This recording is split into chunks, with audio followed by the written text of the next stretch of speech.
democratic development shows no signs of closure. This is no bad thing. Arguably the continuation of this conversation is intrinsic to democracy itself, though only for democracy as conceptualized by some of the categories. While covering a lot of territory, democratic theory is not completely unbounded. Contributors to the enterprise all address questions pertaining to the collective construction, distribution, application, and limitation of political authority. These questions define the boundaries of the democratic concourse, the sum of communication about democracy. Within these borders may be found a heartland where practitioners consider what rule by the people and the political equality it implies can mean in contemporary complex societies that also value liberty and efficiency. While it would be nice to be able to specify more precisely a common set of problems that democratic theorists try to resolve, along with a set of standards for what constitute adequate solutions, I believe that is not possible. For such standards emerge in the process of dialogue across theorists, and others, and their content may change with time. Though historically contingent, these standards have real power, as indicated by the number of dead ducks that have fallen victim to them. The most noteworthy dead duck is democracy's long-standing authoritarian opponent. In 1989 Robert Dahl could plausibly organize a major statement and defense of democracy using as a foil guardianship, the idea that some elite both knows what is best for society and has the appropriate expertise to implement that program. In 2004 that would no longer be worth the effort. Serious advocates of guardianship can no longer be found. For example, in the realm of environmental political thought, in the 1970s eco-authoritarian models were quite popular. For an extreme statement, see Heilbronner, 1974. Come the 1990s, the main flourishing enterprise in eco-political thought was green democracy, see for example the essays collected by Matthews, 1996. While advocates of ecological guardianship have almost vanished.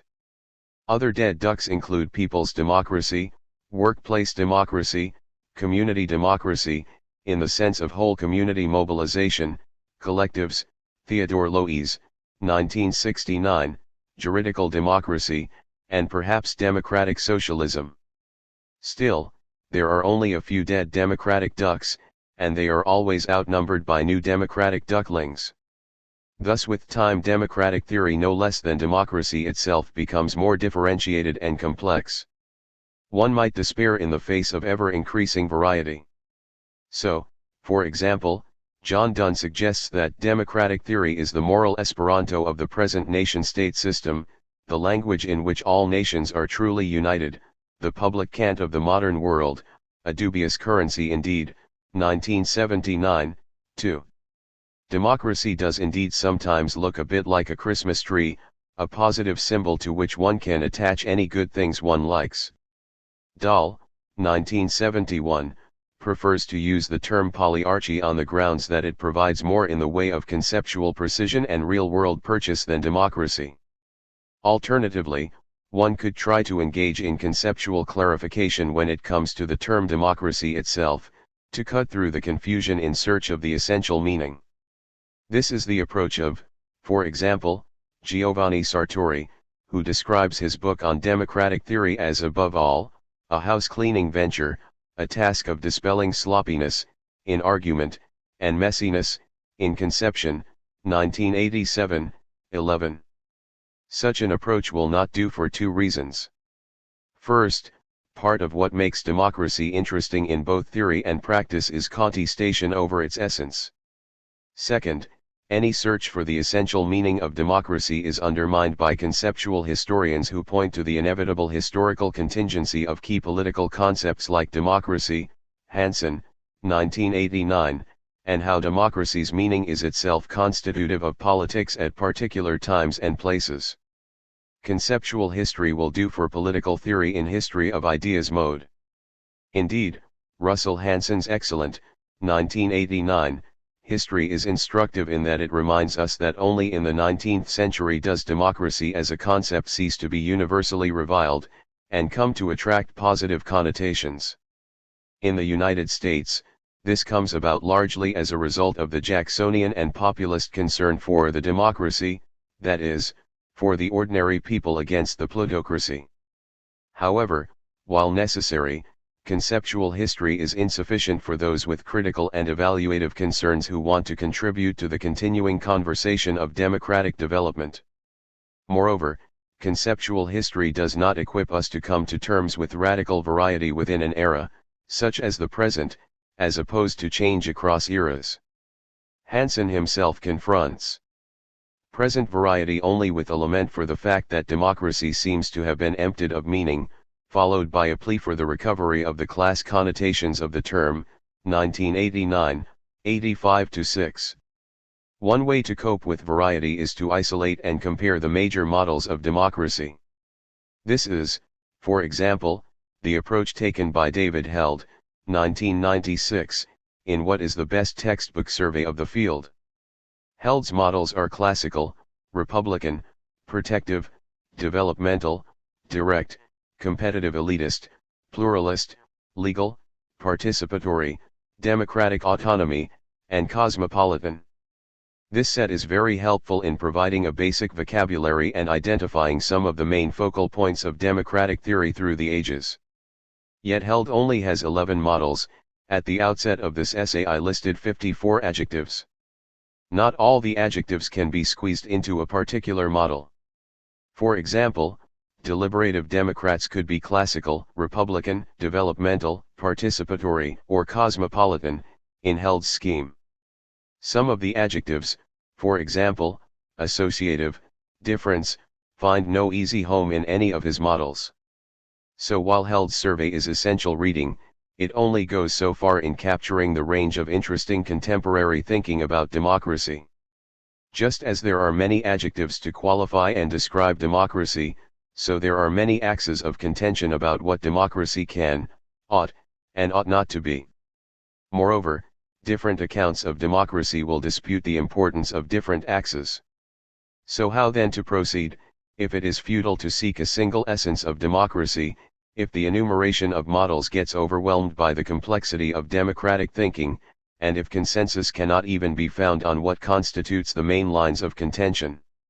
My answer is straightforward.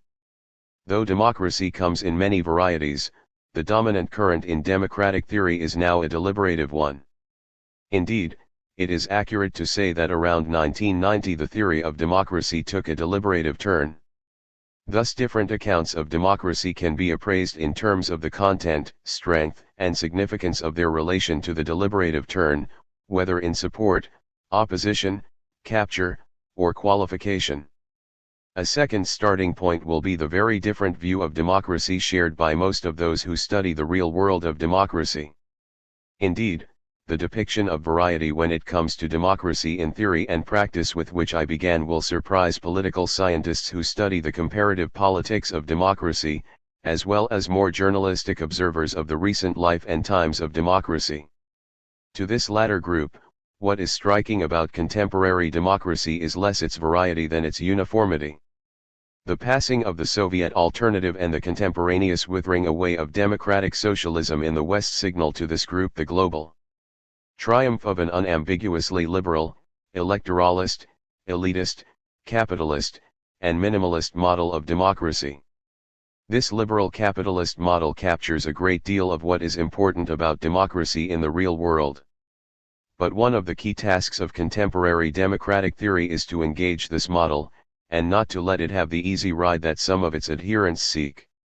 So again, different accounts of democracy can be appraised in terms of how they connect to this liberal capitalist model.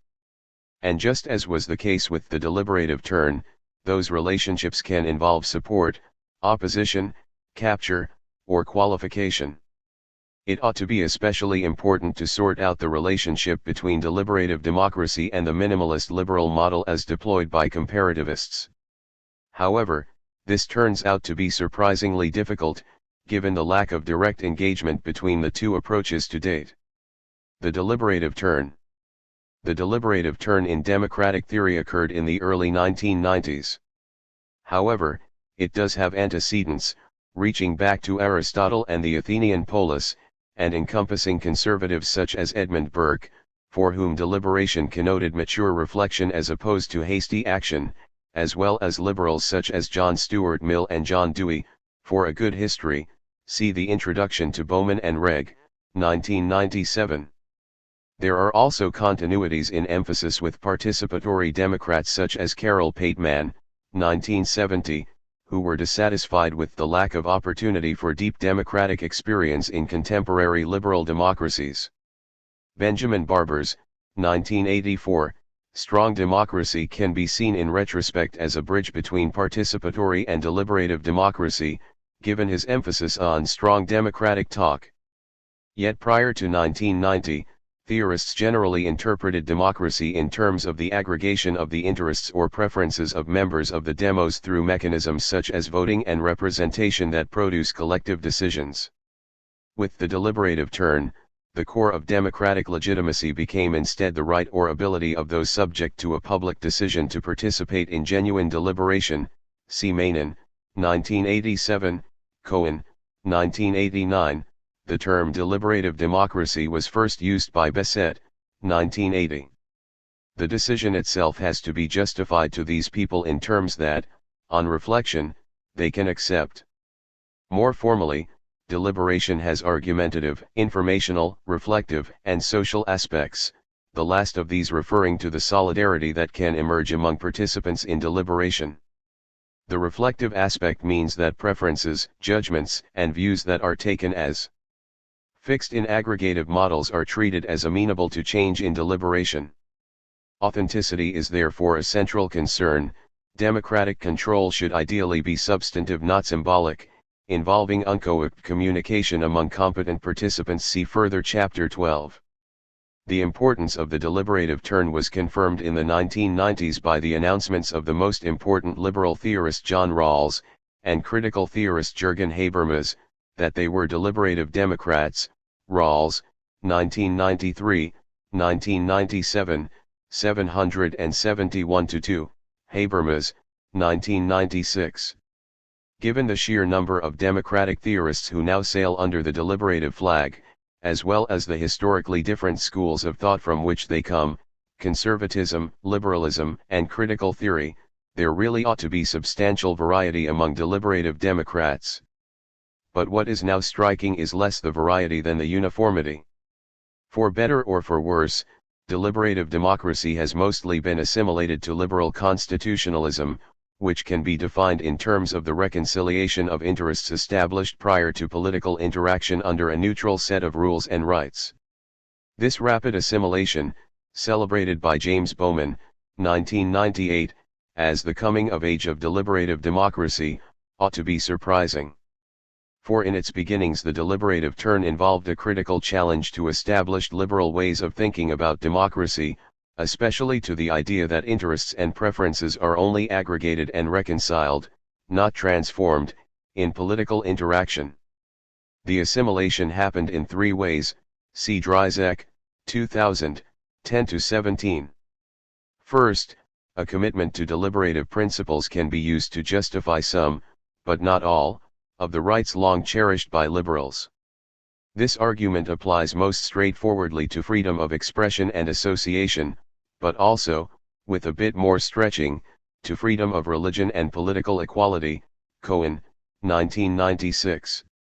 Second, liberal constitutions can be interpreted as devices that promote deliberation.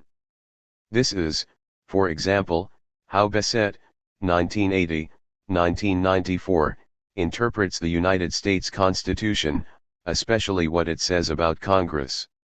Other theorists emphasize deliberation in courts rather than legislatures, for example, Rawls, 1993, 231.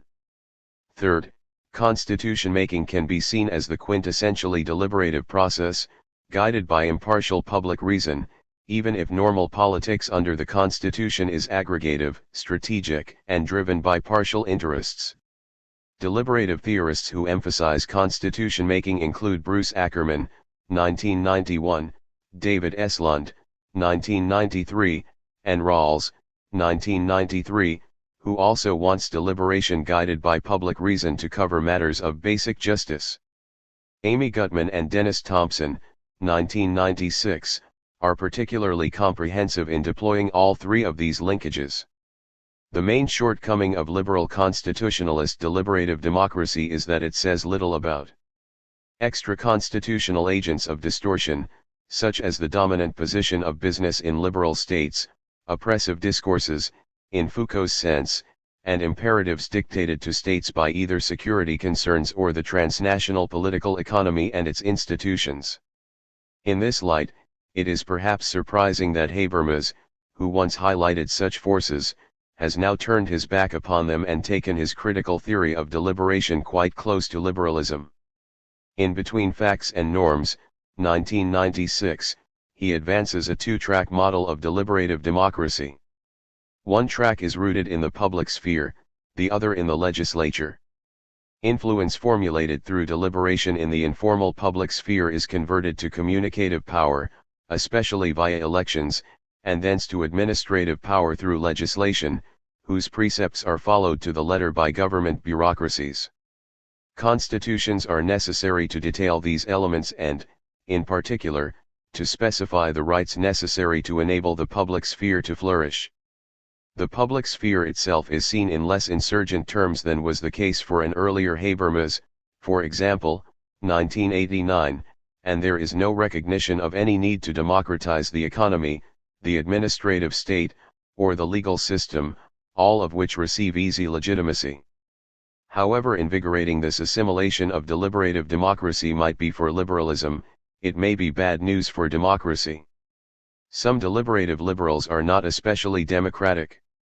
Notably, Rawls in the end wants to entrust deliberation to experts in public reason such as Supreme Court justices, who only need to deliberate in the personal as opposed to the interactive sense of the word, see Gooden, 2000, for an explicit defense of personal as opposed to interactive deliberation. This is justified because Rawls believes public reason is unitary, accessible in the same terms by any reflective individual, and thus best accessible by the most qualified individual, s.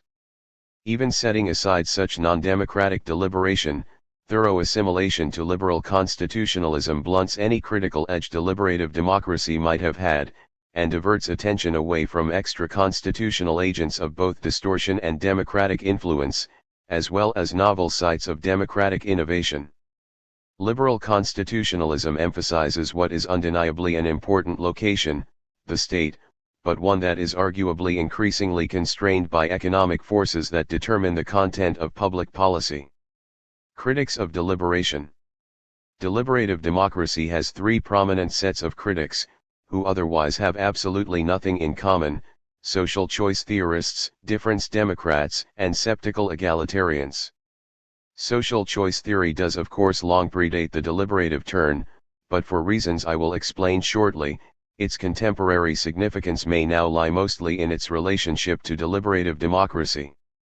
The social choice account of democracy takes its bearings from Kenneth Arrow's, 1951, demonstration of the impossibility of any collective choice mechanism, such as a voting system, simultaneously achieving an innocuous set of conditions: unanimity, non-dictatorship, transitivity, unrestricted domain of preferences, and independence of irrelevant alternatives.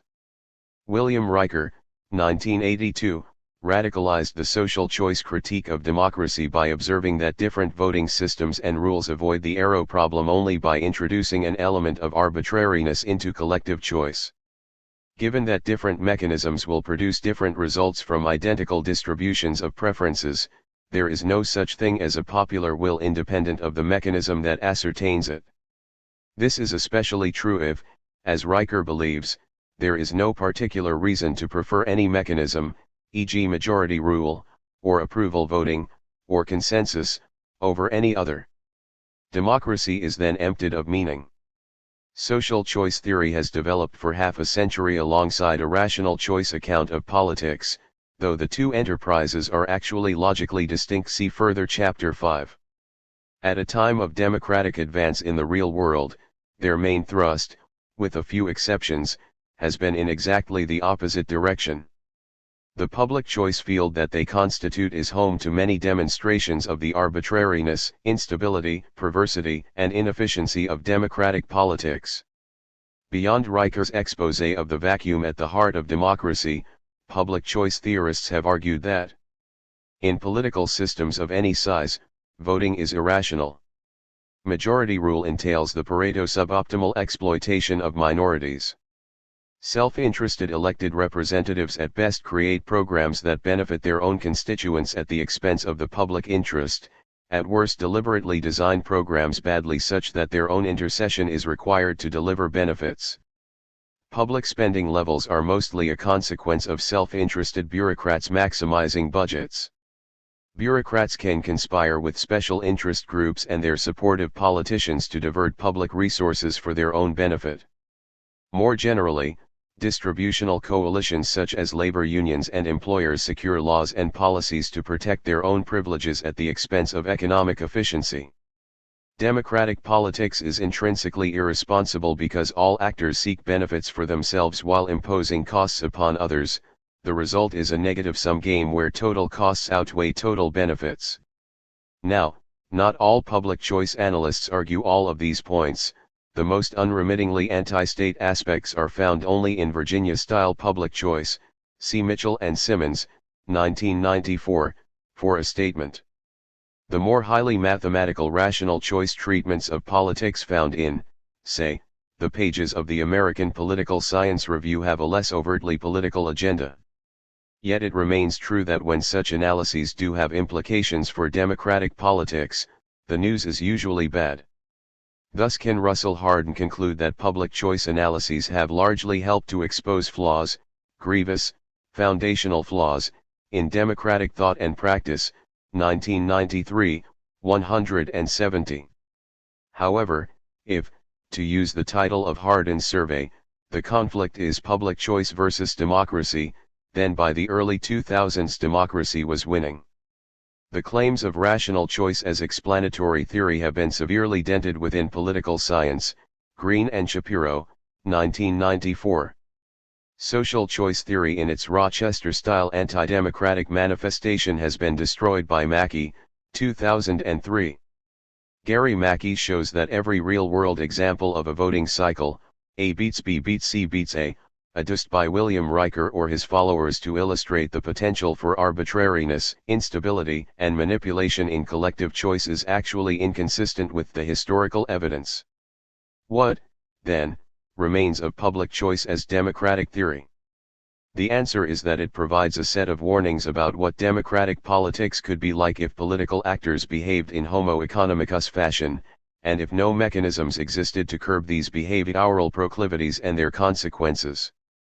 Deliberative democracy provides both a communicative paradigm of personhood and mechanisms to bring homo economicus and his interactions under control. A non-deliberative alternative can be found in Shepsel's 1979 idea of structure-induced equilibrium.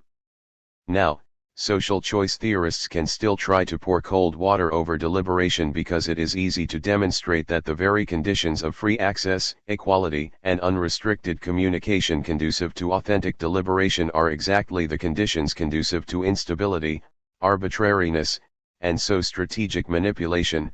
Van Mill, 1996, see also Groffman, 1993, 1578, Knight and Johnson, 1994. Deliberative Democrats can reply that there are mechanisms intrinsic to deliberation that act to structure preferences in ways that solve social choice problems. Dryzek and List, 2003.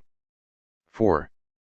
Example, deliberation can disaggregate a dimension on which preferences are non-single-peaked, one major cause of cycles across three or more alternatives that are at the root of the kind of instability Riker identifies, into several dimensions on each of which single-peakedness prevails. Miller, 1992. To the extent this deliberative reply succeeds, then the social choice critique undermines only an aggregative account of democracy in which all actors behave strategically, and can actually be deployed to show why deliberation is necessary. While social choice critics of democracy fear the unmanageable diversity that deliberation can encourage, Difference Democrats criticize deliberation for exactly the opposite reason, that it represses diversity. To greater or lesser degrees, difference Democrats take their bearings from the postmodern theory of identity and difference, in which the essence of democracy is seen in terms of the creative encounter of those with disparate identities, for example, Connolly, 1991. Just as for the deliberative Democrats, the core of democracy is therefore seen as communication. However, difference Democrats problematize communication, and criticize the allegedly neutral forms of communication emphasized by deliberative Democrats for their cultural biases. Notably, Iris Young, 2000, argues, in a U.S. context, that any main or exclusive emphasis on rational argument further disadvantages minorities who are not well versed in its niceties.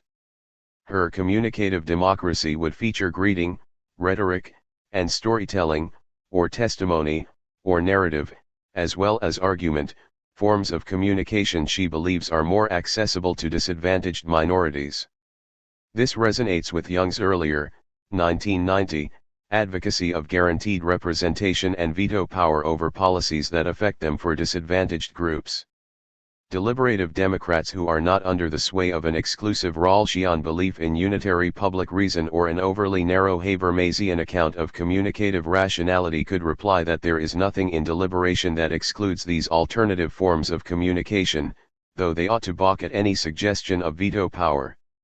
However, Young's trio should not be accepted uncritically, as she eventually recognizes, 2000, 77-80. Instead, they need to be held up to the tests of non-coercion, capacity to induce reflection, and ability to link the particular with the general, Dryzek, 2000, 68-71. A third group of critics of deliberation, those I style sceptical egalitarians, defend more traditional accounts of democracy against the deliberative turn. In Shapiro's pithy, 1999, terms, enough about deliberation, politics is about interest and power. In this light, those interested in improving the quality of democracy should seek the equalization. 147. 147. Of power. Here, issues of democracy become linked to distributive justice. Such skeptics can point to the rather embarrassing fact that deliberation cannot be a complete theory of democracy because its advocates do not specify how collective decisions get made. Seward, 2000.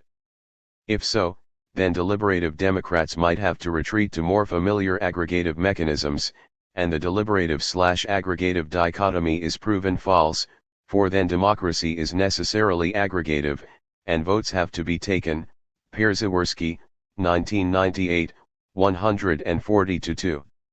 Gooden, 2000, points out that deliberation is an activity that can never realistically involve more than a handful of people.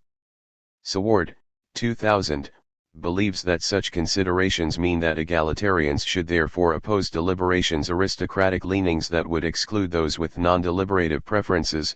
Far better, in this light, to extend democracy in more direct fashion, for example, by greater use of referenda. Deliberative Democrats can reply to the skeptics who charge that deliberation can only be an elite activity in several ways here. In Fishkin's, 1995, deliberative opinion polls, participants for a deliberative forum are selected at random from the population, and complete a questionnaire at the end of the process. Citizens' juries too are recruited by random selection, but conclude with a policy recommendation crafted and agreed upon by the jurors rather than a questionnaire. Smith and Wales, 2000. Fishkin argues that a deliberative poll represents what public opinion would be if everyone could deliberate. The same might be said for citizens' juries. Alternatively, deliberative Democrats could allow that deliberation can coexist with a variety of mechanisms for reaching binding decisions, be they voting in referenda, elections, or the legislature, the decisions of courts, consensus among stakeholders in an issue, or even administrative fiat. More radically, they might think about ways in which the deliberative contestation of discourses in the public sphere can generate collective outcomes not only in its indirect influence on public policy, but also via cultural change and paragovernmental action. Dryzek, 2000. Before leaving the deliberative turn and its critics, one further argument that might weigh against deliberation should be noted. If democracy involves aggregation, however much it is downplayed by deliberative Democrats, that can be across judgments and not just across preferences as emphasized in social choice theory. Such judgments can involve disagreement over, say, what is in the common good. This epistemic way of thinking about democracy is associated with Rousseau, according to whom the general will can be ascertained by voting. Bernard Groffman and Scott Feld, 1988, argue that if indeed there is such a thing as the common good, though people differ in their judgments about which option will best serve it, then Condorcet's jury theorem applies. This theorem demonstrates that if each citizen has a better than even chance of being correct in his/her judgment, then the larger the number of voters, the greater the chance of the majority choosing the correct option. The jury theorem therefore justifies the rationality of majoritarian democracy, at least in a republican context of a search for the common good, though only if each citizen reaches and exercises independent judgment. So there should be no factions, which reduce the effective number of voters, and, it might seem, no communication. These, at least, were Rousseau's own views. Deliberation should only be a matter of internal reflection, not communication. However, as Robert Gooden, 2002, 125, and others point out, discussion is fine so long as people then subsequently exercise their own independent judgments when voting. Gooden then questions an epistemic democracy rooted in Rousseau and the jury theorem by pointing out that in a dynamic context, their implication is that minorities should rationally and immediately cease their opposition when a majority votes against them. Persistent opposition therefore makes sense only when values differ, but not when only factual judgments vary. 2002, 144. If only factual judgments are at issue, an epistemic approach threatens to wipe out the contestatory aspect of democracy. For better or for worse, the deliberative approach sets the agenda for contemporary democratic theory. However, it should be clear that there remains plenty to argue about, both among those who share the deliberative orientation, and those who reject it. Yet there are scholars of democracy who remain untouched by the deliberative approach, and to these I now turn. Liberal minimalism and its alternatives. The model of democracy most popular among comparative politics scholars, especially those in the burgeoning field of democratic transition and consolidation, expects far less from democracy than do the deliberative Democrats. This model is essentially that proposed long ago by Schumpeter, 1942. Democracy is no more than competition among elites for popular approval that confers the right to rule. In the 1950s this idea became the foundation for empirical theories of democracy happy with the generally apathetic role of the ignorant and potentially authoritarian masses. Burleson, 1952, Sartori, 1962. Such competitive elitist models have long been discredited among democratic theorists, not least those such as Dahl, 1989, who had earlier believed in them as both accurate descriptions of United States politics and desirable states of affairs. Yet they live on among transitologists and consolidologists, who see the hallmark of a consolidated democracy as a set of well-behaved parties representing material interests engaged in electoral competition regulated by constitutional rules. See, for example, De Palma, 1990, Huntington, 1991, Mueller, 1996, Schettler, 1998. The deliberative Democrats' concern with authenticity is nowhere to be seen. Active citizens play no role in such models. There is no outlet for citizen engagement with politics beyond regular elections where the mostly uninformed, uninterested, and apathetic masses can register preferences across a limited range of candidates or parties. What can explain the popularity of this minimalist, electoralist model? Partly it is a matter of the undeniable analytic purchase the model provides for those who study the real world of democracy. To such scholars, the contested character of democracy in political theory is a nuisance when it comes to devising empirical indicators for the comparison of different countries and the tracking of democratic transition and consolidation in particular countries. Acceptance of the minimalist model makes life much easier.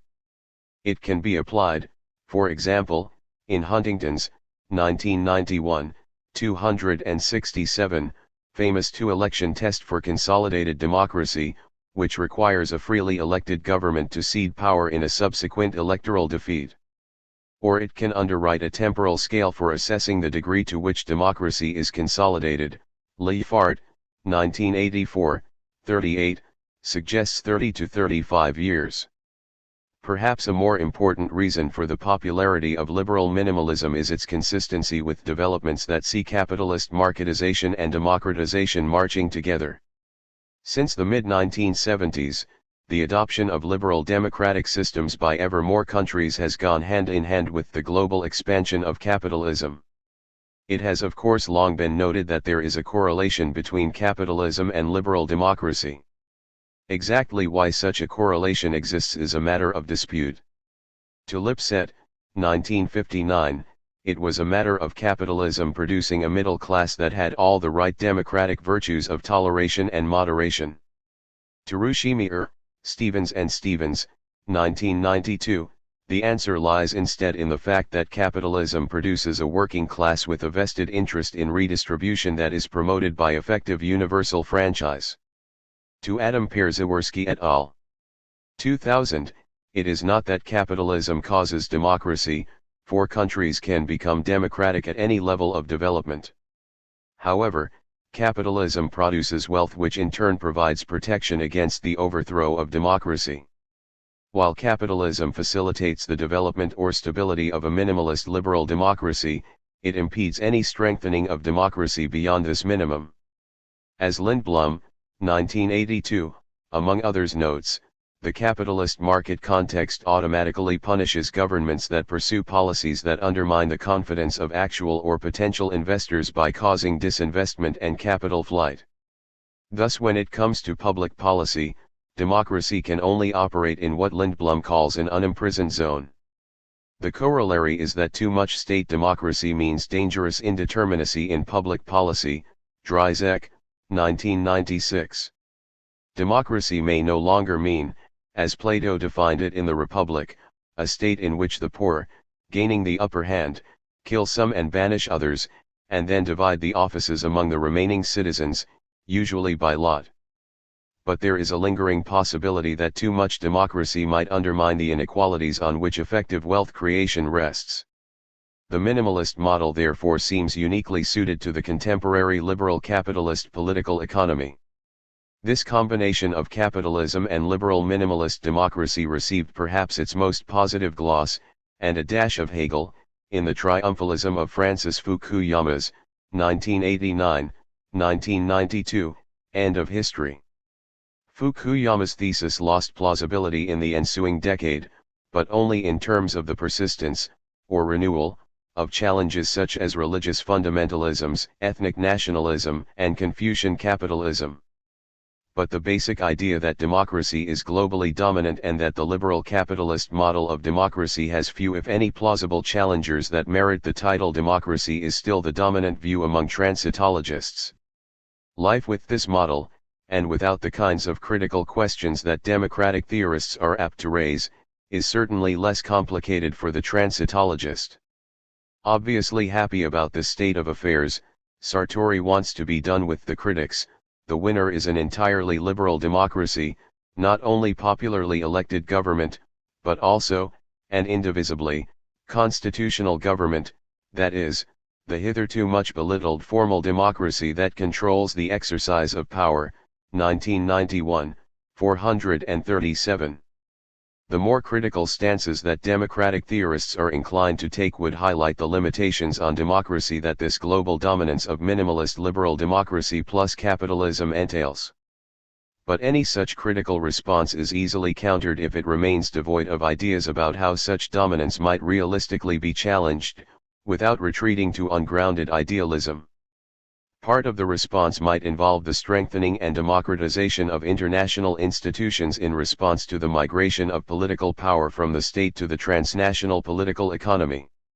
This is, for example, the approach taken by Held and his fellow advocates of a cosmopolitan democracy that would involve a more inclusive United Nations Security Council, a strengthened UN General Assembly, cross-national referenda, and international economic, military and judicial authorities accountable to regional and global parliamentary bodies.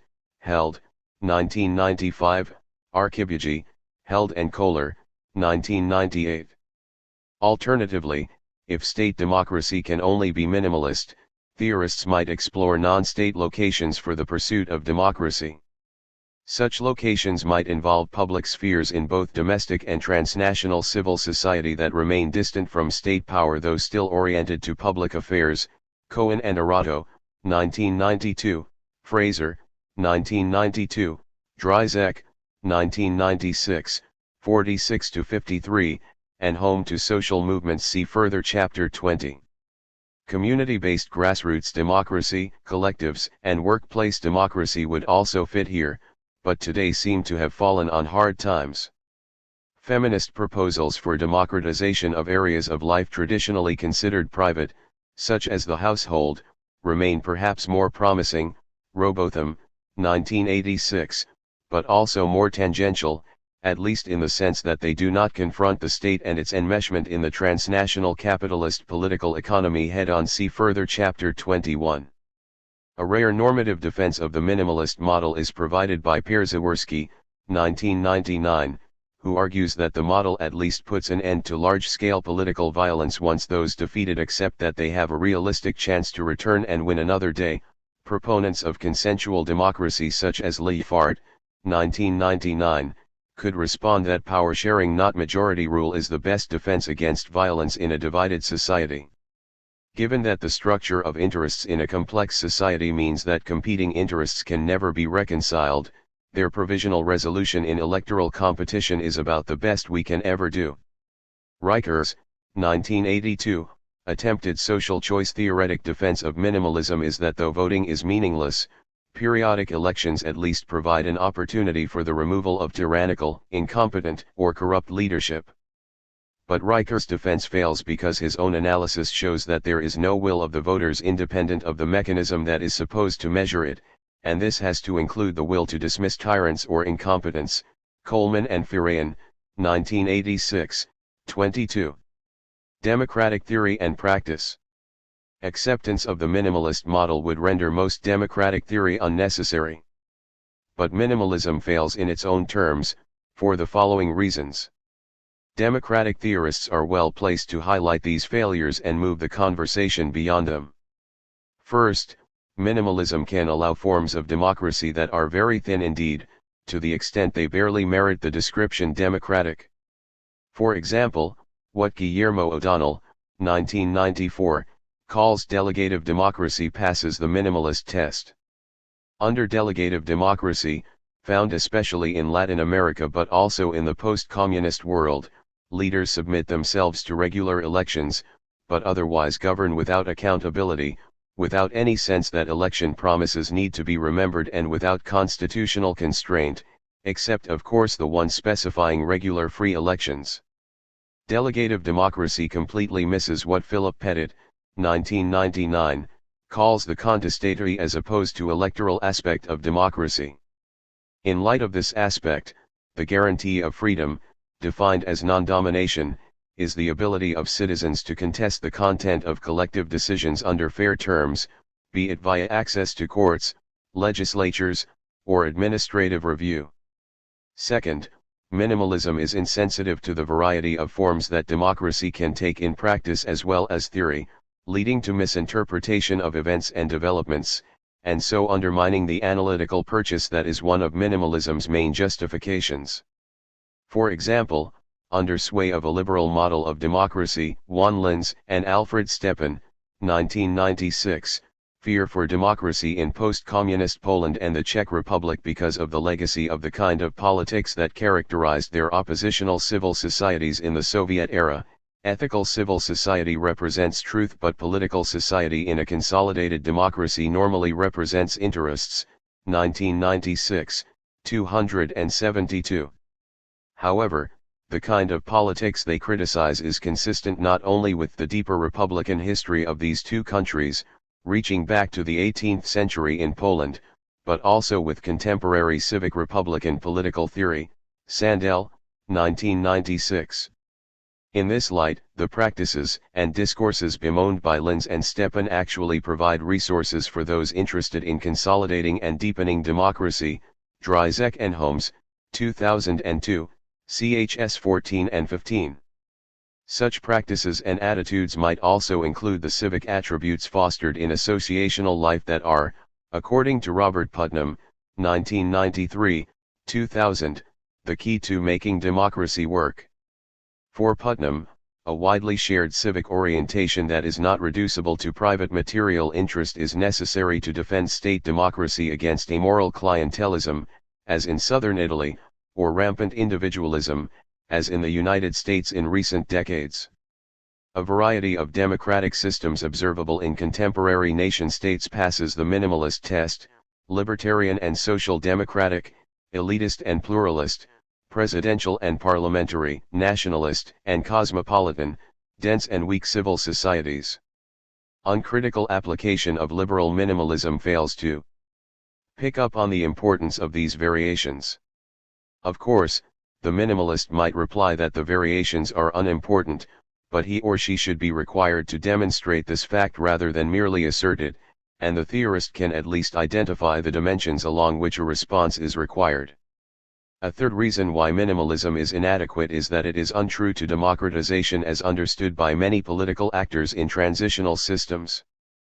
The more idealistic, such as Václav Havel, President of Czechoslovakia and then the Czech Republic, see continued experimentation with and dialogue about forms of democracy at the center of the democratic project. Linesh, 1992, 1012, on the idea of democracy as an open-ended project. See also Downes, 1987, 146. While Havel's idealism may put him in a minority, minimalism fails to do justice to the variety of conceptions that political elites and ordinary people in these societies bring to bear when it comes to their expectations of and hopes for democracy. For evidence for 13 post-communist countries, see Dryzek and Holmes, 2002. These sorts of considerations might suggest that those who study the real world of democracy, and especially democratic transitions, ought to listen more to democratic theorists. But the converse is also true: democratic theorists should attend more to real-world constraints and possibilities that empirical social science can help to illuminate. In common with many areas of political theory, democratic theory can sometimes lapse into a self-referential dialogue in which connections to real-world events, constraints, and possibilities are lost. Gunnell, 1986. As Jeffrey Isaac, 1995, points out, the fall of the Berlin Wall went largely unnoticed by political theory. Whether or not this is a satisfactory state of affairs depends in the end on one's conception of the value and role of political theory. Yet normative democratic theory at least generally looks as though it is developing prescriptions that it has some interest in being followed, or at least attempted, in the real world. It is then problematic when theorists propose schemes that stand little chance of being implemented in the world as it is. For example, Young, 1992, picking up on the model of associative democracy proposed by Joshua Cohen and Joel Rogers, 1992, wants the first task of the state to be the organization of oppressed minorities into forces capable of exercising real power. This is not a kind of state whose existence it is at all plausible to postulate, especially given the many constraints and imperatives to which real states are subject. The theorist's last line of defense here might be that such abstractions are necessary in order to maintain a critical distance, to present counterfactual ideals that expose the shortcomings of real-world situations in particularly stark form. But does everyone need to do that? Might not contextually sensitive critique be more productive? And is not a closed, Self-referential discourse of democratic theory reflexively undemocratic in cutting itself off from those who struggle to promote, defend, develop, and deepen democracy.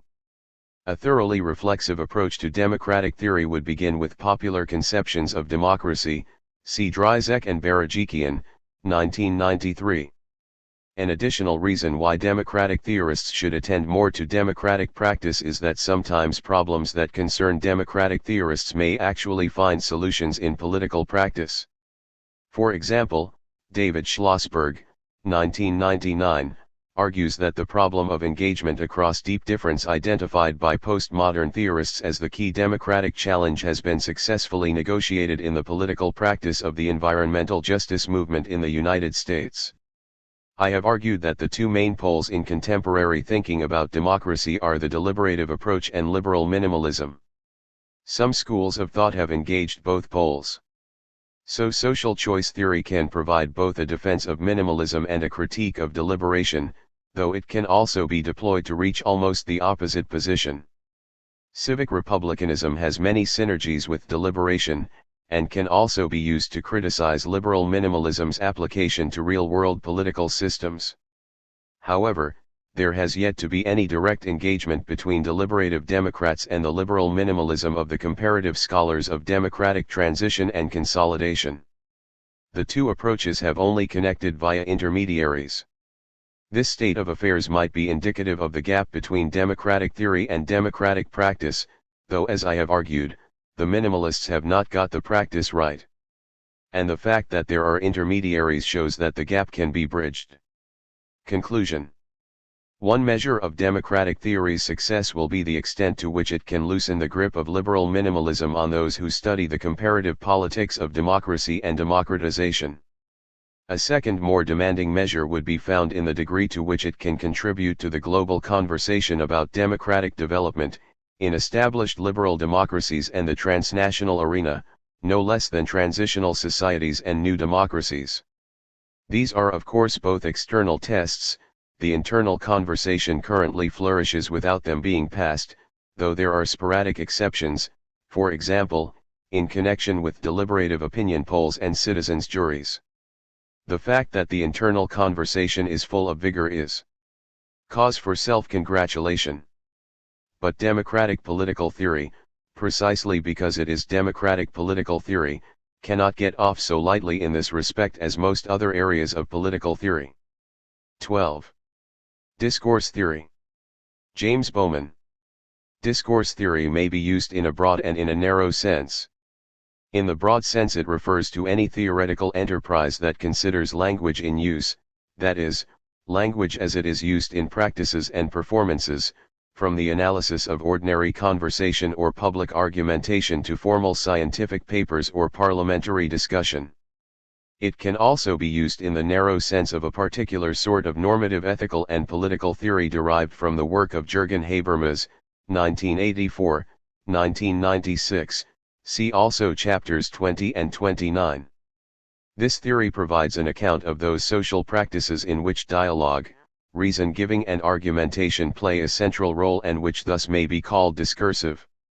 It is also a theory of rationality based on the practical know-how of speaking and acting subjects that is a social scientific alternative to instrumental or strategic conceptions dominant in rational choice and game theory.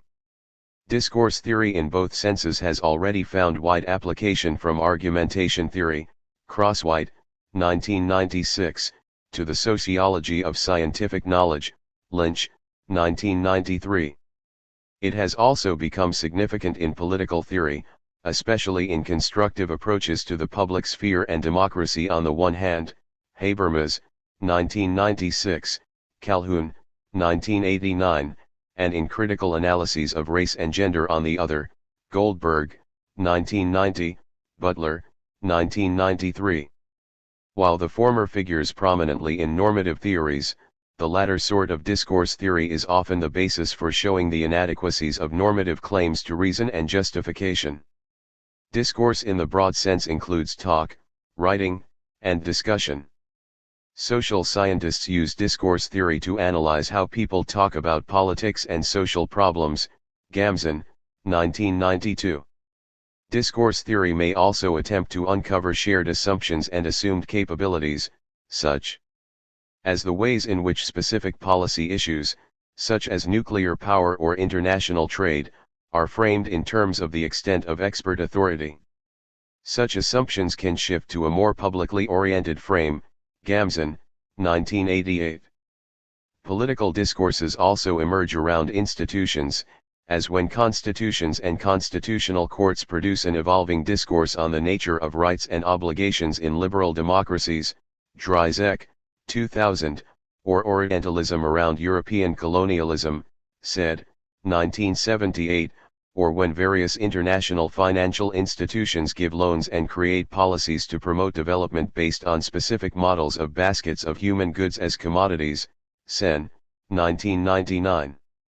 These discourses themselves can become the subject of second-order public debate and discussion, as critics and citizens become dissatisfied with such policies and the assumptions that guide them.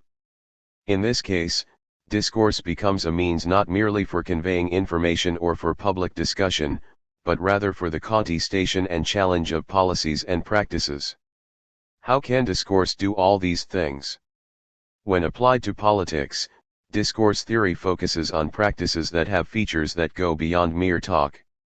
Discourse in political practices and in the public sphere seems to be directed to an implied audience or unseen gallery and thus goes beyond sociable interaction among friends. Gamson, 1992, 20. Thus, discourse is communication directed to an indefinite audience, and an extension of face-to-face interaction that is made possible by technologies of writing, mass media, or computer-assisted communication and by formal political institutions. Thompson, 1995. Second, discourse that has the property of being public is also reflexive or second-order communication. It must at least include the possibility of communication about the mode and assumptions of communication itself, for example, whether it is really public or not. Habermas, 1984.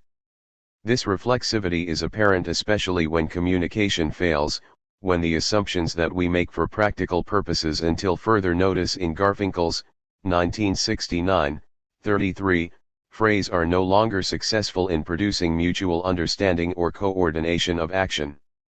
In this case, speakers must make explicit the basis of communication itself by providing reasons and arguments that others might be able to accept.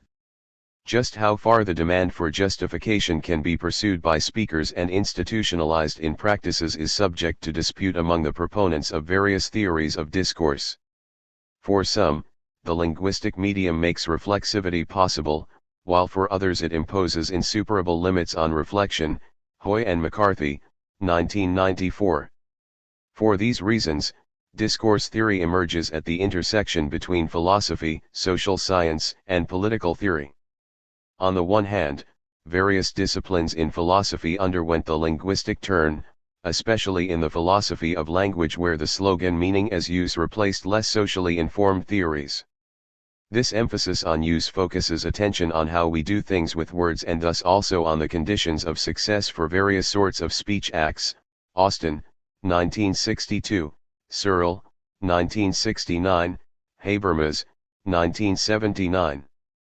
At the same time, the philosophy of social science attempted an interpretive turn, in which agents' own self-interpretations become central to making actions intelligible to us, rather than explaining actions in light of causal laws or mechanisms available to the observer.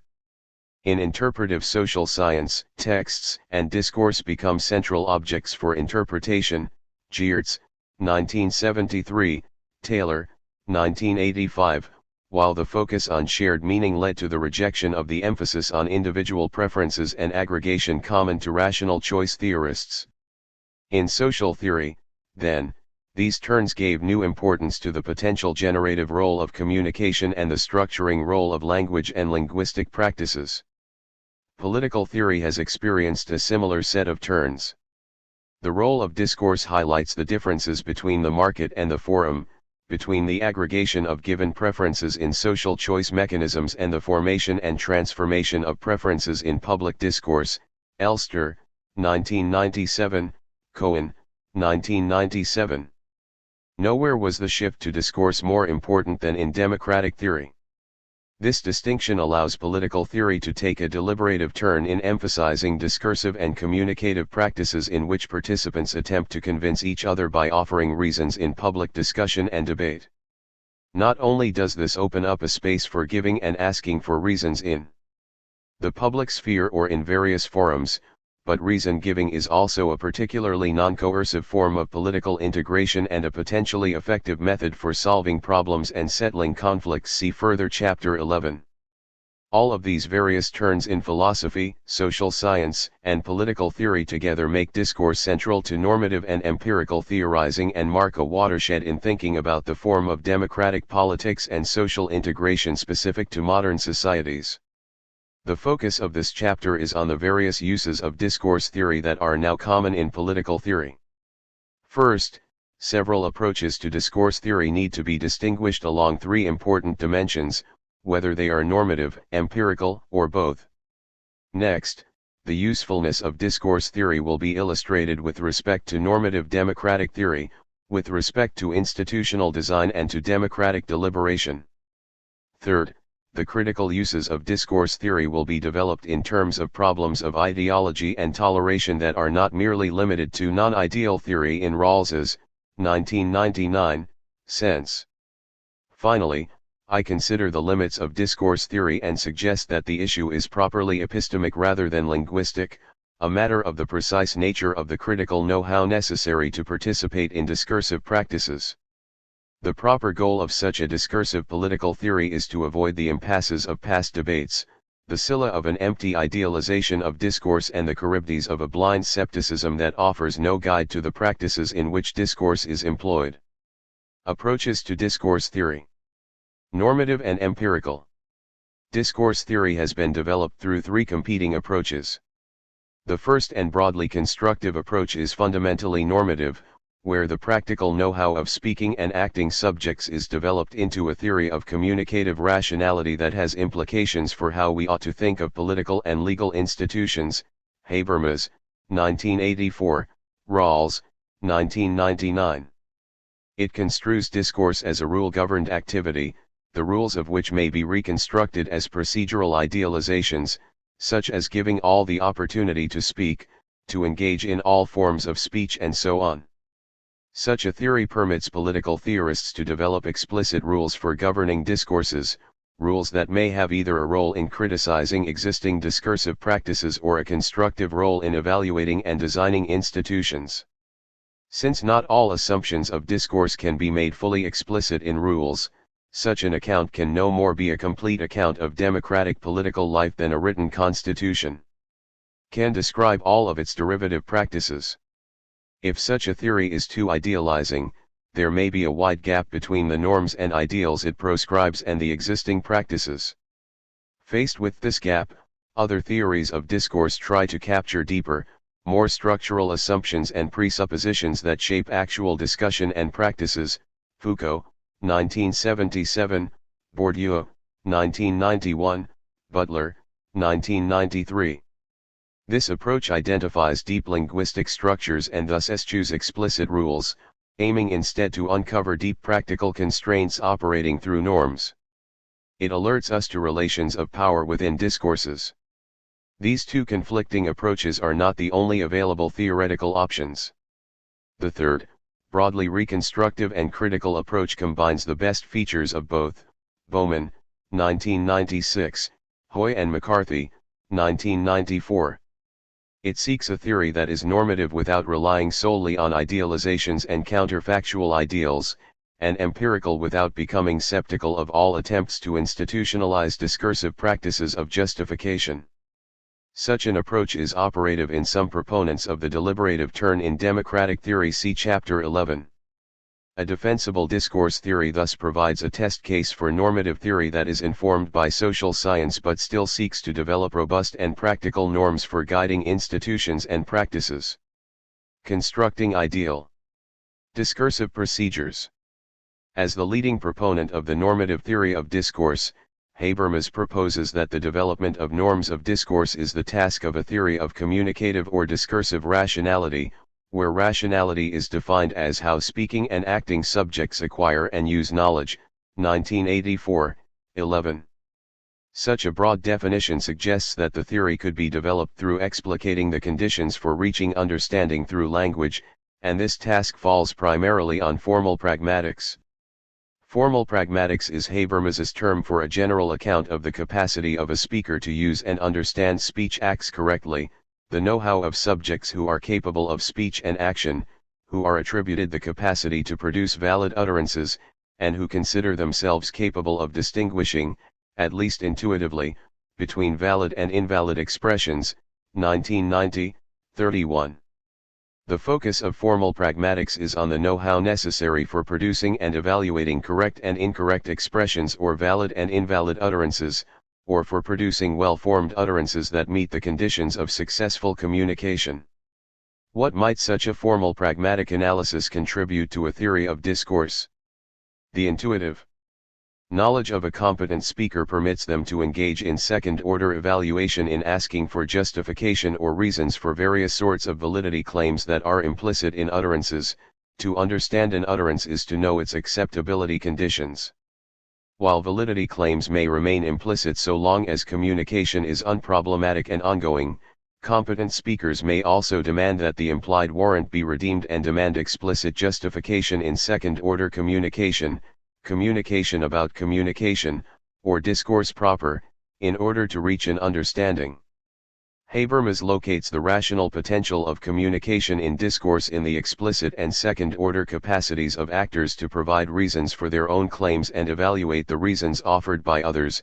They thereby engage in argumentation, through which the implicit basis of ongoing communication is suspended and made the basis of explicit testing, judgment, and assent. Such second-order communication is discourse when it takes the form of acts of communication that suspend the constraints of action and coordination and examine the validity claims implicit in the utterances made by speakers. Such a reconstruction of implicit know-how may have a critical function insofar as it can specify when speakers violate the conditions of rationality implicit in communicatively successful utterances. For Habermas, reconstruction also has a constructive role to the extent that these conditions can be explicated and then formulated as explicit rules or principles. A formal pragmatic theory could then reconstruct discursive justification in a general way, through what Habermas calls the principle of discourse. When applied to normative statements, this principle offers a proceduralist justification of any norm in the form of a principle of universalization. Only those norms of actions are valid to which all those affected could agree as participants in rational discourses. Habermas, 1996, 138, Baines, 1995, 208. The general principle of discourse is then specified in a principle for the justification of norms or rules. Second-level principles of discursive justification can then be applied in various more specific principles tailored to specific domains of discourses, such as moral or legal argumentation or the variety of forms of political deliberation. Alexei, 1989. These explicit principles guide practice, and institutions in various domains ought to approximate them in justifying their rules or actions. Habermas's explicit rule for democratic legitimacy is analogous to Kant's general principle of right, in that the principle of democracy is a general principle of legitimate lawmaking. Only those laws are legitimate that can meet with the agreement of all legal consociates in a discursive process of lawmaking that in turn has been legally constituted. 1996, 141. The democratic principle is then an application of discursive justification applied to the lawmaking process. Laws are valid as norms to the extent that those subject to law also formulate and agree to them as participants in rational discourse. In this discursive process, citizens are the authors of the laws to which they are subjected. They are legally guaranteed certain rights that ensure public and private autonomy.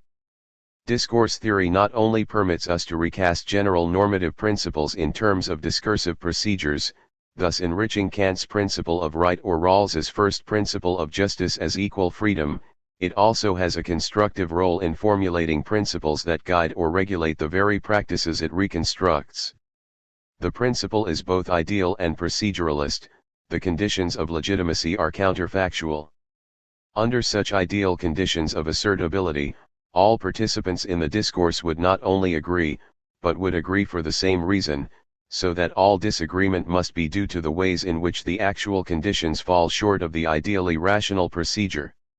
This abstraction from actual discourse leads some to propose a historically contingent and context-specific theory rather than a theory of discursive rationality.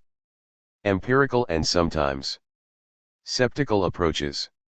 The second set of approaches start from a less idealized and more empirical view of discourse, finding in it a constraining and limiting rather than an enabling condition for reflection and deliberation as essential aspects of social practices. Social scientific approaches look closely at the specific features of discursive contexts, noting for example the role of social status in the emergence of the scientific discourse, Chapin, 1994, or the role that slavery and racial categories play in the discourse on citizenship in American history, Smith, 1997. Here we find that the closer we look at actual discourses, the more they depart from the ideal procedural conditions that constitute their rationality.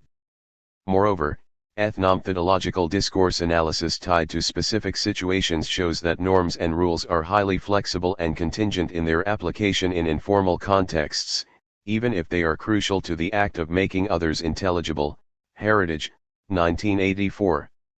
The critical legal studies movement has shown that many legal and constitutional norms are indeterminate, and even capable of justifying decisions that now seem to contradict them. Unger, 1986. Indeed, empirical studies demonstrate how rules shape practices, when they do, and are useful in closing the gap between ideal counterfactual analysis and its application to social and political practices, as well as in showing why procedures may fail to realize the discursive principles on which they are purportedly based. Hoy and McCarthy, 1994. However, some empirical analyses of discourse attempt to underwrite more skeptical challenges to normative theories. There are two main critics who take these empirically informed challenges a step further in language related to social power: Michel Foucault and his theory of discursive formations as regimes of truth, and Pierre Bourdieu and his conception of symbolic power. Michel Foucault argues discourses can be analyzed as regimes of rationality which are not independent of power and its effects but rather are constitutive of a general politics of truth. It is on the basis of such a regime rather than ideal discursive conditions that speakers accept that something is a truth candidate. Hacking, 1986. In this way, validity is not independent of social context but is relative to a regime of truth that shapes what is possibly true, normatively correct or practically feasible. Moreover, the human sciences are themselves inscribed in a regime of truth that is also implicated in social technologies that establish the normal and the abnormal, the distribution of bodies in social space. Foucault, 1977, argues that the effects of power discourses are connected to disciplinary practices that cannot be dissolved by democracy. Here the issue is one of agency, whether or not discourse is something so deeply constitutive that it is no longer under the control of speakers. See further chapters 4, 20, and 29. By contrast, Bourdieu's challenge is more epistemic, relativizing linguistic activities and practices to a background habitus, a set of dispositions inculcated in socialization. The object here is to appeal to generative and implicit schemata rather than explicit or consciously sanctioned rules. Practices are regular and reproducible patterns of action without being the product of rules and without presupposing a conscious aim or the express mastery of them. Bourdieu, 1977, 55. He criticizes ideal theories for their linguistic communism, as blind to the forms of status and inequalities that make it possible for speakers to be authoritative and persuasive. The capacity to produce comprehensible utterances may be quite inadequate to produce sentences that are likely to be listened to, likely to be recognized as acceptable in all situations in which there is occasion to speak. Bourdieu, 1991, 55. Normative discourse theories leave out social relations among speakers, their different social positions and their capacities to garner linguistic authority. Bourdieu thinks that because habitus is not a matter of rules, its limitations are not in principle accessible to speakers at the level of second order communication, when speakers must offer explicit justification for their actions and practices. Both challenges see power as operating within discourse itself, not merely as an external constraint upon it. These same sorts of constraints on discourse may also operate in the ways that deeply historically embedded inequalities such as race and gender shape discourse and restrict its reflexivity. Butler, 1993, 232. These challenges to normative theories of discourse raise important questions about the epistemic constraints on speakers and social limitations on the linguistic medium.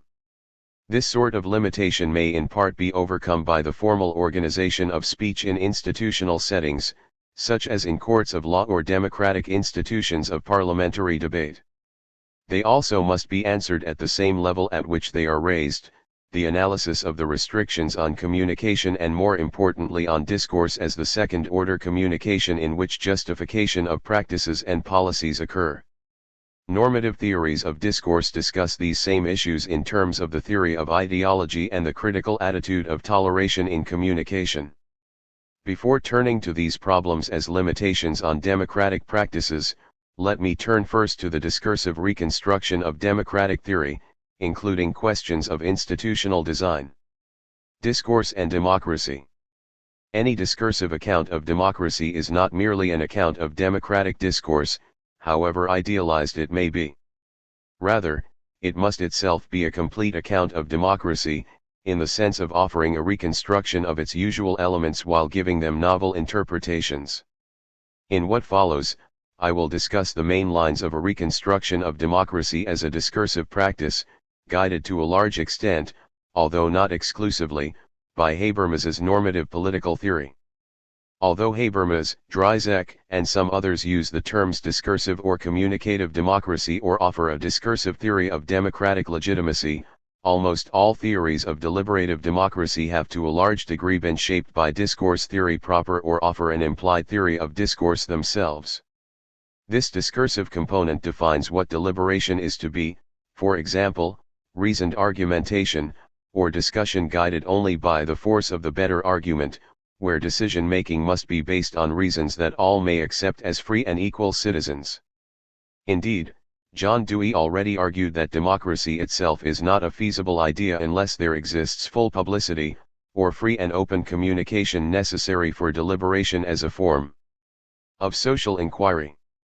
Whatever obstructs or restricts publicity, he argued, limits and distorts public opinion and checks and distorts thinking on social affairs. Dewey, 1988, 339. How might institutions approximate this ideal and promote full publicity? Discursive designs. Discourse theory has a properly constructive role in providing the basis for various forms of institutions designed with the aim of creating opportunities for wide and effective participation in discursive processes of public discussion, deliberation, and argumentation. Constitutions are in part discursively designed, so as to establish not only the separation of powers and thus discursive competence, but also a division of labor in communication and deliberation. Broadly speaking, the framers of the United States Constitution had deliberation in mind, in designing institutions that would produce the mild voice of reason that would overcome narrow self-interestedness, the passions, and the mischief of factions. Bessette, 1994. More recent discussions of the deliberative or discursive design of democratic institutions reflect a three-level distinction of various aspects of political life in a complex and pluralistic modern society. Such a society is differentiated in a number of ways, with distinctions between the state and the market, civil society and its associations, and the political public sphere of citizens and various sub-public spheres. In general, discourse and deliberation can go on both within and outside various formal institutions, in civil society and the public sphere as well as in the formal institutions of the modern state with its lawmaking powers and authority. Habermas, 1996, Dreisek, 1996. The discursive approach to democracy leads to an institutional design that is based on a two-track model, in which on the one hand formal institutions generate effective decisions through the medium of law and thus are juris generative, Michelman, 1988, Habermas, 1996, and on the other the robust public sphere and civil society allow citizens to engage in deliberation with each other from a variety of perspectives. Deliberative politics then takes place in both tracks at once, in a complex discursive network that includes argumentation, discussion, bargaining, and compromise. Formal institutions must be designed to be open to influence from the wider and more informal public sphere and civil society, with various mechanisms such as representation and elections that ensure not only access to influence but also that a variety of perspectives emerge in deliberation and debate. Formal institutions require at least the widespread perception of legitimacy, and in this way cannot operate without an associated and supportive discourse, or discourses.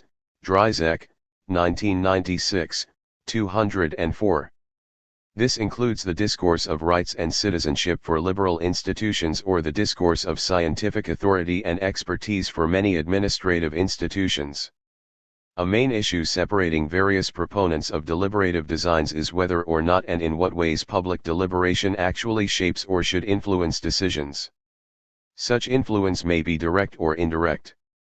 Others want a more direct role for deliberation, seeing institutional reform of law or administration as necessary in order to make them more open to citizens' deliberation.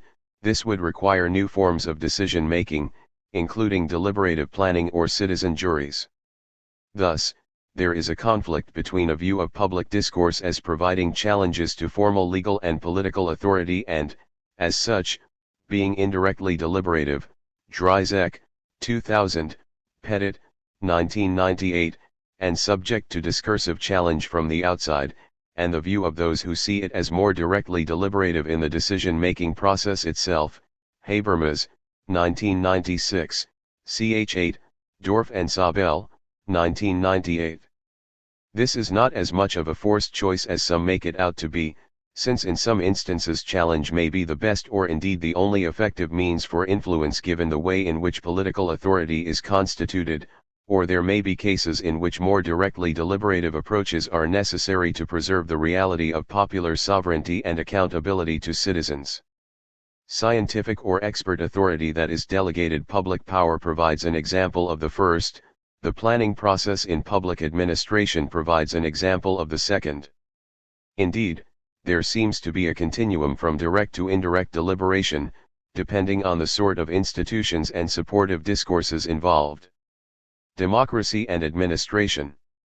Designing non-democratic institutions discursively. The discursive design of democratic institutions seeks to open the policies and decisions of powerful institutions to discursive testing. Newer forms of political authority such as expertise and the media seem to operate outside the potentially discursively designed constitutional state and are less open to discursive influence. Administrative institutions act for the common good, a use of public power authorized by legislative mandates to achieve certain ends. For that reason, philosophers from Locke to Hegel and Weber see administrators as engaged only in neutral means/ends reasoning, a necessity for the exercise of effective political power. Foucault and others have analyzed the way in which this power is exercised in part via discursive means. In the way that people and things are named, classified, and disciplined in a symbolic order. Foucault, 1977, Bourdieu, 1991, Flyabjig, 1998. Social scientists also have long recognized the ambiguous relationship between democracy and bureaucracy. Weber saw that democracy helps produce more bureaucracy, even as bureaucracy tends to undermine democracy as the former becomes an efficient social machine. Weber, 1946, Hummel, 1994, open only indirectly to deliberative influence.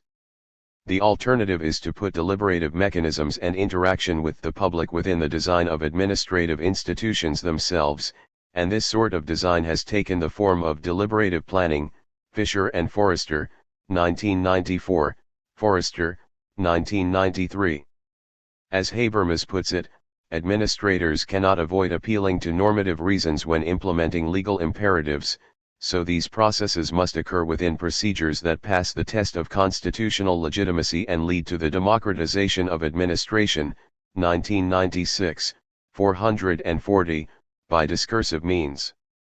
Similar sorts of considerations might apply to other forms of non-democratic social authority, such as the authority of medical researchers that has been recently challenged by AIDS activists who sought to directly influence the practice of medical experimentation, Epstein, 1996. These collaborative processes could certainly be fruitfully applied to deliberative processes within other institutions of the constitutional state, making them all potentially more directly deliberative than the two-track solution to size and complexity permits, Dorff and Sabel, 1998. Discursive modes of decision-making are more feasible if decision-making power is dispersed, where implementation is not subject to the requirement of uniform solutions and thus open to local variations and concerns. In fact, such decentralized and directly deliberative processes seem appropriate in supranational contexts that go beyond the representative institutions of the modern state, such as the emerging post-sovereign polity of the European Union. Democratic discourse, restricted or plural in form. For some proponents of deliberative democracy, a strong distinction between reasoned argumentation and mere discussion provides the basis for the claim that deliberation must be oriented to consensus. Habermas, 1996, Cohen, 1997. Deliberation is not merely discourse or dialogue, Cohen argues, because it must be reasoned, that is based on public argument and reasoning among equal citizens that yield the single best answer, 1997, 74. Critics often charge that both of these claims are exclusionary and lead to undemocratic consequences under the circumstance of background injustice and pervasive inequalities. It might seem that an orientation to consensus is not a requirement of deliberation, even if it may function as a regulative ideal. Deliberation must at least resemble argumentation to the extent that it is a matter of giving and asking for reasons. The reasons that make a decision acceptable ought to be distinguished from modes by which they are communicated. Democratic standards demanded for decisions need not apply to the medium of communication as such, and not all formal public spheres need to be ideally inclusive. This means that formal theories of communication and rationality cannot decide in advance precisely what modes and forms of communication are empirically appropriate in various settings. The first tension between the empirical and normative dimensions of a theory of democratic deliberation concerns whether or not there is a specific type of discourse that characterizes democratic deliberation in general, as Habermas and Cohen hold for argumentation. Once again, it appears that the choice is between a theory of deliberative democracy that takes deliberation to be highly constrained and thus potentially exclusionary, and one that takes deliberation to have no normative constraints in the informal public sphere. The rejection of the former may be motivated by the attempt to see public deliberation as broader than the confines of formal institutions of the constitutional state, Dryzek, 2000. Any specific form of discourse may privilege certain citizens over others, as when argumentation favors articulate and dispassionate speakers and thus the better educated elites, Young, 2000. Sanders, 1997. It seems an empirical question whether argument favors the privileged. Regardless of how this debate about acceptable forms of discourse is settled, even more important for political equality is the fact that some differences in competence and abilities among participants will remain. Assuming that both formal and informal settings are necessary for robust deliberation, how could formal and informal discourses interact so that unjust privilege and unequal influence may be avoided? Is argumentation really a formal mode of discourse? If discourse is to be distinguished from acts of communication as a second-order and reflective activity, then argumentation in a general sense is the mode of critical self-reflection, of making claims and justifications explicit. Furthermore, if utterances make validity claims and these claims are supported by reasons, then argumentation is precisely the process by which speakers' claims can be tested and made explicit. Habermas, 1984, 42. Even here, however, there remains an irreducible empirical diversity of types of argumentation, from the strict arguments made in the context of scientific disciplines or the regulated context of accord with rules of evidence, to arguments that attempt to convince anyone. Rather than being merely formal, argumentation can be seen rhetorically as a way to settle conflicts over reasons and assumptions that inform practices, although less than in the conception of persuasion through oratory favored by some critics of deliberative democracy, Reamer, 1999. As opposed to both formal and rhetorical models, such an account conceives of arguments dialogically, as the giving of reasons and the answering of objections raised by one's fellow citizens. Rather than as a means of reaching a conclusive agreement, argumentation is better seen as an ongoing means of resolving conflict that is successful only if each perspective is taken into account and each objection given a hearing. Crosswhite, 1996, 102 ff. Similar criticisms emerge when reason giving is thought of by critics in an overly cognitivist and consensualist way. With regard to the first, reasoned argumentation is often construed logically as linking premises to a conclusion in a complex series of statements that is not enthymematic. While some reason giving may be guided by institutionalized, strict requirements such as in a court of law, reasons are better construed as discursive responses to challenges to claims. A claim is not an argument, a claim with a reason is. Crosswhite, 1996, 79.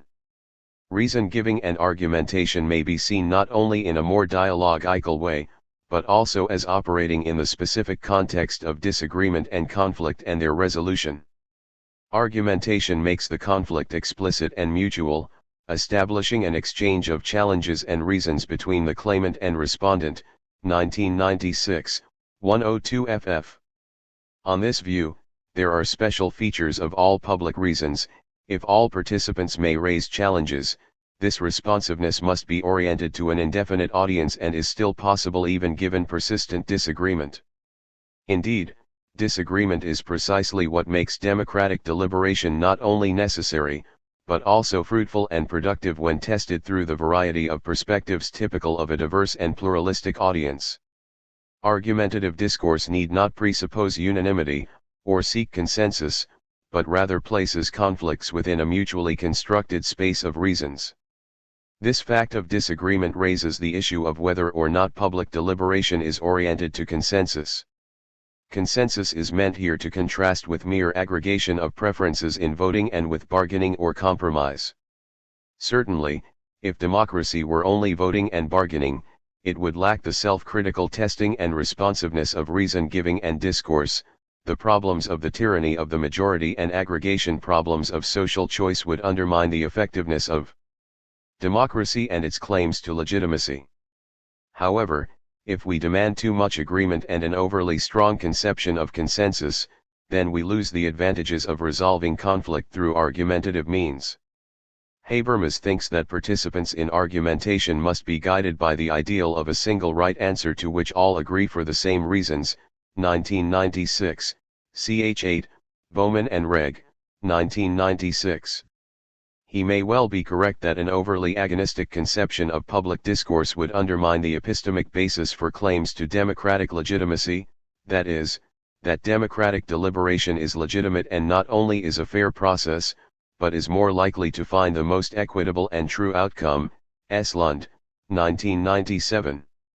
For all its attractions to critics of deliberation, agonistic debate is no less open to the charge of elitism. Ben Habib, 1991, and even less based on the sort of cooperation needed to resolve conflict mutually. At the same time, the demand that all agree for the same reasons is overly strong and reduces the epistemic benefits of argumentation and challenge. If participants agree for different reasons, the epistemic gains that result from testing any agreement from a plurality of perspectives would arguably be superior to the gains of any orientation to consensus as a regulative norm. Besides issues related to the emphasis on argumentation and consensus as overly narrow, other critics of deliberative democracy argue that it has too narrow a conception of the range of discursive possibilities within the public forum, leading to the exclusion of rhetoric, testimony, and other important modes of speech that do not seem to be forms of reason-giving. The wider notion of argumentation as involving claims, challenges and reasons as responses vitiates these criticisms to some degree. If all speech acts must be open to all participants in free and open communication, then perhaps the most important deliberative speech act is related to the opening of a discursive exchange or the proposing of a topic or theme for public deliberation. Bowman, 1996. Indeed, to make a claim is to invite a response, and with this kind of invitation comes an implicit obligation to be responsive to those who reply. Indeed, the discursive obligations of citizenship involve not only the willingness to engage in the special mutual conflict distinctive of argumentative practices but also obligations of responsiveness and answerability to others. Listening is thus just as important an obligation as speaking, and it is here that asymmetries are likely to emerge rather than on the expressive side, however formally restrictive some public spheres may be in permissible modes of expression. What if such collaborative perspective taking is blocked, and communication remains unsuccessful in resolving conflict? This raises issues of ideology and toleration, of putting the current and sometimes unnoticed limits of discourse up for democratic debate and challenge. Ideology and democracy. Toleration and the limits of discourse. Democracy traditionally refers to a specific set of institutions that assure citizens self-rule via procedural mechanisms that, at the very least, permit equal access to political influence. For example, making decisions according to voting rules such as the formal principle of one person, one vote is also an attempt to assure political equality by distributing political power widely. Other decision rules would require different forms of equality. In deliberative politics in the constitutional state, equal chances to participate in deliberation might be conjoined with mechanisms of decision-making by majority rule. Habermas, 1996, ch. 8. However important they may be, the necessary conditions for deliberative politics are not exhausted by explicit rules of justification or the distribution of power in decision-making. Besides the background of common knowledge of such rules and of a shared political culture, democracy in general and deliberative democracy in particular require a particular communicative infrastructure. Without the effective operation of implicit norms of communicative success as a resource available to all, formal procedures and institutions, no matter how well designed, will not succeed in distributing power in accordance with explicit norms of political freedom, equality, and publicity. Bowman, 1996, ch. 3. The lack of consideration of the relation between implicit norms of communicative success and explicit norms for the distribution of power has led to practical deficits in normative theories of discursive politics. Here we can incorporate the insights of sceptical empirical theories and apply them to the existing structures of communication and deliberation in particular institutions. If they are to be made grounds for deepening democratic practices, these should be formulated not as theoretical claims about the limits of language or reflection in general, but as the efficacy of citizens who currently lack effective voice and address their criticisms to other citizens as claims to justice. Is democratic discourse a means of overcoming the implicit restrictions of political discourses informed by social categories of racist and sexist speech? Rather than only being a set of explicit principles of justification and institutional decision rules, democracy is also a particular structure of communication.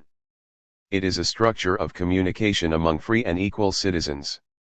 By contrast, ideology restricts or limits social processes of communication and the conditions of success within them. See further Chapter 1.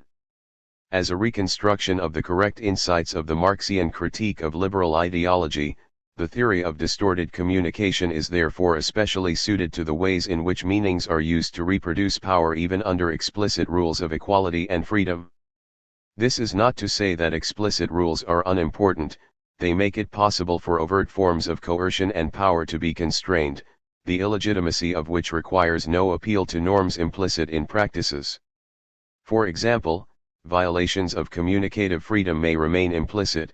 The success of a deliberation may simply not be a matter of putting one's reasons up for evaluation by others when one avoids communication altogether. Under conditions of great inequality, contested topics may simply be avoided at the agenda-setting stage that reflects organizational bias. In any actual democracy, both strategic and communicative action may be present. For example, Large advantages in the agency freedom of one group over all others may be due to the possession of vastly greater resources or other forms of social power.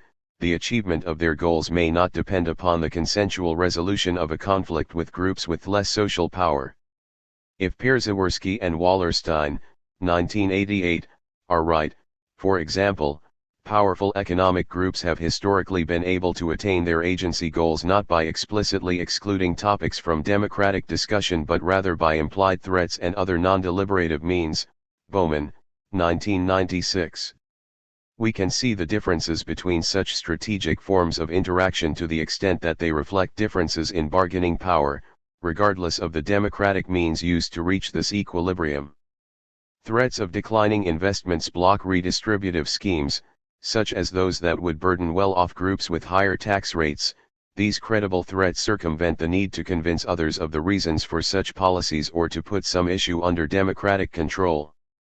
Similar discursive effects occur when institutions operate with implicit discursive frames, as did the Nuclear Regulatory Agency when it considered the 1966 partial meltdown of the Detroit Edison reactor to be a mere engineering mishap. Gamson, 1992. The excessive agency freedom of some and the lack of social power of others means that some dissenting reasons will not become topics to be recognized or respected. However, it is possible to shift the framework of justification in both these cases, where the meanings of policies are changed and new agendas formed. In these cases, strategic actions by social movements are used to open up communication where it is blocked, to move discourse and deliberation beyond a bargaining equilibrium. Asymmetrical negotiating power. See further Chapter 20. By looking at such cases, we can better see the division of labor in reconstructive theories of discourse. Explicit rules function to create the frameworks in which institutions operate to the extent that they can be embodied in deliberative procedures. But this constructive role for the theory is not sufficient, since implicit social norms can undermine communicative success within an institutional framework of explicit rules. Civil rights, for example, may be interpreted legally so as to establish and guarantee a minimum threshold and the fair value of communicative liberties. They can be interpreted, for example, to assure that voting power is more equitably distributed, permitting greater access to representative forums, or they may open up regulations of political speech to diminish the effects of discrepancies in campaign financing.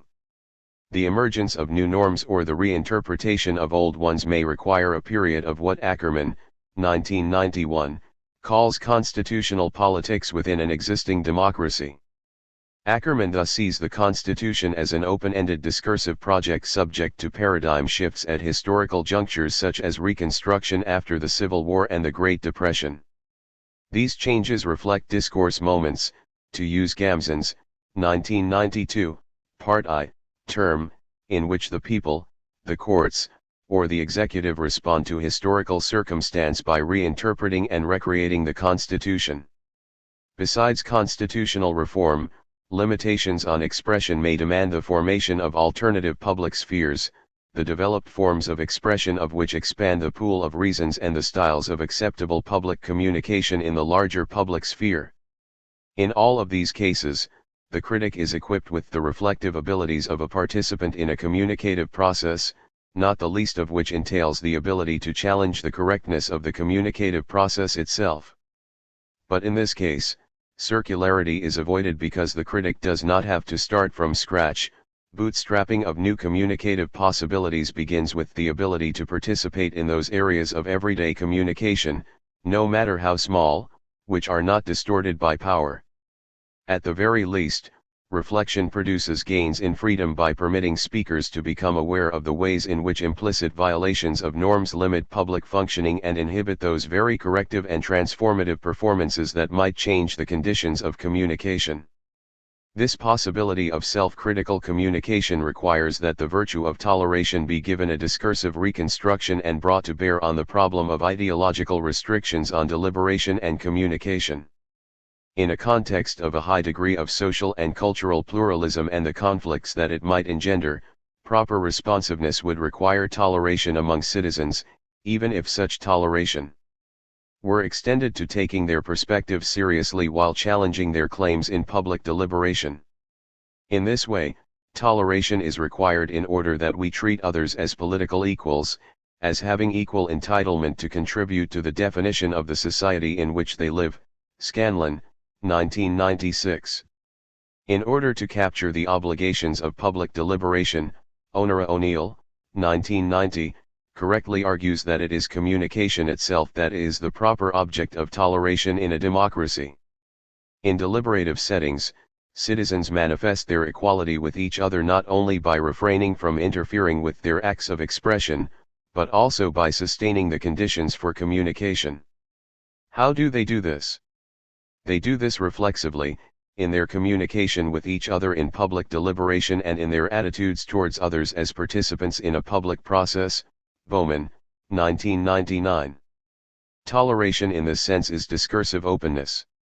If publicity is the more general norm and attitude of concern for the structures and processes of communication in a democracy, then toleration demands that citizens be concerned with the structural features of public debate and discussion through which deliberation takes place. Toleration in a weak sense is directed towards the reasons that others offer in communication. They must be taken seriously and not disqualified ex ante, either in principle or in fact. Toleration is needed in the public process aimed at discovering whether a reason is a publicly acceptable one or not. Publicity in this sense is practical and historical rather than merely a formal ideal. If the public character of a reason in this sense is better seen as an outcome of an actual process of discussion, then it is not necessarily significant if the reason is religious or secular. Rawls, 1999. However, taking reason seriously is not all that deliberation requires. Toleration in the strong sense extends not directly to reasons as such but to the perspectives that inform these reasons and give them their cogency. Before a reason can first be seen as a reason and then potentially as one that passes the critical scrutiny of all citizens, the perspectives of others and the experiences that inform them must be recognized as legitimate. In light of this inclusion of their perspective, groups recognize themselves as contributing to democratic decisions. The toleration of others' perspectives is then part of recognizing them as equal members of a political community, despite the potential for persistent disagreements and deep conflicts. As Scanlon, 1996, puts it, what toleration expresses is recognition of common membership that is deeper than these conflicts, recognition of others as just as discursively entitled as we are to contribute to the definition of our society. These two features of toleration, as perspective-taking and as normative attitude in communication, take up the sceptical challenge of putative limits of discourse. A regime of toleration is illegitimate if it denies discursive entitlements by falsely generalizing the perspective of the tolerating group so that they can reject the claims and reasons of the tolerated group. A regime of toleration is just if it permits citizens to fulfill their obligations of justification to all if they are to respect the equal entitlement of each to contribute to the definition of their society. The toleration of perspectives is a matter not only of first-order communication, but of the second-order properties of the regime that aims at protecting the integrity of communication and deliberation. Young, 1997, 2000. In this respect, toleration is a second-order property of the framework that creates a deliberative community. It is also a property of citizens, who are obligated to exhibit concern for democratic communication. When coupled with critical reflection on the conditions of successful communication, toleration acts as a form of anti-power to overcome the restrictions of ideology on the structure of communication in democratic processes. Those who make these criticisms may act as the generalized other in Mead's sense, the other whose claims test the limits of the supposedly free and open discursive community of citizens. The limits on discourse are then limits on the regime of toleration and its implied generalized other to whom the regime must be justified. Conclusion: extending the discursive community. Besides these applications to democratic practices and institutions, discourse has properties that make it a unique medium. It is certainly reflexive and self-referential, since it is primarily through discourse that we can challenge discourses and their implicit restrictions. This reflexivity makes discourse uniquely suited to extending democracy. By permitting indefinitely large and indirect social relations, discourses are not confined to specific linguistic communities but may extend beyond their historical, social, and cultural origins. As Mead, 1934, put it, the universe of discourse is the most inclusive and extensive of all human communities, if that term may be applied to any grouping determined by participation in intensive communicative interaction. The universe of discourse then enables the largest conceivable number of individuals to enter into some social relationship to each other, however indirect and abstract that may be. 1934, 158. Mead asks further political questions of organizing discourse in institutions. Can we carry on a conversation in international terms? It is largely a question of social organization. 1934, 271. With global communications, interaction, and media, the global public sphere seems to be a new reality to be reckoned with politically. Bowman, 1999, Habermas, 2000. This provides at least the potential for democratic innovation and for new cosmopolitan discourses, both made possible at least in part by the extension of communicative interaction in the emerging global public sphere. The emergence of a transnational civil society and a global public sphere provides the countervailing global infrastructure for the same sort of contestation that is the basis for the democratic accountability of the media and technoscience. Cosmopolitan democrats must foster the conditions for communication that make this contestation effective. Their goal has already been formulated in deliberative theories of democracy, to support a communicative infrastructure needed to expand the possibilities of democratic politics to the global arena where asymmetries are now prevalent. Given the scale of such a democracy, influence on decision-making may be highly mediated and often indirect. The political structure of this higher-level democracy is yet to be determined, but its demands of scale make it unlikely that it will institutionalize the discursive principle in the same way as it has been in the modern state. For now, cosmopolitan democracy consists mostly of discursive challenges to the current international order from transnational civil society and public spheres, since it is not yet organized institutionally as to permit deliberative authorization or equal opportunities for effective participation rather than contestation. The cosmopolitan ideal is thus another potential target for discursive reconstruction, since in discourse all speakers become the potential addressee of claims made by others to whom we have the rational obligation to be open and responsive. If politics is the means by which a society acts upon itself, then increasing interdependence may lead to the expansion of politics. Since discourse remains the means by which politics becomes deliberative, the question is then to come up with a feasible institutional design to organize discursive exchange in the international political community. See further Chapter 22. 13. Richard Dagger. Communitarianism and republicanism are closely related schools of thought, so closely related that friend and foe alike sometimes conflate them. The relationship is evident in their Latin roots. Communitarians are concerned with communitas, the common life of people who form a community, and republicans are devoted to the residential publica, the good of the public. Of the two, however, only republicanism traces its lineage as well as its name to ancient Rome. Indeed, scholars often look beyond Rome to the philosophers and city-states of ancient Greece, particularly Aristotle and Sparta, for the origins of republicanism. For the origins of communitarianism, though, one need look no farther back than the 19th century, and it is only since the 1980s that the term communitarian has gained its present currency as a result of the so-called liberal, communitarian debate. This debate points to another way in which communitarianism and republicanism are related. Both the emergence of communitarianism and the revival of republicanism in recent years stem from an uneasiness with liberalism. In both cases the fundamental complaint is that liberalism is guilty of an excessive or misguided emphasis on the rights and liberties of the individual that nurtures a socially corrosive form of individualism. Newman, 1989, 254. But exactly how liberalism has gone wrong and what should be done to set matters right are points on which communitarians and republicans disagree, not only with each other but among themselves.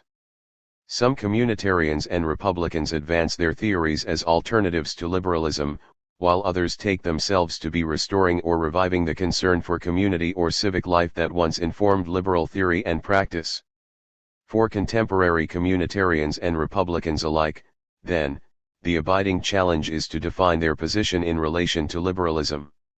This challenge is especially daunting for communitarians, who seem to be joined more by a common impulse or longing than by agreement on shared principles. As a result, as I shall explain below, communitarians have been vulnerable to three charges: first, that their objections to liberal theory are largely misconceived; second, that they have no clear alternative to offer, largely because they fail to define community in a precise or useful way; and third, that the vague alternative they do offer runs the risk of imposing stifling conformity, or worse, on society. There is, in addition, the embarrassment that some of the most prominent scholars to wear the communitarian label have either abandoned communitarianism or denied that the label ever truly fitted them. Contemporary Republicans face similar charges, but they have more resources with which to meet them. To understand what these resources are, however, and to appreciate the superiority of republicanism to communitarianism, we shall need to begin at the beginning, before the liberal, communitarian debate and before the Republican revival of the last 30 years or so, with a brief account of the Republican tradition in the history of political thought. With that and an even briefer account of the development of communitarianism lending the necessary background, we shall be in a position to assess the merits and prospects of contemporary communitarianism and republicanism. Republicanism, classical and modern. According to the Standard Dictionary definition, a republic is a political system with a representative government and an elected executive officer rather than a monarch.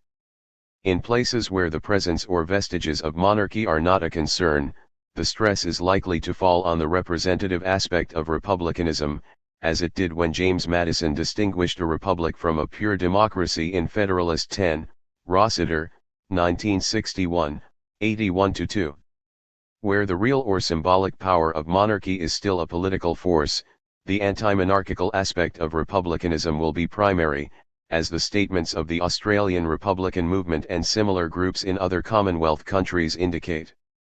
The same is true of France and other countries in which the struggle between pro- and anti-monarchical forces became a defining feature of the political culture.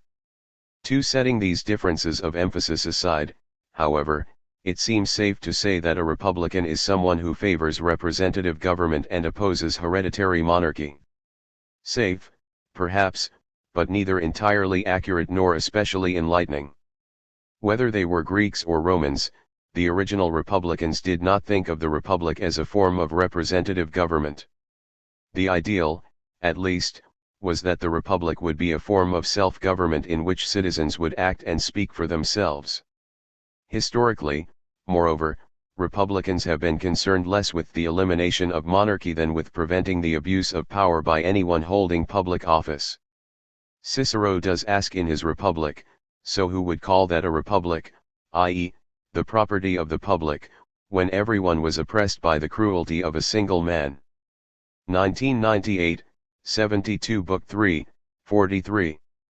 But the subsequent discussion reveals that Cicero believed that rule by the few and rule by the many could also be tyrannical, and therefore not republican.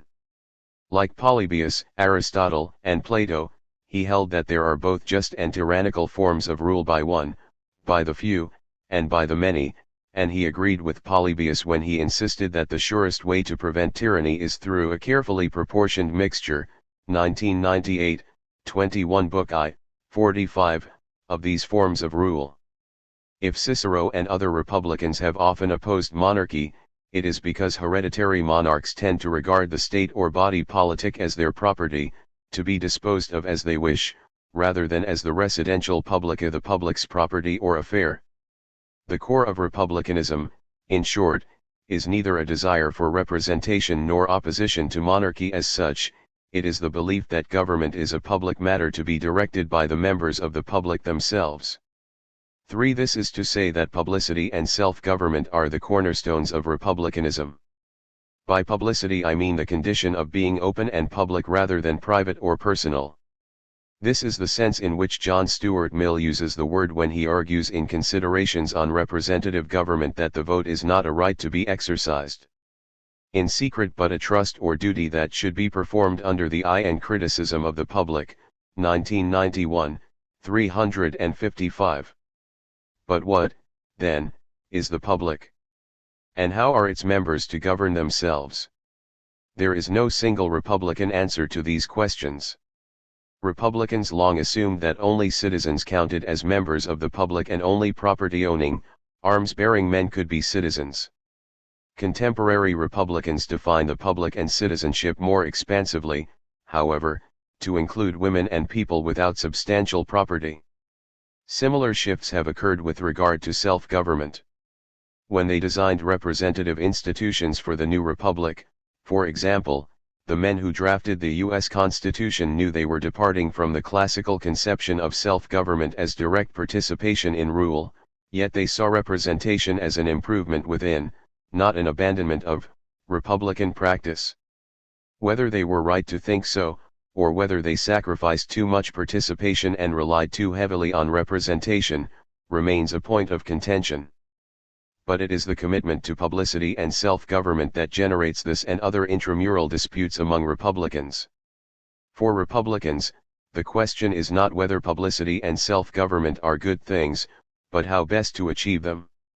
One could say the same, of course, about liberals, conservatives, socialists, and others who claim to promote government of, by, and for the people. To the extent that they stress the importance of publicity and self-government, however, modern political theories draw upon the legacy of classical republicanism. To the extent that they differ from one another, and from republicanism, it is because they pursue the implications of publicity and self-government in different ways. To understand what is distinctive about republicanism, then, we must examine the implications Republicans draw from publicity and self-government. In the case of publicity, the implications are twofold. The first is that politics, as the public's business, must be conducted openly, in public.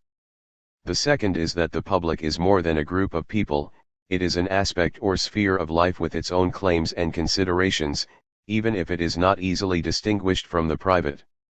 Something is public when it involves people who share common concerns that take them out of their private lives and beyond, as Tocqueville put it in Democracy in America, the circle of family and friends, 1969, 506. No matter how desirable they may seem to others, neither a life of unfettered self-indulgence nor one devoted exclusively to family and friends will appeal to a Republican.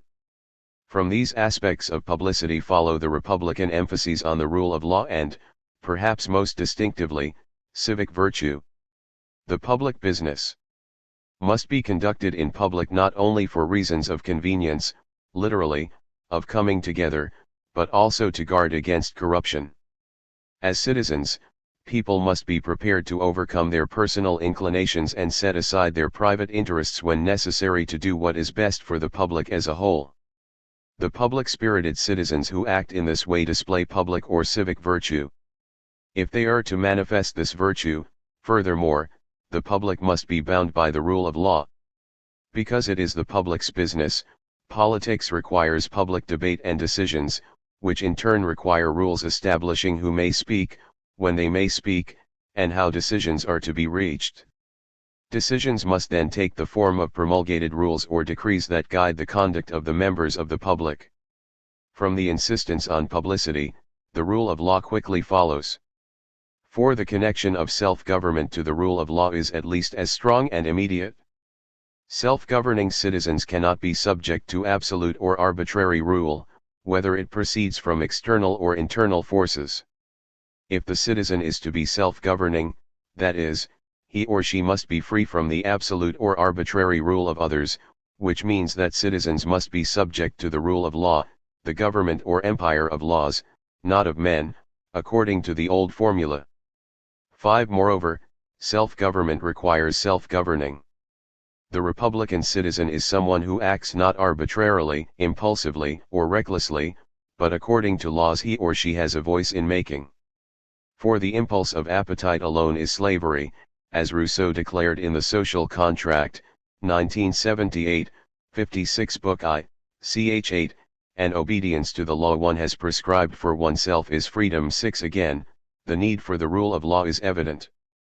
As with publicity, the Republican commitment to self-government leads to characteristic Republican themes, such as concern for freedom, equality, and, again, civic virtue. Self-government is, of course, a form of freedom. For Republicans, it is the most important form, for other kinds of individual freedom are secure only in a free state, under law. Freedom thus requires dependence upon the law so that citizens may be independent of the arbitrary will of others. As Rousseau said in Émile, dependence on men engenders all the vices, and by it, master and slave are mutually corrupted. If there is any means of remedying this ill in society, it is to substitute law for man and to arm the general wills with a real strength superior to the action of every particular will. 1979, 85, Rousseau also knew, as he makes plain in the Discourse on the Origin of Inequality and Political Economy, that the law itself could be corrupted. That is why he ends Book I of the Social Contract with this note: laws are always useful to those who have possessions and harmful to those who have nothing. It follows from this that the social state is only advantageous to men insofar as they all have something and none of them has anything superfluous. 1978, 58. Equality under law is only possible, in other words, when wealth and property are distributed in a way that prevents some people from bending the law to their will. Republicans, including Rousseau, have typically endorsed private ownership of property because they see in it a means of fostering independence.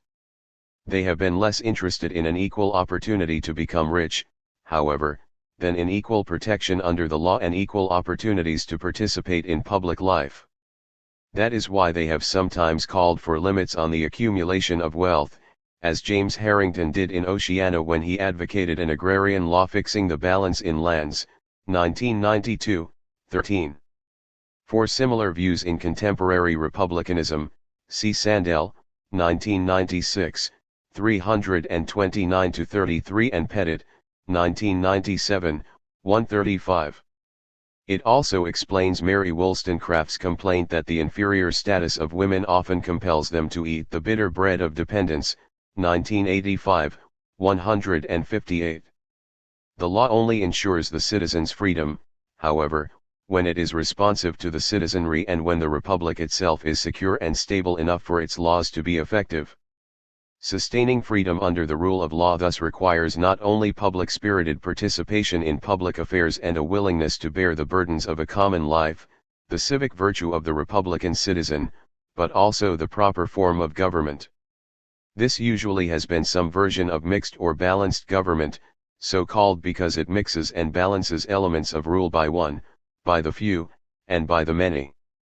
As J.G.A. Pocock, 1975, and others have noted, writers from Polybius and Cicero to Machiavelli and the American founders celebrated the mixed constitution for its ability to stave off corruption and tyranny. See further Chapter 26. Monarchy, aristocracy, and democracy, according to these writers, are prone to degenerate into tyranny, oligarchy, and mob rule, respectively, but a government that disperses power among the three elements could prevent either the one, the few, or the many from pursuing its own interest at the expense of the common good. With each element holding enough power to check the others, the result should be a free, stable, and long-lasting government. To be sure, Republicans have sometimes struggled to reconcile their faith in mixed government with their distrust or even hatred of hereditary monarchy and aristocracy. But this struggle, as in the case of the American founders, has led to a reinterpretation of balanced government as one that relies upon the checks and balances of separated powers or functions of government. Whether mixed in the older sense or balanced in the newer, though, the point is to resist the corruption of power by preventing its concentration. If the balanced constitution is the characteristic form of the republic, civic virtue is its lifeblood. Without citizens who are willing to defend the republic against foreign threats and to take an active part in government, even the mixed constitution will fail. Republics must thus engage in what Michael Sandel calls a formative politics, that cultivates in citizens the qualities of character that self-government requires, 1996, 6. Constitutional safeguards may be necessary to resist avarice, ambition, luxury, idleness, and other forms of corruption, but they will not be enough to sustain freedom under the rule of law. Replenishing the supply of civic virtue through education and other means will thus be one of the principal concerns of a prudent republic, a concern manifest in the works of writers as different in other respects as Aristotle and Wollstonecraft. A prudent republic will also be a small one. That, at least, has been the conclusion, or presumption, of many republicans throughout the centuries. In a large republic, Montesquieu explained in The Spirit of the Laws, the common good is sacrificed to 1,000 considerations, it is subordinated to exceptions, it depends upon accidents. In a small one, the public good is better felt, better known, lies nearer to each citizen, abuses are less extensive and consequently less protected, 1989, 124 Book 8, ch. 16. So widespread was this view in the late 18th century that the American authors of the Federalist found it necessary to point out that Montesquieu had also allowed for the possibility of a federal or confederate, Federalist 9, republic. Even then, the debate over the proposed Constitution often turned on the question of whether the United States would become a federal or a compound republic, that is, a republic comprising 13 or more smaller republics, or whether it would become a consolidated republic that could not long preserve its republican character. Some scholars have taken disagreements about the proper size of a republic to mark one way in which modern republicans have diverged from the path of classical republicanism. According to this view, Pangl, 1988, Ra, 1992, Zuckert, 1994, the truly classical republicans of ancient Greece saw civic virtue as desirable because it protected and preserved the polis in which the highest virtues could be cultivated. Wherever the genuine classical republican tradition still lives, there is some kind of agreement as to the supreme value of the intellectual virtues, and of a life spent in leisured meditation on the nature of justice, the soul, and divinity. Pangl, 1988. 61. By contrast, modern republicans, who stem from Machiavelli, are willing to accept representative government and large polities. Because of their conception of virtue, which allows for commerce and acquisitiveness, and their concern for natural rights, see also chapters 3 and 26. Other scholars are more impressed by the continuity of the republican tradition.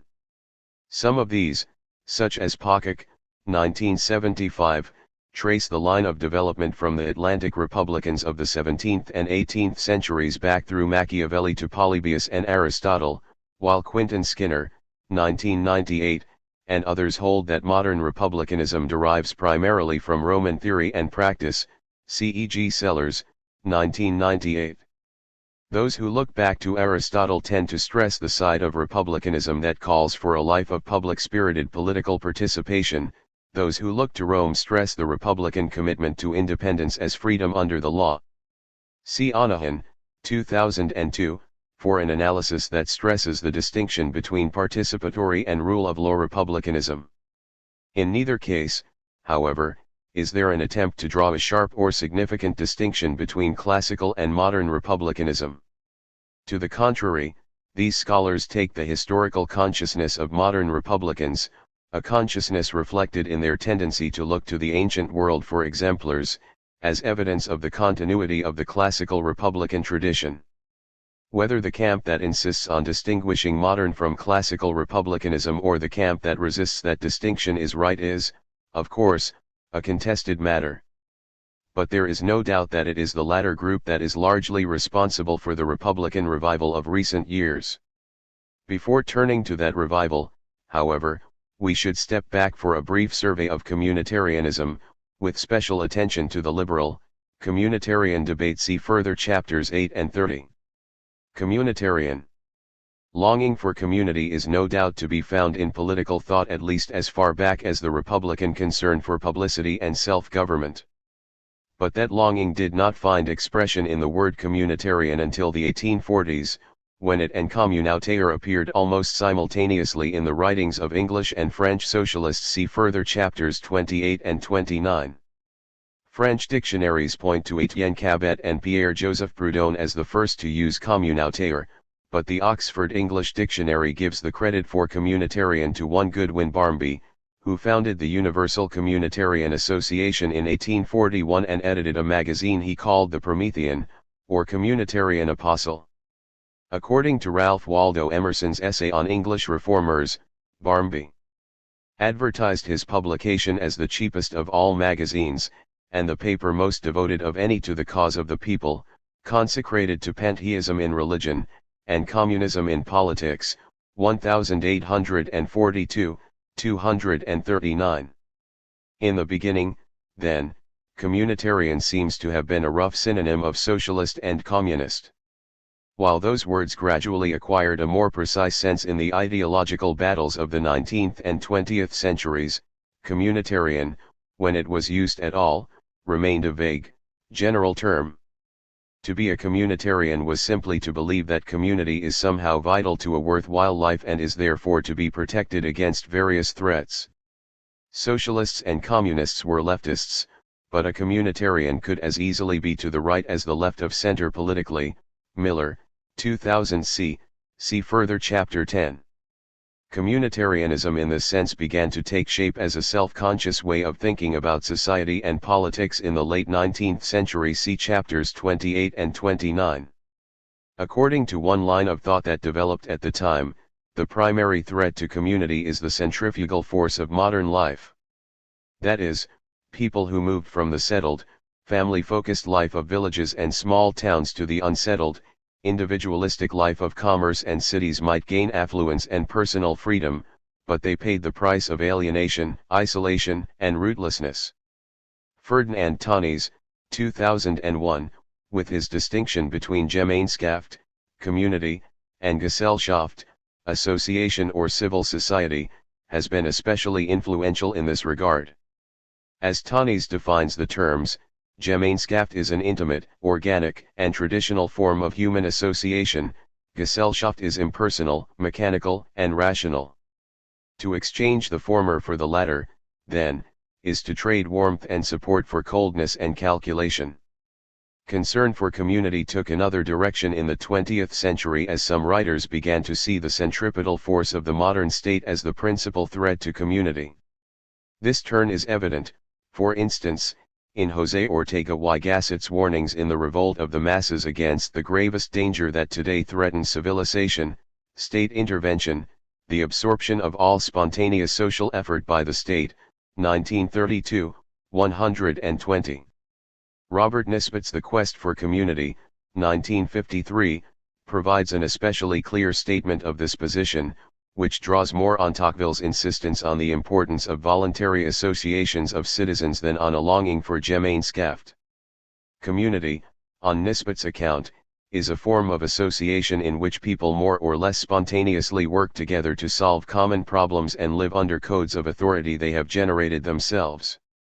But the free and healthy life of community is increasingly difficult to sustain, he argues, in the face of constant pressure from the modern state, with its impulses toward centralized power and bureaucratic regulation.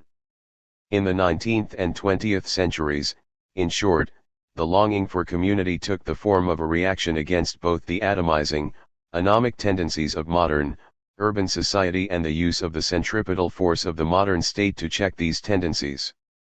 Moreover, modernity was often linked with liberalism, a theory that many took to rest on and encourage atomistic and even possessive individualism. Macpherson, 1962. Against this background, communitarianism developed in the late 20th century in the course of a debate with, or perhaps within, liberalism. This debate occasionally took an overtly political form as various political figures insisted on the need to defend community standards and cohesion against the onslaught of relentless individualism. Most notably, Bill Clinton in the United States and Tony Blair in Britain appealed to communitarian concerns as they advocated policies meant to give as much weight to individual responsibilities as to individual rights. The terms of the liberal communitarian debate, however, were set not so much by politicians as by political philosophers.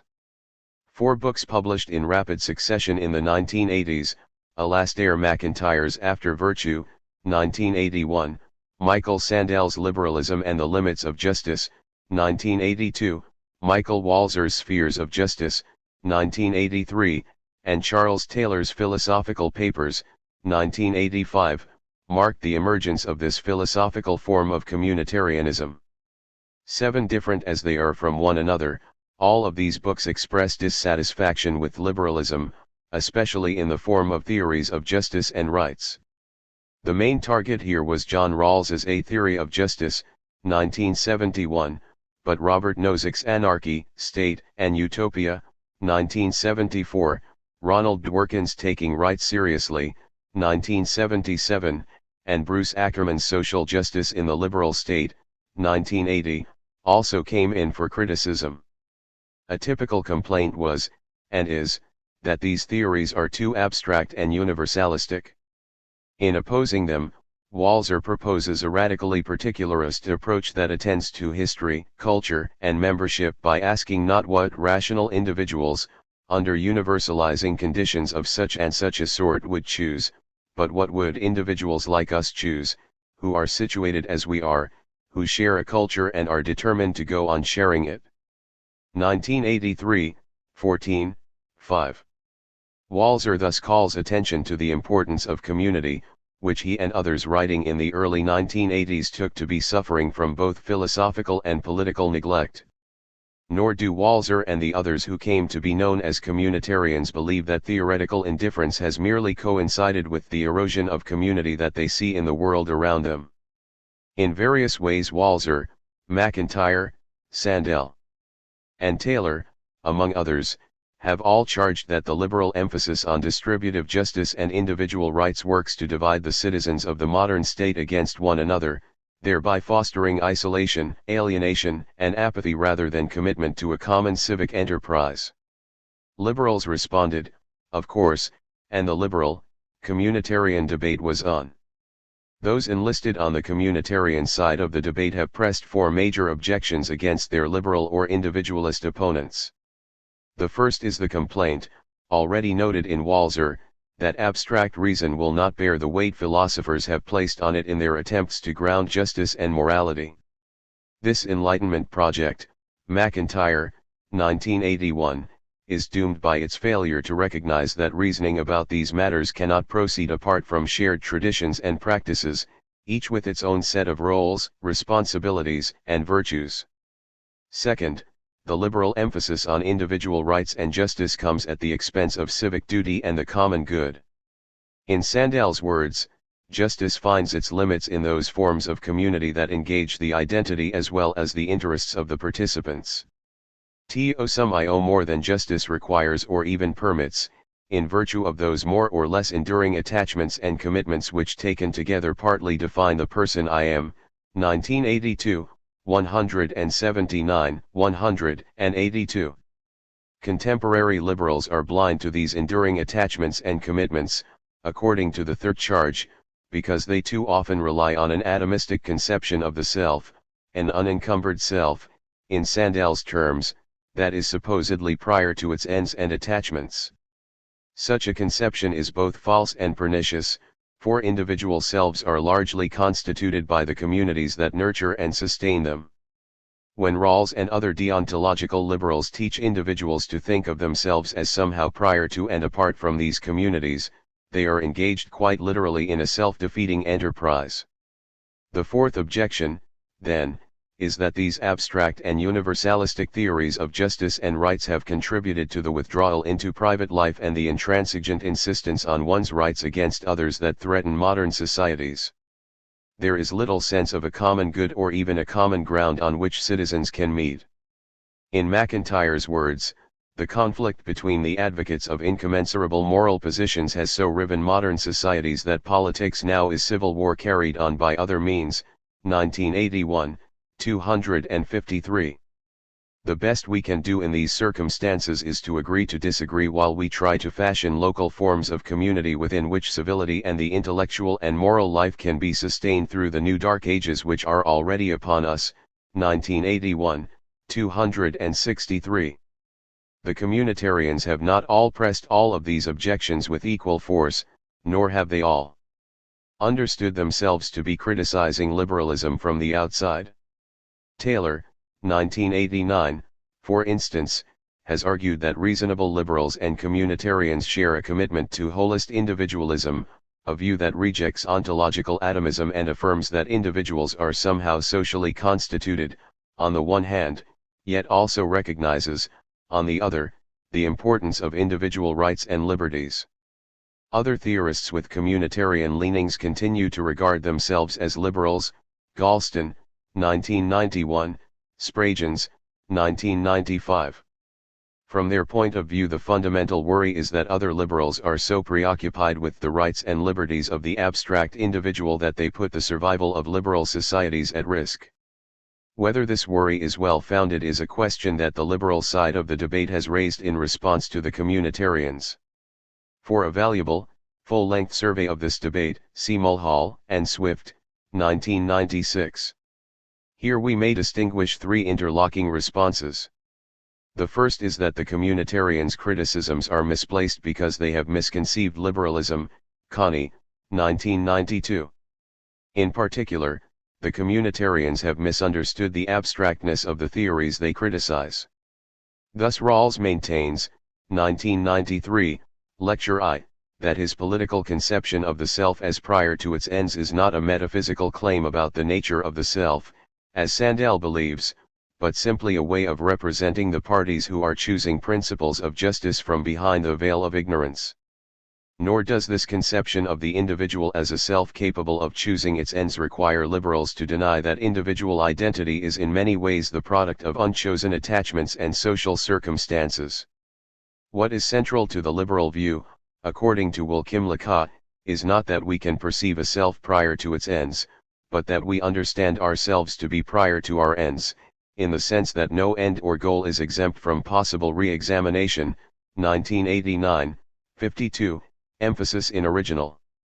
With this understood, a second response is to grant, as Kimlicka, Dworkin, 1986, 1992, Schwerth, 1996, and Mason, 2000, do, that liberals should pay more attention to belonging, identity, and community, but to insist that they can do this perfectly well within their existing theories. The third response, finally, is to point to the dangers of the critics' appeal to community norms. Communities have their virtues, but they have their vices, too: smugness, intolerance, and various forms of oppression and exploitation among them. The fact that communitarians do not embrace these vices simply reveals the perversity of their criticism. They want us to live in Salem, but not to believe in witches. Gutman, 1992, 133, Friedman, 1992. If liberals rely on abstractions and universal considerations in their theories of justice and rights, that is because they must do so to rise above, and critically assess, local prejudices that communitarians must simply accept. Communitarian rejoinders have indicated their sensitivity to this last point. Sandel, as we shall see, has decided that Republican better defines his position than communitarian, and McIntyre has denied, quite forcefully, that he is or ever was a communitarian. 8 others have embraced the communitarian label, but their rejoinders to liberal criticism stress their desire to strike a balance between individual rights and civic responsibilities. Etzioni, 1996, in order to move closer to the ideal of community life, a life in which we learn the value of integrating what we seek individually with the needs and aspirations of other people. Tam, 1998, 220, emphasis added. In contrast to McIntyre, Sandel, Walzer, and Taylor, these political communitarians, Fraser, 1999, are less concerned with philosophical criticism of liberalism or individualism than with moving closer to the ideal of community life by reviving civil society. They hope to do this, in particular, by calling attention to shared values and beliefs, encouraging active and widespread participation in civic life, and bringing politics down to the local, properly human level. Fraser, 1999, 41-2. The key question for these political communitarians is whether the ideal of community life is precise and powerful enough to do the work they want it to do. To the political communitarian, appealing to the spirit of community holds the promise of uniting people of various political inclinations, left, right, and center. To others, however, it seems that the communitarian political movement, avoiding controversial political issues in order to appeal to as wide a range of constituents as possible, ends up as little more than a moral appeal to us all to behave better, take more responsibility for our social environment, avoid corruption, etc., etc. Miller, 2000 c. 109. Communitarianism of this sort may be useful as exhortation, but it is too vague and accommodating to succeed as a political philosophy. Republicanism revived. Whether philosophical or political, communitarianism is too vague to be helpful and too accommodating to be acceptable. Communities take a great many forms, including some, such as fascist or Nazi communes, that communitarians themselves must find unpalatable or intolerable.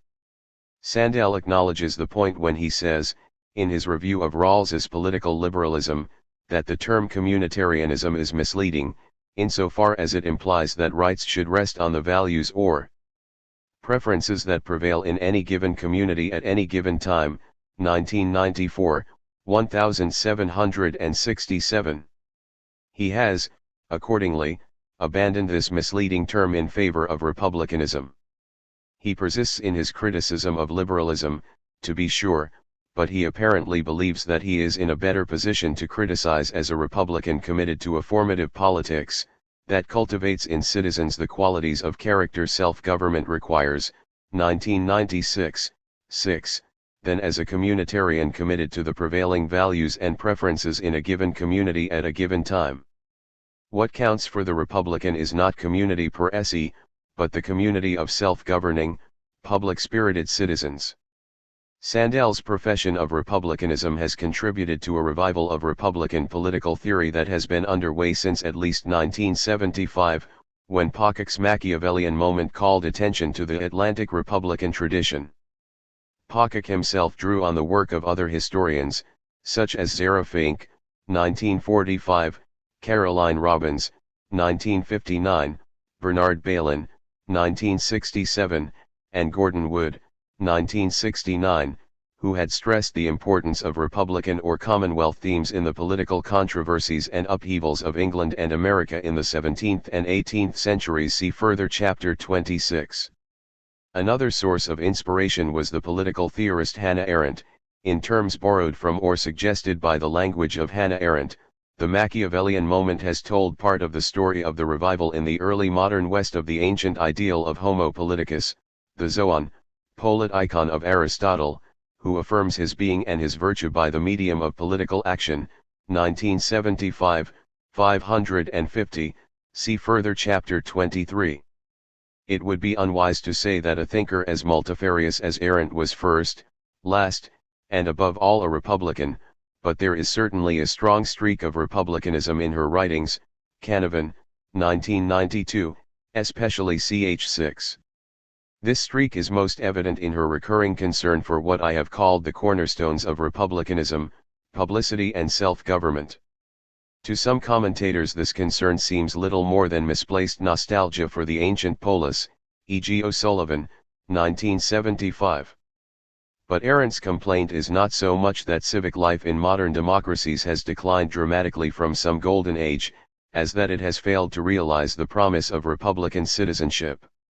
Technology has eased the burdens of labor and freed us to act as citizens in the public realm, she argued in The Human Condition, 1958, yet we forsake public life in favor of private consumption. We want government to provide for the welfare of the citizenry, she declared in On Revolution, but we deny the very existence of public happiness and public freedom as we insist that politics is a burden. 1965, 273. We are, in short, squandering an opportunity to achieve what the republicans of ancient Greece and Rome thought to be impossible, a polity in which the freedom of republican self-government is available not only to the well-to-do few but to almost the entire people. Similar worries about the erosion of the distinctively political animated Sheldon Volline's influential Politics and Vision, 1960, 290. Like Arendt, Volline's complaint is that the political has been displaced by the social in the modern world. What we call politics is little more than the squabbling of groups seeking to protect and promote their interests, with devastating consequences for civic life. There is substantial evidence, Volline remarks, that participation in public affairs is regarded with indifference by vast numbers of members. The average citizen seems to find the exercise of political rights burdensome, boring, and often lacking in significance. To be a citizen does not appear an important role nor political participation an intrinsic good. By reducing citizenship to a cheap commodity, democracy has seemingly contributed to the dilution of politics. 1960, 353. In retrospect, then, Pocock's Machiavellian moment appears to have brought together and supplied a name for two previously distinct bodies of scholarship, the efforts of historians to recover a form of political thought that seemed to be all but lost, and the efforts of political theorists, notably Arendt and Volline, to remind their contemporaries of the value of the public life of the self-governing citizen. Those scholars who have subsequently seen themselves as engaged in the Republican revival have tried, for the most part, to combine these tasks by dedicating themselves to the historical retrieval and reconstruction of republicanism, e.g. Sullivan, 1986, Boyd, 1989, Oldfield, 1990. So much is necessary, it seems, if they are to show that the Republican concepts and idioms of earlier eras still speak to present concerns. Thus Sandel tries in Democracy's Discontent to devise a public philosophy for the United States by reclaiming the republicanism of the American founding and the political economy of citizenship that governed American thinking about economic relationships, he argues, into the late 19th century. But that is not to say that neo-republican theorists have shied away from prescription as they have explored the implications of republicanism for contemporary politics.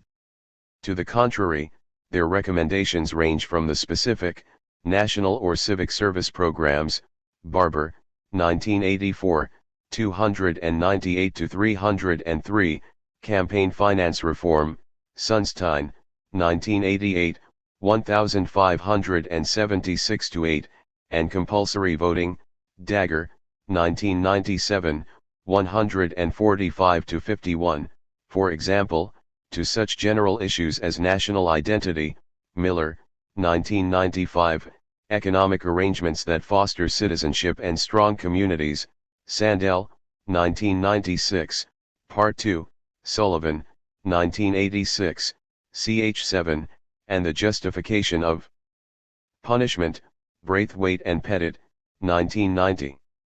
They are not so united on any of these points as to warrant the claim that there is a neo-republican program for political change, but it is possible to discern four broad themes on which they do agree.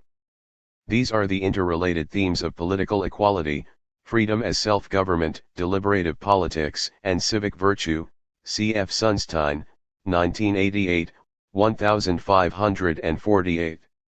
The commitment to equality is hardly distinctive of neo-republicanism, for it is a commitment shared, if Dworkin, 1977, 179-83, and Kimlicott, 1990, 4-5 and Passim, are correct, by every plausible political theory. It does distinguish them, of course, from their classical forebears, whose praise of the equal rule, isonomia, of citizens sometimes went hand in hand with the defense of slavery. What makes the neo-republican position truly distinctive, however, is the combination of a belief in the equal moral worth of persons with the traditional republican emphasis on the importance of political equality. Everyone, that is, should have the opportunity to become a citizen, and every citizen should stand on an equal footing under law and in the political arena, with every other citizen. Republicanism may thus require steps to be taken to relieve women from subjection to men, workers from subjection to employers, and the members of some racial, ethnic, or cultural groups from subjection to others. In the traditional idiom, these steps may be necessary to free some people from dependence on others. They may also require some redistribution of wealth and limits on the use of money to obtain or exercise political influence.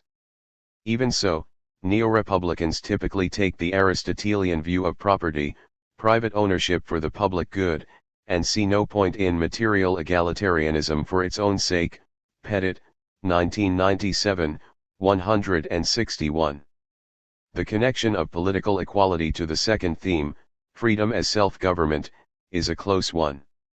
Both involve what Philip Pettit calls the frankness of intersubjective equality, 1997, 64. On the Republican view, as we have seen, freedom is not so much a matter of being left alone as it is of living under the rule of laws that one has a voice in making.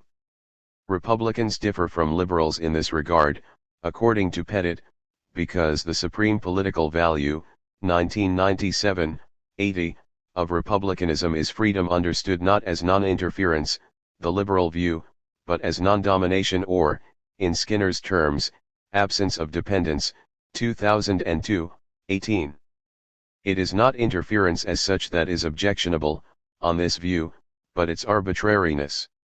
The slave and the citizen may both suffer interference when one must bow to the will of the master and the other must bow to the law, but it is a mistake to say that they both suffer the loss of freedom. The master need not be concerned for the slave's desires or interests, but the law, at least in the ideal, must attend to the interests of the citizen qua citizen even when it interferes with his or her activities. By protecting the citizen against arbitrary power, the law is the non-mastering interferer, Pettit, 1997, 41, that ensures the citizen's freedom.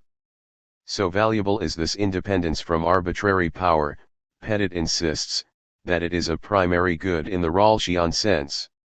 Whatever else people may want, they will want to be free from domination because they then will have the ability to make plans, to speak with independent voices, and simply to be persons.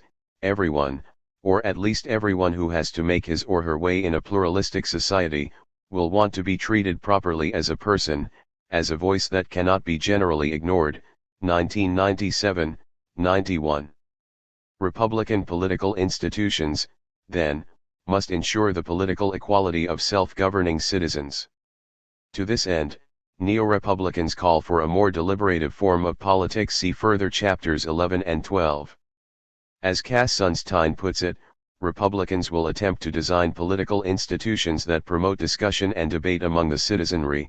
They will be hostile to systems that promote lawmaking as deals or bargains among self-interested private groups.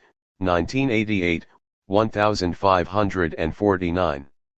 This is not to say that Republicans believe that citizens would easily or quickly come to agreement about what the common good requires if only government could be freed from the stranglehold of interest groups.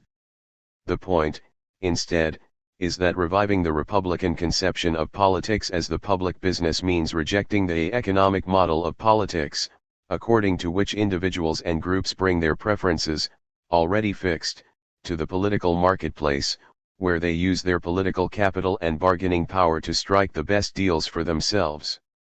On the Republican view, politics of this sort is a form of corruption that reduces the citizen to a consumer seeking to promote his or her personal interests. Steps must be taken, then, to limit the power of private interests, to prepare people through civic education to take the part of the public-spirited citizen, and to provide them with arenas or forums in which they may engage in debate and deliberation on the public business. Deliberative politics will succeed, however, only if there is a sufficient supply of civic virtue, otherwise debate and deliberation will be little more than a vain display that distracts attention from the real politics of bargaining for personal advantage. This is the fourth theme of the neo-republicans: civic virtue is necessary if self-government is to be sustained. But the neo-republicans also tend to believe that civic virtue is either in decline or in jeopardy, and they frequently place the blame on liberalism. As Sandel says, the civic or formative aspect of our American politics has largely given way to the liberalism that conceives persons as free and independent selves, unencumbered by moral or civic ties they have not chosen. 1996, 6. This voluntarist or procedural liberalism, as found in the works of liberal philosophers such as Rawls and the decisions of liberal jurists, has fostered a society in which individuals fail to understand how much they owe to the community. The chief purpose of the state is thus taken to be the arbitration of conflicting claims of individuals in pursuit of their disparate conceptions of the good life. Such a society will be self-subverting, Sandel insists, for it fails to capture those loyalties and responsibilities whose moral force consists partly in the fact that living by them is inseparable from understanding ourselves as the particular persons we are, as members of this family or city or nation or people, as bearers of that history, as citizens of this republic. 1996, 14. Where such loyalties and responsibilities cannot be sustained, self-government cannot survive. Hence the need for a Republican revival. Taken together, these four themes suggest that Republicans today have a powerful and coherent political theory, more powerful and coherent, in my view, than communitarianism. But there is a fifth theme running through the writings of the New Republicans, and on this point they seem to divide. This theme is the relationship of republicanism to liberalism. In general, Neo-Republicans share the communitarian conviction that many liberals give too much attention to individual rights and too little to civic duties. This is particularly true, they hold, of libertarians and those who maintain that liberalism must be strictly neutral with regard to competing conceptions of the good. See further Chapter 9. In response, some scholars with Republican sympathies see a need to recall the civic or Republican elements in liberalism, e.g. Holmes, 1995, Turchek, 1997, Spragens, 1999, or otherwise argue for the adoption of Republican liberalism or liberal republicanism. Sunstein, 1988, Bird, 1993, Dagger, 1997. But others insist, with Pettit and Sandel, that republicanism is different enough from liberalism to justify thinking of them as rival theories. By doing so, however, they open themselves to the objection that Sandel has brought against those liberals who have embraced the ideals of political neutrality and the unencumbered self, that they are engaged in a self-subverting enterprise. Just as a liberal society must be able to count on a sense of community and civic engagement, so a Republican polity must be able to count on a commitment to principles generally associated with liberalism, such as tolerance, fair play, and respect for the rights of others. If their zeal for individual rights and liberty sometimes leads liberals to undercut their position by threatening the communal or Republican underpinnings of a liberal society, so Pettit, Sandel, and others who oppose republicanism to liberalism are in danger of undercutting their position by threatening the liberal principles upon which they implicitly rely. See Dagger, 1999 and 2000, for elaboration of this criticism of Sandel and Pettit, respectively. Conclusion. Two conclusions follow from this survey of communitarianism and republicanism.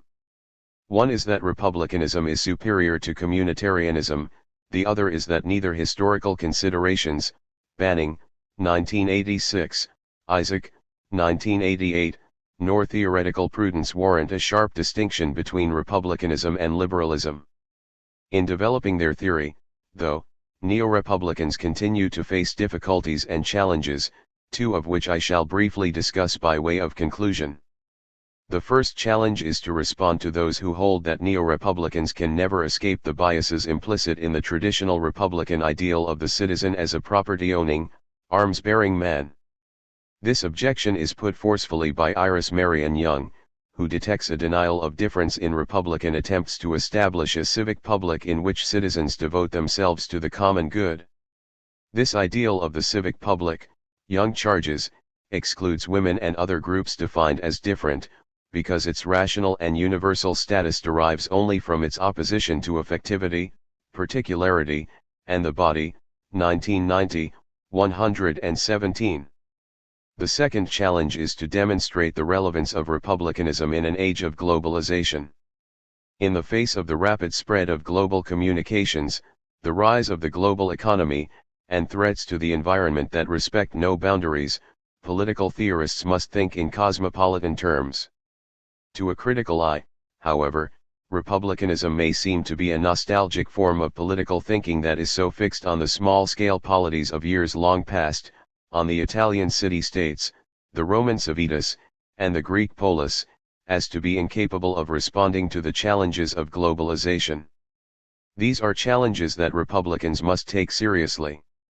Indeed, they are taking them seriously, as recent Republican or civic liberal responses to the challenges of difference and of globalism indicate. These responses engage the four themes mentioned above, and they rely ultimately on the Republican commitment to publicity and self-government, a commitment that cannot be met if too much is conceded to either the politics of difference or cosmopolitanism. There will be disagreement, no doubt, as to the adequacy of these responses. There should be no doubt, however, that neo-republicans are capable of responding to challenges that their classical forebears neither faced nor anticipated. That their theory contains such resources is, in the end, the best testimony to the importance of reviving republicanism. 14. Green Political Theory, a Report. John Barway and Andrew Dobson. In 1983, the United Nations undertook a little-reported series of time-lapse experiments on selected individuals to try to calibrate the effect of ever-accelerating social and intellectual change. The fear that underlay these experiments was that humans are ill-adapted to rapid change, and that if the rate of change continued to accelerate to the degree observed throughout the 20th century, humanity's non-adaptive reactions could become pathological, with potentially disastrous consequences. The experiment required that individuals from various walks of life be isolated from developments occurring in their fields of endeavor for a period of 20 years from January 1, 1983. Although cryogenic technology would have been the perfect way of achieving the required deep sleep, ethical and technical difficulties counted decisively against it. In the end, the UN's Time-Lapse Secretariat, TLS, decided on geographical rather than strictly diachronic isolation. Advertisements went out in specialist journals for volunteers for the experiment, and after a vigorous selection process including tests to determine individuals' representativeness of their occupation or station in life, as well as their ability to stand up to the rigors of 20 years of isolation, 500 individuals were sent to an uninhabited atoll in the Pacific Ocean to begin their period of isolation. Thereafter, the only contact they had with the outside world was with the service craft and personnel charged with maintaining, on a periodic basis, the atoll's life support systems. Contact between the experiment's subjects and service personnel was strictly regulated to prevent the transfer of information of any sort in either direction. 20 years later, on January 1, 2003, the isolation phase of the experiment ended with the return of the subjects to their families and communities. Subjects were returned, to their former occupations or stations in life and asked, simply, to record the changes they observed in them, and to try, impressionistically, to calibrate the rate of change. In general, the conclusions reached at the end of the time-lapse experiments were encouraging and comforting. The experimental subjects proved capable of assimilating the changes that had occurred in their fields and occupations during their isolation, even in areas where change had been extremely rapid, such as information technology and breakfast cereal development. Apart from these broad conclusions, no more concrete results for the time-lapse experiment are due for release until 2005, when detailed assessment will be complete. By a circuitous route, however, one experimental subject's complete account has come into our hands, and what follows is an abridged version of one part of it. The subject in question was a normative political theorist, well known to his colleagues and peers in the early 1980s as a researcher across a formidably wide range of topics in his subdiscipline, just the qualities that spurred the TLS to select him to represent his field of endeavor in the time-lapse experiment. The part of the report that concerns us here is that which deals with what the subject, let's call him Z, variously calls green, environmental, or ecological political theory. What follows are verbatim extracts from Z's report. Asterisk asterisk asterisk. I never thought I'd suffer so much from book and article deprivation during my time in the Pacific Ocean. When they let me loose on January 2, 2003 in my old university library, I felt like a kid in a candy store. Where was the best place to look to get an overview of the previous 20 years of political 180 theory? Predictably, I made a beeline for the textbooks on political ideologies, and there I made my first discovery. Before I left for the Pacific, the last chapter in every textbook of this sort was on feminism. See further chapter 21. Now the last chapter seemed to be called ecologism or environmentalism. What was this? What had happened? And should I pay it any attention?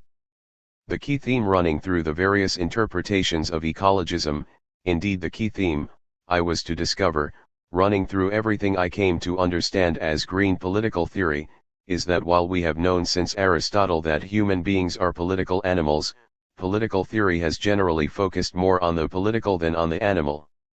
Green political theory asks us, in effect, to invert this prospectus.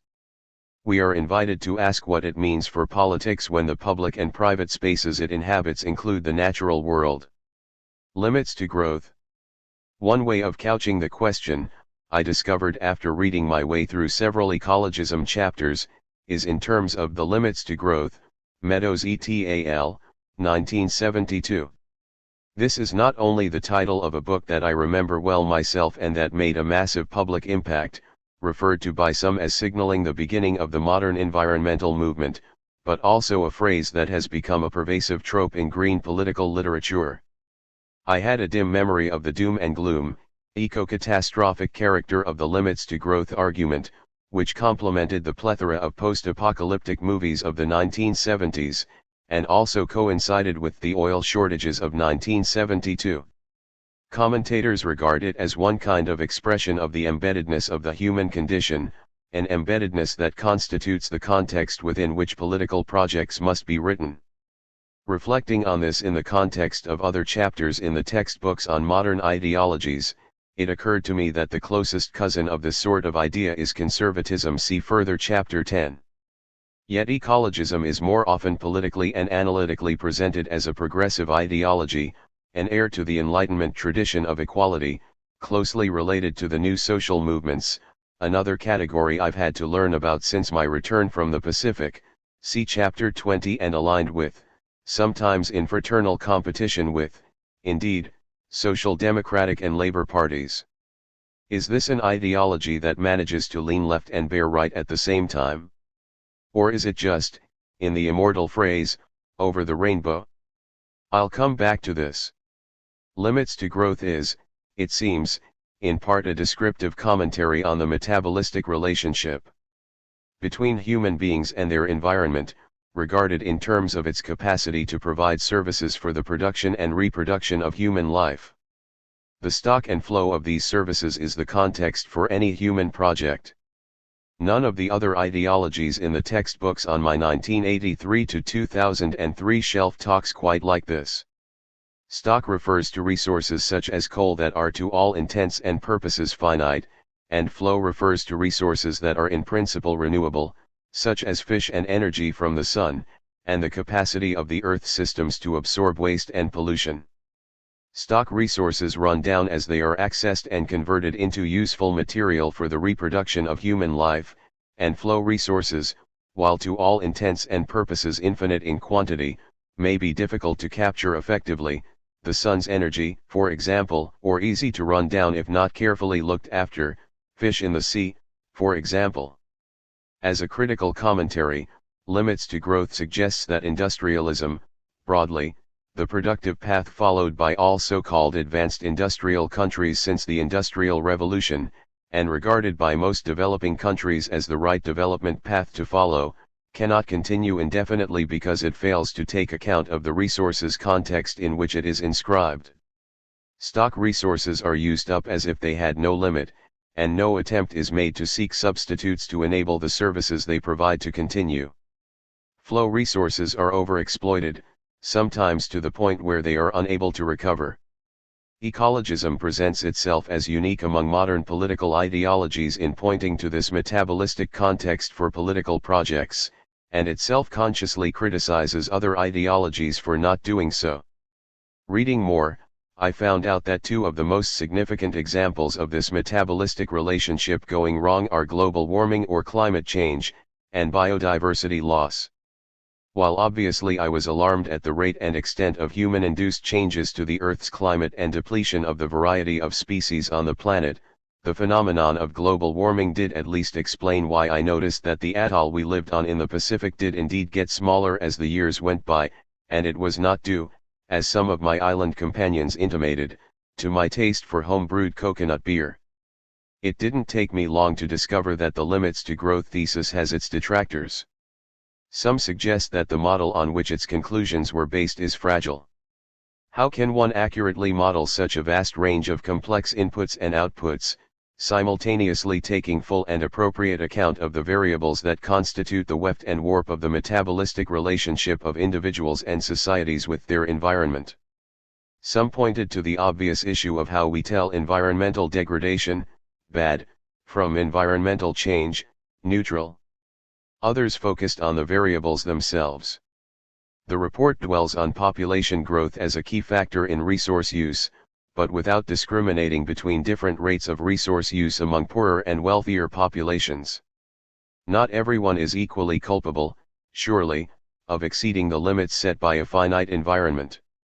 I wondered, then, to what extent this could be called a politics, so bereft of analyses of power does it seem to be? However, upon further reading, it was clear that as green political theory evolved, the analysis of power and how it is directly related to responsibility for environmental damage also developed. Impoverished people clear-cutting a forest to survive is in quite a different moral and political category to the environmental damage caused by affluent consumer lifestyles, which are energy and resource intensive. The emergence of a discourse of environmental justice, both local and global, and green political economy, both of which focused on inequalities in power, wealth, and environmental quality, were important here. Dobson, 1998, Dower, 1998, Schlossberg, 1999, Martinez-Allier, 2002, J. Berry, 1999a. I also wondered about the politics of the language of limits itself. I recalled Karl Marx's devastating critique of Thomas Malthus, which pointed out that limits are not given, but that nature is, rather, in a dialectical relationship with humanity. Benton, 1996, Hayward, 1992, J. Berry, 1999 c. Dobson, 1994. Humans transform nature as nature transforms humans, and this means that limits are a function of humans' metabolistic relationship with nature rather than set in some predetermined way. But does this do terminal damage to the green case? Marx's is an acknowledgement that nature, man's inorganic body, is a political category, a notion entirely absent from all the other chapters in the ideologies textbook I have in front of me, but which is ecologism's central point. Political ecologists don't seem to deny that human beings can shape the contours of environmental limits. Benton, 1993, J. Berry, 1999b, but they do claim that modern ideological unwillingness to regard the environment as a political category has led to local, regional, and now global breakdowns in the environment's capacity to offer a more or less predictable and sustainable set of services to human beings. I have discovered some evidence to suggest that political parties of both left and right, if not the ideologies from which they seek their inspiration, regard this as a message worth listening to. The environment is now clearly a category through which many party manifestos speak, and it constitutes a major policy area that cuts across other policy issues such as energy, housing, transport, agriculture, and food. One of the biggest surprises on my return from the Pacific was to find green parties not only with parliamentary representation, but also sharing power in national governments. Muller-Rommel and Pogantka, 2002.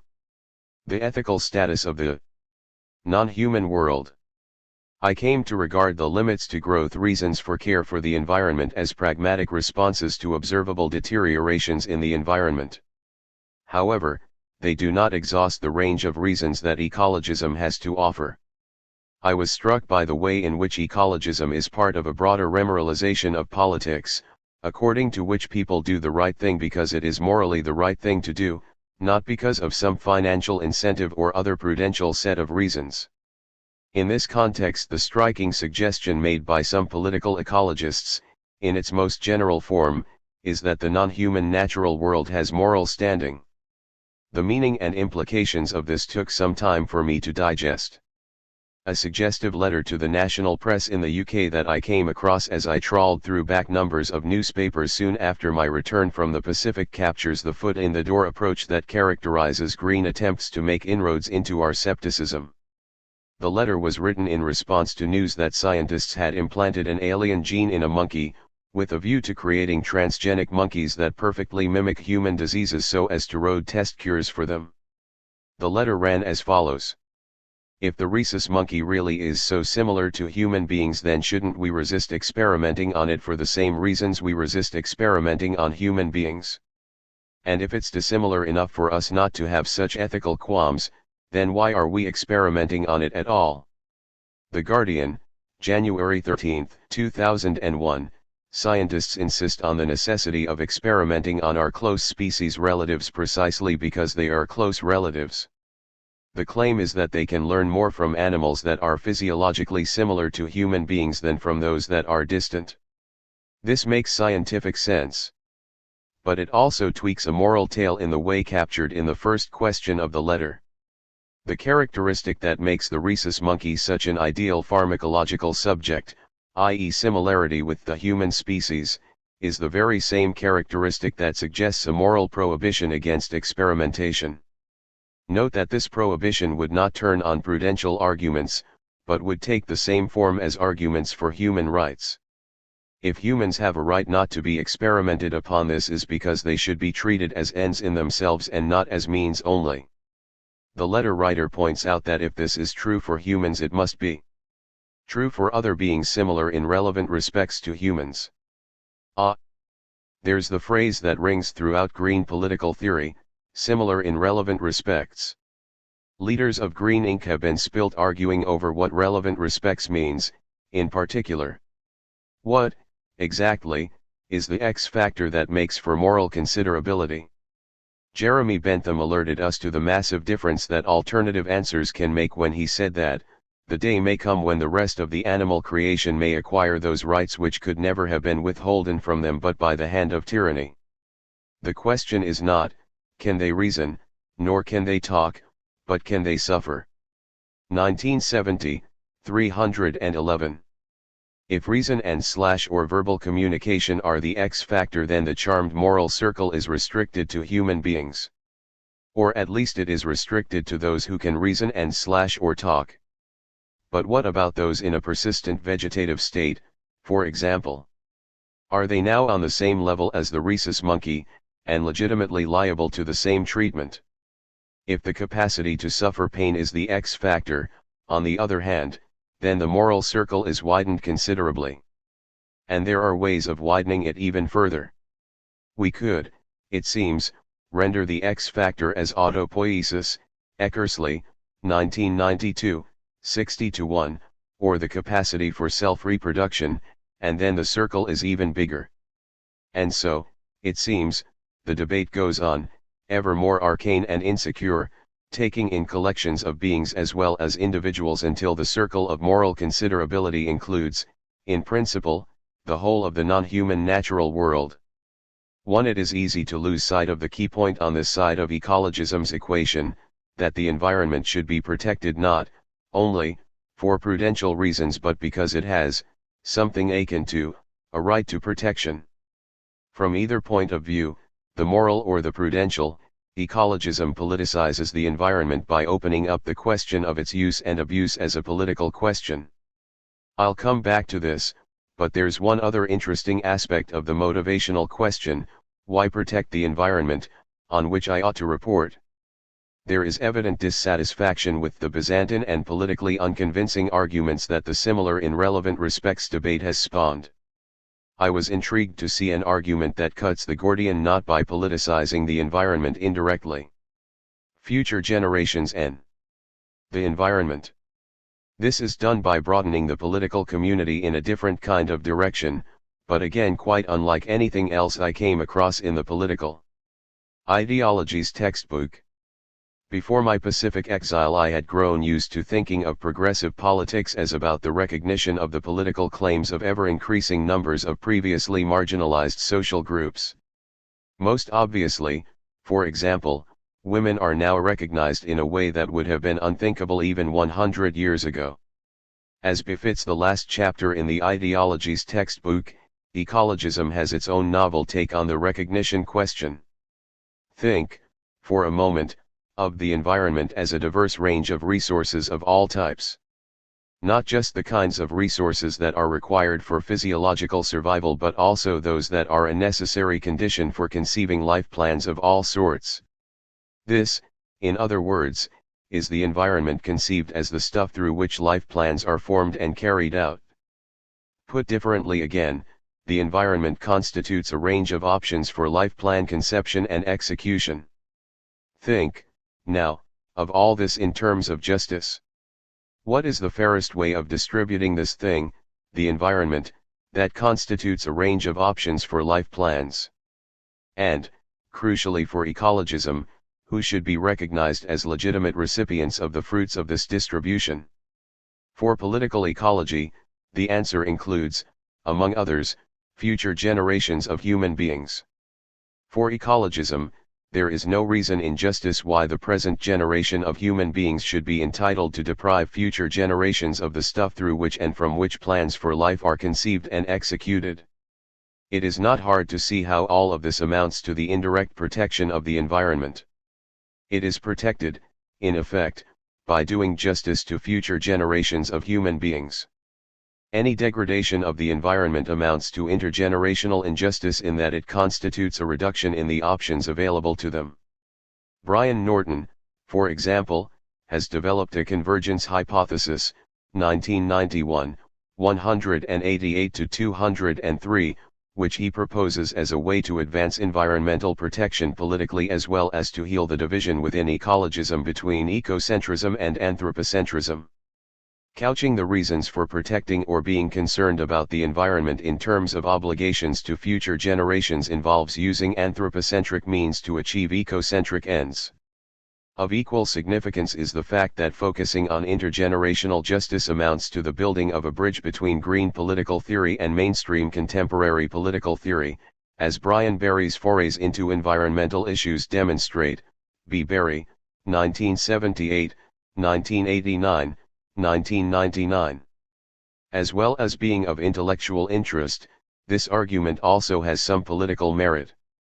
My political ecological investigations have led to me to believe that one of ecologism's biggest political disadvantages is the suspension of disbelief required when you land on some of its wildest shores.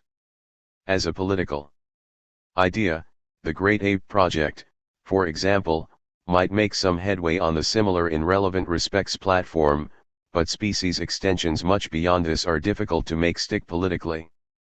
Justice, however, is a well-established discourse both in normative political theory and in civil society, and its extension to future generations, while by no means universally accepted as legitimate among commentators, is a bridge less far than extending moral recognition to Lauswirts. Justice is also related to the discourse of rights, which is the dominant ethical and political normative grammar within modern liberal theory and practice. I shall come back to the issue of future generations later. One thing I noticed by this point in my investigation was that ecologism as an ideology was heading out of ideologies textbooks and into the broader territory of political theory. I have come to think that the best way of capturing this is to think of ecologism as expressing a political objective, which we might call sustainability. Sustainability, in turn, is best thought of as a concept, as the sustaining of some X into the future, which has many competing conceptions. These conceptions will all offer different answers to some basic sustainability questions, like, how long should X be sustainable into the future? For whom or what should X be sustainable? And what is X anyway? Once we think of sustainability as a political objective, the rather traditional question arises of how it stands in relation to other political objectives. The form of this question is one with which political theorists are well acquainted. The history of political theory itself can be seen in terms of arguments of priority and compatibility between liberty and equality, democracy and order, justice and liberty, and so on. My reading of what has taken place over the past 20 years, the period of my exile from the development of political theory, is that ecologism has added another political objective to the list of competitors. This is borne out by a survey of the development of green political theory over the past 10 years or so. It is as though so-called green theorists are working their way through the list of political desiderata and working out the relationship between them and sustainability in a normative sense. This move from ideology to theory seems also to have had the effect of taking green political theory out of what might have been regarded as a ghetto in its early days. My reading of the environmental ethical literature, for example, reveals a vicious downward spiral of debate of ever-decreasing size and political relevance, between ecocentrism and anthropocentrism, deep and shallow ecology, light and dark greens, that would have been the envy of medieval theologians trying to work out how many angels can fit on a pinhead. The move outwards occasioned by debates over conflict and compatibility between sustainability and other political objectives, on the other hand, has drawn mainstream theorists into the green political theory debate. From my vantage point of 20 years' absence from political theory, I would judge this as good for both sides. Before I try to make good this claim, though, let me return briefly to the conundrum of whether green politics, aka ecologism, is a progressive or a conservative ideology. One way of groping for an answer is to think of it in terms of the discourse of utopianism. We are inclined to think of progressive ideologies as having a utopian moment, in that their prescriptive dimension contains a picture of the world as we have never seen it before. This contrasts with conservative prescriptions that tend to paint an idealized picture of some valued moment in the past which conservatives would like to see restored in the present, typically coupled with a negative/realistic view of human nature which sets clear limits to political change. Ecologism, I think, occupies a place somewhere in between these two positions. It shares the progressive view that what is usually referred to as human nature is malleable, so we are not condemned to selfish or any other determined sort of behavior, but it also nods in the direction of conservative thoughts by suggesting that the human condition sets limits on our projects. This distinction between human nature and the human condition allows ecologism to claim elasticity for the former, and a degree of fixity for the latter.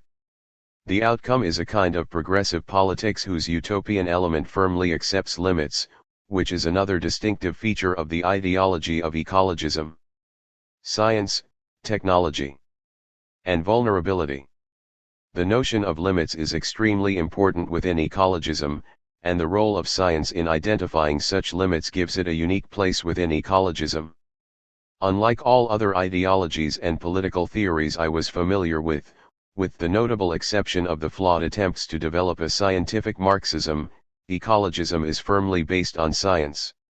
From its relationship to ecological science in the 19th century, to more recent scientific discoveries of global climate change and scientific debate over genetically modified crops, ecologism is the first political theory to be so firmly involved with scientific knowledge. After all, without scientific knowledge, most of the ecological problems that concern green political theory would not be problems. Science thus plays a vital role in ecologism. By providing it with the facts and problems relating to our metabolic dependence upon the non-human world and its natural systems. However, my reading of green literature suggests that a positive relationship to and attitude towards science is not universally shared. For some political ecologists, science, and more particularly technological developments and innovations, is a major part of the cause of ecological damage, that is, it is part of the problem not the solution. Such views point to scientific and technological developments such as nuclear power, the internal combustion engine, biotechnology, and generally the way science and technology have been harnessed to produce more effective ways of consuming the planet's resources as evidence in their case against science. This critique of science and technology moves ecologism in the direction of Ulrich Beck's 1992-1995 critique of the risk society and the dangers megatechnologies can pose to modern societies in terms of both actual harm and dangers to democratic practices, especially in terms of the anti-democratic dangers of rule by experts. J. Berry, 1999a, 202-6. It is thus no surprise that many green theorists have integrated the concepts and discourses around risk society into the green perspective. Bloodern, 2000, Achterberg, 2001. Equally, a well-established argument within green political theory concerns the techno-fix mentality of industrialism. The techno-fix view is most closely associated with those who, while they may agree with political ecologists that there are definite ecological problems, remain absolutely confident that there are technological solutions, and that science and technological innovation will find these solutions. The main import of this techno-fix perspective is that finding solutions to ecological problems does not require major changes to current political and economic systems or consumption and production patterns.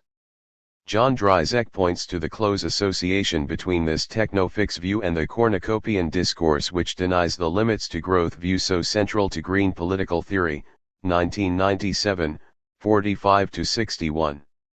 Here, green views identify another limit in terms of human scientific knowledge, questioning that we can or ought to proceed on the basis that we will, at some future stage, have complete knowledge, and thus control and power, over the natural world. O'Neill, 1993, 146-67. Finally, for many political ecologists, an over-reliance on science and technology as the only or dominant frame to understand the ecological crisis tends to both depoliticize and demoralize that crisis. That is, adopting a purely technological or scientific approach to the ecological crisis tends to reduce it to a technical matter, often best left to experts to sort out, thus denying the profound ethical and political character of the ecological crisis in terms of what it says about our ethical obligations to the natural world and its place in our moral thinking and action. J. Berry, 1999a, 109, O'Neill, 1996. In the main, however, political ecologism does not reject science and technology, despite what critics of ecologism from both left and right may think in terms of ecologism as espousing a Luddite worldview. Holmes, 1993, 122-41, or as a conservative, backward-looking, anti-modernist ideology. Giddens, 1994, J. Berry, 1999c, 94-104, seeking a return to some pre-modern ecological golden age. To ecologism accepts science and technology, but does so knowing that they are intrinsically political and not neutral instruments, that they have ethical implications, but nevertheless will, where appropriate, be part of the solution to many ecological problems. In this way, ecologism is firmly within rather than outside the Enlightenment and modernity, though sharing with other political perspectives such as socialism and feminism a critical insider status. The scientific identification of ecological limits and measurement of ecological degradation also highlights human dependency upon the natural world, and shows up the flaws in an arrogant assumption of human control and power over the non-human world. In keeping with its stress on limits, notions of vulnerability, dependence, and associated ideas of care and responsibility are common features of green discourse. Greens stress the mutual vulnerability of the non-human world and humanity. J. Berry, 2002. They offer, in the increasingly technologically driven globalizing world, a cautionary voice which stresses the dangers of the underlying assumption or aim of human technological control over the natural world based on complete knowledge of its workings generated by science. In response to the limits to human knowledge, limits to growth, the ethical considerability of the non-human world, and the mutual dependence of human and non-human worlds, Greens speak of caution, prudence, and care. The growing significance, ethically, politically, economically, and epistemologically, of the precautionary principle within green political theory is evidence of this. O'Riordan and Jordan, 1995, O'Riordan, Cameron, and Jordan, 2001. In the context of the irreducible ignorance, Faber, Manstetten, and Proops, 1992, and complexity of the metabolism between humans and the non-human world, we are, according to Greens, foolhardy to rush headlong with irreversible and large-scale alterations to the natural world, the long-term effects of which we simply do not know. The green perspective is nicely captured in Aquinas' view that it is better that a blind horse be slow. Sustainability, democracy and social justice. Returning to the issue of the conversation with the broader themes of political theory that Greens have initiated, two political concepts, in particular, have occasioned a great deal of comment in connection with sustainability, social justice and democracy. The former has been an especially rich source of cross-fertilization between green political theorists and their mainstream colleagues, but democracy and sustainability came onto the scene first, so let me make one or two comments about democracy here. A brief journey back to the limits to growth idea will serve to show why democracy has been so closely examined from a green point of view. Two characteristics of the limits to growth idea stand out. First, there is the urgency which supporters of the idea try to impress upon us. Certain characteristics of resource use, its supposedly exponential nature, for example, add up to the thought that limits of extraction and use can be reached very quickly. Collapse will only be avoided, therefore, if rapid action is taken. Second, and connected, there is the point that sustainability will only be possible if major changes in lifestyles, particularly those of high-consumption individuals, take place. Most people, it has been suggested, will not do this voluntarily, and so sustainability will involve coercion. Both of the positions point away from democracy, of course. This is because, first, democracy takes time, and time is as scarce a resource as oil for limits to growth enthusiasts. Second, democracy as a way of making decisions is founded on the autonomy of individuals. But what if autonomous individuals make the wrong choices? What if they do not want to make the changes required to live a sustainable life? They may, then, have to be forced to be free. I remember these arguments being put, indeed, before I volunteered for the time-lapse study, so I was especially intrigued to see them having been debated so thoroughly during my time away. The environmental movement, as distinct from green political theory, has been self-consciously democratic in orientation. Its most visible successes have been in parliamentary and local or municipal elections, while green parties have long been noted for their extremely open, transparent, and democratic internal structures, making them the most internally democratic parties within modern electoral politics. Doherty, 2002. This may be the reason why the relationship between democracy and sustainability has been so thoroughly explored. Doherty and Digis, 1996, Lafferty and Meadowcroft, 1996, Matthews, 1996. The debate is of considerable interest to theorists of democracy in general, and not only those who come at it from the sustainability and, as it were, sustainability as an objective has a number of general characteristics that make it a test bed for whether political objectives of this type are compatible with democracy. Two aspects of sustainability in the previous paragraph seem to point away from democracy. But it has other features that point towards compatibility too. I have already pointed up the indeterminate nature of sustainability, for example. The limits argument for imposed solutions to unsustainability depends, it seems, on there being a determinate answer to the question what is to be done. But precisely because sustainability is a normative notion, there can be no fixed idea of what it is, and therefore no clearly defined route map for how to get to it. I have come to find it useful to interrogate that classical sustainability concept, threshold, from this point of view. A threshold designates the point beyond which further disturbance to a natural process or further exploitation of a natural resource will tip it into unsustainability. This point might seem scientifically determinate, but we only have to ask ourselves the question, unsustainable for whom or for what, to see that while science can provide us with information on which to base a decision, we cannot expect a computer to crunch out a complete answer for us. Two examples come to mind. First, do we count future generations of human beings as a legitimate answer to our "for whom" question? If we do, then we have to be much more careful with what we do with finite resources such as coal, oil, and gas than if we believe that sustainability is only an issue for the present generation. Given that there are sufficient of these resources to satisfy the needs and wants of the present generation, there is no need to think in terms of thresholds at all as far as this generation is concerned. Thresholds for finite resources only become relevant if we envisage users of these resources sometime after the point at which their running down endangers their effective use and exploitation. A second example throws into relief the possibility that sustainability might have interspecies ramifications too.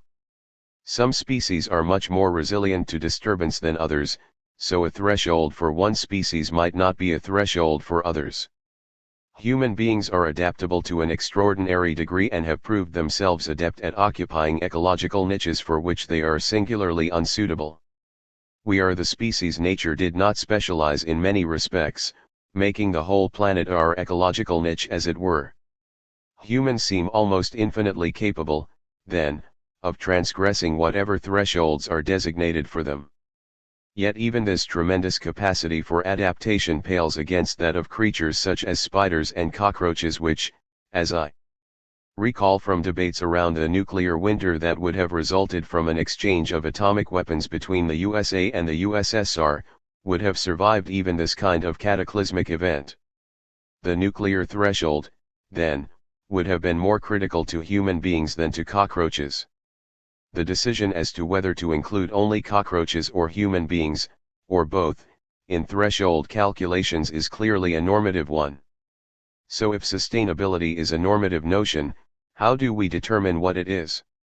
Democracy is one answer to this question. See further Chapter 11. We find out what it is, in an appropriately provisional and temporary sense, by debating it, allowing many perspectives and voices to be heard. And at this point, epistemology and political pragmatism seem to be happily coincidental. From the epistemological point of view, if there is anything like a truth of sustainability, then it is more likely to emerge from an open-ended democratic conversation than from the deliberations of a closed epistemic community of experts. And from the pragmatic point of view, measures for sustainability are more likely to be endorsed and supported by people if they have had the opportunity to decide upon and design them than if they have not. The latter is especially important in terms of ensuring popular legitimacy for sustainability policies that will require changes in the lifestyles of many people, especially in the developed countries. So while democracy and sustainability seem to be in tension, sustainability as a policy objective has enough in common with other objectives to be regarded as a late addition to the list rather than something entirely new. In this regard, sustainability requires both some kind of definition and an acceptance of the legitimacy of the definition, even if both definition and legitimacy are provisional. Especially if they are provisional, indeed. Democracy as a form of decision-making seems ideally suited to both of these requirements. What it cannot guarantee, though, is sustainable outcomes. The green engagement with democracy brings into sharp relief the fact that the procedural nature of democracy means that it cannot be expected to deliver any specific outcomes. This is a lesson worth learning, recognizing and applying in other contexts, and it raises interesting wider questions regarding decisions produced by democracies. The fact that democracies cannot guarantee outcomes to any extent prompts the question of whether decisions that undermine democracy itself can be regarded as legitimate.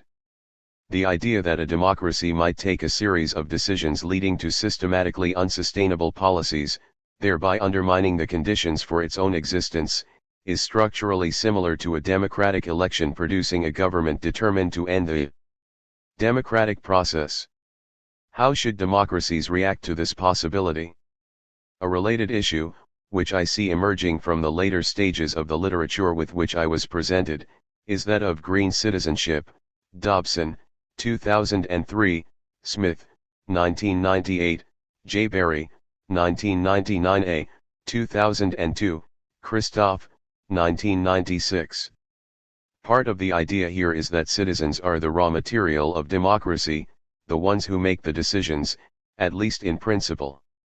If one wants sustainable outcomes from the democratic process, then, one way of maximizing the possibility is to ecologize citizens. This is what greening citizenship consists in. Green or ecological citizenship demands that we think of citizenship in rather novel ways. First, we must think of the rights and obligations of citizenship as existing outside the usual citizenship context of the nation-state. There are those who will argue that this cannot be done, and that citizenship is definitionally about the rights and responsibilities of individuals in relation to the states of which they are members. I see an interesting debate developing here between supporters of so-called cosmopolitan citizenship, e.g. Linklater 1998, and their ecological counterparts. See further chapters 15, 19, and 22.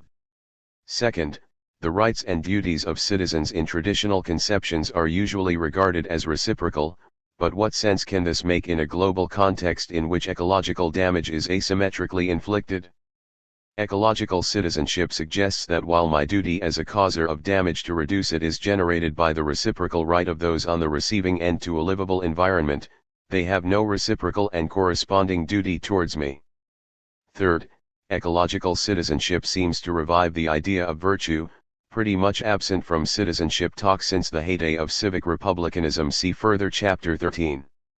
Yet it talks about citizenship virtue in rather novel ways, and asks whether the virtues we more normally associate with the private realm, compassion and care, for example, ought not to be brought into the discursive fold of citizenship.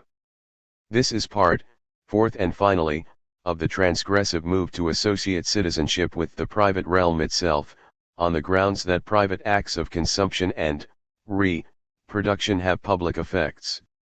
Citizenship, some ecological theory seems to suggest, begins at home. The other key democracy issue raised by the sustainability debate is that of representation. There are at least three types of constituency in the green context that are unfamiliar to democratic theory and practice, in terms of boundaries in space, time, and the species barrier. First, we know that environmental problems, such as pollution, cannot be restricted to one country, so decisions with an environmental dimension made in any given country may, indeed probably will, affect people in other countries. Do these people have a right to be democratically represented, on something like a principle of affected interests? Second, the discussion above indicated that future generations of human beings form a key part of the sustainability equation. They are evidently not actually present, and could not be present, when environmental decisions are taken, but should they be present surrogately, for democratic reasons, in some way? Representation in democratic theory has always been about making the absent present, so if there are objections to the idea of representing future generations democratically, this is likely to be for practical rather than normative reasons. Finally, we saw earlier that one aspect of the green normative agenda revolves around expanding the moral and, perhaps, the political community to include some species other than the human one. The interests of other species are evidently affected by human actions, so should these interests be represented in some way in the democratic process? 3. The ecologism, democracy debate, then, is interesting for reasons internal to green politics, but democratic theorists in general have reason to think about the implications of the environmental problematic for democratic theory and practice too. The same goes for social justice. See further chapter 17. As we know, social justice is about the fair distribution of benefits and burdens in society. Sustainability makes us think about this general prospectus in a number of different ways. First of all, there is the question of whether the environment can and should be regarded in terms of benefits and burdens. No theory of justice has made this a central question, but the presuppositional nature of the environment for leading meaningful lives would suggest that it should be. The fact that the environment has been ignored as a potential feature of theories of justice speaks volumes for the disembodied and disembedded nature of much modern political theory. It is curious, yet significant, to recognize that that which makes social justice possible at all, as theory and as practice, has no place in the considerations of social justice theorists. It is part of the significance of green political theory, indeed, that this stricture might be applied to political theory in general. Baxter, 1996. But of course social justice theorists are not only interested in the what, of distribution, but also in the according to what principle, question. Typical candidates are equality, merit, and historical right. In other words, what does fair mean?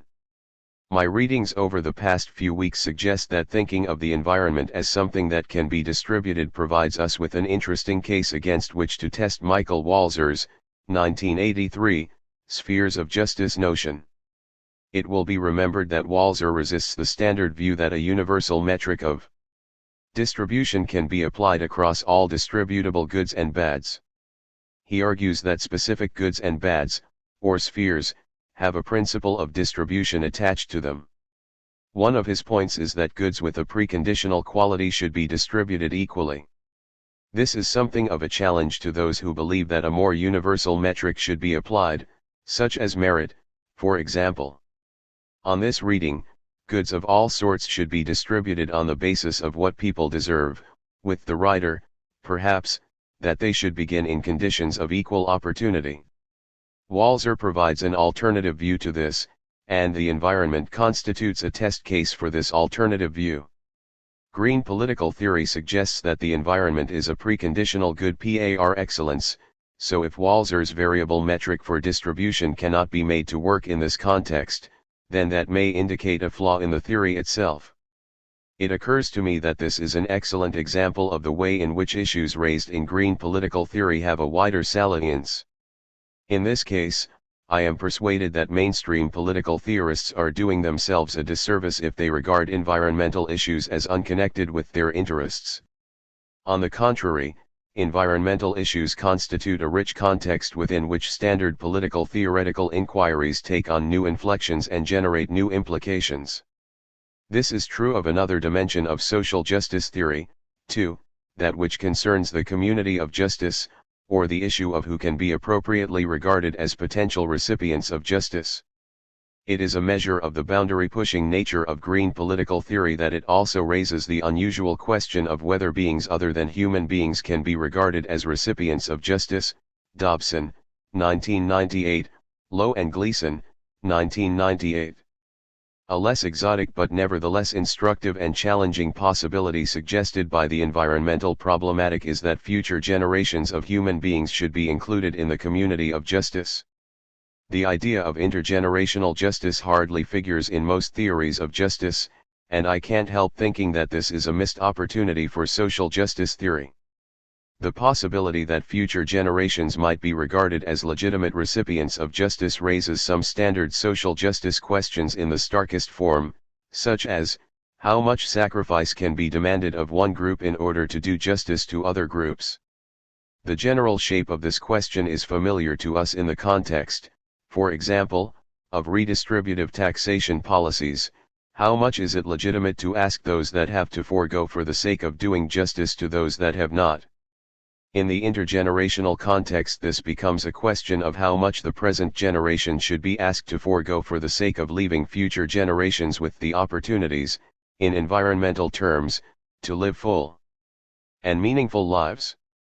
It is something of a mystery why questions such as this have not been broached in social justice theory before, and my exposure to the justice/environment debate that took place while I was away has led me to the conclusion that social justice theorists are not doing their job properly if they fail to take seriously and fully Walzer's stricture that membership of the community of justice is the most important thing to be distributed, and that this community may well include generations of people yet to be born, as well as non-humans and non-nationals.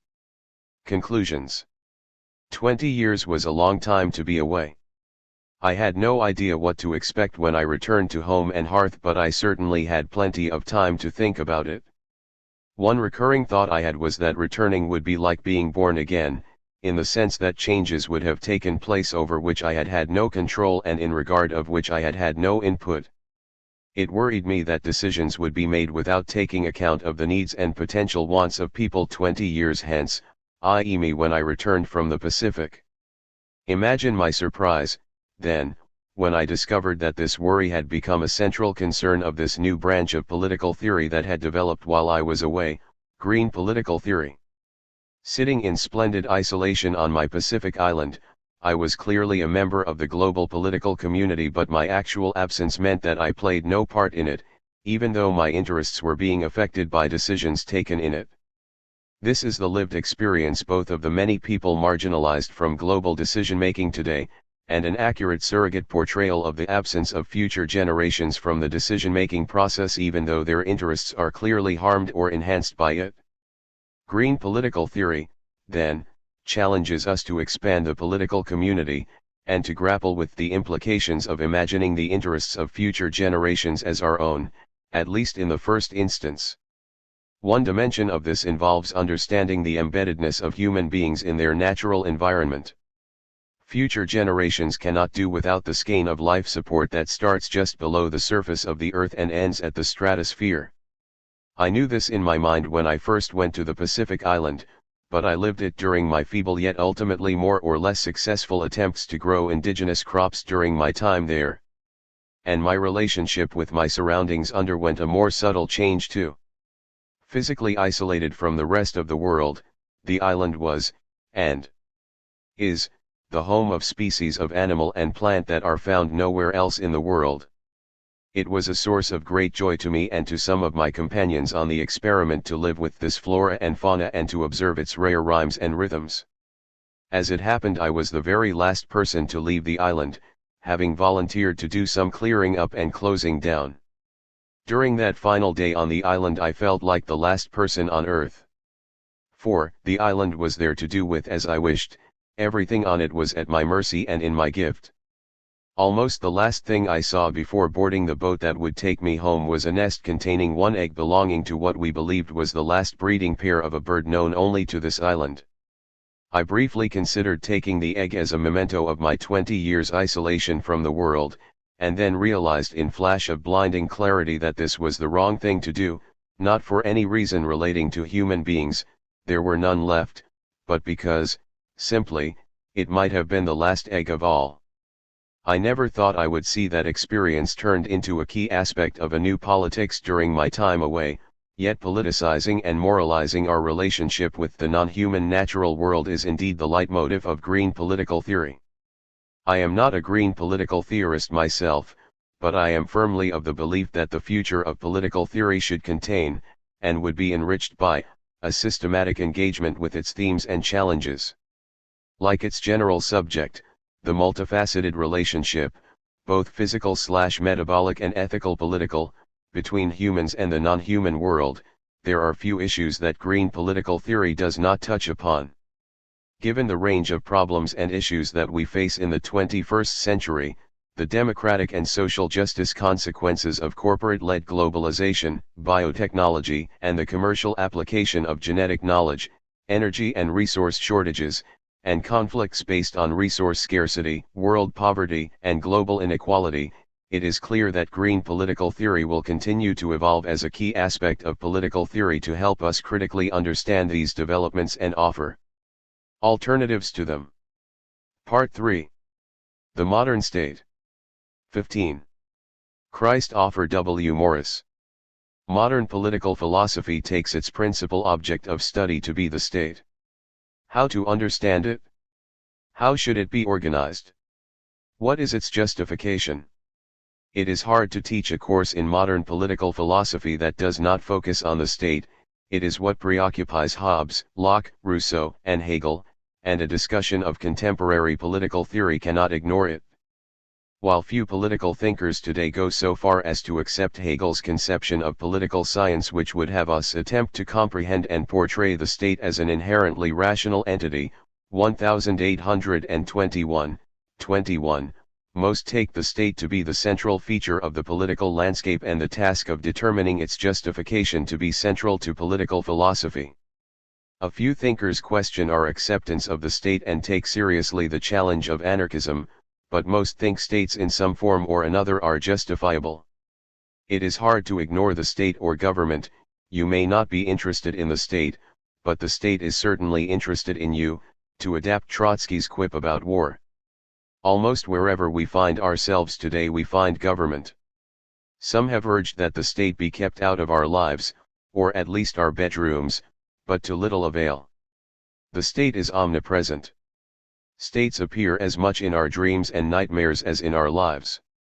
Movements of national liberation typically aspire to a state of their own. Secessionists seek independence in order to found a new state. Only states are accorded the privilege of a seat at the misnamed United Nations. The European Union is feared by some lest it become a superstate, just as the United Nations was opposed long ago by opponents of world government. Those skeptical about the possibility of world government often conclude that international affairs must be anarchic in the absence of a world state, as if state and anarchy exhaust the possibilities. See further Chapter 22. It may be hard to ignore the state, and as theorists of politics we cannot do so. But does it deserve the central place it has been given in our thought and action? Might anarchists be right in thinking that we can do without the state or that it is not justified? Is the only alternative to the current system of states world government or a single superstate? To answer questions like these we need to know more about what we are talking about in the first place.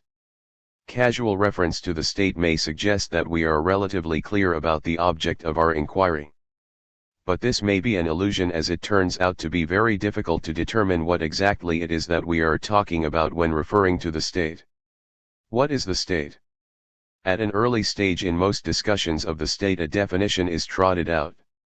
Most often it is an abbreviated version of Max Weber's well-known characterization of the state as a human community that, successfully, claims the monopoly of the legitimate use of physical force within a given territory, 1919, 78.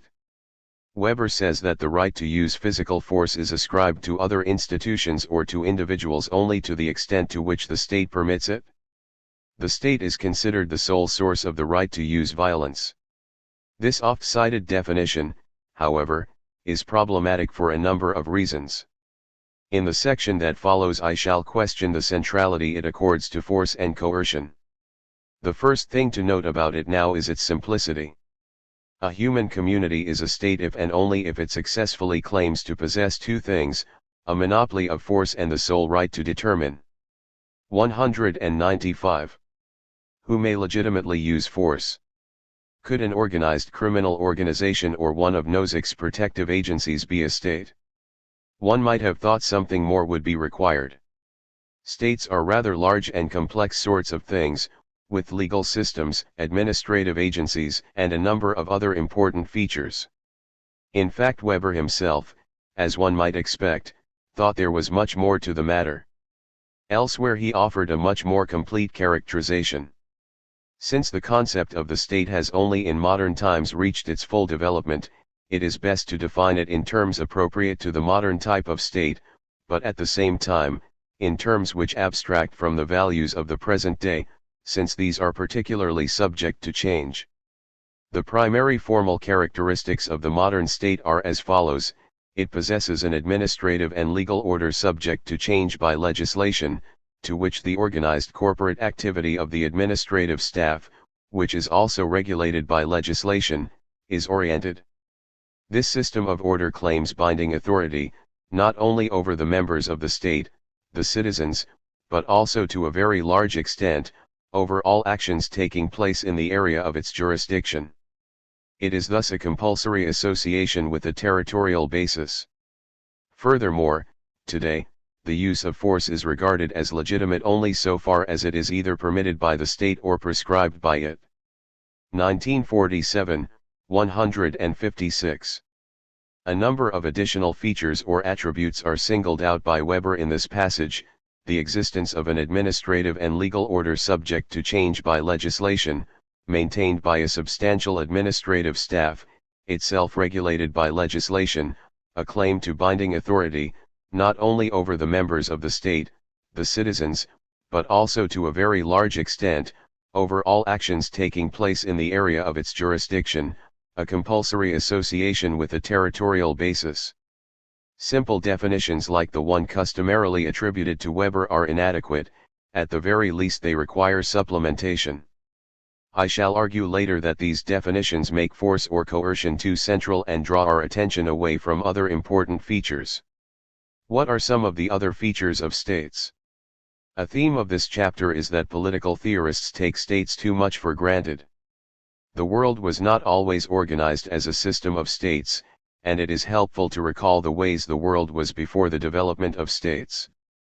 We can appreciate better the nature of states by contrasting them with the orders they replaced.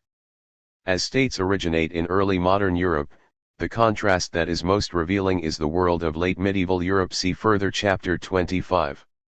Philosophers raised on a diet of classical Greek and modern philosophy, without much attention to the long period of thought that lies between the two, often assume that the discussions and concerns of Hobbes and other early modern political theorists are continuous with the work of Greek and Roman thinkers. There is some continuity, of course, and the works of the latter were certainly used by late medieval and early modern theorists, as well as developers, of the state. But it is a mistake to identify the Greek polis and the Roman civitas with our modern state as if nothing had changed. There are some structural resemblances, but significant differences. Although certain features of the polis and of Roman law were adapted to late medieval and early modern governance, the Greek polis and the empire had disappeared by the time modern states were emerging. The historical context for the emergence of the modern European state has only traces of the classical world of Greece and Rome. The distinctiveness of the modern state is most noticeable when contrasted with the complex forms of political organization of medieval Europe. Europe from the end of the Roman Empire to the end of the feudal period or the 13th century was a complicated social order in which political power is decentralized and highly fragmented. Political relations between people were multifaceted, allegiances varied and overlapping, and the resulting political orders complex. Social order was not secured by centralized, hierarchical institutions, as in our societies. Power and authority were decentralized. Broadly speaking, medieval Europe consisted of complex, cross-cutting jurisdictions of towns, lords, kings, emperors, popes and bishops. While all were unified as part of Christendom, power was fragmented and shared by many different parties, allegiances were multiple, and there was no clearly defined hierarchy of authority. Allegiances could, and frequently did, overlap. Different lords, monarchs, and emperors could each have some claim over someone, and bishops and popes as well. Governance was typically mediated. No single agency controlled, or could possibly control, political life in the ways now routine for modern states. Given the largely customary nature of law, there is no single legal system, with an unambiguous hierarchy of juridical authorities. Several features are important to note. Not only was power fragmented and control of territory denied any one group or institution, but relations of authority overlapped and were not exclusive, and no clear hierarchy was discernible. In addition, feudal rule was essentially personal. Rule was based on particular, voluntary or involuntary, relations between individuals. Governance was essentially over people rather than land, and power was treated as a private possession.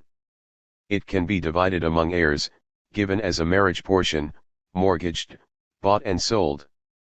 Private contracts and the rules of family law determine the possessors of judicial and administrative authority. Strayer, 1965, 12. Relations between particular persons, many essentially promissory, laid the basis for the complex obligations between lords and vassals. Governance was not territorial. It is not so much that control of particular geographical areas was incomplete or insecure, though this was the case, it is that allegiances were not territorially determined. Inclusion in the feudal structure was not defined by physical location. One's specific obligations or rights depended on one's place in the matrix of personal ties, not on one's location in a particular area. Sprout, 1994, 35, 40. In these important ways, certain characteristic features of modern governance were not to be found. Christendom was a unifying force and as such could be thought to be analogous in some ways to our polities. But, as noted, the Church's authority was, and still is, over believers and not territorial, and there were no geographical limits to its jurisdiction. The importance of customary law, and the local nature of important political allegiances, limit its power.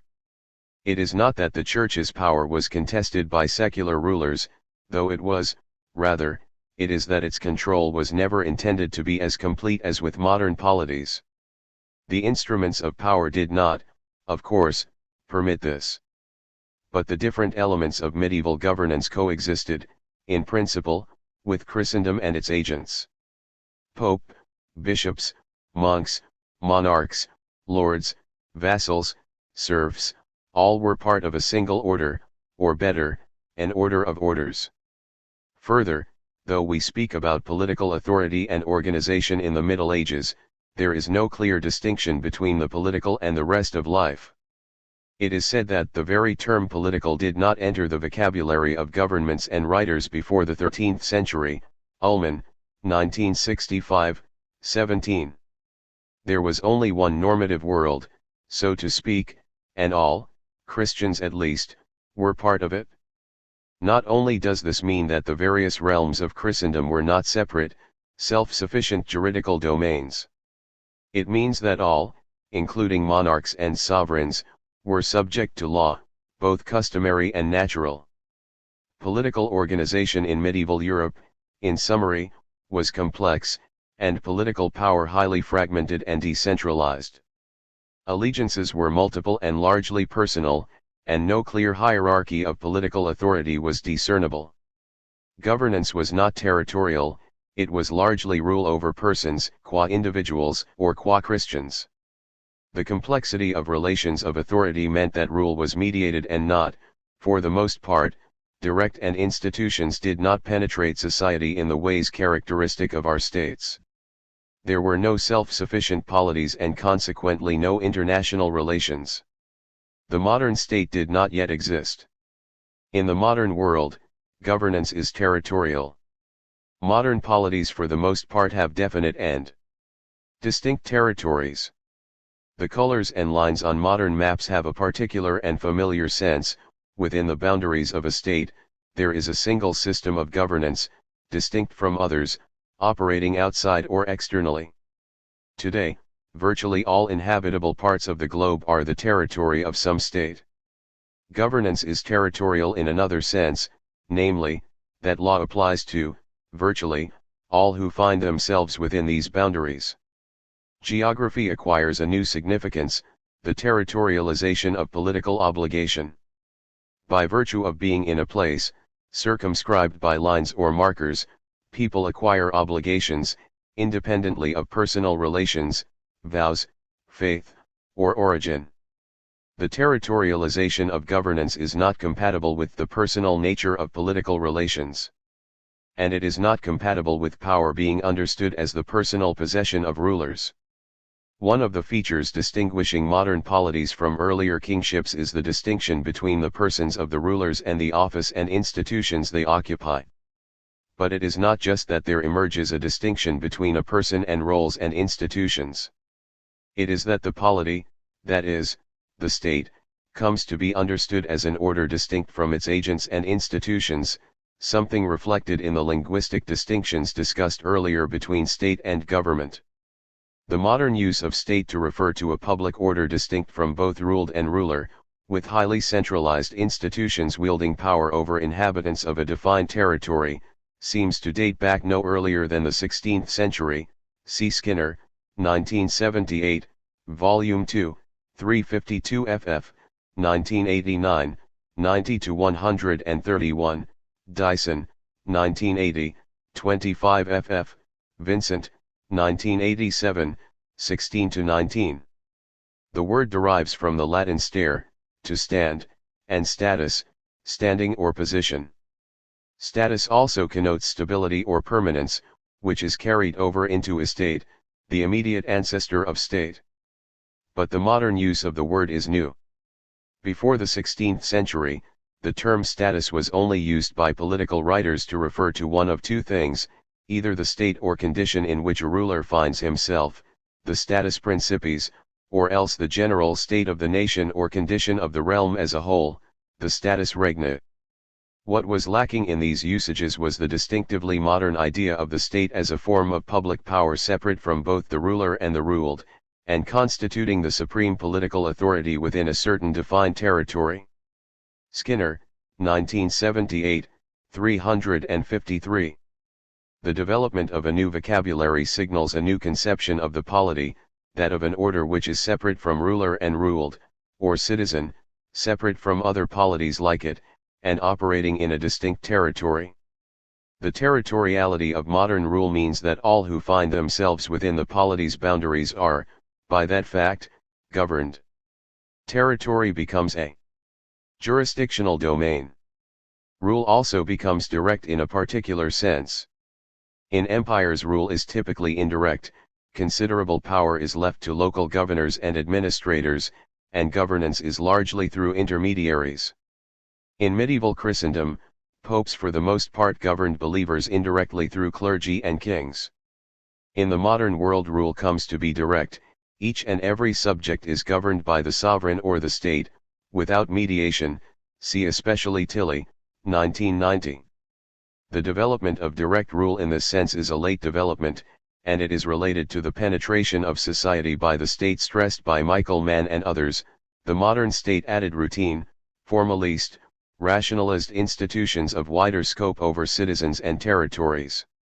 It penetrates its territories with both law and administration, as earlier states did not, 1986, Volume 2, 56-7. Direct rule and penetration presuppose not only territoriality of the state but also its extensive authority. The boundaries of the state, its borders, create an inside and an outside. What happens inside is the concern of the state, no external authority has jurisdiction here, at least without the state's acquiescence. Not only is the state's authority exclusive within its realm, it is increasingly far-reaching. States, initially, sovereigns, come to claim to be the ultimate sources of political power within their realms. That is, they come to claim sovereignty. And this becomes a significant and distinguishing feature of modern states. It is always important to have established means of resolving conflict and disagreement. In medieval societies, as in most, there were many such means, some more formal and institutional than others. But, as I noted, allegiances were multiple, jurisdictions frequently overlapped, and there often were significant disagreements and conflicts among the governing bodies and persons. In the absence of an unambiguous and widely acknowledged hierarchy of authorities, resolutions might be ineffective.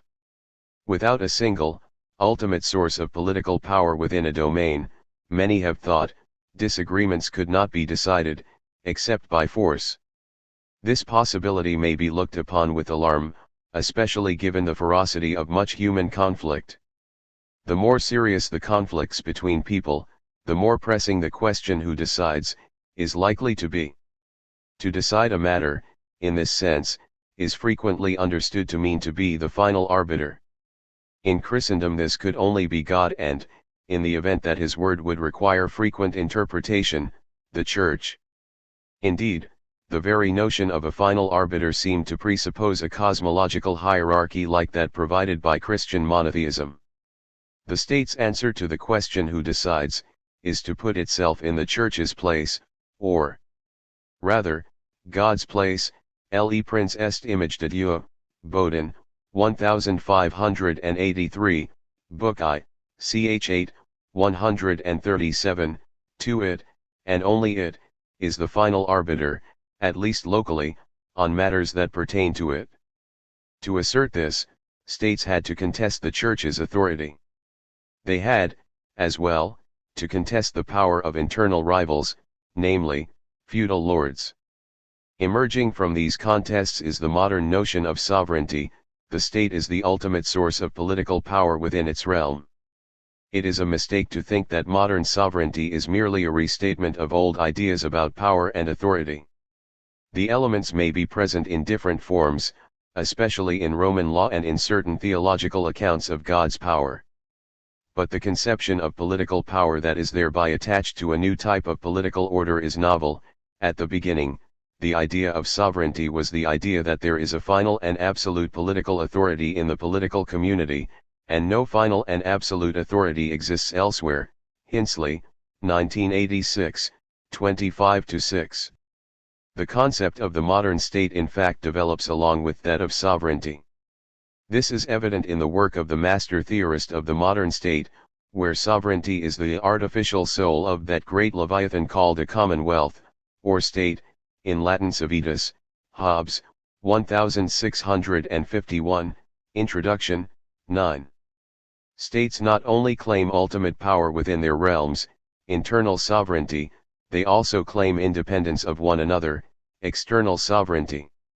In rejecting the authority of popes and emperors, sovereigns asserted the state's autonomy of other states. Not only is the state the author of its own laws, the etymological meaning of autonomos, but the laws of others have no claim on it. With the advent of the sovereign state, relations between states or international relations become possible. Prior to this, there were no foreign affairs or distinction between internal and external, and the modern conception of the nature of world politics as anarchical or unregulated was not yet possible. Once the sovereignty of states is admitted, their relations are thought to constitute a state of nature, one which, for most early modern theorists, was beyond law. For some, to such a condition, this also is consequent, that nothing can be unjust. The notions of right and wrong, justice and injustice have there no place. Where there is no common power, there is no law; where no law, no injustice. Hobbes, 1651, ch. 13, 90. Three states claim sovereignty.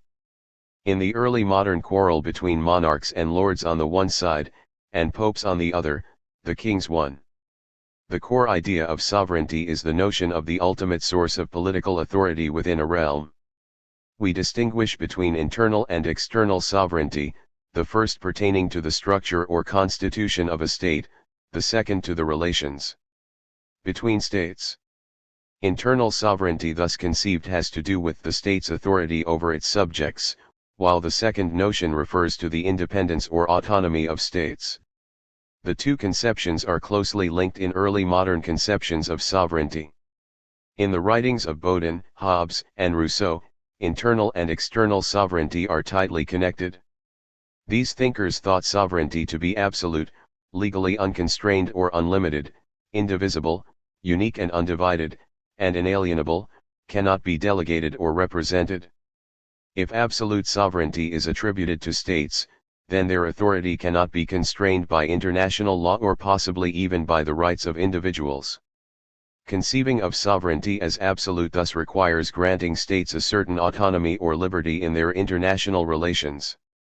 The core idea of sovereignty is that of the ultimate source of political authority within a realm. This is the power that monarchs claimed in their battles against lords and princes on the one hand and popes on the other. Their realm, or kingdom, was theirs, and their authority over it was to be shared with no one. The core notion of sovereignty, the ultimate source of political authority within a realm, requires unpacking. Sovereignty is associated with modern kingdoms and states. The realms in question are the well-defined territories of such states. The relevant notion of political authority is more controversial. Something is an authority, in the sense relevant here, only if its directives are, and are intended to be, action guiding. For instance, consider the law. It forbids us from doing certain things, and it intends these prohibitions to guide our behavior. Specifically, these prohibitions are reason providing. Authorities, then, mean to guide behavior by providing reasons for action to their subjects. On this view, political authority is not to be understood simply as justified force, something is a genuine authority only insofar as its directives are reasons for action. Sanctions or force may frequently be necessary as a means to make effective this authority, but the two are not to be conflated. The key to the notion of sovereignty lies in the idea of ultimate authority.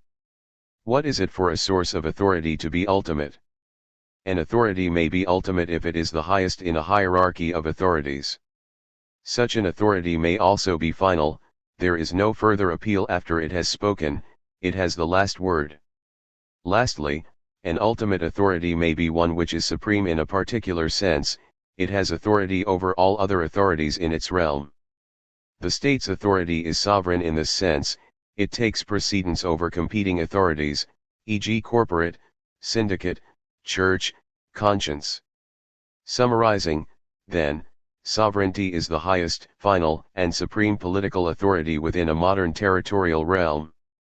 States claim sovereignty and demand considerable loyalty from their subjects and citizens.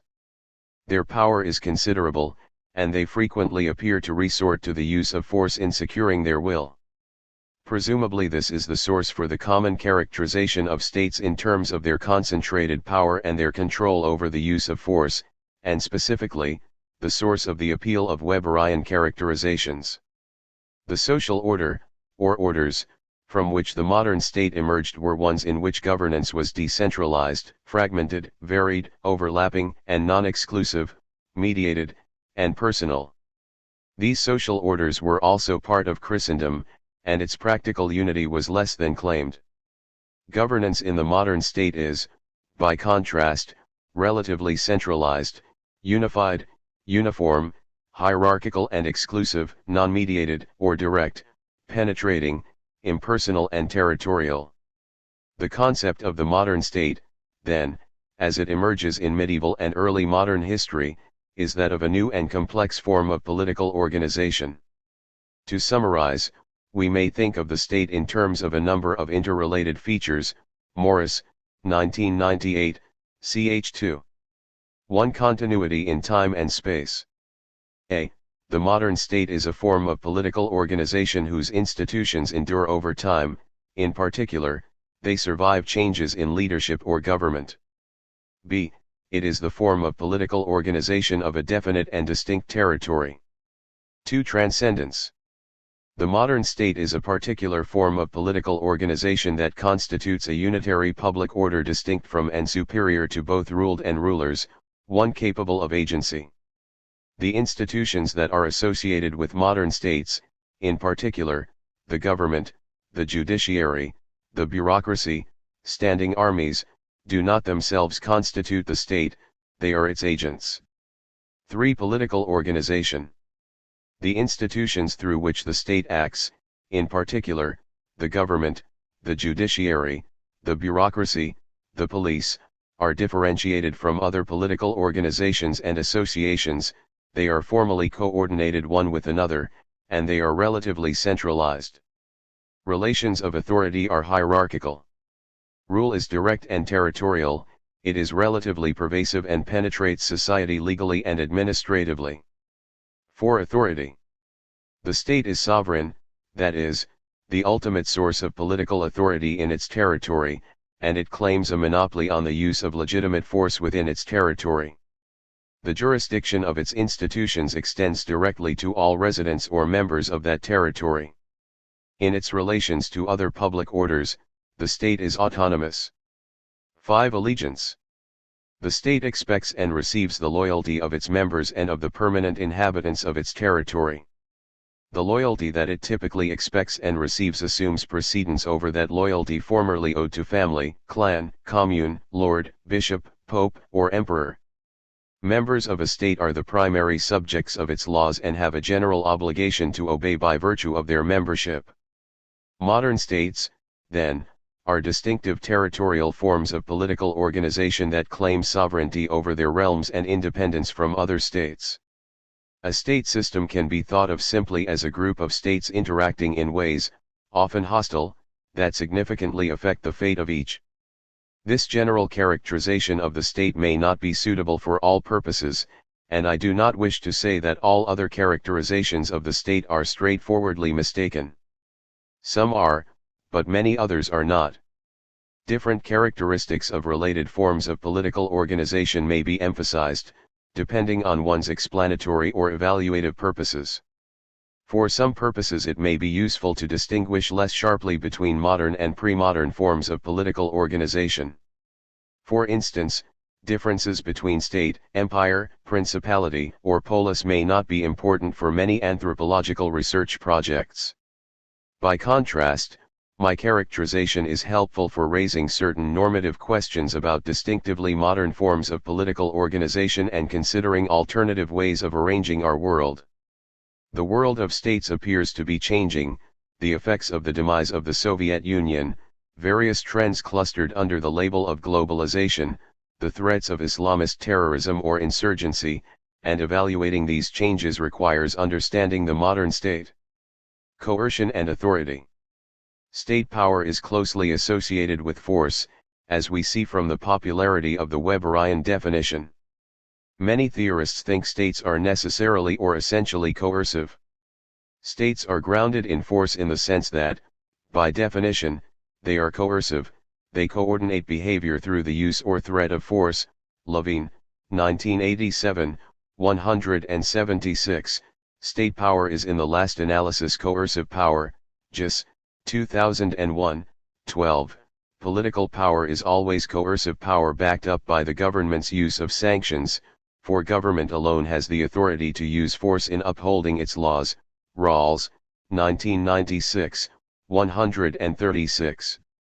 The view that governments must wield force or that their power is necessarily coercive is widespread in contemporary political thought. The incompleteness of Weberian definitions of the state is only part of my objection to them. The second concern is about understanding coercion or force to be part of the concept of the state. One might have thought, to the contrary, that states without coercion or force are conceivable. If so, state and coercion and force cannot be conceptually connected. Consider a state without law, or one whose jurisdiction was not territorial. We would not consider it to be a genuine state. Law and territoriality are essential properties of states, part of the concept of a state. Contrast these properties with coercion or force. We can conceive of a state which does not employ coercion or force. Imagine a state that is legitimate, its basic structure and its laws are just, and those subject to its laws are obligated to obey them.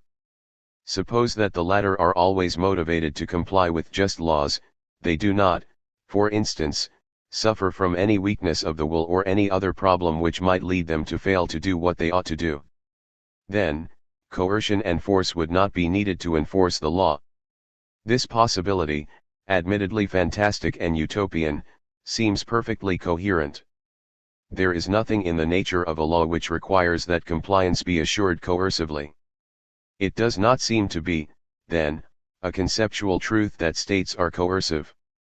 Why might we think, with Rawls, that political power is always coercive power backed up by the government's use of sanctions? Perhaps because of the conjunction of law and sanction. But that connection is not necessary. Some laws are not enforced by sanctions, for instance, laws governing the obligations of officials, laws establishing powers, constitutional laws. Attempts to understand the law in terms of the coercive commands of a sovereign are implausible. See Austin, 1885, for the classic formulation of this position, and Hart, 1994, for the classic refutation. There does not seem to be a conceptual connection between states and coercion. It is hard to imagine a state in our world which did not coerce. Even if sanctions are not always in place or necessary, we should ask why most laws are in fact backed by sanctions and why coercion often is needed. Why must compliance sometimes be assured by coercion? At least on occasion, most of us will not do as we are required to do unless prodded. Presumably virtually all of us will always refrain from intentional homicide, but we do not always put coins in parking meters or adhere to speeding limits or pay all of our taxes in the absence of the threat of sanctions. Legal systems provide for sanctions in order to offer special incentives when people are not otherwise motivated to comply. Why exactly might people fail to comply? There are a number of circumstances which contribute to disobedience. Sometimes we violate laws because of ignorance or stupidity. Other times we may fail to obey out of weakness of the will or some other form of irrationality. We may sometimes simply wish to defy authority. Or we may be fanatics, in the grip of beliefs recommending disobedience. Of course, if our state is illegitimate, there may be additional reasons not to obey its laws. For what is crucial to note about these rationales is that they implicitly understand sanctions to be secondary. Coercion and force are thus rationalized but only as supplementary measures. And this is as it should be. The law's primary appeal is to its authority. Hart notes this early in his discussion of command theories of law. To command is characteristically to exercise authority over men, not power to inflict harm, and though it may be combined with threats of harm, a command is primarily an appeal not to fear but to respect for authority. 1994, 20. Authorities guide behavior by providing reasons for action to their subjects. Something is an authority in this sense only if its directives are meant to be reasons for action. See, Raz, 1979, 1986, Green, 1988. One does not understand law and, more generally, states if one does not see coercion and force as supplementary to authority. Coercion and force are needed when the state's authority is unappreciated, defective, or absent. We should, of course, expect that laws will be backed by the threat of sanctions and that force may be needed. One of the reasons, after all, for wanting to have a legal system is to ensure compliance on the part of those otherwise inclined or tempted to behave in the ways required by social order. But recourse to sanctions and force, it must be stressed, does not mean that laws cannot provide reasons or motivate without such sanctions or that they must presuppose them. The law claims authority, and that claim may often be valid. Unless one assumes that norms per se cannot be reasons, then there should be no reason to insist that legal rules must necessarily be backed up with sanctions. But given human nature, we should expect them to be an important part of virtually all legal and political orders. Most governmental activities of liberal states do not require the deployment of force. Many that involve the threatening of sanctions do not customarily involve force, and much compliance with law is secured by other means. It may still be claimed that the state's influence is ultimately based on force. In the end, in the final instance, we may say, its power is based on force. State power is in the last analysis coercive power, Gis, 2001, 14. This is not an uncommon view. What does it mean to say that law is ultimately backed by sanctions or ultimately a matter of force? The term ultimate is one of the most opaque in philosophy and social theory and should be used with care. In some contexts the term has a clear sense. An authority, for instance, may be ultimate if it is the highest authority. This idea presupposes that authorities constitute an ordering, often a strict ordering. And that the highest authority is the last one in a certain chain or continuum of authorities. Legal systems are usually thought to have such a hierarchical structure, so that we can talk of the highest or ultimate authority for any such legal order. The notion of sovereignty presupposes such a hierarchy. Even if we were able to find in every legal system a hierarchical ordering of authorities, it is very unlikely that powers generally will be so ordered. That is, it is very unlikely that we can order power relations in this way, so that for any pair of powers one is greater than the other and the set of all powers is an ordering, i.e. transitive. If this is right, it means that the concept of an ultimate power will be ill-defined. This means that it is unclear and likely misleading to talk of ultimate powers, for there may never be one power that is so placed that it is ultimate or final. See Morris, 1998, ch. 8. One may argue that force is fundamental to maintaining social order. That is, it may be thought to be more important than any other factor in maintaining the state. The proof is that no state can do without it. Remove force, and sanctions, and the legal order collapses. But this argument, common as it is too swift. Why do we obey the law or, for that matter, Do almost anything.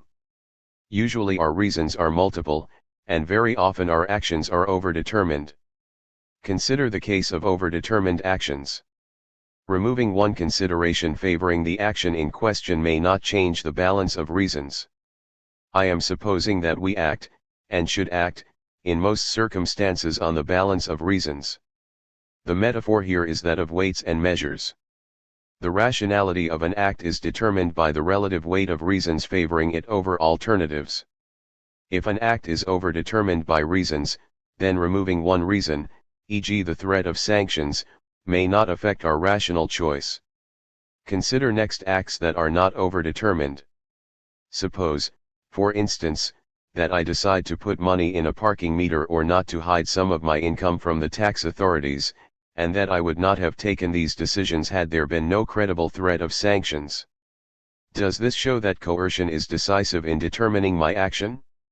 We could say that it does, but only in the sense that any number of things are equally decisive. After all, if the act is not overdetermined and is favored by the balance of reasons, virtually any change will alter the balance. Anything that tips the balance will, on this account, be decisive. Coercion and force may be important and even indispensable, but that does not mean they are more important than anything else. A political order which may not hold together without force may also collapse if numerous other factors are not present. For instance, if subjects cease to be patriotic, if they become less prudent, if they become literate, if they act together, if they sober up. Even tyrannical regimes require something more than force to remain in place. They cannot maintain themselves only with force. An overemphasis on the role of coercion and force in contemporary discussions of the state contributes as well to the neglect in contemporary political theory, but not in legal theory, of the importance and centrality of the state's authority. Theorists put the state's coercive powers at center stage, but these are less puzzling or problematic than their claims to authority. Indeed, what's puzzling about the state's coercive powers is not its justification for its use of sanctions or force, rather it is the justification for its claim to monopolize legitimate force. The authority claimed by states, typically, sovereignty, is extraordinary. In a certain respect, states are both easier and harder to justify. In my view, their use of force may be much less problematic than is usually assumed. It is not hard to justify the use of force against killers and bullies. What is hard to justify are the extraordinarily sweeping normative powers claimed by states. Legitimacy. Modern states claim sweeping normative powers. On my analysis, they claim sovereignty. Citizens and other subjects of states are held to be obligated to obey the law and to have no greater loyalty to any other country or cause. We may think that states can and often do serve important interests and that life in their absence would very often be very bad. Suppose that some states, those that serve our interests, that behave justly, and so on, are such that they are justified and that they are thereby legitimate. Do they then possess all of the normative powers they claim? We need to investigate legitimacy. When are states legitimate? What is the basis of their legitimacy? And what exactly does legitimacy entail? Legitimacy is derived from lex and has the same root as legislation. One sense of legitimate is being in accordance with law or lawful, legality. Any lawful or legal state is legitimate in this sense. Closely related would be the more general notion of being in accordance with the established rules or procedures relevant to the matter at issue, e.g. a legitimate move in chess, the legitimate heir to the throne.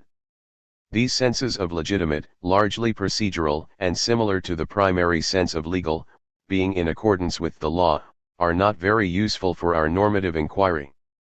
Often in politics and especially international affairs, a state is thought to be legitimate if it is recognized or accepted by others. There is considerable unclarity as to what this means. Sometimes the suggestion seems to be merely that a legitimate state is a genuine state. Legitimacy in this sense is uninteresting.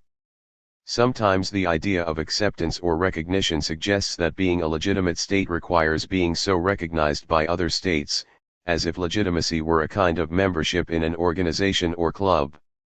Even if the members of this club are not all corrupt, this notion also seems uninteresting. The question is what conditions ought to be imposed for membership. In the social sciences, accounts derived from Weber would have us understand the state's legitimacy in terms of the attitudes of subjects. The crudest would say that a state is legitimate insofar as it is so regarded by its subjects, which is not very illuminating until we understand what it is for someone so to regard a state. People may regard their state as legitimate when they believe it to be lawful or justified. But given that it is possible that they may be mistaken, the interesting question would concern the conditions of lawfulness or justification. Legitimacy may depend on people's attitudes, but the first question is what attitudes ought we to have? What is it then for a state to be legitimate in a more substantive sense? If a state is legitimate, it has a certain status. At the least, its existence is permissible. It may also have a claim, right to exist. A state exists to the extent that a territory and its inhabitants are organized politically, as we described above, and when many of the state's powers related to governance are acknowledged by significant bodies of people. States are forms of governance, and they also claim certain powers, liberties, and rights related to governance. Legitimacy may also confer these.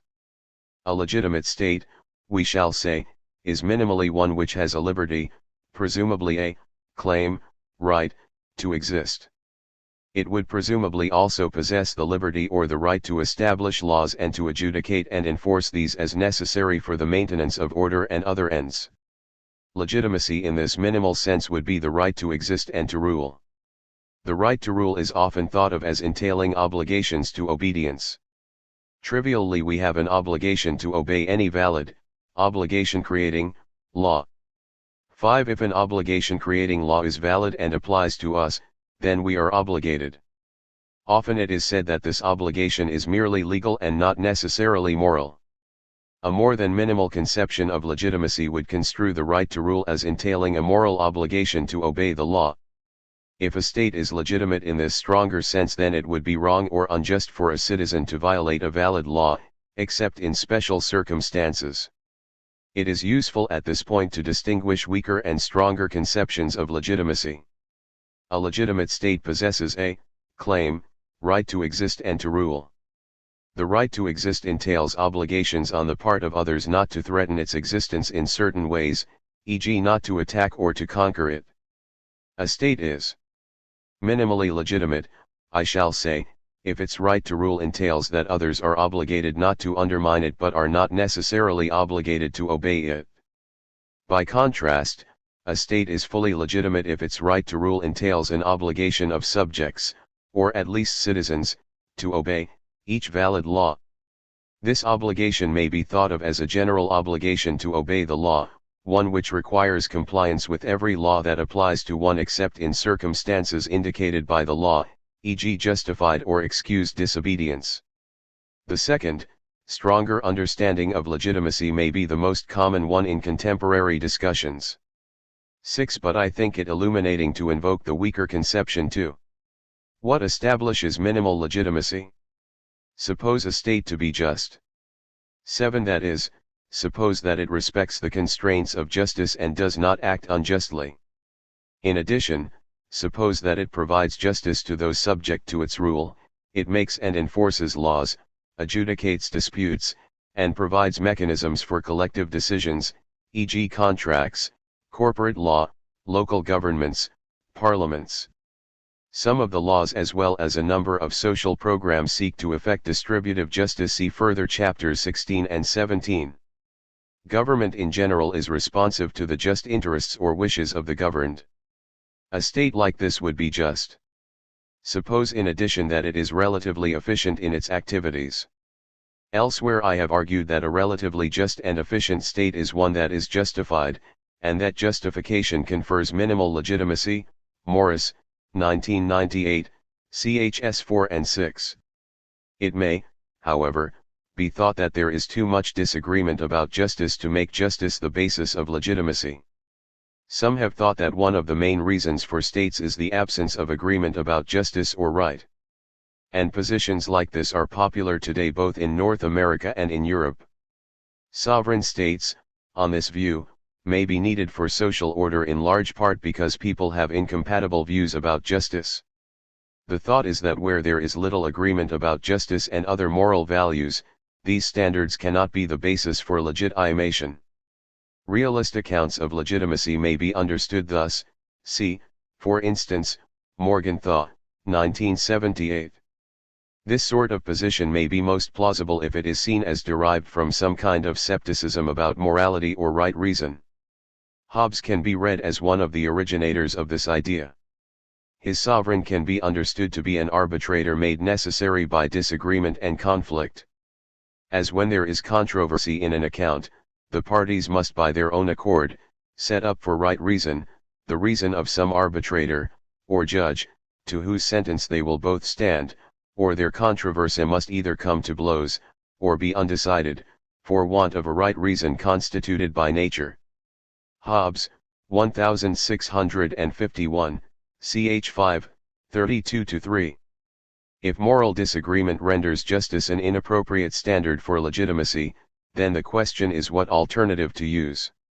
Elsewhere I have considered what I called rational justification, Morris, 1998, 114-15, 122-7, 134-6, 160-1.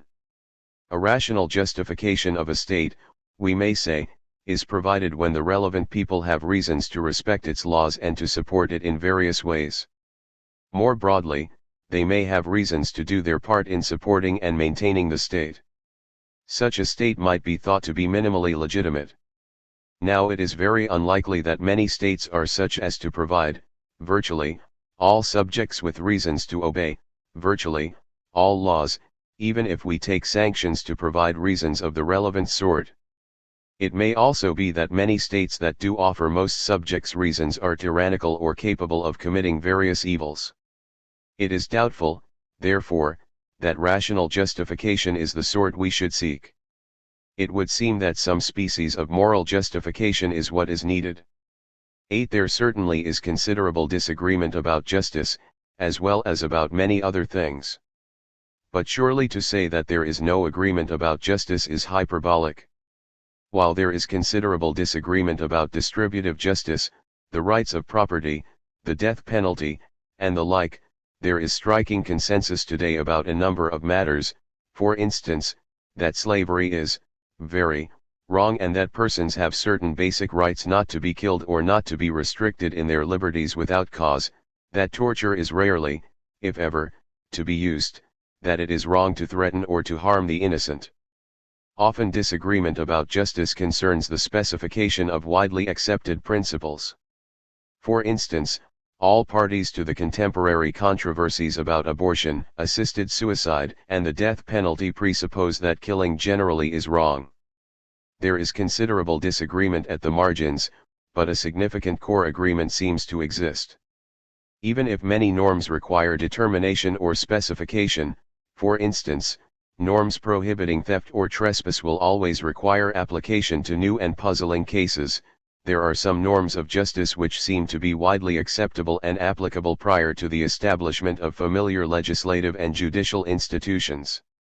It seems that we might very well be able to evaluate our states by many of the norms of justice.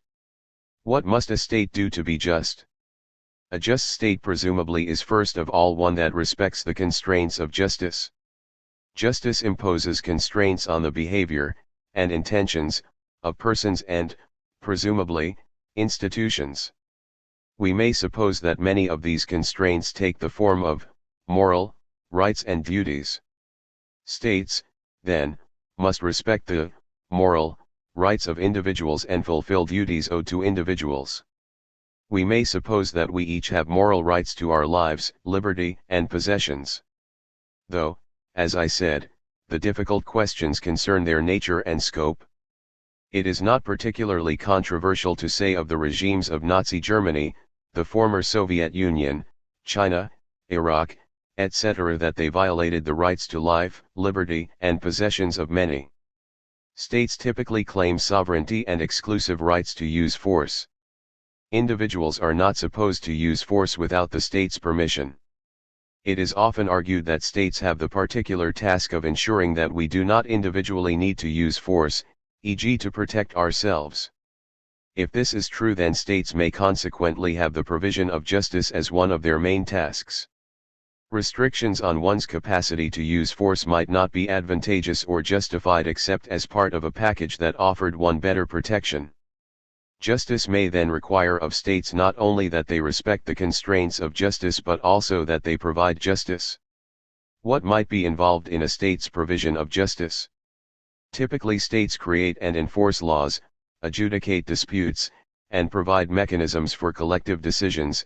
They also seek to effect distributive justice. We may then require of states that they respect and provide justice. Suppose that we say that a state is justified insofar as it is just and efficient. Now it may be that no state is, or could be, thereby justified. Individuals have rights. So strong and far-reaching are these rights that they raise the question of what, if anything, the state and its officials may do. How much room do individual rights leave for the states?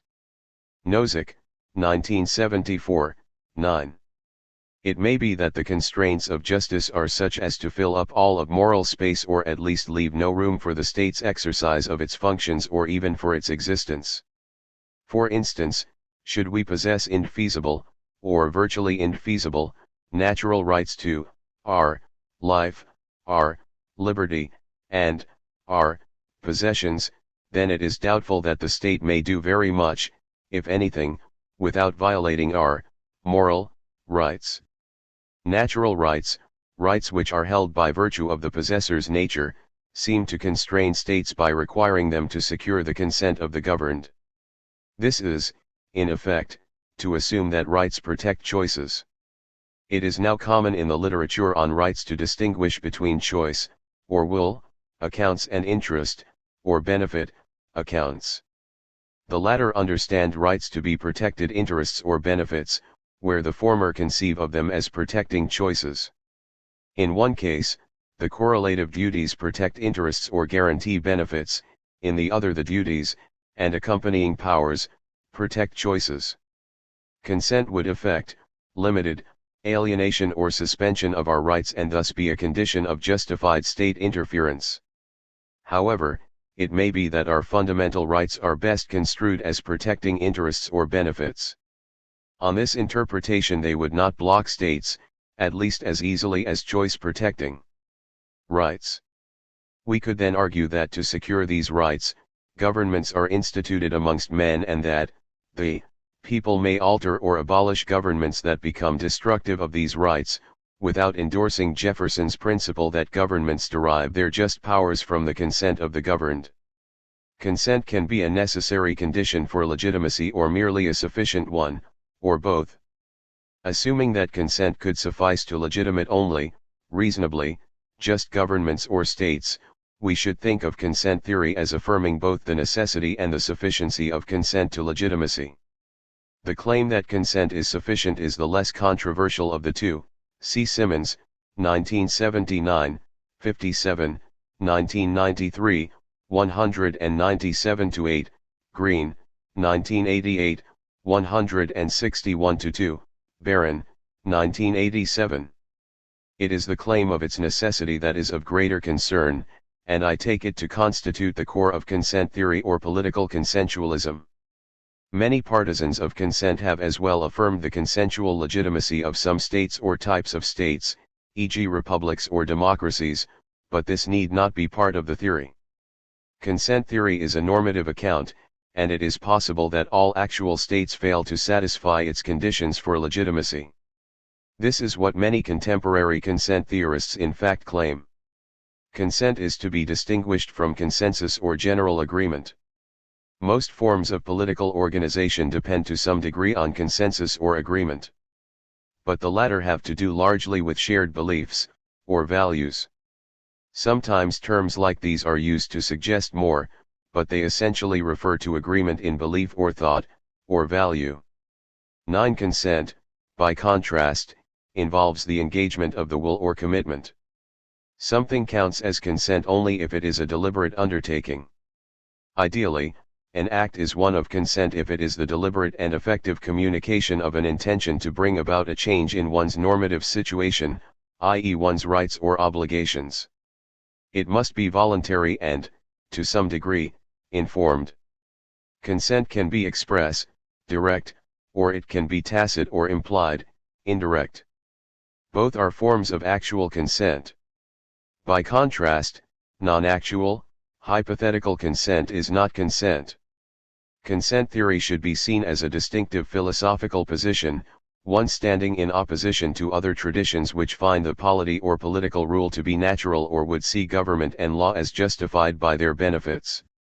The mutual advantage, Peirtian tradition, and different types of consequentialism seek to base full legitimacy in what the polity does for its subjects and others.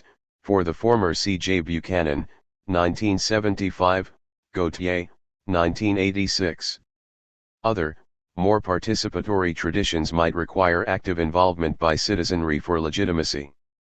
Political consensualism should not be conflated with these other traditions, however closely associated they may be historically, and it should certainly not be confused with other allegedly consensual theories that base legitimacy on consensus or agreement. The conclusion of contemporary consent theorists seems to be that virtually no states satisfy the account's conditions for full legitimacy. It is simply that few people, naturalized citizens and officials aside, have explicitly or tacitly consented to their state. It is implausible to interpret voting in democratic elections as expressing the requisite consent, and mere residence and the like do not seem to be the sort of engagements of the will required by consent theorists for obligation. Consequently, most people may not have the general obligation to obey the laws of their states that they are commonly thought to have. The adjudication of the challenge posed to state legitimacy by consensualism is a complicated matter and cannot be taken up here. For now, let me summarize some of the implications of our discussion.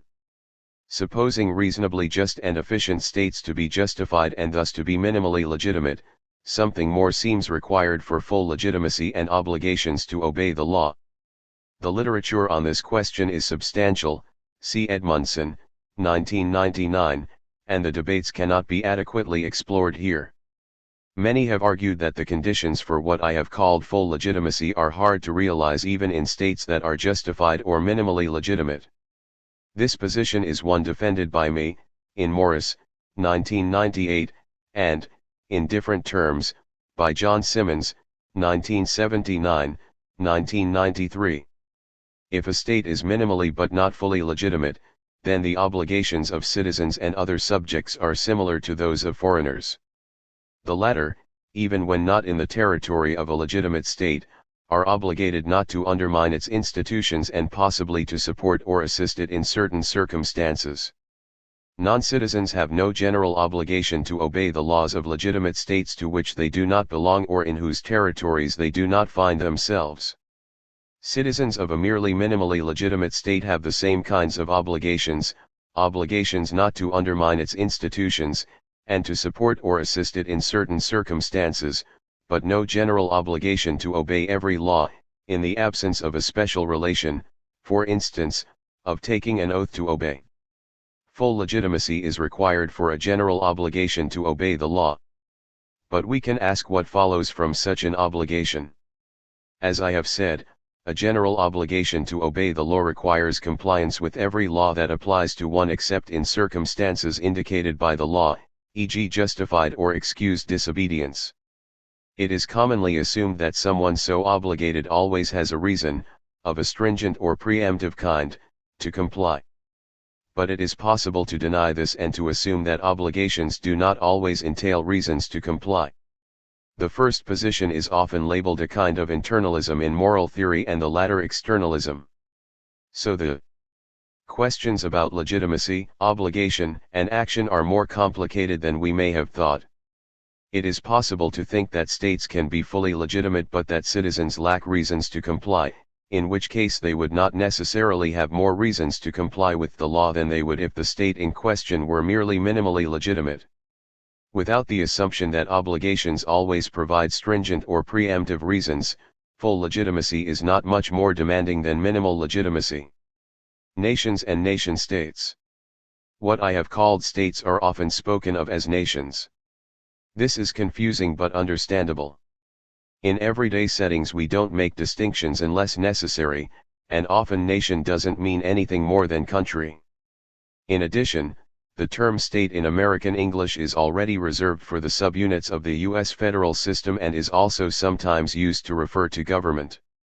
The United Nations could not have been called the United States of the world. States in the sense we have been discussing are also referred to as nation-states, perhaps to distinguish them from Greek polis or Renaissance city-republics. If we think of states and nations as different things, an interesting question is whether states must be nation-states. To raise this question we need to distinguish states and nations. In the sense that interests us here, a nation is a society whose members are linked by sentiments of solidarity and self-conscious identity based on a number of other bonds, e.g. history, territory, culture, race, ethnicity, language, religion, customs, see further chapter 19. A group of humans will constitute a nation in this sense insofar as the members share certain properties and insofar as they are conscious of this shared condition and recognize one another by virtue of these common properties. Nations, then, will be collections of individuals with common histories, cultures, languages, and the like, and whose members recognize other members by virtue of their possession of these attributes, see Morris, 1998, ch. 8. This characterization may be incomplete. For instance, many nationalities seem based on ethnic attributes, e.g. Japan, and the common history may be thought to involve common ancestry, see below. But this way of characterizing nations will help in explaining and evaluating certain significant ways humans have of understanding themselves. Once states and nations are distinguished, a number of possible relations become obvious. Since the entire land mass of the globe is now the territory of some state, we do not find any nation that does not overlap with a state. We can then eliminate the possible one nation, no state relation. The main remaining possibilities are, one nation plus one state, e.g. Japan, Germany, one nation plus several states, e.g. the Basques, the Kurds, several nations plus one state, e.g. Canada, Switzerland, Belgium. The first possibility is the salient one as it is that adopted by nationalists and defenders of the view that national peoples are entitled to their own state. Some have claimed that nationalism, the principle which holds that the political and the national unit should be congruent, determines the norm for the legitimacy of political units in the modern world, Gellner, 1983, 149. A related thesis is that nationality is a basis for the legitimacy of states. Nationalism holds that the only legitimate type of government is national self-determination, Kaduri, 1993, 1. It is a mistake, albeit an understandable one, to characterize nationalism as Gellner does. Some nationalists do not seek statehood for their people, and characterizing nationalism in terms of statehood begs the question against liberal or anarchist nationalism and other moderate positions. We might expect that most contemporary nationalist movements would claim a state for their nation, but one can be a nationalist without being a statist. The best cases for the claim that nations are entitled to become states are heavily qualified and will not accord a right to statehood to every nation. 10 defenses of the national principle based on self-rule have to answer the questions why self-rule must take the form of statehood, as opposed to democratic federalism, and why nations are the appropriate unit of self-rule. We may think of nation-states as the combination a single nation plus a single state.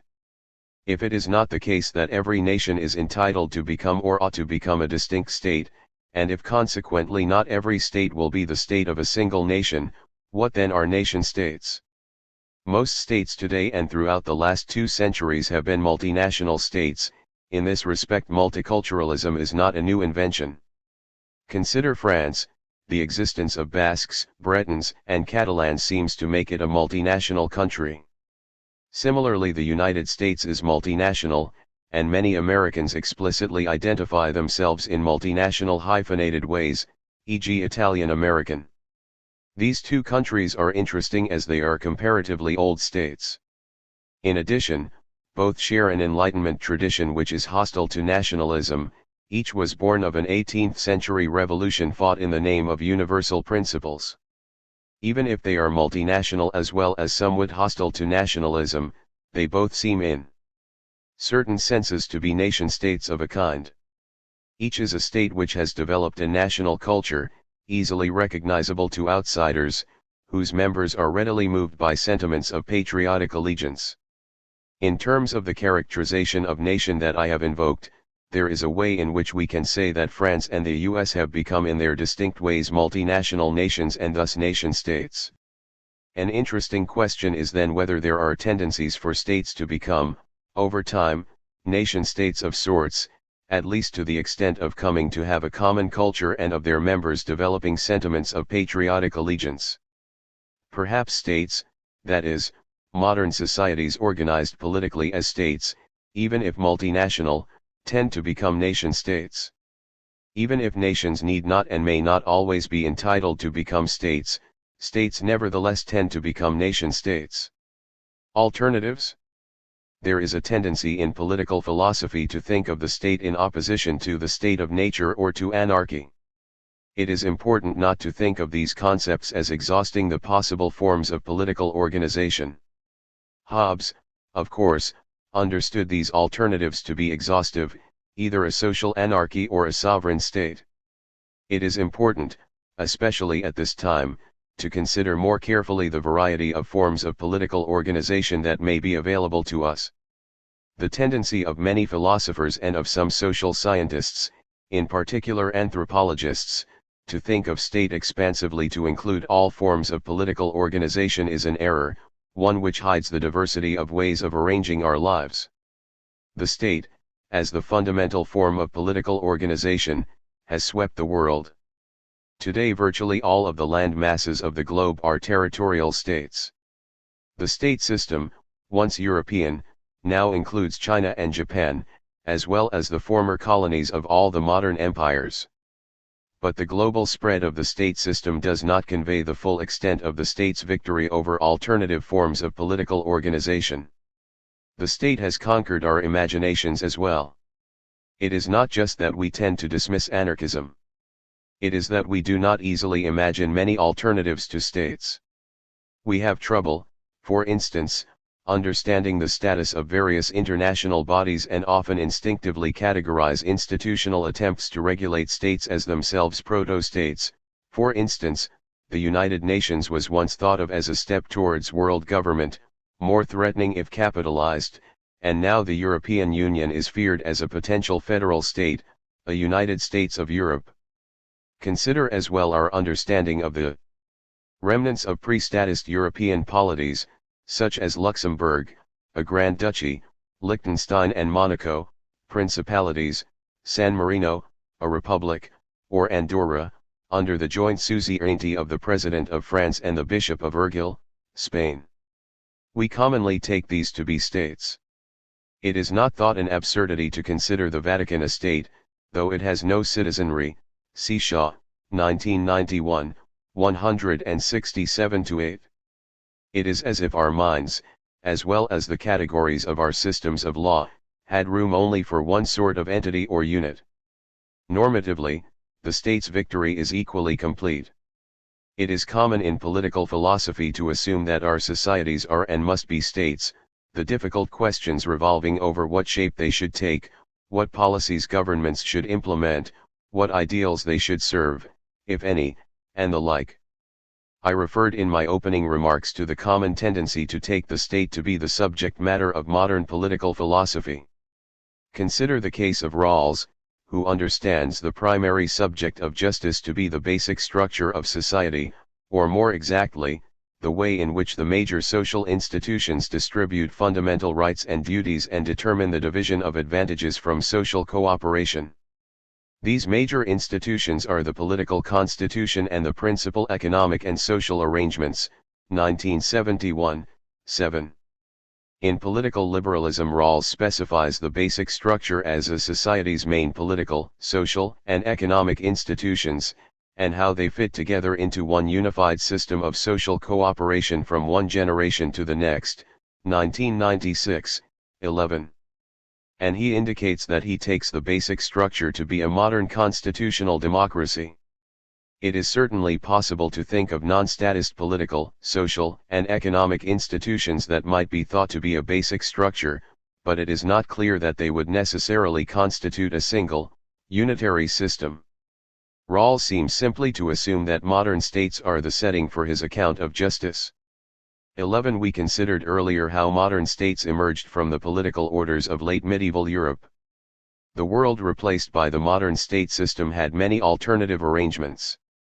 Charles Tilly reminds of the possibilities offered by these alternatives when he argues that the victory of the modern state was not inevitable. In the 13th century, then, 5 outcomes may still have been open: 1. The form of national state which actually emerged; 2. A political federation or empire controlled, if only loosely, from a single center; 3. A theocratic federation, a commonwealth, held together by the structure of the Catholic Church; 4. An intensive trading network without large-scale, central political organization; 5. The persistence of the feudal structure which prevailed in the 13th century. 1975, 25-6. Tilly notes that the Roman Empire was followed by the Holy Roman Empire and reminds us not to forget about the Habsburgs Empire or Federation. The city republics of northern Italy and the cities of northern Europe were also, for some time, viable alternatives to states. Even if the various political orders of late medieval Europe are not viable models for our world, certain features of these older forms of political organization represent alternatives. Hedley Bull speculates that it is conceivable that sovereign states might disappear and be replaced not by world government but by a modern and secular equivalent of the kind of universal political organization that existed in Western Christendom in the Middle Ages, 1997, 254. It is hard to say, however, what forms a viable alternative to the state system may take. Presumably the growth and development of international law will figure prominently in a new world order. But it is too soon to tell what alterations the state system may undergo. In the last decade of the 20th century there was considerable enthusiasm about globalization and a new world order, one which limited the sovereign powers of states. But the security fears caused by international terrorism at the start of the new century may serve only to reinforce the old state system. It may be too early for Minerva's owl to take flight. 16. The political theory of the welfare state. J. Donald Moon. The term the welfare state came into common usage in the middle of the 20th century. Its use reflected the growth in Western democracies of governmental responsibility for, and programs addressing, an extensive range of human needs, such as education, healthcare, housing, childcare, and economic security for the elderly, the unemployed, and the disabled. Some of the programs of the welfare state, such as public schools and old age pensions, were first developed in the 19th century, but what might be called the institutional welfare state did not fully emerge until after World War II, when most democratic countries adopted a more or less integrated range of programs of welfare provision and policies of economic management. The institutional welfare state is characterized by a range of programs designed to meet different needs and to provide security against various contingencies. Depending upon what category one falls into, one would be eligible for different types of benefits. Thus, elderly people would be eligible for pensions, sick people for sickness benefits and health care, unemployed people for unemployment compensation, young people and those without marketable skills for education or job training, etc. At least as an ideal, as Brian Berry, 1990, points out, the institutional welfare state would not even require a general safety net, since specialized programs would cover all of the different conditions that prevent people from meeting their needs. In reality, of course, there will always be some who fall between the cracks, and so the welfare state must have a program of social assistance to cover residual cases. The emergence of the institutional welfare state is reflected in the enormous growth of government expenditures to finance its programs, both in absolute terms and in relation to national income. In the UK, for example, social expenditure increased from less than 6% of GNP in 1920 to 25% in 1996 to 1998, 171. There is no standard definition of the welfare state, and there are major national variations in the forms it has taken, reflecting the different sequences through which welfare states emerged, the social forces that advanced or resisted their creation, and the various political cultures and institutional frameworks. Students of the welfare state have offered a variety of classifications of welfare regimes, and disagree among themselves even about whether particular countries, notably, the US, even qualify as welfare states. Some students of welfare politics emphasize the difference between selective and universal welfare states, e.g. Rothstein, 1998, others discern liberal, corporatist, and social democratic regimes, e.g. Esping-Anderson, 1990, while yet others distinguish among social democratic, Christian democratic, liberal, and wage earner welfare states, Huber and Stevens, 2001. More philosophically oriented theorists place the welfare state in the context of different traditions of political thought, and different ideals and/or patterns of justification.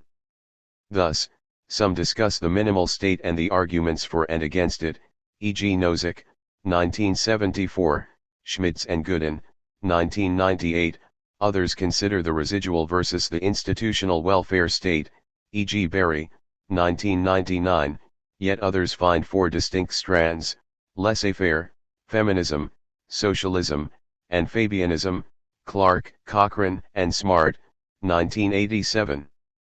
While most recognize that class is a major concern of the welfare state, an increasing number of theorists see that gender is at least as important, Gordon, 1990, Fraser, 1997. As a political formation, the welfare state tends to divide theorists who in other respects share a view of politics. Thus, defenders and critics of the welfare state include people who identify themselves as, inter alia, conservatives, liberals, communitarians, socialists, and postmodernists, and so both its critics and its defenders find themselves with strange allies and opponents. There is certainly no single, unified theory of the welfare state setting out its fundamental principles and institutions. In the untidy field of political theory, theorizing of the welfare state is particularly untidy, and any general survey, including this one, must be highly selective not only in the issues it covers, but also in the way in which it constructs the topic itself. One natural way of conceptualizing the welfare state is to view it in instrumental terms, as the organization of society to promote welfare or well-being. The roots of this view can be found in Jeremy Bentham's political thinking, particularly his insistence on rationalizing law and political institutions to make them maximally effective in realizing the interests of the community, which is to say, in his words, the sum of the interests of the members who compose it, 1948, 126. Different accounts of the welfare state on this view would project different accounts of what constitutes welfare or well-being, how the welfare of different individuals should be aggregated, and what policies and institutions are most effective in promoting welfare so understood. Although this instrumental approach captures many important issues, particularly justifications of the welfare state in terms of efficiency, it sits uncomfortably with other important theories of the welfare state, particularly those that see it as expressing or embodying the requirements of social solidarity and democratic citizenship. In this chapter I will proceed nominalistically, so to speak. In spite of the great variability mentioned above, welfare states share important features. Four of the most important are a democratic political system, a largely private market economy, a wide range of public programs that provide monetary support or services as a matter of right, and an active role for the state in managing the economy to dampen the business cycle and to regulate economic activities. It is important to emphasize the third feature, since it distinguishes the welfare state from an earlier tradition of relief for the poor. In the welfare state, receiving benefits does not undermine one's citizenship, social provision is not an act of charity or a mere exercise of the state's police powers. Theorizing about the welfare state has tended to develop in response to its emergence, and the political conflicts and unanticipated consequences it had, rather than being the object of a particular political program or philosophy. In an earlier time, the welfare state may have provided a clearer target for study and criticism. Some may have bemoaned it for its role in shoring up capitalism. Others may have envisioned it as a possible road to a socialism, gradually contributing to the decommodification of labor and the collectivization of consumption and, eventually, investment. In this age of muted expectations, few see the welfare state as having such power, and attention has shifted to the different forms it has taken, and to the ongoing dilemmas with which it struggles. The hopeful visions of A.T.H. Marshall or A.R.H. Tawney, who imagined that the institutionalization of the social rights of citizenship would pave the way for a genuinely inclusive, democratic society, have given way to agonizing struggles over what appear to be permanent dilemmas of social policy. The very institutions that make the relief of destitution possible, at the same time create new forms of marginalization.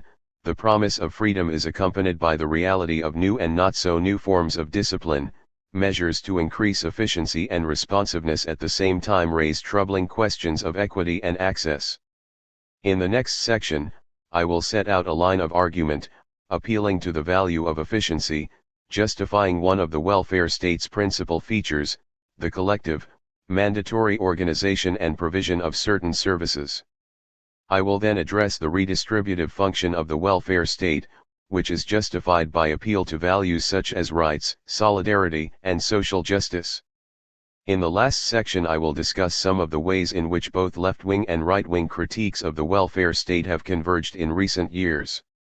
Efficiency-based accounts.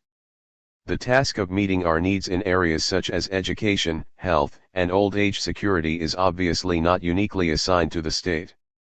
Even in countries with extensive social programs, most of the labor involved in providing welfare services, such as care for the young, the elderly, and the ill, is provided informally in households, through kinship networks, and by volunteers in religious and other organizations in civil society too. In addition, many welfare services are provided through market transactions, such as the purchase of life or medical insurance.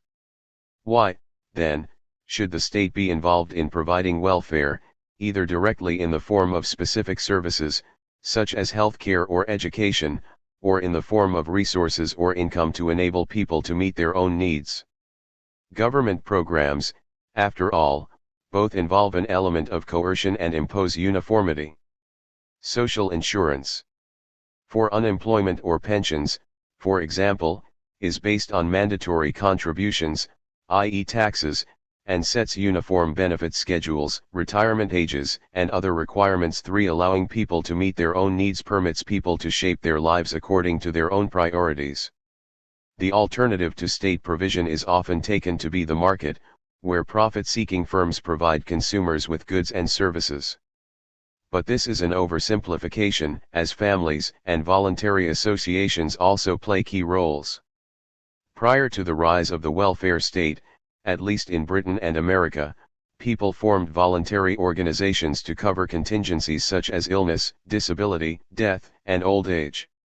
Individuals and families, wishing to insure themselves against various contingencies, could often choose among a variety of groups, or in some cases commercial firms, offering protection on different terms, and could make arrangements that were more or less tailored to their own circumstances and aspirations.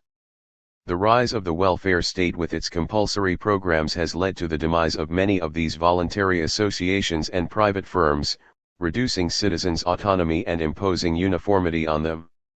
The more extensive the welfare state, the more it has displaced other welfare institutions.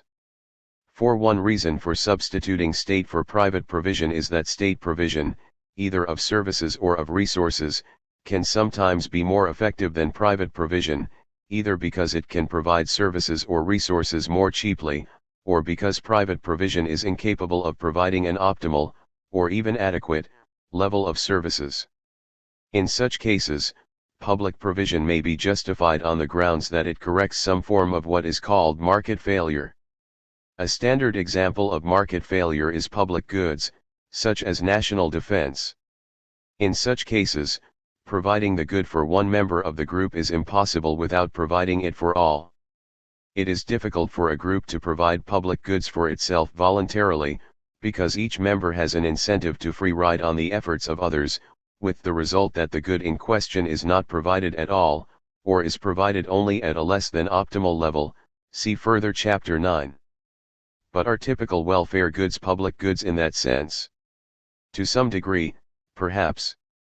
If we all wanted to live in a society where no one suffered from destitution, and were willing to pay something to see that achieved, then we would all be better off if the government provided a safety net. Reasoning along these lines, Milton Friedman, 1962, 191, has argued for a minimal welfare state, in which a negative income tax would be employed to provide a subsistence income to people without other means of support. The minimal welfare state would not, however, be an institutional welfare state, since its main concern would be to ensure that everyone had enough income to avoid destitution. Presumably, it would also provide other public goods such as public health and sanitation, for each of us is better off if others are inoculated against infectious diseases, or if the town disposes of every household sewage and garbage in a sanitary manner. But many welfare programs do not seem to provide public goods. The principal beneficiary of an old age pension is the pensioner, the principal beneficiary of a high school or college education is the student whose skills are improved and whose life is enriched, the principal beneficiary of open heart surgery is the patient whose life is saved, and so forth. Even when the institutional welfare state does not provide public goods, strictly speaking, there are other limitations of the voluntary model it can overcome. For example, private firms and voluntary organizations are poorly equipped to protect individuals from income loss due to unemployment. Non-governmental risk pooling schemes work best when the chances that one person will suffer a given condition, say disability or death, are more or less independent of anyone else's chances, and when the overall risks facing the group are known. Under these conditions, each individual can pay into the fund, which can accumulate enough to provide benefits to the unfortunate.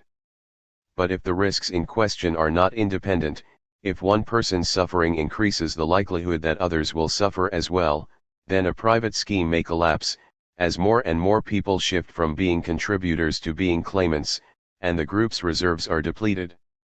Unemployment is, in part, cyclical, which means that in a downturn some people lose their jobs, and as a result reduce their consumption, thereby leading other firms to lay off workers, in an expanding cycle. Thus, a private firm or voluntary association offering unemployment insurance would run the risk of going out of business as fewer and fewer people held jobs, and so paid into the fund, and more people lost their jobs, and so became claimants.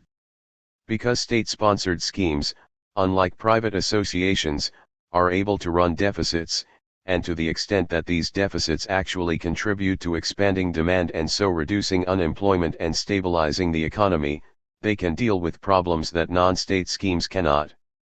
Voluntary welfare provision may also be unable to cover everyone in a society. Many people in the heyday of mutual aid societies were not members, and non-members were often among the least advantaged, those without steady jobs and a secure place within the community. And it is easy to understand why. Organizations offering protection recognize that those most likely to need protection have the greatest incentive to seek it, and so to join a mutual aid society or to purchase insurance, while those facing the lowest risks have an incentive to stay out. As a result of this process of adverse selection, risks tend to be spread over a smaller and smaller part of the population, and premiums must rise accordingly.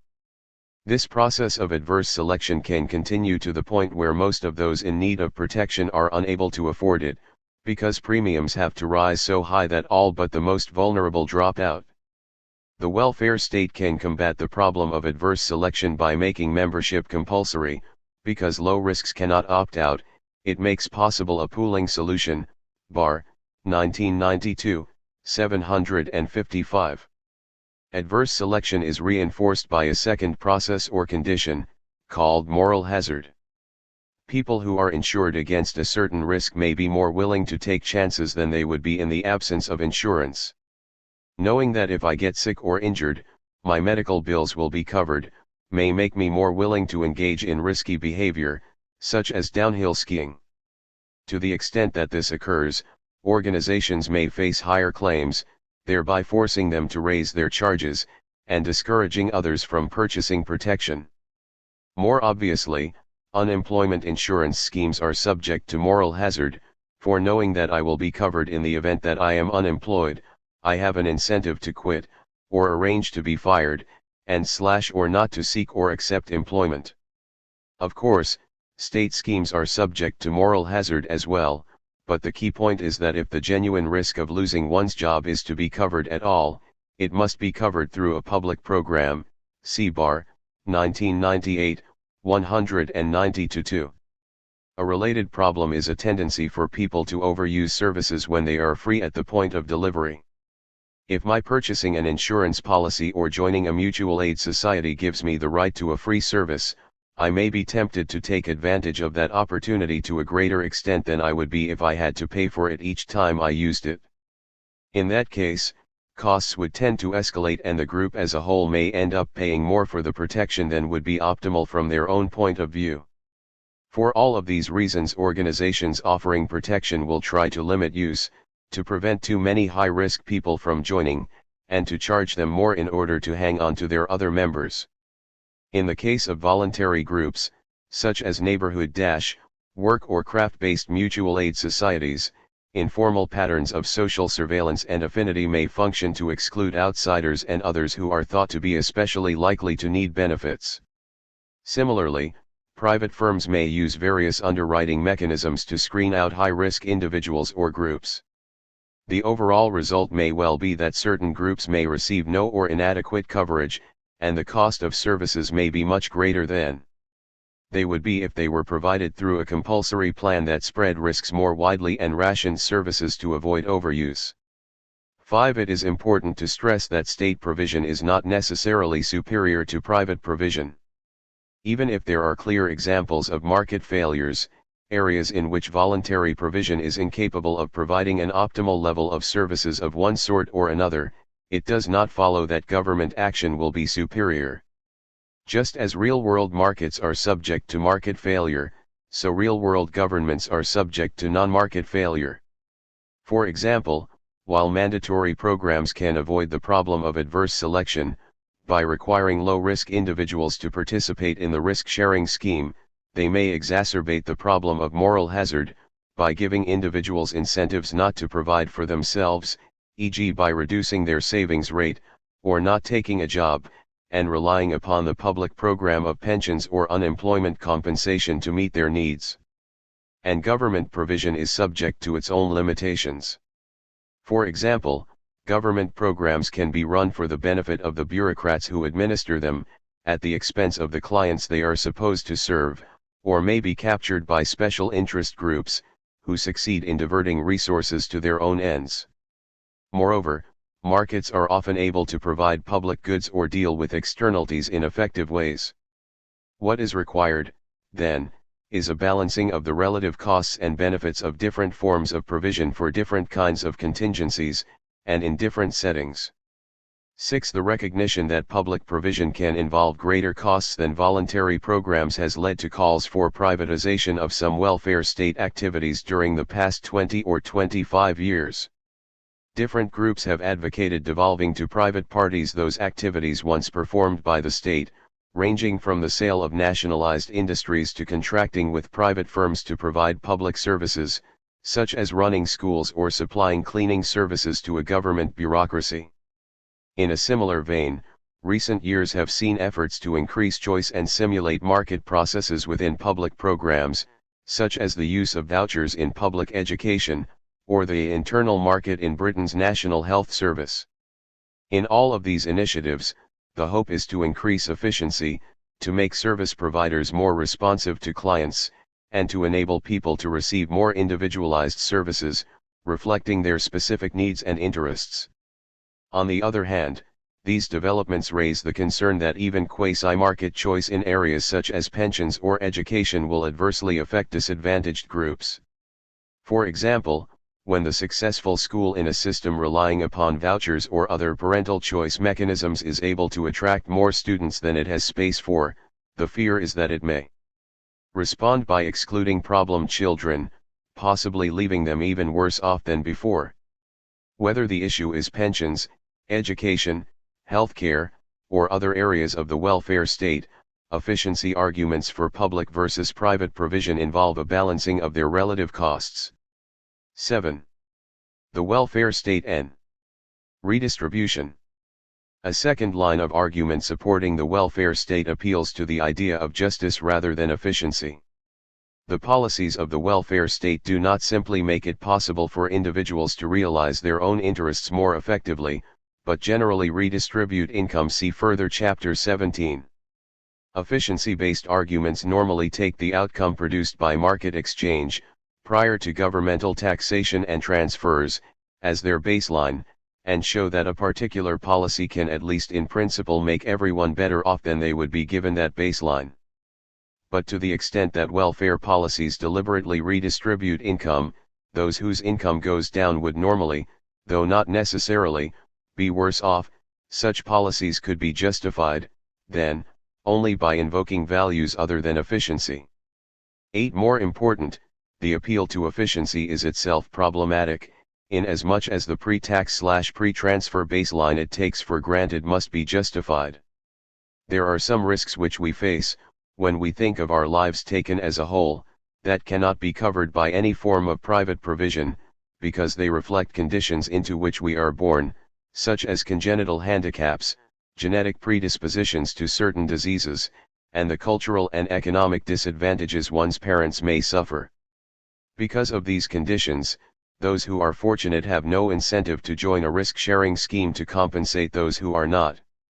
Any private system of provision is limited to pooling the shared risks that people face in the future, and so presupposes a baseline of a given distribution of advantages and disadvantages. But from a larger point of view, this restriction to a given status quo is arbitrary. Even using the term redistribution may be misleading to the extent that it seems to presuppose that the initial distribution is somehow morally privileged, so that deviations from it, redistributions, must be justified. But a moment's reflection should be sufficient to see that this presupposition is false, and that any distribution of the advantages of social cooperation must be justified, whether it results from market transactions or from welfare state policies specifically designed to redistribute income. The presumption that distributions that result from government action must be justified, and that pre-tax and pre-transfer distributions are presumptively just, appears to be widespread at least in America, leading to hostility on the part of some towards the welfare state. Strong libertarians like Nozick hold that taxation to redistribute resources from some taxpayers to others is not only presumptively but actually unjust because it violates citizens' property rights. See further Chapter 9. This critique obviously presupposes that the right we have to our property, including income from employment or business activity, is not created by the state, but exists in some sense prior to political life, and so limits what governments may legitimately do. If such a theory of natural or pre-political rights could be vindicated, it would block redistributive welfare state programs. Welfare rights. It goes beyond the scope of this chapter to examine the case for natural or pre-political property rights, but it is worth pointing out that many of the considerations that can be invoked to support strong property rights also support welfare or positive rights, and so can be used to justify the redistributive activities of a welfare state. When we think about why we are attracted to the idea that humans have rights at all, including a defeasible right not to be coerced by others, the reasons we are likely to come up with will support the idea that people ought to be accorded certain basic welfare rights, rights to goods and services necessary for human functioning.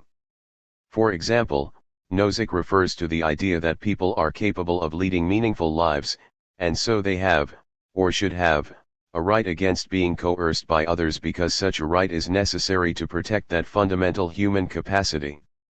I can only create projects for myself, and organize my life to realize those projects, and thus find meaning in my life. If I am free from coercion by others, they can't force me to do their bidding rather than fulfill my own aspirations. This is a powerful argument, but it is equally true that to live my own life requires not only protection against interference from others, but also access to the resources necessary to life itself. If those resources can be appropriated as private property, then a person could be deprived of anything resembling a decent life, or even life itself, because she lacked the necessary resources. Jeremy Waldron, 1993, 309-38, gives the example of a homeless person, in a setting in which all land and other amenities, such as toilets or sleeping places, are privately owned. Under those circumstances, she would not be able to live, or at least to live without violating someone's rights. But what reason would she have to acknowledge a duty not to take what she needed, when her life depended on it? It is hard to see why people, recognizing the possibility that they might become impoverished, would have reason to accept a system of property rights that could leave them in such desperate straits. As Waldron, 1993, ch. 1 and Passim, argues, the only system of property rights that all have a reason to endorse would be one that ensured that no one need be deprived of essential resources, and the obvious way of achieving that would be to make property holdings subject to taxation, so that the state could provide essential goods and services, or at least a minimum income, when necessary. 9. This line of argument supports what might be called a social minimum state, not necessarily an institutional welfare state.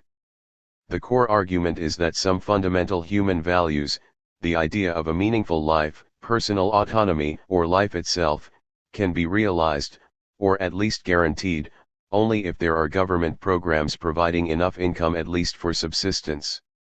F. A. Hayek, for example, is renowned as a critic of the welfare state, but he accepts the idea of a social minimum, arguing that citizens may feel that there is a clear moral duty of all to assist, within the organized community, those who cannot help themselves, and so the society could provide a uniform minimum income, outside the market to those who are indigent. 1976, 87, 10 others have argued that people have pre-political welfare rights, on all fours with the negative rights to non-interference such as the right to bodily integrity, and that it is the government's responsibility to secure those rights. A just society, then, could only be a society in which those rights are secured, and so only a welfare state could be a just state. To the extent that welfare rights are rights to specific resources, such as healthcare, education, and housing, fulfilling them may require or at least justify an institutional welfare state, not just a redistributive tax and transfer system. More plausibly, arguments from positive or welfare rights might be combined with the efficiency-based arguments surveyed above to justify an institutional welfare state. The view that we have welfare rights that are, in some sense, pre-political, which require that the state provide various goods and services, is subject to well-known difficulties. The standards defining the scope of such rights claims are notoriously vague. Raymond Plant et al. 1980, for example, base positive rights claims in needs, but what are the boundaries of need? I may need an enormously expensive kind of medical treatment in order to prolong my life, if only for a few days, but is it plausible to say that I have a right to such treatment? Ronald Dworkin argues the traditional practice of medicine may be based on the rescue principle, which answers that question affirmatively. It says, we should spend all we can on health care until the next dollar would buy no gain in health or life expectancy at all, but he insists that no sane society would try to meet that standard. 2309. It would require sacrificing too many competing goods, including other rights claims, like the right to an education or a minimal standard of living. Alan Dworkin views positive rights claims as implicit in the commitment to human agency, a commitment one necessarily undertakes in performing any intentional action, because doing so presupposes that one views oneself as an agent, and so is implicitly committed to those conditions necessary for the exercise of agency, which include access to certain resources. But who is responsible for ensuring that I have access to the resources necessary to exercise agency in my own case? Schwerth holds that when I cannot meet my needs through my own efforts, others have an obligation positively to assist me. 1978, 134. But what standards are they to use to determine what constitutes a reasonable effort on my part? These concerns may not be decisive to reject the idea of basic welfare rights, but they do mean that specifying them is impossible in the absence of some political process through which the standards governing responsibility and trade-offs among conflicting uses can be determined. See Holmes and Sunstein, 1999. And because these rights cannot be specified except through a political process, it is implausible to view them as establishing a pre-political standard of justice to which that political process must conform. Equality of opportunity. A second justice-based argument for the welfare state appeals to the idea of fair equality of opportunity, to use Rawls's phrase. Fair equality of opportunity requires not only that there be no arbitrary barriers to the life choices one may make, such as restrictions on occupational or educational opportunity based on race or gender, but that everyone has access to the resources and experiences necessary to qualify for the different positions and careers that exist in society. To the extent that one's chances in life are determined by the class position into which one is born, then fair equality of opportunity is denied. Arguably, fair equality of opportunity supports not only a social minimum state, but an institutional welfare state, in which education, including perhaps early childhood education, and medical care are provided on a common basis for all. But, like welfare rights generally, the requirements of fair equality of opportunity cannot be specified except in specific social contexts. The kind of educational opportunities necessary in a largely agrarian society, to take an obvious example, are very different from those required in a post-industrial setting. And once again it is necessary to make trade-offs between equal opportunity and other values, such as the privacy and autonomy of families, membership and solidarity. Because concepts of positive rights and equal opportunity are not well defined outside of specific social contexts, they are often combined with arguments appealing to ideals of citizenship and social solidarity. The basic argument is that the welfare state should guarantee the inclusion of all citizens as full members of a democratic society, which requires that an extensive range of social rights be provided. The reasoning is fairly straightforward.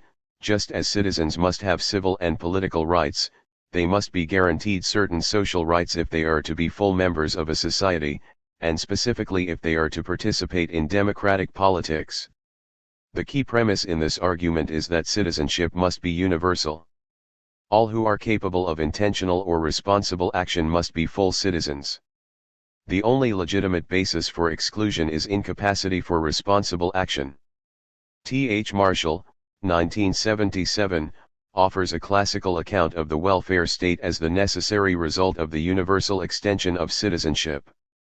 He traces the emergence of universal citizenship by observing three successive phases, the first involving the general extension of civil rights, the second the universalization of the suffrage, and the third the growth of the welfare state and the creation of the social rights of citizenship. 11. Social citizenship is essential for democratic equality.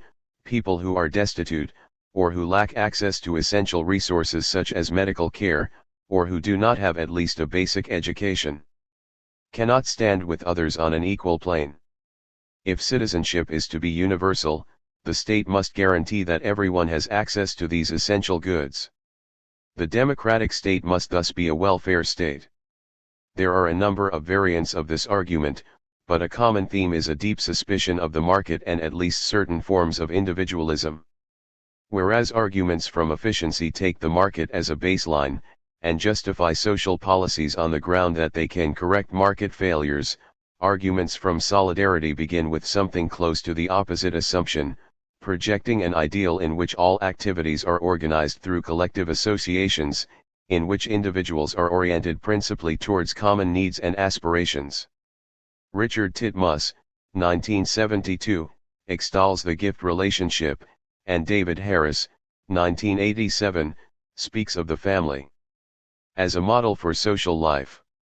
More concretely, Klausoff, 1984, and Gösta Esping Anderson, 1985, once expressed the hope that the growth of collective consumption and other forms of decommodification will eventually displace capitalism, leading to a socialist order of society. Harris offers a communitarian version of the argument from Solidarity.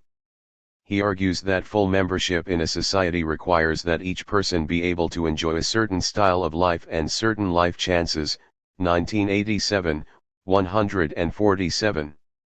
Although he recognizes that modern societies include a plurality of different groups, he insists that there are more or less common standards of what an individual must be able to do and how one must be able to live if one is not to be excluded or socially marginalized. These standards determine the needs of members of that society, and should be equally available to all citizens as a matter of right, for only in that way can the equal status of members be recognized and respected, 1987, 154-7. This line of argument supports the institutional welfare state in which services are provided in kind in part because citizens have a right to that specific resource, such as education, rather than a right to income which may or may not be spent on education, 1987, 150. Further, the universal provision of certain services is expressive of, and may contribute to, a sense of community and equal citizenship. Finally, providing services in kind may be a form of justified paternalism to the extent that some persons may be imprudent or wasteful or be unable to make adequate use of cash, 1987, 150-1. Harris's account relies upon an analogy between political society and the family, just as we have obligations towards, and rights against, members of our family, irrespective of what they may have done for us individually, so we have obligations towards, and rights against, our fellow citizens. The stress on obligations is crucial, for the possibility of enjoying one's rights depends upon the willing support of social policies on the part of the citizenry, and to claim one's rights one must be prepared to fulfill the system of duties that underlies the structure of citizen rights, 1987, 160. Thus, a person who is genuinely and personally responsible for his condition has no rights-based claim to assistance, for he has not fulfilled his duty to maintain himself as an independent member of society, 1987, 160. However, Harris goes on to argue that the pragmatic difficulties involved in determining whether someone's unfulfilled needs are a result of his own choices are so great that we should presume that there are no such cases, and should rely upon a sense of duty or community, to prevent or minimize abuse of the system, 1987, 161. Of course, this same sense of community is necessary if those relatively advantaged citizens, who are net contributors to welfare schemes, are to be willing participants in the process. These arguments are subject to a number of obvious reservations. In the first place, the founding of rights and obligations on membership is deeply problematic, inasmuch as it begs the question of whether the social order of which we are to be members is just.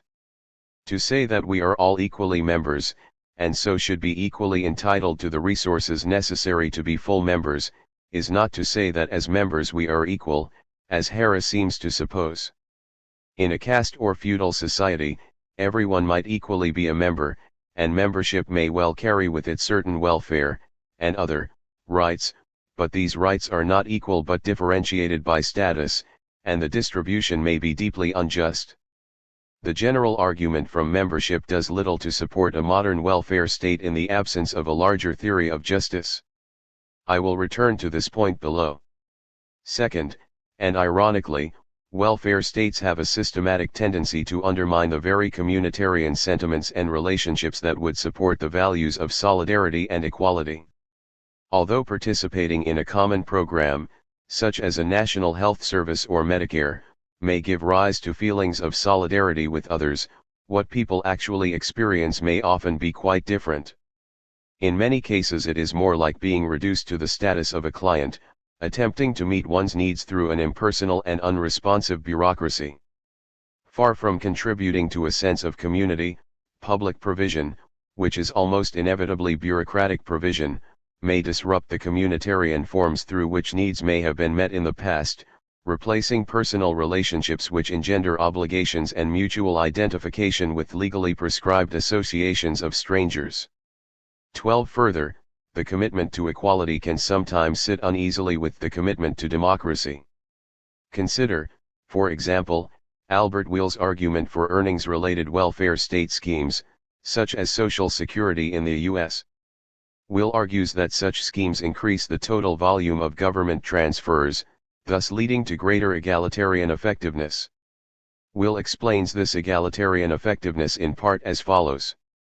Of course, there is no necessary incentive to redistribute savings in the public earnings-related system, but equally there is little practical opportunity to resist any modest redistribution that managers of the public scheme determine.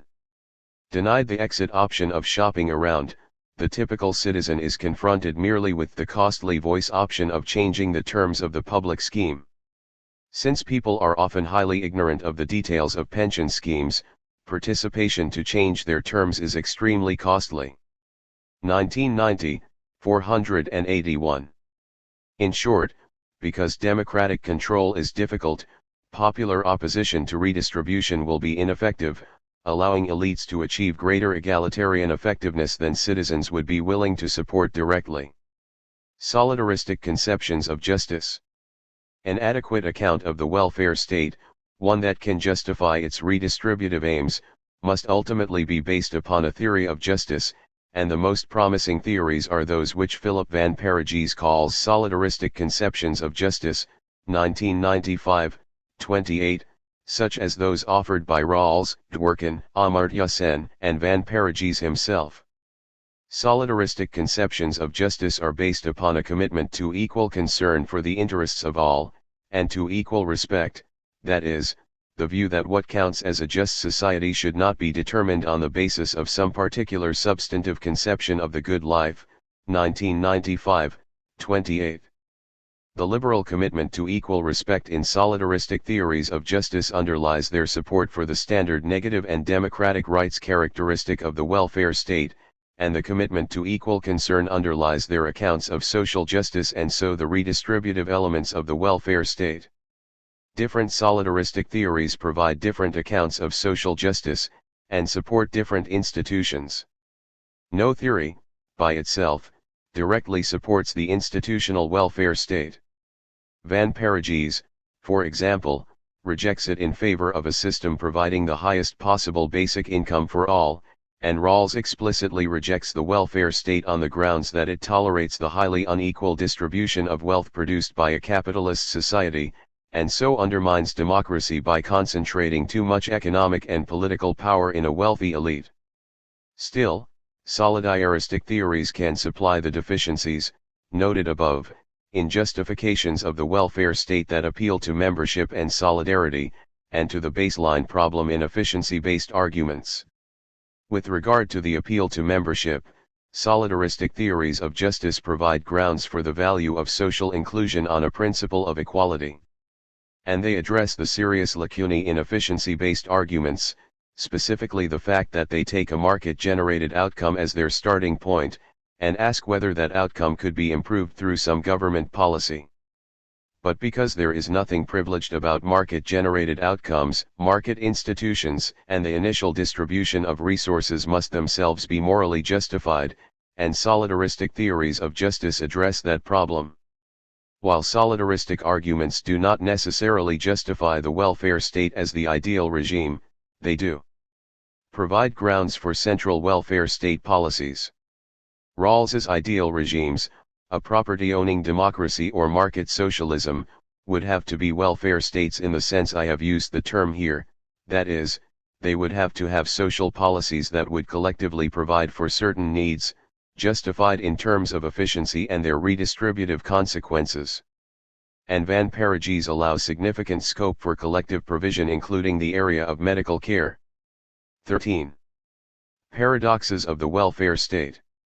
I have asserted that the justification of the welfare state rests upon arguments invoking both efficiency and justice. Arguments for redistribution or equality do not necessarily support the collective provision of services or categorical forms of income support characteristic of the welfare state, but must be supplemented by other considerations. These can include the expressive value of common provision stressed in some social democratic and communitarian accounts, with their direct appeals to solidarity and membership, or to analyses that show that collective provision of services, e.g. medical care, or social insurance is superior to voluntary and market provision in terms of enabling individuals to meet their needs. A common theme in justifications for the welfare state is the need for social provision if freedom is to be effectively realized for all citizens. Ironically, this very commitment to freedom and solidarity is subject to a certain inner tension. One way to think about this is to see that the effort to empower individuals and to promote social inclusion also leads to new forms of marginalization and control. One major reason for this is that the goal of social inclusion cannot be achieved merely by providing people with resources, for what is ultimately required is that people be able to participate effectively in the social and political life of the community. Sen. 1992, 5. Thus, we must be concerned not simply with citizens' command of external resources, but with what they can do with them, as Amartya Sen argues. He distinguishes between functionings, which represent parts of the state of a person, in particular, the various things that he or she manages to do or be in leading a life, and a person's capability, which reflects the alternative combinations of functionings the person can achieve. Sen. 1993, 31. Functionings can be very complex performances or states of being, or ensembles of performances and states of being, such as being in good health or achieving self-respect or being socially integrated. 1993, 31.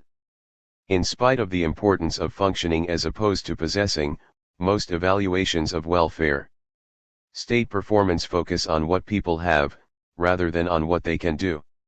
One common measure, for example, is percentage of poor households lifted out of poverty as a result of taxes and transfers, where poverty is defined as having an income below 50% of adjusted median household income of the country in which one lives.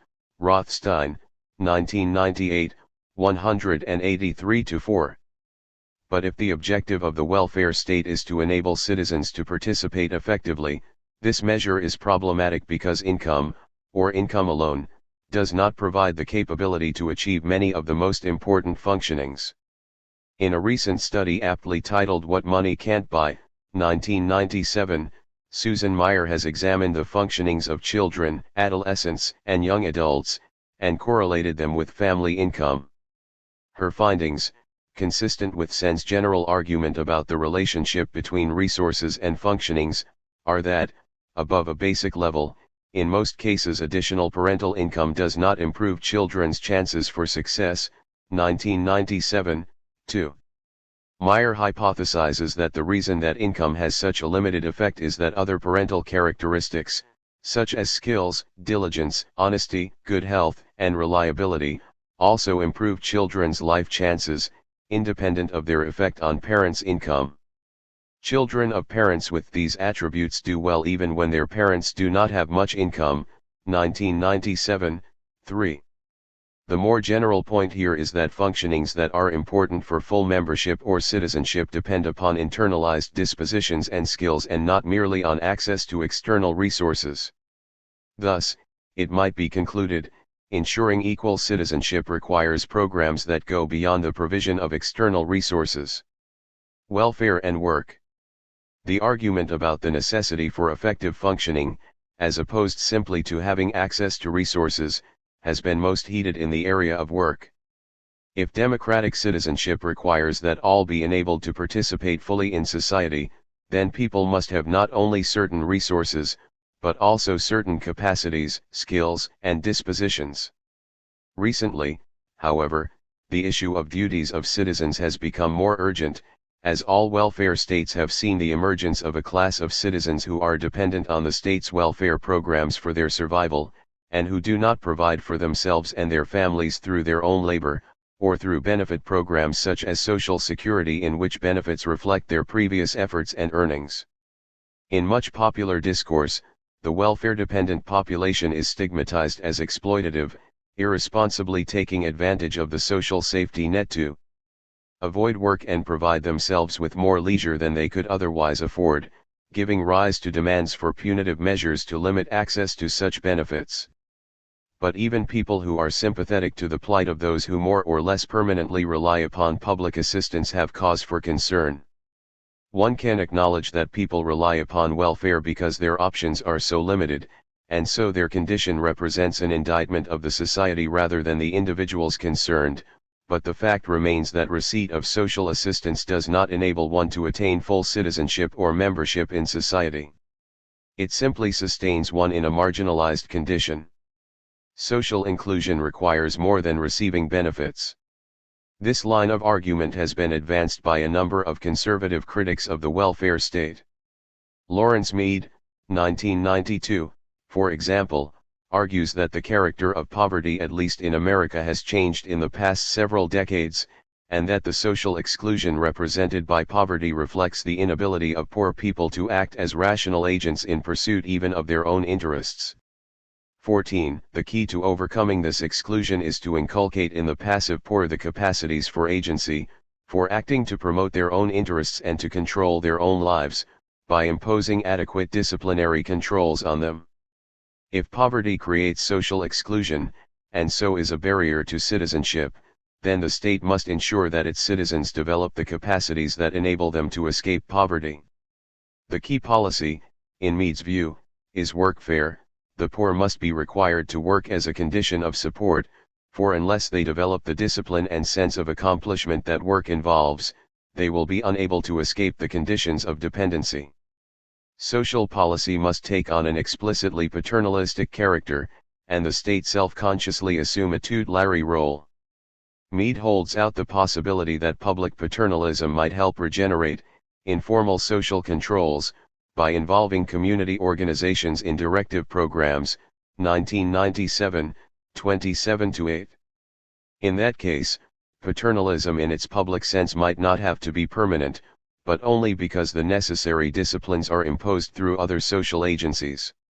Nicholas Rose has pointed out that the emphasis on paid employment is not a monopoly of the right. From the social democratic left, too, work is now seen as the principal mode of inclusion, and absence from the labor market the most potent source of exclusion, 1999, 163. In some solidaristic accounts, the emphasis on work invokes an older language of duties. In Harris's account, for example, the duties correlative to our welfare rights are strict obligations and may be enforced by coercion, 1987, 161. In this, he echoes Marshall, who looked beyond the social rights of citizenship to consider the duties of the enriched and inclusive model of citizenship he advocated, including the duty to work, which he thought was of paramount importance. Similarly, Amy Gutman and Dennis Thompson offer a justification for enforcing work obligations that draws on the idea of citizenship, arguing that work should be seen as a necessary part of citizenship, 1996, 293, because it is essential to social dignity. Since earning is not only a means of making a living but also a mark of equal citizenship, paid employment has a political dimension that provides a further justification for the obligation to work, 1996, 302. But this obligation to work is not, or is not merely, a demand to be made on the individual, one which he might reasonably wish to resist, for ultimately it is rooted in an ideal of social inclusion and active citizenship through which the individual's own interests and needs can be realized. Anthony Giddens sounds this theme in his call for the positive welfare society, in which the contract between individual and government shifts, since autonomy and the development of self, the medium of expanding individual responsibility, become the prime focus, 1998, 128. Replacing the traditional welfare state with the social investment state, the task of government would be to invest in human capital rather than the direct provision of economic maintenance, 1998, 117. Although he allows that full employment might not be realized, he calls for the redistribution of work to include as many as possible, and various forms of payment for participation in the social economy, the sphere of civil society traditionally maintained by voluntary work.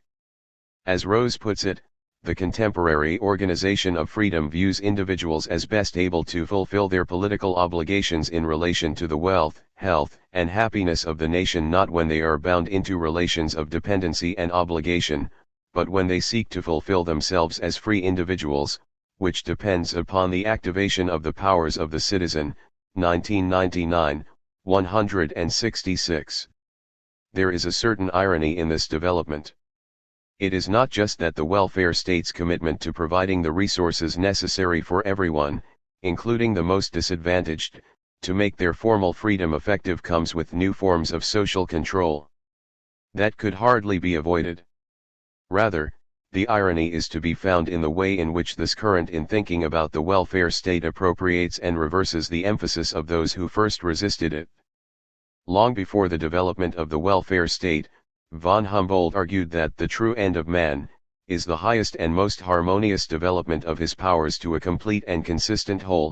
1969, 16, a condition which can be realized only if the authority and action of the state are limited to protecting individuals against violations of their rights, for any effort on the part of the state to advance the positive welfare of the citizen is harmful. Von Humboldt, 1969, 3.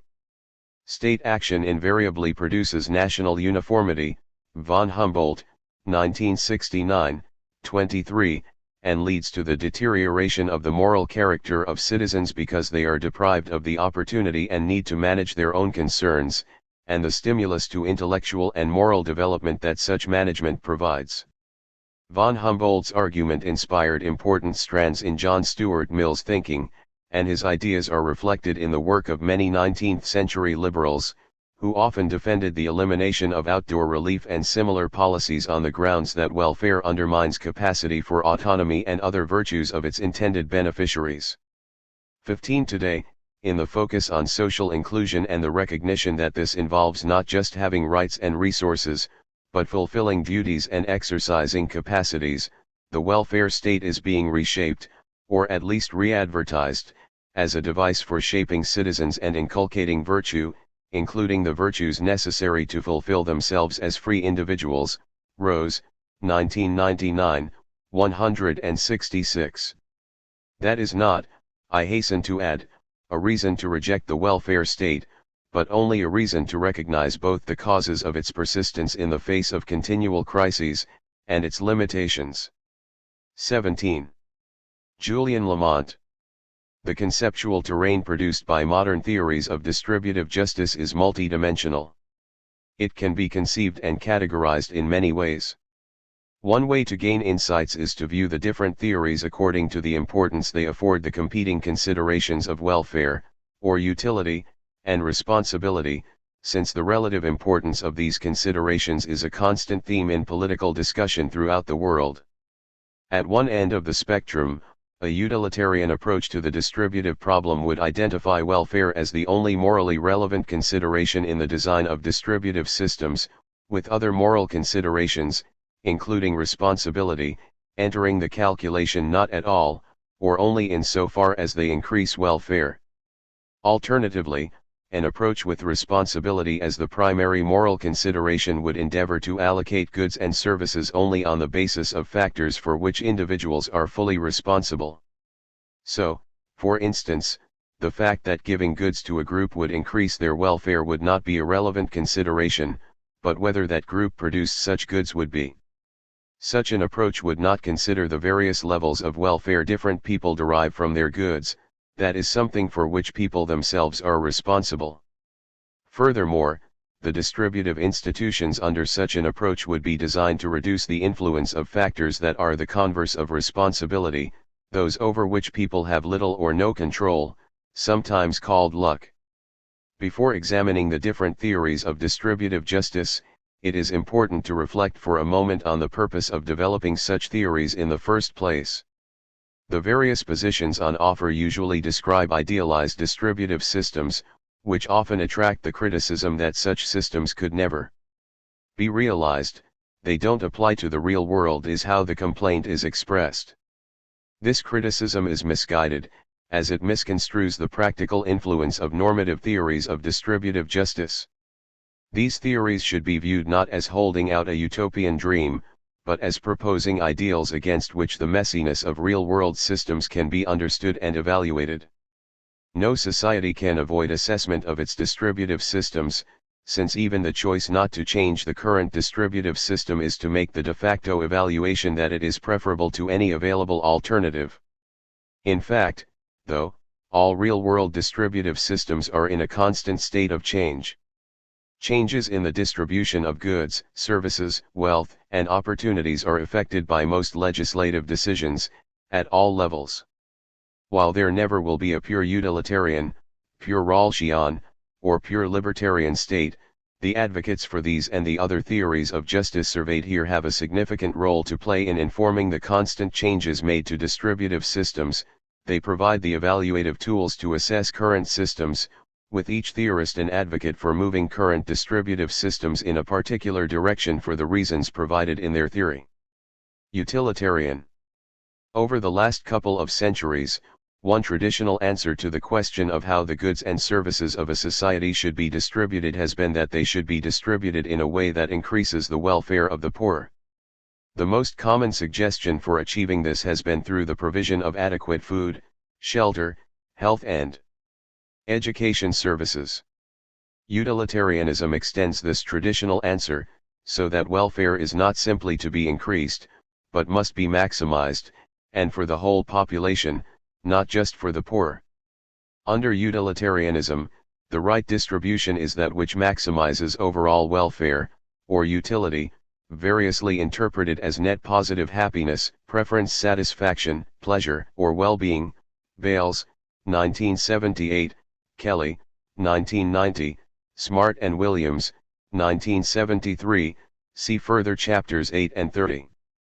Unfortunately, through such extension, the theory makes the requirement to benefit the poor a contingent matter, according to the degree such help will maximize overall welfare. Utilitarians, who tend to accept the diminishing marginal utility of resources, believe resources will tend to produce more good when redistributed to the poor than to the rich. Nevertheless, there are easily describable conditions, such as in the case of a poor but satisfied person and a non-satiated rich person, under which utilitarianism would prescribe forcibly transferring goods from the poor to the rich person. Because of prescriptions such as this, and others, which systematically violate common sense morality, Scheffler, 1988, 1994, the ongoing movement in utilitarian theory, in the last 2 decades, has been towards variations of indirect and institutional utilitarianism. Bailey, 1997, Gooden, 1988, 1995, Pettit, 1997. The most forceful idea of these theories is to restrict the application of utilitarianism to guide the choice of practices, institutions, or public policies rather than to guide individual actions. Such a move ameliorates some of the force of the criticisms from common sense morality. In the case above, for example, even if satisfied poor and non-satiated rich individuals do exist, it is very hard to describe conditions where a general policy of redistributing goods from the poor to the wealthy will definitely increase utility. The move to indirect and institutional utilitarianism has breathed new life into utilitarian theory, but at a high price. Under institutional utilitarianism, the theoretical criterion for accepting an institution or policy is straightforward: does it maximize the aggregate utility of the population? The problem arises at the practical level, where the information requirements needed to determine which institutions or policies maximize aggregate utility are almost always too great. Gaus, 1998. For example, consider the question of whether institutional utilitarianism would recommend welfare payments to the poor unemployed. This question would be more easily answered if all people obtained the same amount of welfare from all the goods and services available, and if the amount of welfare obtained from a good declined as more of the good is received, that is, if all people had identical diminishing marginal utility functions. Under these conditions we would have some reason to believe that taking goods from the rich and giving them to the poor would increase overall utility. However, every individual has a different utility function and, of course, nobody knows what these functions are. The informational requirements for determining whether utilitarianism recommends welfare payments seem impossible to meet. Unfortunately, the same situation arises for the full range of policies. This problem is compounded by analogues to the common sense morality objections that plagued earlier versions of utilitarianism. For instance, most people in modern liberal democracies strongly believe some policies, such as those that discriminate against racial minorities, are abhorrent, yet even these policies cannot be absolutely ruled out by utilitarianism. While many utilitarians claim that economic or legal discrimination against ethnic minorities will not maximize overall utility, they do not provide the evidence required to support their claims against the populist politicians advocating such policies. Partly, this is due to the complexity of the required evidence, but a further counterintuitive element of the theory is that the consequences, for overall welfare, of discriminatory practices include such contingencies as the size of the ethnic minority and whether the majority has racist beliefs and preferences. Few reasonable people, outside academia, are willing to embrace a theory according to which racist policies and institutions are morally right so long as the ethnic minority is small enough. So substantial stumbling blocks have been encountered in the utilitarian justification for expanding the government's role from improving the welfare of the poor to maximizing overall welfare. Rawls. The most influential theory of distributive justice over the last half-century has been John Rawls's theory, termed justice as fairness. Rawls develops a rival to utilitarianism, what he saw as the dominant theory of his time. Daniels, 1975, Kukathas and Pettit, 1992, Pogge, 1989, Rawls, 1972, 1993, 2001. Rawls proposes two principles of justice, the first of which guarantees equal basic liberties. His second principle, composed of two parts, governs the distribution of social and economic goods. Social and economic inequalities are to satisfy two conditions: a. The principle of fair equality of opportunity, they are to be attached to positions and offices open to all under conditions of fair equality of opportunity, and b. The difference principle, they are to be to the greatest benefit of the least advantaged members of society. 1993, 5-6. Though Rawls permits some inequality, he falls clearly on the egalitarian side of the political spectrum. That inequality is permitted under the difference principle at all is a recognition that the absolute position of the poor is important, and can sometimes be improved, when greater rewards to some serve as an incentive for increasing the overall social product. When such inequalities are justified, however, the competition for these positions is governed by a substantive, not merely formal, equal opportunity, requiring that those equally talented and motivated have the same chances for success. 1972, s.12. Even when this strong version of equal opportunity is achieved, social and economic inequalities are permitted only when they benefit the least advantaged. Of Rawls's many arguments for his distributive principles, the most interesting is his argument from Luck, Rawls, 1972, 2001.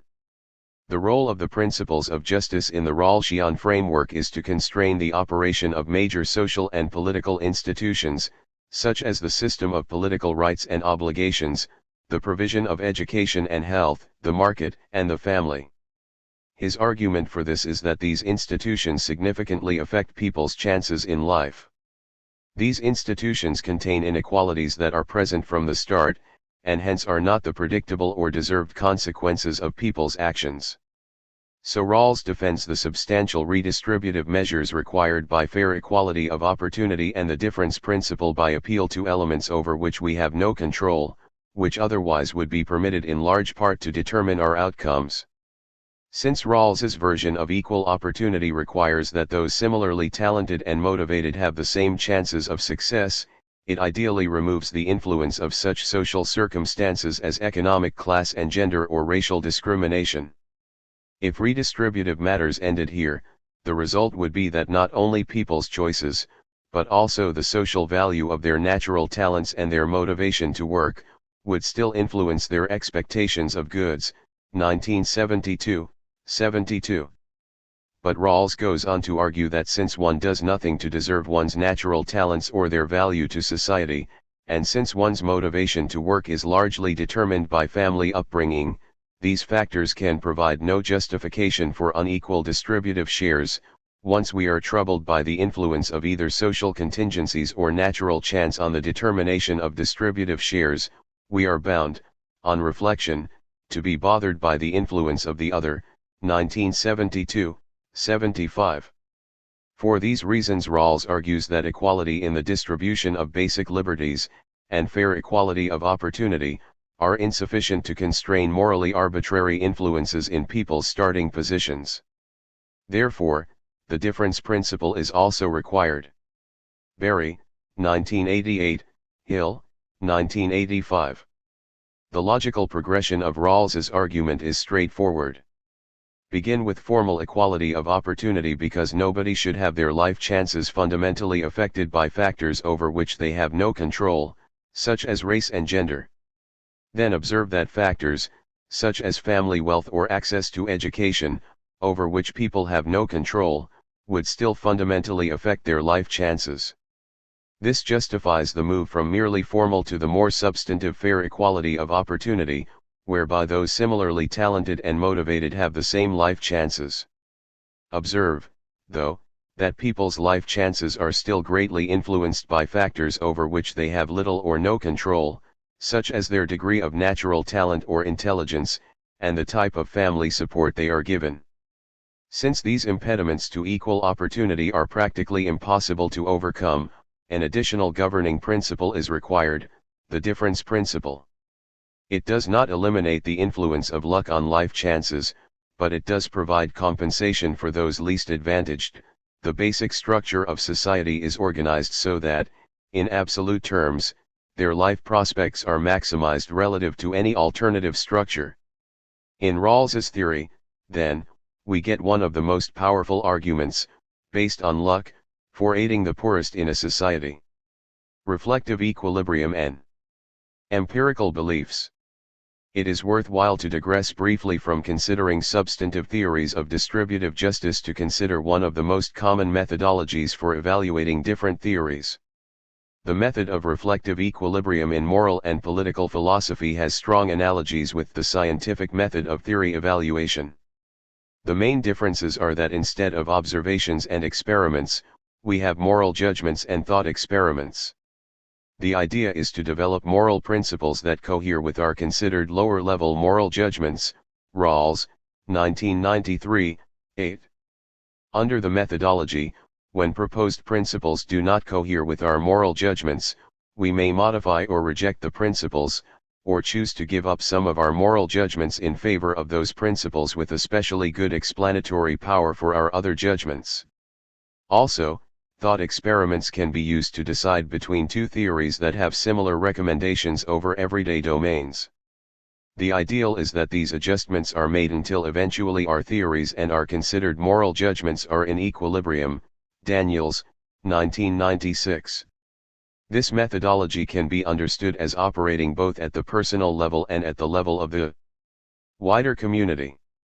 Theorists, the general population, and hopefully politicians, engage in a collective cognitive process through discussion and debate in order to come up with principles and policies to better cohere with the moral judgments and beliefs of the people. Of course, theorists can achieve such an equilibrium only by finding out what people believe. Miller, 1999, CHS 3-4, Swift et al., 1995. Fortunately, over the last couple of decades, there has been a sustained effort to collect the data necessary to this project. Elster, 1995, Hochschild, 1981, Kluckel and Smith, 1986, Miller, 1999.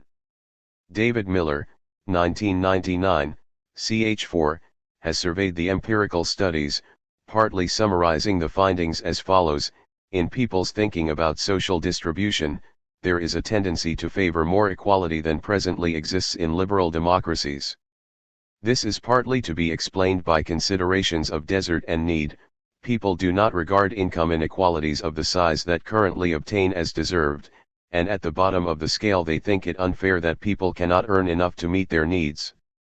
1999-91, in a series of experiments conducted to see what distributive principles people would choose, Frulich and Oppenheimer, 1992, presented the subjects with 4 principles for distributing income: 1. Maximizing the average income, 2. Maximizing the minimum income, 3. Maximizing the average subject to a floor constraint, no income to fall below $X, and 4. Maximizing the average subject to a range constraint, the gap between top and bottom incomes not to exceed $Y. Maximizing the average subject to a floor constraint, or safety net, was chosen by the vast majority of individuals, while maximizing the average was a distant second. The alternative used to gauge support for the difference principle, maximizing the minimum income, had very little support. So while Rawls, 1993, 8, popularized the theory of reflective equilibrium, his own theory of distributive justice gains little support from it. Some critics of his difference principle provide one reason for this. Although the argument, outlined above, for the difference principle gives moral weight to reducing the influence of factors over which people have no control, it gives little positive weight to choice and responsibility. Under the difference principle, the social structure is designed to maximize the position of the least advantaged group, characterized by Rawls, 1972-97, as the bottom socio-economic quartile, no matter what choices individual members of that group have made. If the general public has a stronger view of the moral weight that should be given to responsibility, as Samuel Scheffler, 1992, has argued they do, then the degree of support the public believes is owed to the disadvantaged will depend on whether the disadvantage is due to a disability, a lack of motivation, or an individual lifestyle choice. Such considerations have influenced resource egalitarians and desert theorists, whose theories we consider next. Resource egalitarianism. Influenced by Rawls's natural arbitrariness argument, but even more sensitive than Rawls to what is and what is not a matter of luck, are the resource egalitarians. Since the rejection of slavery, feudalism, and aristocracy, one point of agreement among contemporary theorists has been that equality, in some sense, is a necessary part of any plausible theory of justice. Disagreements arise, however, in articulating the sense in which equality matters, or in specifying what is to be distributed equally. Sen, 1980. In answer to this question, a number of thinkers have promoted equality of resources, usually because they believe in both equality and in responsibility, seeking to hold individuals responsible for the choices they make in using their resources. Cohen, 1989, Dworkin, 2000, Sen, 1980. By the same token, however, they believe that social institutions should be designed to prevent inequalities resulting from factors beyond individuals' control. They also recognize that an equal distribution of material goods does not achieve equality of resources, because people's unequal genetic endowments are also important resources. Thus, they tend to argue for some kind of compensation to individuals who are unlucky in the natural lottery, to achieve a genuinely equal distribution of resources. Romer, 1985. An important question for any theory of distributive justice is how to measure or compare individuals' positions or shares of goods. A key insight of the resource theorist is that individuals' overall positions relative to others depend not only on their shares of social or economic goods, but on their natural endowments. One with severe disabilities, for example, may need more money or more educational opportunity to reach the same level of well-being as others. Thus, even if egalitarian in its motivation, a theory which fails to take into account people's natural endowments in the measurement of distributive shares will not, according to the resource theorist, achieve a genuinely egalitarian result. The key question for resource theorists, and what determines differences among them, is which endowments are natural, and which are the result of one's own choices.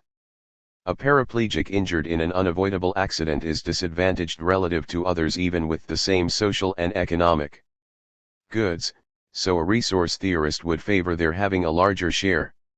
However, a lack of skill resulting from the preference to play rather than work does not entitle one to any compensation in economic resources. The resource theorist's aim is to include natural endowments as resources, and distribute the social and economic goods in such a way as to ensure that people are compensated only for bad luck, not for the consequences of their own choices. The most prominent resource-based theory, developed by Ronald Dworkin, 2000, proposes that people begin with equal resources but end up with unequal economic benefits as a result of exercising their capacity to choose. See further Chapter 30. Dworkin's method is to determine justice in material distributions by way of imagining the behavior of reasonable people at a hypothetical auction. He asks us to suppose that everyone is given equal purchasing power with which to bid, in a fair auction, for resources best suited to their life plans. They are then permitted to use those resources as they see fit. In addition, Dworkin supposes that before bidding, people do not know their own natural endowments or the value and distribution of these in society.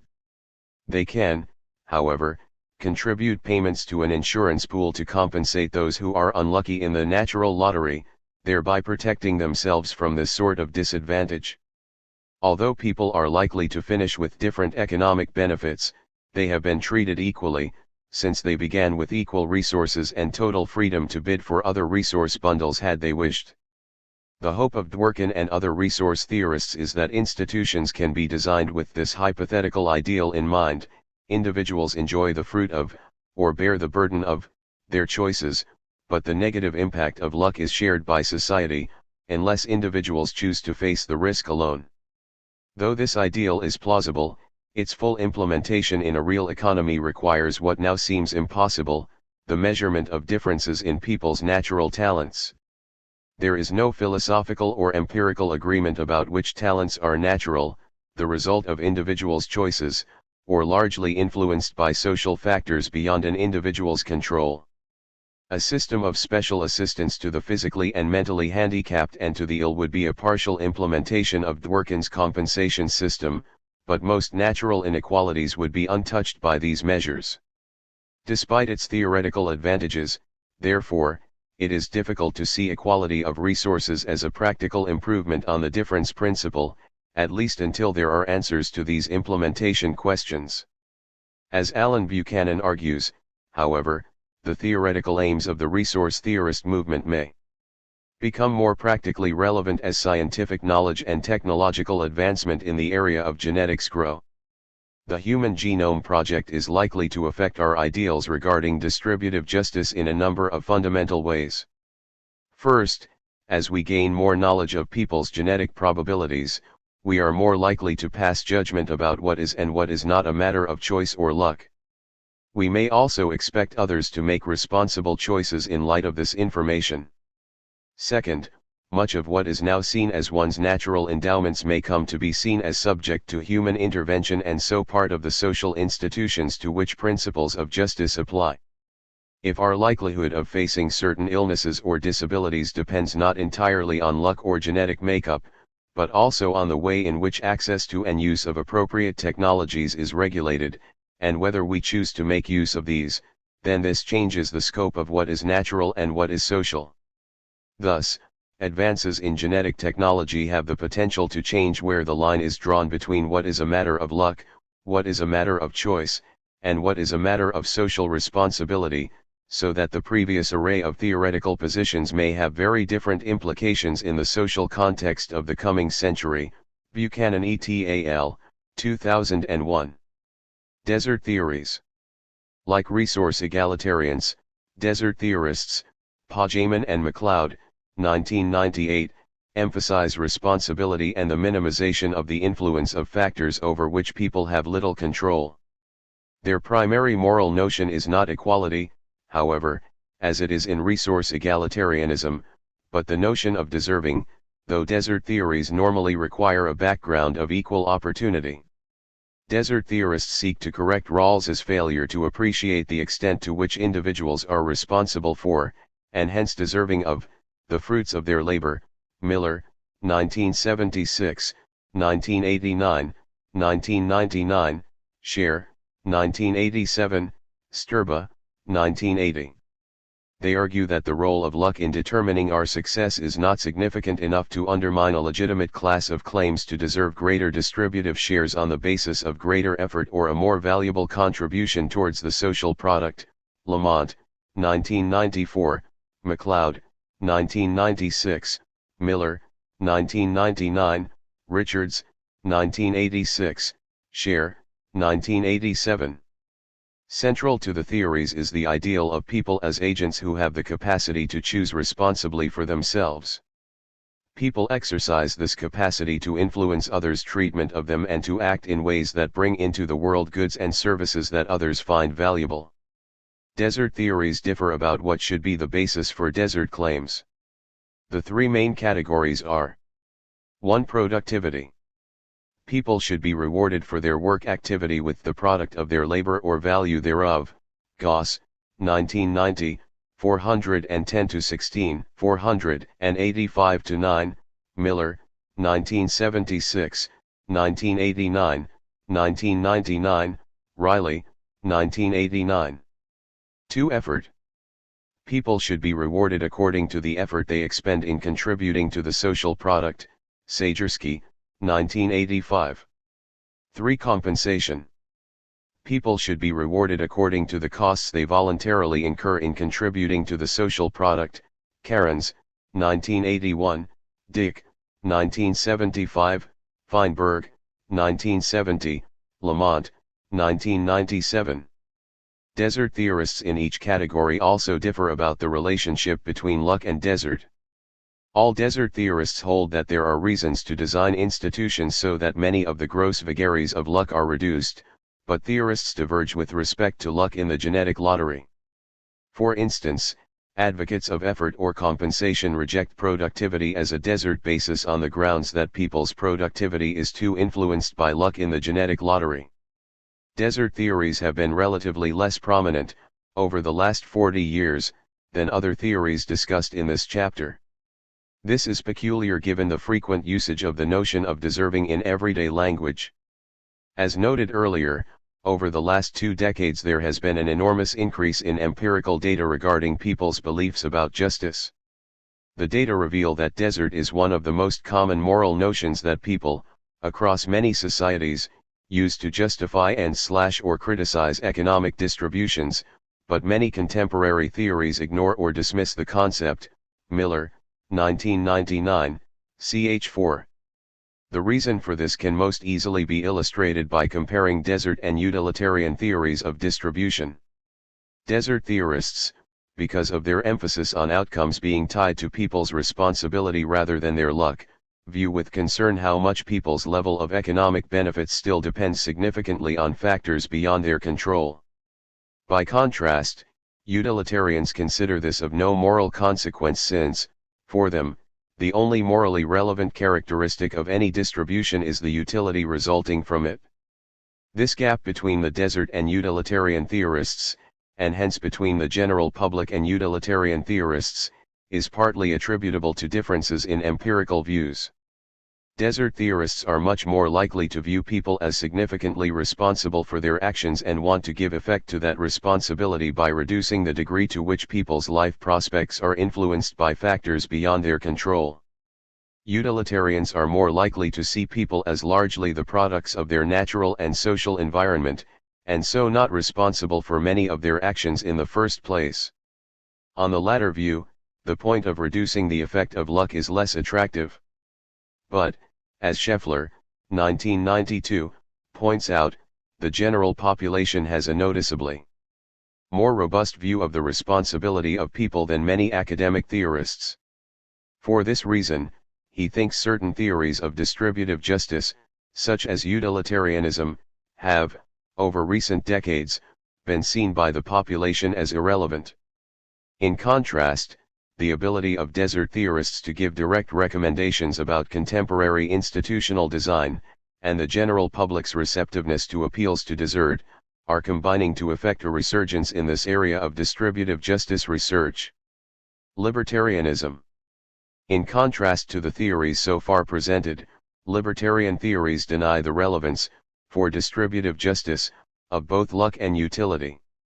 In terms of the political institutions affecting distributive justice, libertarians, also known as classical liberals or right libertarians, typically recommend that in ideally just conditions goods and services be distributed in a free market with minimal state intervention, redistributive measures, and protectionism. See further Chapter 9.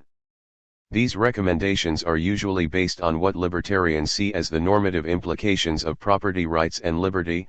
Kukathas, 2003, Lomaski, 1987, Mackin, 1989, Mackin and Rasmussen, 1995, Narveson, 1989, Nozick, 1974. The starting point for libertarians' strong interpretation of property rights is commonly self-ownership. The most influential libertarian, Robert Nozick, 1974, argues that since people own their natural endowments and their labor power, and since they freely exercise these in various ways, they are entitled to the fruits of their labor. Even though outcomes are not justified according to desert, and hence may be the result of luck, Nozick rejects Rawls's description of them as morally arbitrary, since self-ownership gives rise to entitlements. 1974, ch. 7. Compensation for the influence of luck has no place in the Nozickian conception of justice, nor do any government measures to improve the lives of people or to relieve human suffering. Aid to the less fortunate must result from the individual voluntary actions of others. Libertarian theories proposing minimal states on the basis of self-ownership have generally encountered two stumbling blocks internal to the theories themselves. Hayworth, 1994. One is in defending the argument that self-ownership implies unequal and nearly absolute property rights. Critics of libertarianism are more disturbed with the unequal ownership of material goods and natural resources than with self-ownership per se. The problem of how ownership of oneself extends out to ownership of natural resources has plagued all ownership-based libertarian theories. Nozick tried unsuccessfully to justify the acquisition of natural resources with a version of the first come, first served principle. Such principles, whereby people can acquire unequal natural resources to the detriment of, and against the will of, others, including future generations, are implausible for determining the use of natural resources. The issue of how to solve this problem continues to be a fertile area for research and has been the source of a resurgence in left libertarianism with its emphasis on material guarantees for the disadvantaged. Cohen, 1995, Reeve and Williams, 2003, Steiner, 1994, Steiner and Valentine, 2000A, 2000B, Van Parages, 1995, but the most plausible suggestions regarding ownership of natural resources appear unlikely to yield the minimal state political systems normally associated with libertarianism. The second problem internal to ownership-based libertarianism is what to do about past injustices. Libertarianism is widely interpreted as advocating a change to a laissez-faire system with government functions limited to minimal taxes for police, defense, and a court system. This interpretation, however, is a mistake for the majority of libertarian theories. Although right libertarians do believe such minimal government is ideal when there has been no injustice, current holdings of goods and land are not morally legitimate under libertarianism if they have come about as a result of past injustices. Given that such past injustices are systemic to any current society, libertarians have difficulty justifying any move towards a more minimal state, unless they can specify some way of recognizing and rectifying past injustices first. As Nozick noted with his own theory, in the absence of a full treatment of the principle of rectification applied to a particular society, One cannot use the analysis and theory presented here to condemn any particular scheme of transfer payments, unless it is clear that no considerations of rectification of injustice could apply to justify it. 1974, 231, the treatment Nozick requires, however, is simply beyond our capabilities. We know every existing society is systematically infected with past injustice, including theft and forcible seizure of natural resources. So, for instance, even if we could discover all the ways in which the majority of natural resources were unjustly acquired, we have no way of knowing what the distribution would look like if the injustices had not occurred. A theory can make a serious contribution to ongoing debate and policy only if it can offer a realistic proposal for rectifying past injustice, or if there are other resources in the theory for recommending distributive principles which do not depend on an entirely clean slate. The problem seems particularly damning to ownership or property rights versions of right libertarianism. Though, because the theory recommends a near absolute respect for property rights over all other moral considerations. These strong property rights are implausible if infected with past injustice, but the theory has little to offer for addressing the past injustice problem. The more fruitful arguments for libertarianism are based on the value of liberty itself.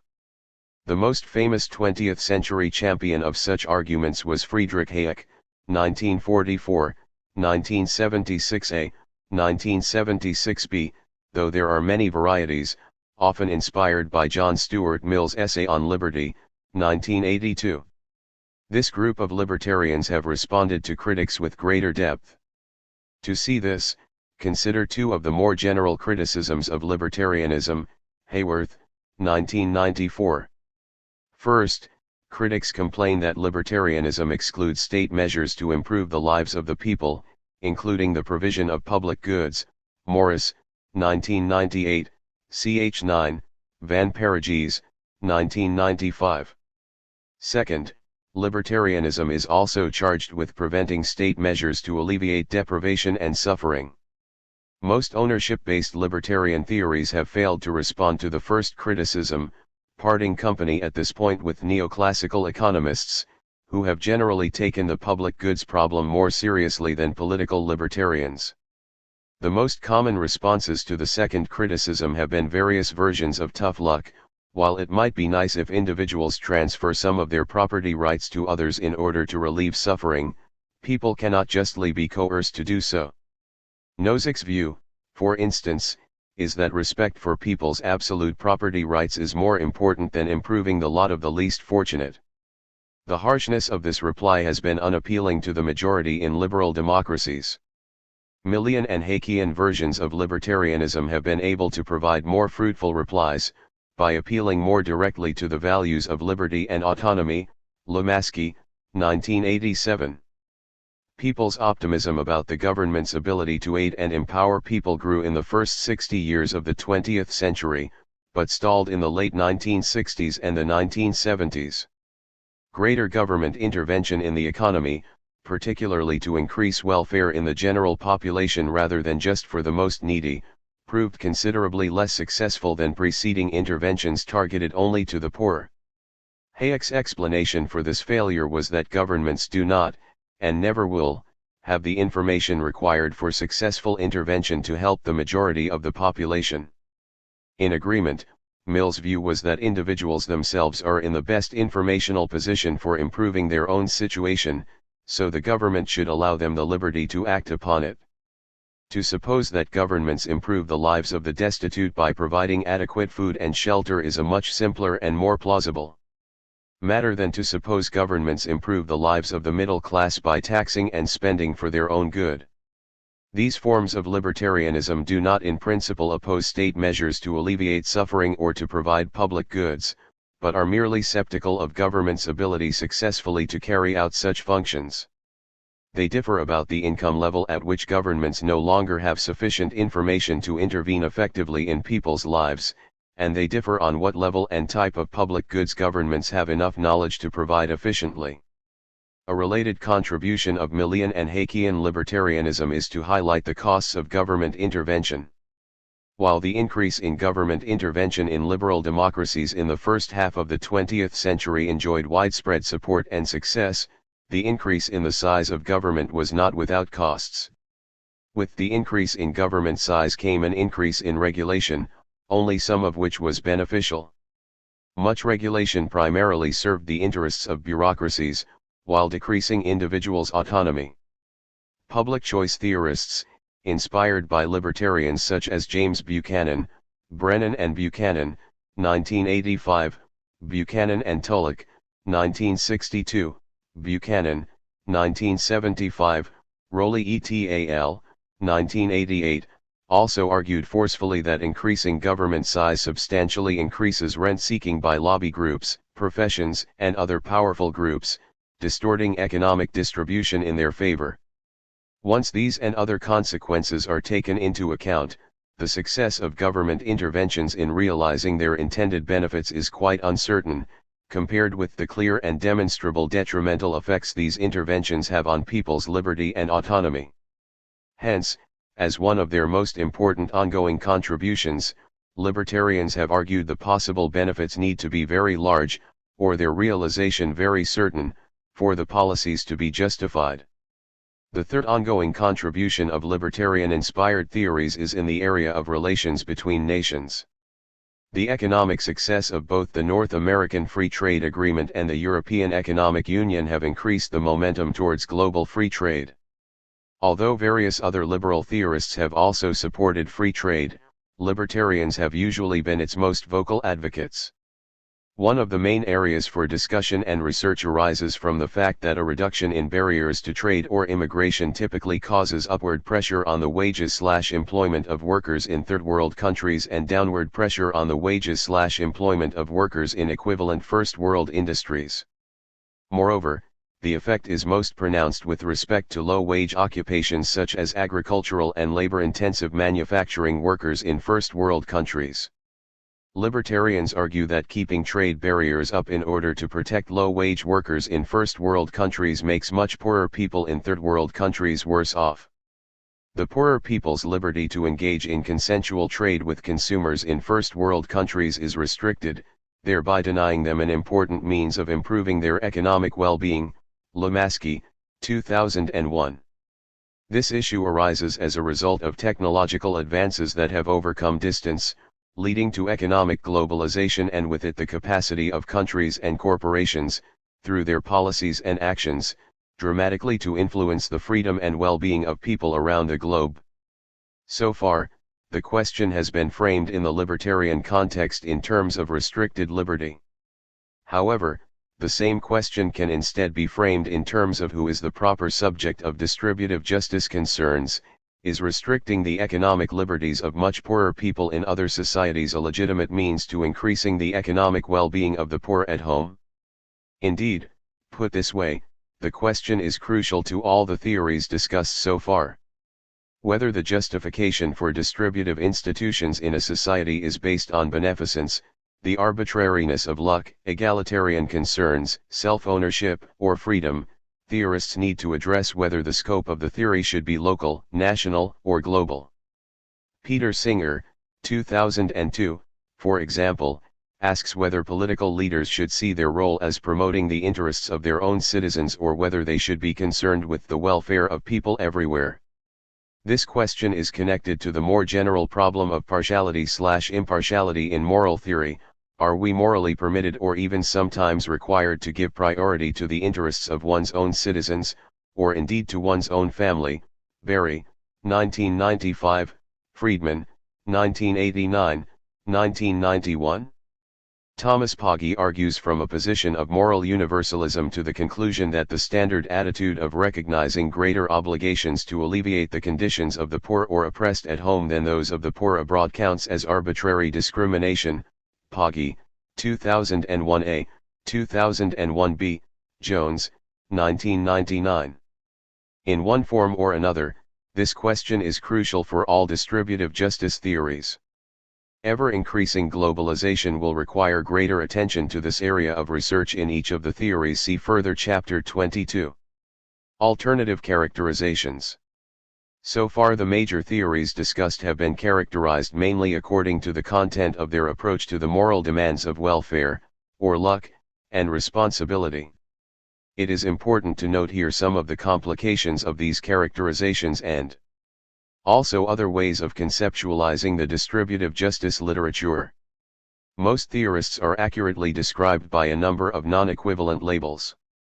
The classifications used here are widespread in the contemporary literature, but there are nevertheless subtle differences in the ways different authors use these labels. One important distinction is between the content of a distributive principle and its justification. Content refers to the distribution ideally recommended by a principle, whereas justification refers to the reasons given in support of the principle. Theorists can be distinguished and labeled according to the content of their theory or according to the justification they give. The classifications used in this chapter have been divided according to the content, but they could have been divided, though somewhat more messily, according to their justifications. The messiness comes from two sources. First, the common labels used here refer sometimes to the content and other times to the justifications for various positions. Second, most groups of theories have justifications from a number of different sources, and single writers even will sometimes use more than one source of justification for their theory.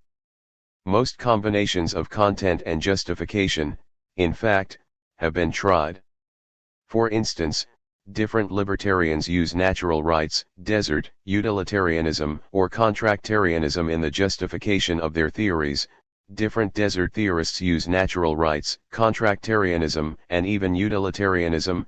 Mill, 1877, Sidgwick, 1890. Partly this comes about because there are different versions of justifications which nevertheless, due to some similarity, share the same broad label. For instance, contractarianism features in the justifications of many theories, and covers both Hobbesian and Kantian contractarians, after Thomas Hobbes and Immanuel Kant, Hampton, 1991. Hobbesian contractarians, such as David Gautier, attempt to justify morality in terms of the self-interested reasons individuals have for agreeing to certain terms of social cooperation. Kantian contractarians, such as John Rawls, appeal to moral reasons to justify the terms of social cooperation that would be worthy of consent, usually arguing for distributions on the egalitarian end of the spectrum. A Hobbesian contractarian, as you might suspect, is more likely to argue for libertarian-oriented systems. Buchanan, 1982, Gautier, 1987, Levin, 1982. However, there are also followers of Hobbes who insist his contractarianism is better read to justify some important aspects of the welfare state, rather than a merely minimalist government. Kafka, 1986, Morris, 1998, ch. 9, Valentine, 1991. So theorists who share the contractarian label may also be characterized by a libertarian rejection of redistribution or an egalitarian insistence on widespread distribution. See further Chapter 8. The most common alternatives to characterizing distributive justice theories along the dimensions of welfare and responsibility have been to characterize them either along the related dimension of equality, or according to the degree of egalitarianism the theories prescribe. So each of the theories already surveyed here could alternatively be categorized according to its treatment, or approach, to equality. Joseph and Sumption, 1979, Rakowski, 1991. In his influential lecture Equality of What? 1980, Amartya Sen addresses the question of what metric egalitarians should use to determine the degree to which a society realizes the ideal of equality. In his lecture, Sen was addressing a debate over two candidate metrics, welfare or utility, on the one hand, and Ralshi on primary goods on the other. At issue between these were questions about the extent to which the welfare metric unfairly caters to morally wrongful preferences or expensive tastes. Between these extremes, Sen introduced capability equality, where capabilities refer to what various goods do for people, apart from the welfare they achieve. Sen, 1985, 1987. This introduced another variable into the equality of what literature, which had been dominated by arguments between equality of outcome and equality of opportunity advocates. For more recent contributions, see Bowie, 1988. A range of alternative variables for what should be equalized have since been introduced, Daniels, 1990, and refined, including the resource egalitarians discussed above, Dworkin, 2000, equal opportunity for welfare, Arneson, 1989, 1990, 1991, equal access to advantage, Cohen, 1989, and equal political status, Anderson, 1999. In arguing for equal political status, Elizabeth Anderson, 1999, in contrast to Rawls, resource egalitarians, and desert theorists, criticizes the prominence placed on luck and choice in the contemporary distributive justice literature. Even though she supports egalitarian ideals, the point of equality, in her view, is not to compensate for different amounts of luck, but to express an ideal of political equality in which all members of the citizenry are publicly recognized as equally valuable and of equal status. Redistribution might be required to ensure public institutions effectively express political equality, but equality in the distribution of resources, whether to rule out luck or to hold people responsible for their choices, is not, according to Anderson, the primary or even legitimate aim of liberal redistributive institutions. Anderson's arguments align her to a significant degree with a number of other political theorists, including communitarians and some feminists, who argue for the primacy of political recognition and equality over the more directly material policies of many other theorists. One of the challenges for this group is to give the details of the policies designed to give effect to their theories. Once this is done, others will be in a much better position to evaluate the substance of their proposals. For instance, if the material policies designed to give effect to political recognition and equality turned out to be substantially similar to the theories with which they were supposed to contrast, then they would be considerably less interesting. If, however, they rejected the distributive policies of many other theories, then that would be an interesting contrast likely to provoke groundbreaking debate. But until such detail is given, proper evaluation is difficult. Another approach not canvassed in detail here has been to explore the notion of fairness more fully. Some of the earliest discussions of distributive justice involved claims of fairness with respect to the division of profits between labor and capital. This work has continued as an important part of the political economy literature on distributive justice. In recent times it has moved away from Marxist theories with state-controlled socialism to market socialism, Legrand and Estrin, 1989, Ullman, Lawler and Tickton, 1998, Pranab, Bardhan and Romer, 1997, Romer and Wright, 1996. For socialists, the motivation for this move has been to embrace the virtues of the market mechanism for the allocation of resources while avoiding the vices of capitalism, Arnold, 1995. Another approach to fairness, favored by economists, has developed in the context of modern game theory. The most common strategy is to introduce an envy-free requirement. A distribution is deemed fair when none of the relevant parties to the distribution are envious of others' allocations. This and related notions of fairness are commonly applied to microjustice issues which arise in more everyday or localized situations rather than distribution for the whole society. Baumol, 1986, Brahms and Taylor, 1996, Legrand, 1991, Varian, 1975, Young, 1994. The difficulties these theories face is to specify real allocations satisfying the envy-free criterion, but which do not achieve this by unreasonable extensions of our everyday notion of being envy-free. Despite these difficulties, some theorists have extended the analysis within the broader context of bargaining theory to deal with the traditional problems of distributive justice. Berry, 1989, Binmar, 1994, 1998, Zajic, 1995. This trend is likely to continue in the future with more engagement between economists, political theorists, and philosophers. Another complication worth noting, in presenting a comprehensive classification of theories, comes from differences in how the very topic of distributive justice itself is conceived, with some theorists emphasizing process rather than content or justification. For the most part, the theories discussed so far address the question of distributive justice by recommending principles intended as normative ideals for institutions, which themselves will significantly determine the distribution of resources.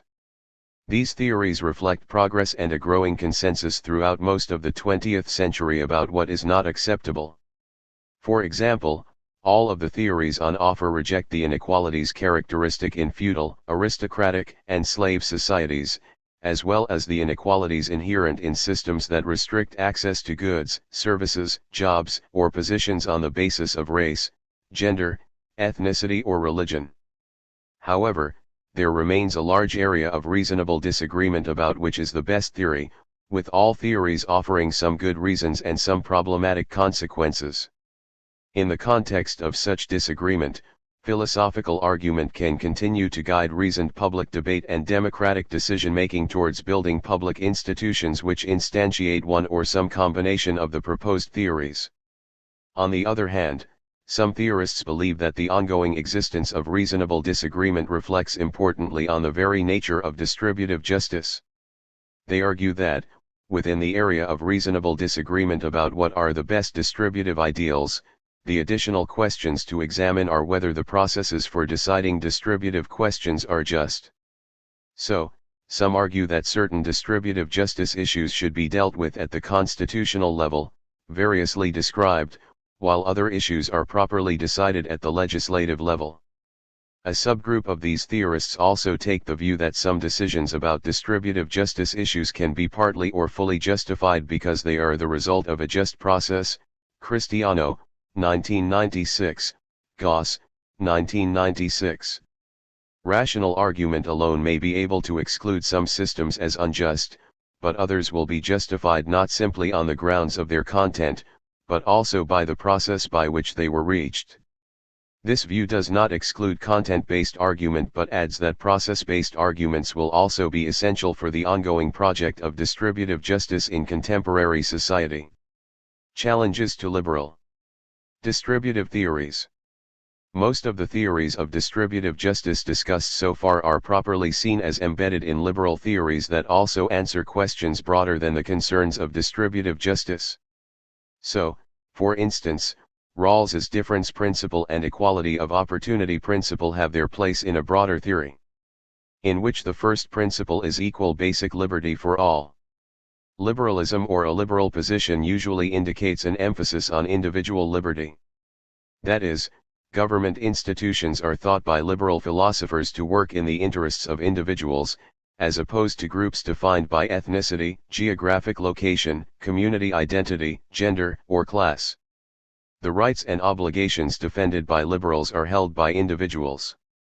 Usually, these include political institutions which protect a set of civil liberties, such as free speech, freedom of thought and of religion, freedom of association, a free press, due process under the law, etc. Liberals usually also believe that the freedom of individuals entails that government institutions be neutral, in the sense that the government is not in the business of promoting or discouraging particular views, religions, lifestyles, or conceptions of the good, except where this is required to protect the basic liberties of individuals. Hampton, 1997, 170-81, Nussbaum, 1999. Within this framework, as we have seen, liberals divide on questions of distribution. Classical liberals generally favor minimal government involvement in the marketplace, or in other distributive institutions, such as those that distribute education or health care. These theorists commonly argue for their positions by reference to the value of individual liberty, and they see government interference as a threat to, rather than a protector of, liberty. Welfare liberals, at the other end of the spectrum, view markedly unequal distributive outcomes as, among other things, a threat to individual liberty. They argue for government involvement in the marketplace and in the delivery of important resources such as health care or education, In order to limit the degree of inequality that might emerge from the unhampered pursuit of individual liberty, Hampton, 1997, 172. In addition to these content positions, liberalism sometimes refers to a kind of methodology whereby arguments are crafted largely a priori, abstracting away from the particular history, culture, or empirical conditions associated with a particular society. Such arguments might appeal to human nature, universal characteristics of persons, or a priori reasons, and might even idealize, referring to ideal conditions or ideal persons which are only hypothetical but nevertheless generate an ideal principle to guide our necessarily imperfect institutions. Buchanan et al., 2000, 371-82. Contractarianism, rights-based theories, and utilitarianism are all, in different ways, examples of justifications of this type. The ideals that liberals specify are proposed as constraints on the development and operation of cultures. They are viewed as a way to ensure that cultures develop freely and justly. They do not, for the most part, employ a methodology that takes distributive ideals to arise from specific cultural practices, or historical struggles specific to a community. In this respect, communitarians and postmodern theorists have objected to the methodology of liberalism as abstract, individualistic, universalistic, and anti-democratic. McIntyre, 1984, Mulhall and Swift, 1996, Sandel, 1982, Walzer, 1983. Communitarians and feminists have also questioned the nature of persons and autonomy that is the celebrated core of liberalism. Communitarians see individuals as largely the products of culture, rather than as autonomous individuals who choose freely by exercising an objective capacity to reason. Mulhall and Swift, 1996, Taylor, 1985a, 1985b. The dialogue growing out of the communitarian critique, along with the response of Rawls and other liberals, has coincided with political movements in Western democracies to respond to the myriad of issues raised by the realities of multiculturalism and feminism. See further Chapter 19. This body of literature discusses justice as much in terms of cultural recognition as in terms of resource distribution. Taylor, 1994, Willett, 1998. Communitarians oppose the methodology, but not necessarily the content, of liberalism. They represent a range of positions that specify a methodology, a style of justification, and a theory of the nature of persons. Communitarians, along with Marxists, emphasize the relevance of the particular history, culture, class struggles, and community interests to the content and justification of distributive principles. Hence, they tend to be moral relativists. A communitarian liberal, then, such as Michael Walzer, 1983, is someone who, for some particular society, will argue for liberal institutions on communitarian grounds. One clear strand in the communitarian critique is the claim that whatever principles are proposed from a liberal-style methodology will be too vague and abstract to be of any practical use, and at the same time, that they will tend to be oppressive insofar as they ignore the ideals actually arising from real political and cultural histories. Fisk, 1989, Walzer, 1983, Willett, 1998, Young, 2000. Theorizing about distributive justice, for these thinkers, must be largely empirical and relativistic. Of the communitarian philosophers, Michael Walzer, 1983, is perhaps the most specific in proposing a methodology for arriving at just distributive principles. For Walzer, criteria for the just distribution of goods in a society are relative both to the particular goods in question and to the particular society's values and understandings of those goods. Walzer argues that goods such as political membership, market commodities, education, healthcare, prestige, political office, professional expertise, or income are always understood and interpreted in a social context. Different societies have different meanings, understandings, and values associated with these goods. The particular meanings of the goods, moreover, determine their proper distribution. So social meanings of goods give rise to distributive principles valid only in a given society, within the sphere of those goods. Injustice occurs when the distributive criteria for one good are allowed to encroach on the sphere of another. Walzer, 1983. For example, if a given society's interpretation of healthcare is that it should be distributed according to need, then injustice occurs when healthcare becomes inaccessible to the needy ill and available only to those who have money, or talent, or fame. Similarly, if a particular society's interpretation of education is that it should be distributed equally or according to merit, then injustice occurs when it is in fact distributed according to wealth or social connection. Gutman, 1980. However, no argument for the injustice of such distributions of healthcare or education can be given independently of a particular society's views, histories, and culture. Walzer's claim is that the philosophers' attempt to derive distributive criteria for abstract goods from abstract reasons is undemocratic.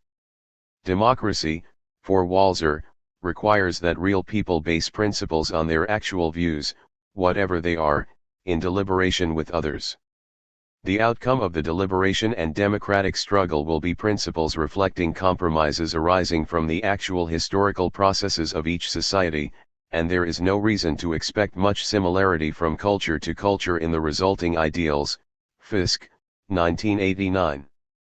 The right way to distribute the goods will depend only on the requirement that all members of the society actually participate in a manner free of dominance in the development of the principles. Thus, Walzer himself goes so far as to say that even a caste system, where people's positions of birth determine their access to a whole range of social goods, is permissible, so long as the social meanings inherent in the caste system are genuinely shared by the society. Mulhall and Swift, 1996, 140. Of course, no such systems in the real world are genuinely embraced by everyone in society, raising questions as to what constitutes a shared culture or community, and how to resolve disagreements within them.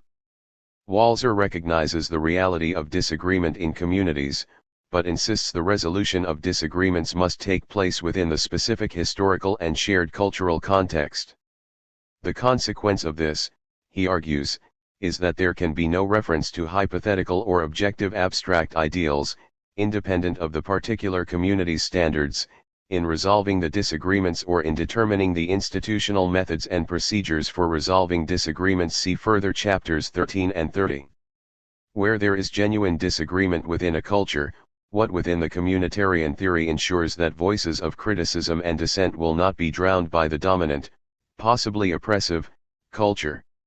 If there are no independent normative standards for defining oppression, and if even the points of view of dissenting individuals are secondary to the normative primacy of cultures, how can any cultures be shown oppressive on the communitarian view?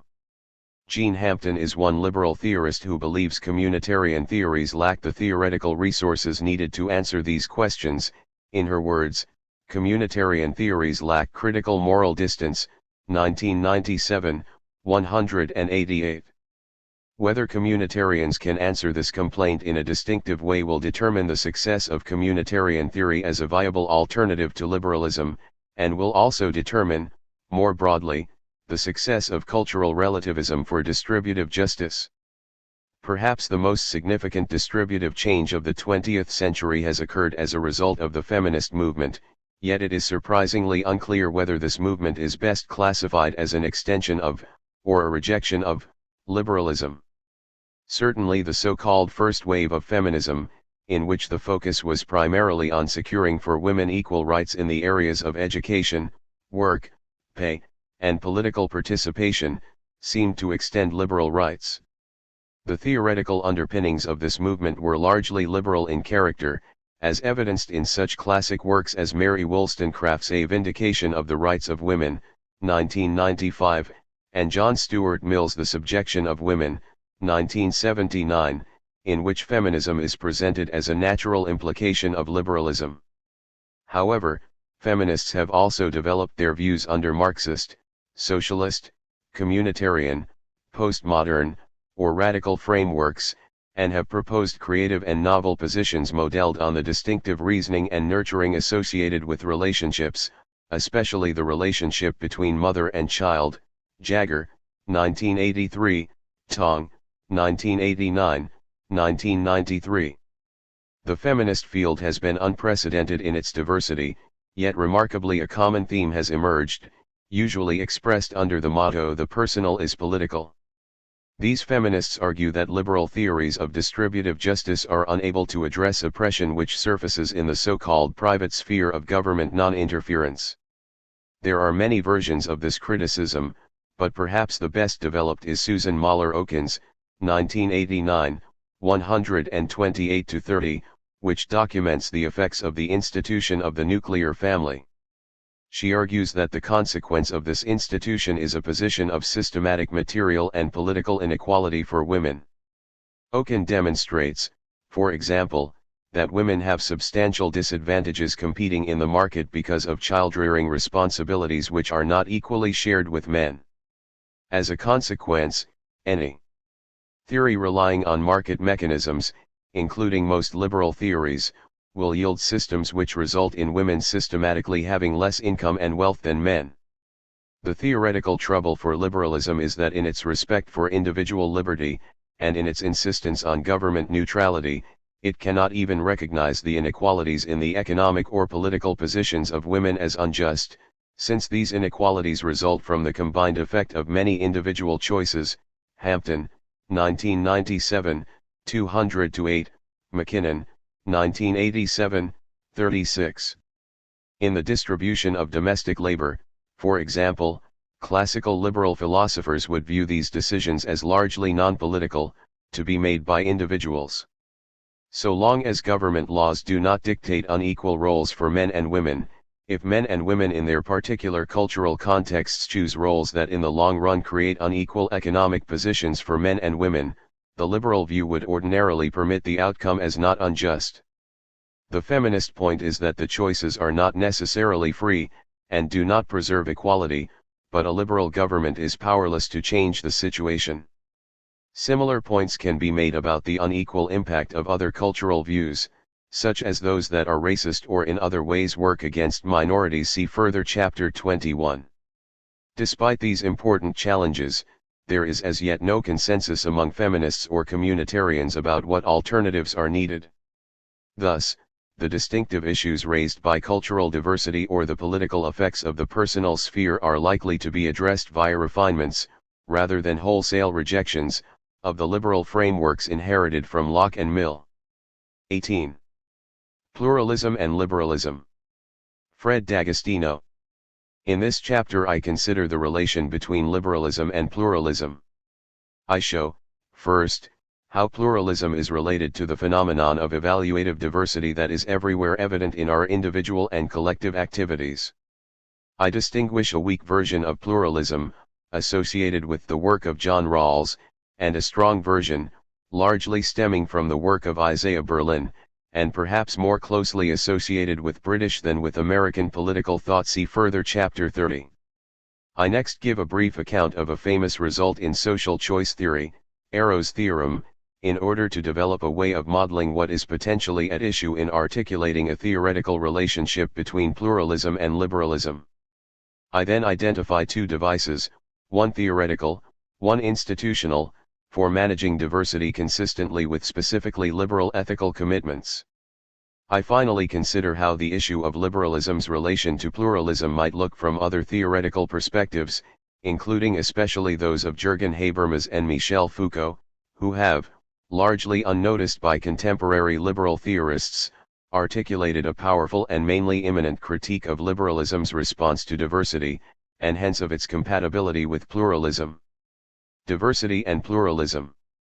It will be useful, at the outset, to distinguish the fact of diversity from the thesis of pluralism, or, more accurately, from various pluralist doctrines and arguments. The fact of diversity is evident everywhere in our social worlds. Individuals express different preferences, perhaps even different reflective, i.e. well-informed, carefully considered, and suitably impartial, judgments, when it comes to the ways in which their personal and collective lives are to be organized. Of particular political relevance, as John Rawls recognized, is the fact that people disagree about which principles should define the basic terms of their association, 1973, 5. Different standards for the assessment of options are current in different social domains as well, Walzer, 1983, meaning, inter alia, that even a given individual's attitudes may not be stable across those domains in which she may have occasion to enact roles. Of particular political relevance is the fact, as Thomas Nagel noted, that conflicts between personal and impersonal ethical claims are ubiquitous and cannot be resolved by subsuming either of the points of view under the other, or both under a third, 1979, 134. Even within a single domain, there may be multiple standards, relevant to choice in that domain, that favor different options. Obviously, the fact of diversity poses prima facie problems. Suppose that A prefers X to Y and that B prefers Y to X, but that A and B must make a collectively binding choice between these two options. Or consider what might happen if A, perhaps acting as an agent for some collectivity, finds himself in a situation in which, according to one criterion relevant to his choice, X is preferable to Y, whereas, according to another such criterion, also relevant, Y is preferable to X. In some cases, as when the choice-relevant criteria are from different domains and are constituted as side constraints on action, Nozick, 1974, rather than as values to be maximized subject to trade-offs, A may face a tragic dilemma, of the kind analyzed by theorists such as Stanley Benn, 1988, and Martha Nussbaum, 1986. In other cases the choice may be little easier, phenomenologically, even if it doesn't exhibit hallmark characteristics of a specifically tragic choice. As Philip 239. Tate-Locke noted, people are reluctant decision makers who do their damnedest to minimize cognitive effort, emotional dissonance, and moral angst by denying that important values conflict. 2000, 240. He continues. People will be slow to recognize that core values clash. They will rely on mental shortcuts that eliminate direct comparisons between clashing values. They will engage in the dissonance reduction strategy of bolstering to reduce the stress of those value conflicts they are forced to acknowledge, and they will resort to decision evasion tactics, such as buck passing, procrastination, and obfuscation, to escape responsibility for making choices. 2000, 240. The psychic tendencies that Tate-Locke refers to can make it hard to achieve political compromise, an important mechanism in the liberal repertoire. Diversity, then, is a familiar phenomenon, of some potential relevance to political theory and practice. Pluralism, on the other hand, is embodied in theses and arguments about this phenomenon. At the most general level, pluralism is simply the proposition that the fact of diversity must be acknowledged as of fundamental ethico-political significance, or more pointedly, as George Crowder put it, that such diversity is desirable, 1994, 293. In particular, it cannot be assumed, according to pluralism, that diversity is legitimately eliminable in all cases, that it always, for instance, reflects corrigible epistemic or motivational deficiencies. If diversity of assessments creates difficulties for individual or collective choice, then, in at least some cases, according to pluralism, these difficulties have to be addressed on terms which recognize the significance of the diversity which engenders them. Pluralism, in this sense, stands in opposition to evaluative monism, which holds, on the contrary, that difficulties for choosing posed by prima facie diversity of evaluations are to be addressed, precisely, by the elimination of diversity. The model here is, in effect, that of realist epistemology, according to which, if A asserts and B denies that P, this diversity in their doxastic commitments must in the limit be eliminated, resulting, as it must on this account, from error in the assessment of evidence or the drawing of inferences. Just, then, as the appeal of realism rests on the consistency in truth, and hence unity in belief, which it posits, the appeal of monism rests, as R. M. Hare, 1981, 26, for instance insisted, on a point tellingly made by John Stuart Mill in A System of Logic and quoted by Brian Barry. There must be some standard by which to determine the goodness or badness, absolute and comparative, of ends or objects of desire. And whatever that standard is, there can be but one, for if there are several ultimate principles of conduct, the same conduct might be approved by one of those principles and condemned by another, and there would be needed some more general principles as umpire between them. 1990, 4, emphasis added. The notion of incommensurability is therefore crucially important in the debate between monists and pluralists, see, especially, Chang, 1997, Raz, 1986, ch. 13. Pluralists needn't, of course, insist on across-the-board incommensurability. As Barry already argued in 1965, with his use of economists' indifference curves, 1990, ch. S2, and as James Griffin, 1986, 89-90, and others have reaffirmed subsequently, a single, unequivocal ranking of options is possible, even with multiple underlying bases of assessment, so long as these values trade off against one another. Indeed, pluralism and incommensurability are logically independent. Even a pluralist who believes that trade-offs are always possible does not thereby become a monist. See Dancy, 1993, 121. She has a basis, for instance, which the genuine monist seems to lack, for conceptualizing the regret that we frequently experience even when we choose the best option. See Stocker, 1997, 199. Rhetorically, it is nevertheless understandable that pluralists have tended to focus on cases where, because trade-offs seem impossible or inappropriate, incommensurability is evident. For pluralists identify their position at least partly in opposition to monism, and incommensurability is incompatible with full-blooded monism. This is the significance, for utilitarianism, of the debate about interpersonal comparability of welfare. Without such comparability, utilitarianism becomes a pluralist approach, lacking the single overall normative standard whose importance Mill stressed. See, for instance, Elster and Romer, 1991. There are, of course, a variety of pluralisms, of stances towards and arguments about the purported political relevance of diversity. We might believe, for instance, that, in the limit, diversity of evaluations would be eliminated by the progressive correction of epistemic and/or motivational deficiencies, much as monism presupposes. We might nevertheless also believe that, given human finitude, Cherniak, 1986, such a limit is unapproachable, to any very great degree, without forms of corrective action that would themselves be manifestly indefensible, ethico-politically, and, hence, that it cannot be demanded, as monism does demand, that we actually aim at the elimination of such diversity. This seems to have been John Rawls's view in the book Political Liberalism, and he grounds such weak pluralism, as I will call it, in his analysis of the so-called burdens of judgment, 1993, ch. 2, s2. These are, specifically, those hazards involved in the correct, and conscientious exercise of our powers of reason and judgment in the ordinary course of political life, which make it improbable that conscientious persons with full powers of reason, even after free discussion, will all arrive at the same conclusion. 1993, 56, 58.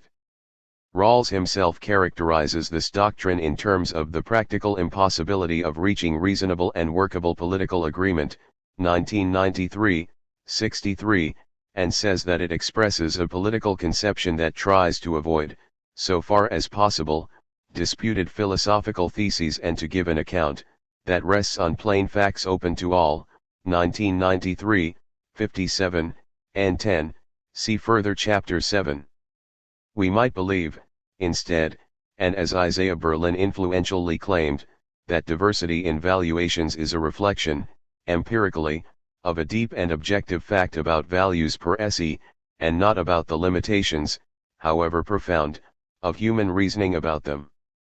We might hold, as John Gray put it, that such values are many, that they often come into conflict with one another and are uncombinable in a single human being or a single society, and that in many of such conflicts there is no overarching standard whereby the competing claims of such ultimate values are rationally arbitratable. 1993, 65, here, monism is rejected not on practical grounds, as in Rawls's weak version of pluralism, but rather on the basis, precisely, of disputed philosophical theses. See further chapter 30.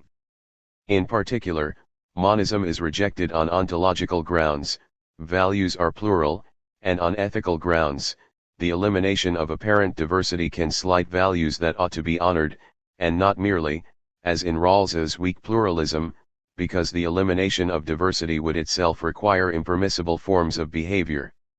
As Berlin said, it is better to face the intellectually uncomfortable fact of objective diversity than to ignore it, or automatically attribute it to some deficiency on our part which could be eliminated by an increase in skill or knowledge, or, what is worse still, suppress one of the competing values altogether by pretending it is identical with its rival, and so end by distorting both. 1969, 1. Such a strong pluralism is no longer merely practical, though Rawls's own analysis alludes to some of the argumentation supporting such a stance. 3 points are worthy of notice. 1. Rawls points out that even where we fully agree about the kinds of considerations that are relevant to assessment and choice, we may disagree about their weight, and so arrive at different overall judgments. 1993, 56. Rawls himself of course treats this phenomenon in purely practical terms. Reduction of such diversity would require the deployment of morally impermissible tactics. Some observations of Thomas Kuhn, 1977, 330 ff., provide the basis, however, for an argument in favor of precisely this kind of diversity. Suppose that the disagreement between A and B about the relative merits of X and Y reflects the fact that A weights some X favorable standard of assessment more heavily than B does. If a reduction of diversity is not demanded, A and B will make different choices and thus be in a position to collect different information, that may not have been available antecedently, about the consequences of choosing. But this can lead, and in suitable institutional settings will lead, to an improved basis for choosing for both A and B, and for others. This point doesn't presuppose any eventual convergence of attitudes. A and B can improve their different bases for judgment by observing one another's judgments without having to come to agreement about how to judge. There are, in other words, positive grounds for refusing the monist's demands for the elimination of diversity in weighting. See D'Agostino, 2000. The monist might, of course, say of this argument that it establishes, not that values are plural, but rather that it is better, consequentially, to behave as if they were plural. 2.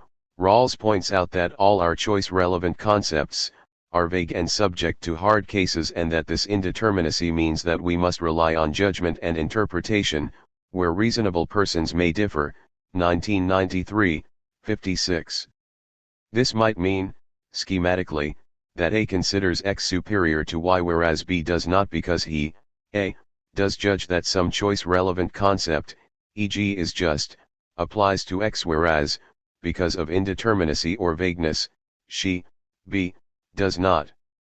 A and B agree about core cases for the application of the term but disagree about peripheral cases, which may, of course, still be important, ethico-politically.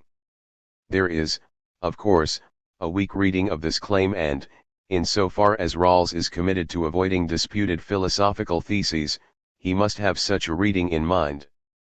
He must mean, on this weak reading, merely that there is some practical impossibility associated with the reduction of those conceptual indeterminacies associated with evaluation and choice.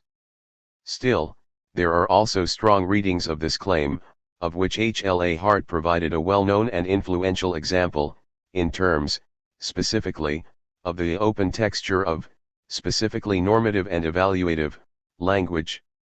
In particular, the sort of abstract and general terminology that unavoidably figures in the assessment of options always represents a compromise between two factors.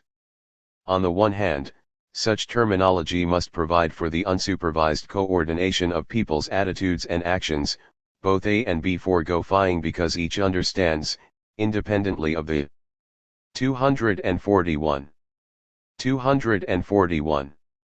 Other, that fying is unjust. On the other hand, such terminology must, as Hart put it, leave open, for later settlement by an informed deliberative choice, issues which can only be properly appreciated and settled when they arise in a concrete case. 1962, 127. Any choice-relevant general idea that is sensitive to these two demands will be sufficiently vague in its applications to specific cases to admit, at least at the margins, of multiple interpretations consistent with previous usage. The moral particularism of such theorists as Jonathan Dancy, 1993, provides the basis for an analogous argument, as does the finitism which Barry Barnes, 1982, detects in the work of Mary Hesse and Thomas Kuhn. 3. Rawls notes, finally, that any system of social institutions is limited in the values it can admit, so that some selection must be made from the full range of moral and political values that might be realized. 1993, 57. This idea is better expressed, perhaps, in terms of Stuart Hampshire's notion of the inexhaustibility of description. According to Hampshire, a New York situation which confronts me, and which is not a situation in a game, has an inexhaustible set of discriminable features over and above those which are mentionable within the vocabulary that I possess and use. 1983, 106. From this it follows, presumably, that whatever A's basis, in the description of options, for preferring X to Y, there are potentially choice-relevant features of these options which he has not considered but which might be considerable by B, and which might, being considered by B, lead her to favor Y instead of X. On this account, as with 2, above, diversity of judgments about options is given in the nature of things, and not merely as a practical consequence of corrigible human limitations. Practically speaking, different individuals may find different choice-relevant features considerable on account of occupying different social roles. This will be particularly important in societies recognizing or, more strongly, valorizing a complex division of labor. In Rawls's terminology, diversity in individuals' evaluations rests on plain facts open to all. And, indeed, there may even, as Rawls himself believes, be versions of the diversity-endorsing doctrine of pluralism which manage to avoid disputed philosophical theses. But there are also versions of pluralism which are more robust philosophically than Rawls's weak pluralism, and which are argued for on quite different bases. Diversity and chaos. Barry said, on the face of it, the claim made by value monism is an extremely implausible one, and I think the only reason for its having been adhered to so tenaciously by philosophers is the fear that the only alternative is chaos. 1990, 36, emphasis added. Compare Berlin, unless monism is true, the universe is not a cosmos, not a harmony. 1969, 168. In considering the implications for liberalism of diversity and hence of such pluralist doctrines and arguments which endorse it, it may be helpful, though it is certainly not customary, to begin with Arrow's theorem.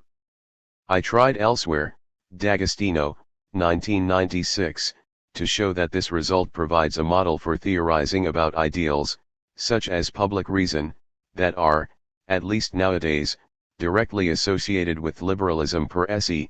See also Gaus, 1996, and D'Agostino and Gaus, 1998.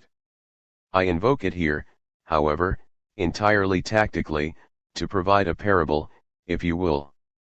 I think, in other words, that the theorem can provide a particularly vivid basis for exploring the relations between diversity and such problems of collective decision-making as liberalism is certainly concerned with, even if it is not concerned with those problems in exactly the, rather restricted, way that social choice theory is.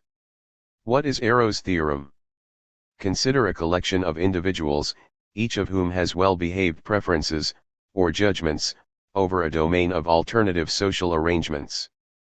The problem of collective choice is to specify a procedure, meeting, at least, minimal conditions of fairness, that will deliver a rating of these alternative arrangements, based on individuals' assessments, that is sufficiently determinate to warrant the selection of one of them as the collectively binding arrangement for this group. What Arrow shows, and what much subsequent tinkering has confirmed, is that there is no formal procedure of amalgamation that can be relied on for this purpose. See Arrow, 1979, and, for helpful commentary, see Mueller, 1989, and Sen, 1970. Insofar as a procedure fairly recognizes the antecedent assessments of the various individuals, it will, on certain profiles of assessments, fail to achieve determinacy, and, hence, will fail to identify a collectively binding social arrangement. Even an unreliable procedure will, of course, sometimes identify a collectively binding arrangement, subject to conditions of fairness. The point of Arrow's theorem is not that formal procedures never work, but rather that they don't always work. And this point is ethico-politically significant for two reasons. 1. When we apply a procedure in concrete circumstances, we typically will not be able to tell, antecedently, whether or not it will work in these circumstances. 2.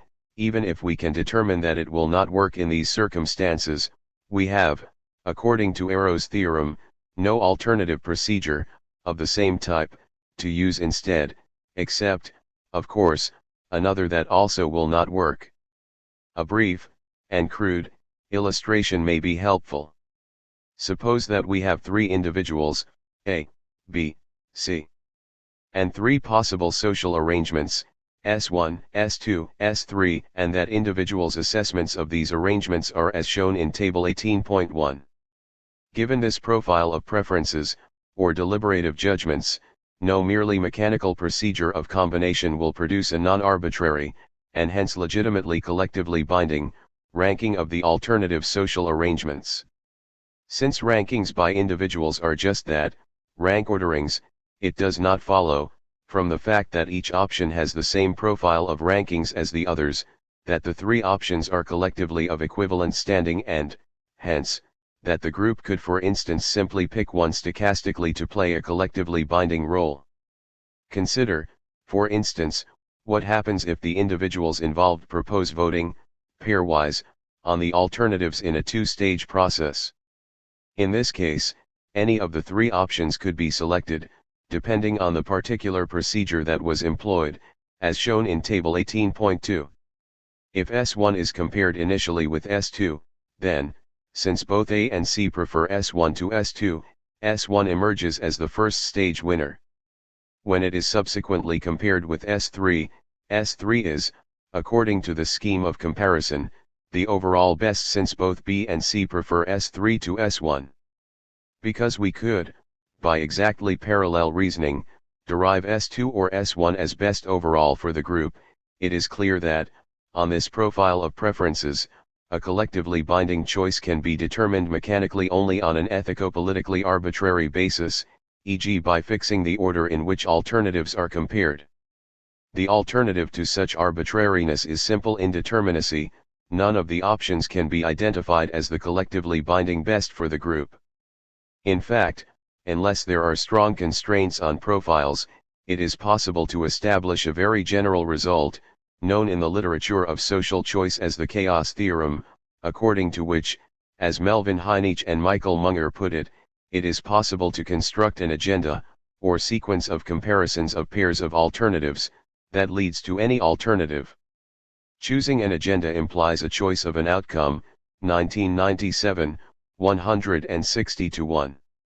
The situation is chaotic, in particular, because the procedure fails to provide any legitimate basis for distinguishing the alternatives among which individuals are imagined as choosing. This situation is also, of course, chaotic dynamically, in the sense that any coalition to fix a particular procedure, and thus a particular outcome, can be destabilized. This is called cycling in the social choice literature. Consider Table 18.1.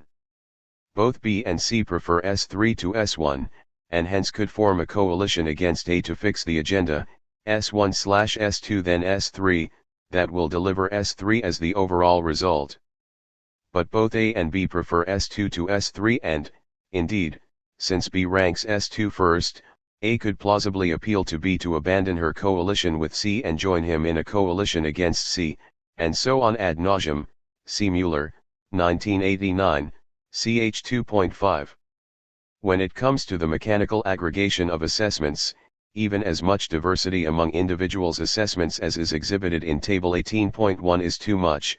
No collectively best alternative can be identified except on a basis which is arbitrary and unstable. It is equally significant, of course, that, conversely, once such diversity among individuals' assessments is managed, exactly the indeterminacy of such formal procedures as voting, and other modes of amalgamation, disappears.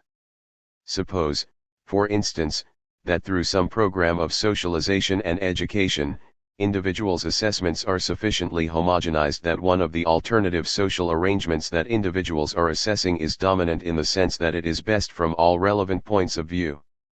In this case, we might have the configuration in Table 18.3. Given this configuration, there would be no difficulty with collective choice, either statically or dynamically.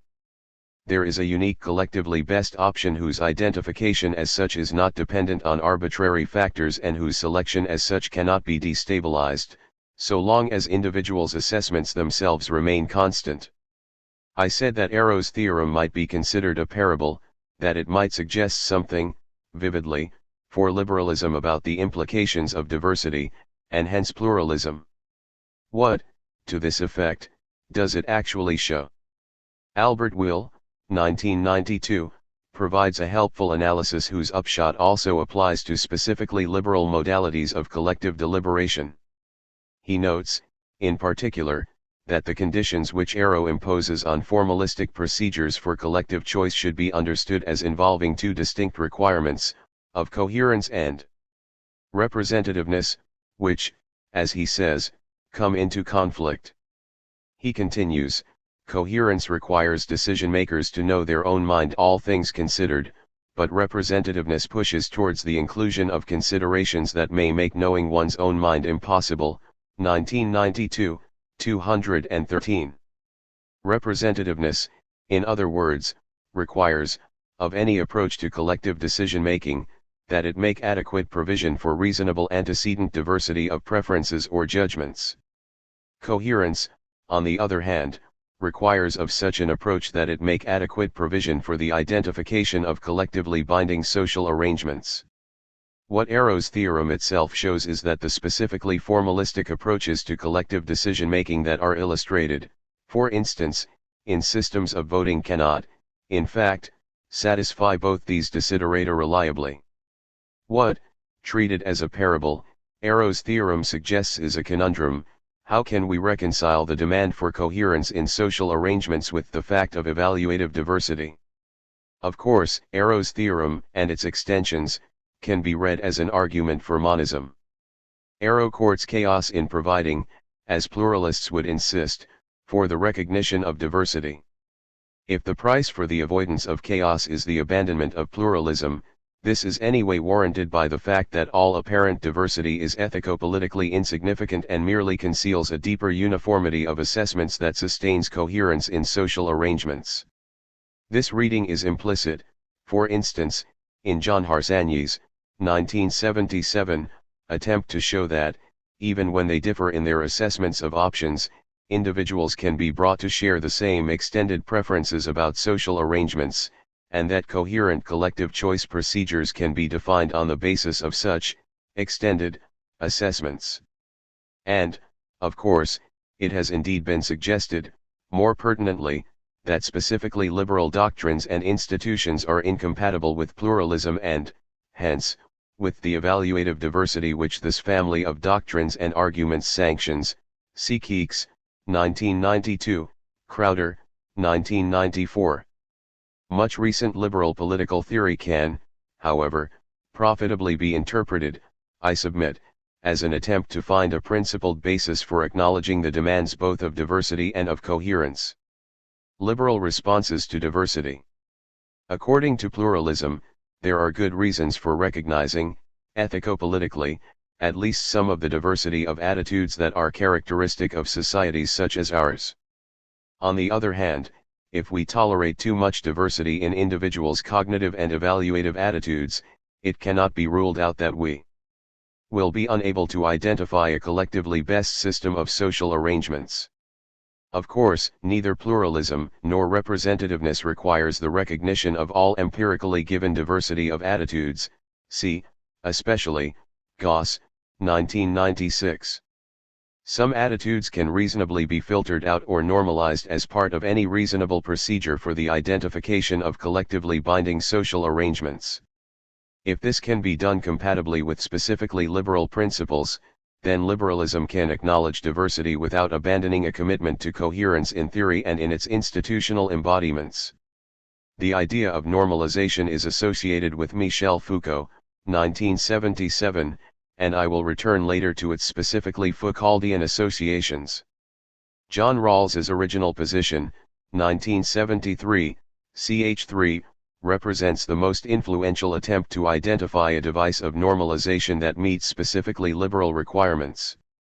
Bruce Ackerman's, 1980, Neutral Dialogue and Jürgen Habermas's, 1990, Ideal Speech Situation are other examples. See further Chapter 13.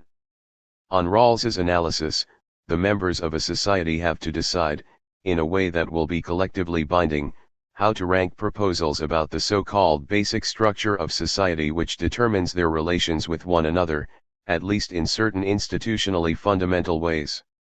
Of course, if we take individual diversity as we find it, convergence on a ranking of proposals is unlikely. Each individual will prefer a basic structure in which she fares well. But structures in which some individuals do fare well are, in the circumstances of justice, especially scarcity of resources relative to total demand, structures in which other individuals do not. A profile of rankings much like that in Table 18.1 above is likely, and non-arbitrary identification of a collectively best basic structure will therefore be difficult. Rawls addresses this problem by considering how diversity of individuals' antecedent judgments might be reduced compatibly with specifically liberal ideals and principles. His task is twofold: 1. To find a basis for reduction, and 2. To find a specifically liberal rationale for reduction. Without 1.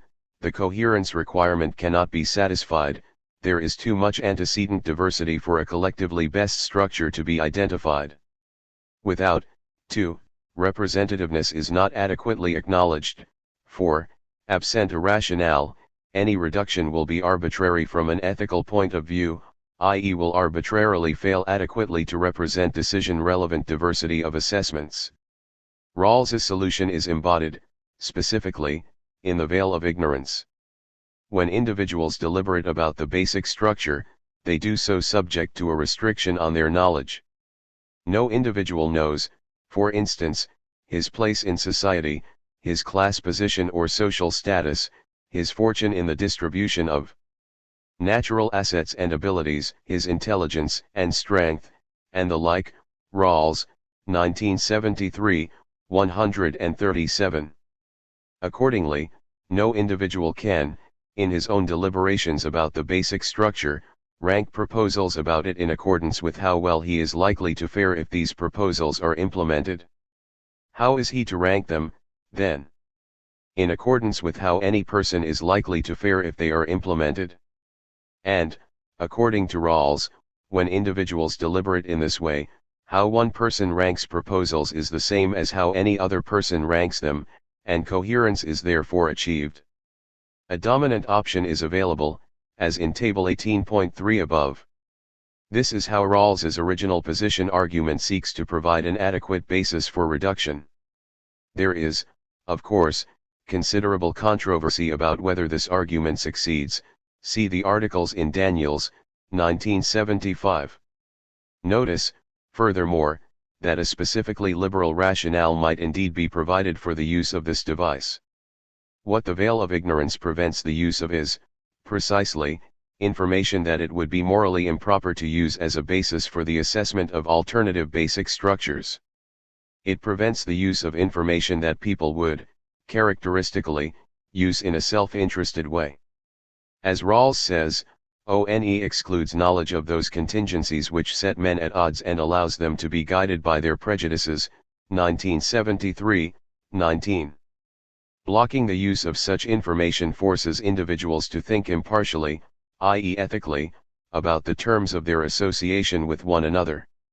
On the other hand, the information about themselves that is available to individuals deliberating about the basic structure does, according to Rawls, 1993, ch2, s6, represent them as potential citizens of a specifically liberal state, especially in acknowledging their identities as free and equal moral agents. There is, then, nothing arbitrary, according to this reasoning, about the reductions of diversity effected by deployment of the veil of ignorance. Such normalizing devices are, then, one liberal response to the conundrum which is posed by the fact of diversity and by the endorsement of this fact by various pluralist doctrines and arguments. These kinds of devices achieve coherence by tweaking our understanding of what representativeness requires. It is interesting, then, that other characteristically liberal devices work, in effect, by tweaking our understanding of what coherence requires.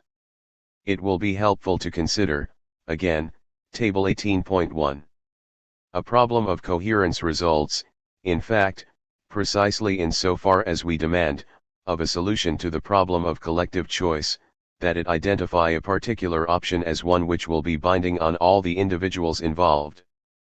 There is, however, another possibility, and it has been widely exploited in specifically liberal institutions. It is, in effect, to see the profile of preferences represented in Table 18.1 as the end point, not the starting point, of a process of collective deliberation. Perhaps the individuals involved agree to devolve decision-making about these options to the individual level. Insofar as they do agree to this, we have a collective solution to a problem of choice. Each of the individuals agrees, with all the others, not about what preference should collectively be honored, but rather that that distribution of preferences over individuals is to be preferred to any other in which each individual has the preferences which he antecedently has, or which he would have, subject to specifically liberal normalization of his attitudes. And there are, of course, numerous, specifically liberal grounds for reaching such an agreement. I draw, ironically, on Crowder, 1994, 296 ff. When decision-making is devolved in this way, tolerance of diversity is institutionally recognized. Individuals' freedom of choice is protected, especially since individuals' relations with one another must, with devolved responsibility, be constituted on the basis of joint consent and reciprocal advantage. Each individual has opportunities to develop and to exercise her individuality, and her uniqueness and irreplaceability are socially recognized. Each individual has opportunities to develop and to exercise her autonomy as a moral agent. Exactly this device of devolution is embodied, of course, in such familiar, specifically liberal institutions as the market and the system of individual rights, e.g. of conscience.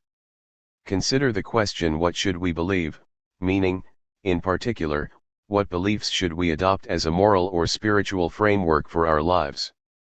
Call these basic beliefs. This is a question that could be considered collectivistically and, if it were, the assessment of the various options, Christian fundamentalism, New Age spiritualism, secular humanism, historical materialism, etc., might require techniques of normalization if a collectively binding best option were to be discoverable.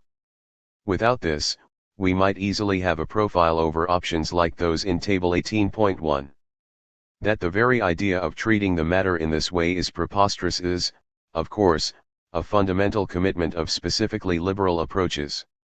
Rather than viewing the question, what should we believe, collectivistically as requiring a substantively singular answer that would be binding on all, we view it in liberal contexts individualistically, or more properly, distributionally. In effect, we say that in a society with n individual members, there are n separate spheres in which an answer to this question might be sought, each of which is, in theory, 245. 245. Inviolable and particular to the individual who, in effect, occupies it. A decides for himself what he should believe, B for herself, and so on. The matter is similar in many ways, but not all, with the market.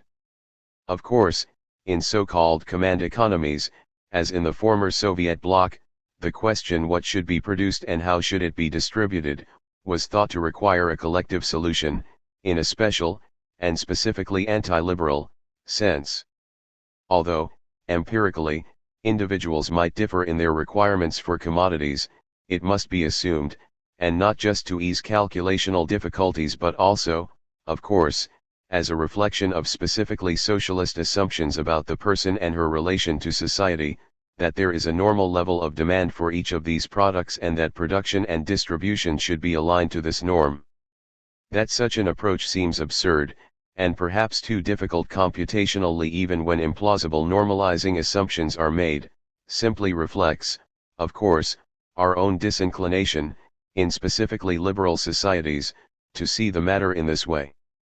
Just as each individual, under liberty of conscience, can decide for herself what basic beliefs she adopts as a framework for living, so too, under liberty of exchange, can each individual decide for himself what kinds and quantities of goods he is willing to pay for.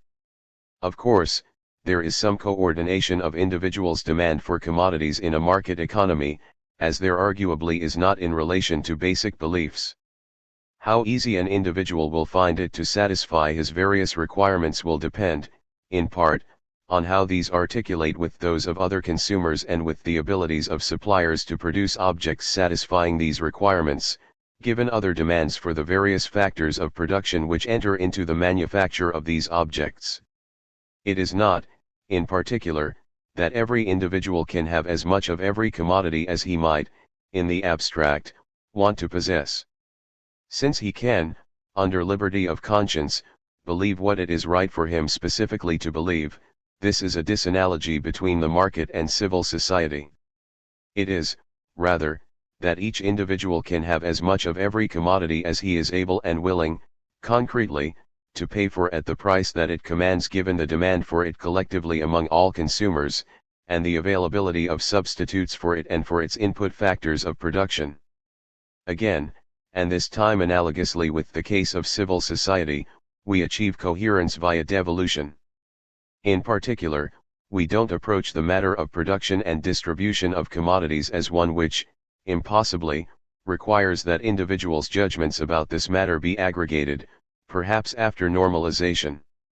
This is one of Friedrich Hayek's most strongly emphasized points in favor of the market. He says, for instance, he cosmos of the market neither is nor could be governed by such a single scale of ends, it serves the multiplicity of separate and incommensurable ends of all its separate members, 1976, 108. We see it, rather, as a question which is devolved to individuals and mediated by the price mechanism. The answer to the question what should be produced and how should it be distributed, is, then, simply the result, via market mechanisms, of individuals' answers to the question what do I want and how willing am I to pay for it. That, social, option is best, in effect, in which each individual holds as her share of the commodities produced in her society those that she is willing and able to pay for. Other options, in which all individuals, regardless of their own assessments, hold the some normal share of basic commodities or in which individuals' holdings differ but are not aligned to individuals' own payments, are ranked below this particular option by the system which is defined by the principles of liberty of exchange. This is the rationale, relative to the ideology of the market, for the principle of user pays which has recently been much applied in commodities, including services, which have traditionally been produced by public sector organizations. The conundrum involving coherence and representativeness is addressed in these cases, then, by reinterpreting what is required for coherence. While one form of coherence is to be obtained by identifying an option as collectively best for all, another form of coherence, and emphatically a specifically liberal form of coherence, is to be obtained, on the contrary, by identifying a distribution of options as collectively best for all. Alternative perspectives. On the account developed here, the market is a specifically liberal device for achieving coherence without sacrificing diversity. As Hayek said, it is the great advantage of the market that it makes agreement on ends unnecessary representativeness and a reconciliation of divergent purposes possible. Coherence, 1976, 112. To be sure, some theorists, across a range of theoretical perspectives, suspect and argue that the sort of reconciliation of divergent purposes which specifically market mechanisms of devolution facilitate in fact works via a covert, and illegitimate, normalization of subjects, and hence does depend, contrary to Hayekian ideology, on a manipulated agreement on ends. Working within a pragmatist tradition, Elizabeth Anderson and Margaret Radin notably complain, for instance, of the way in which economistic modes of assessment increasingly supplant others, with a consequent reduction in the diversity of ways of evaluating options. According to Radin, universal commodification implies that all value can be expressed in terms of price and hence reduces all values to sums of money, 1996, 8. Anderson carries the argument to an overtly pluralist conclusion. To attempt to reduce the plurality of standards to a single standard, ground, or good constituting property threatens to obliterate the self-understandings in terms of which we make sense of and differentiate our emotions, attitudes, and concerns, and hence, to hopelessly impoverish our responsive capacities. 1993, 5. On this account, even though individuals need not, when acting in the market, agree on substantive ends, they will, as a result of conducting their transactions under the banner of economic exchange, increasingly come to resemble one another in their impoverished basis for choice. The point is twofold, of course. 1.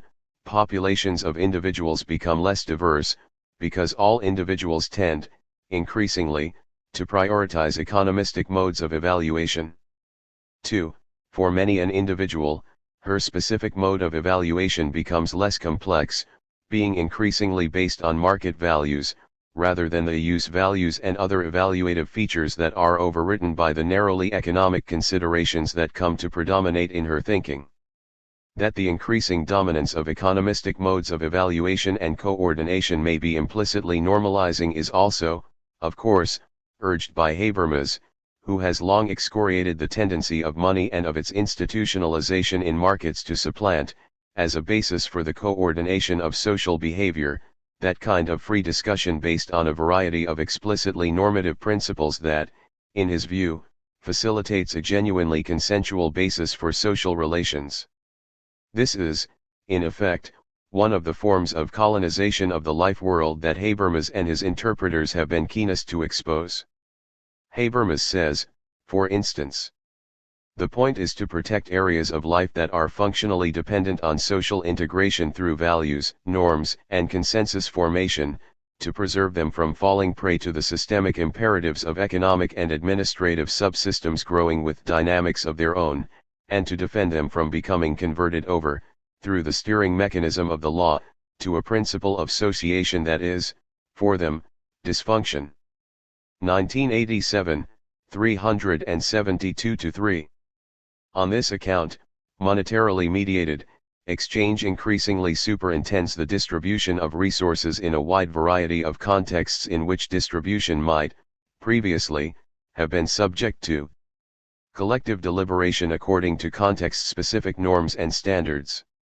Again, there is normalization. Again, it is twofold. 1. Each of a number of previously differentiated evaluative contexts becomes, as a result of colonization, a context in which economistic considerations are primary. 2. Each individual's evaluative repertoire is reduced in its complexity. Where once she had multiple, context-specific bases for evaluation, now she has the one, generic basis that is provided by the economistic model. On Stanley Ben's account, this results in a degradation of the individual's autonomy.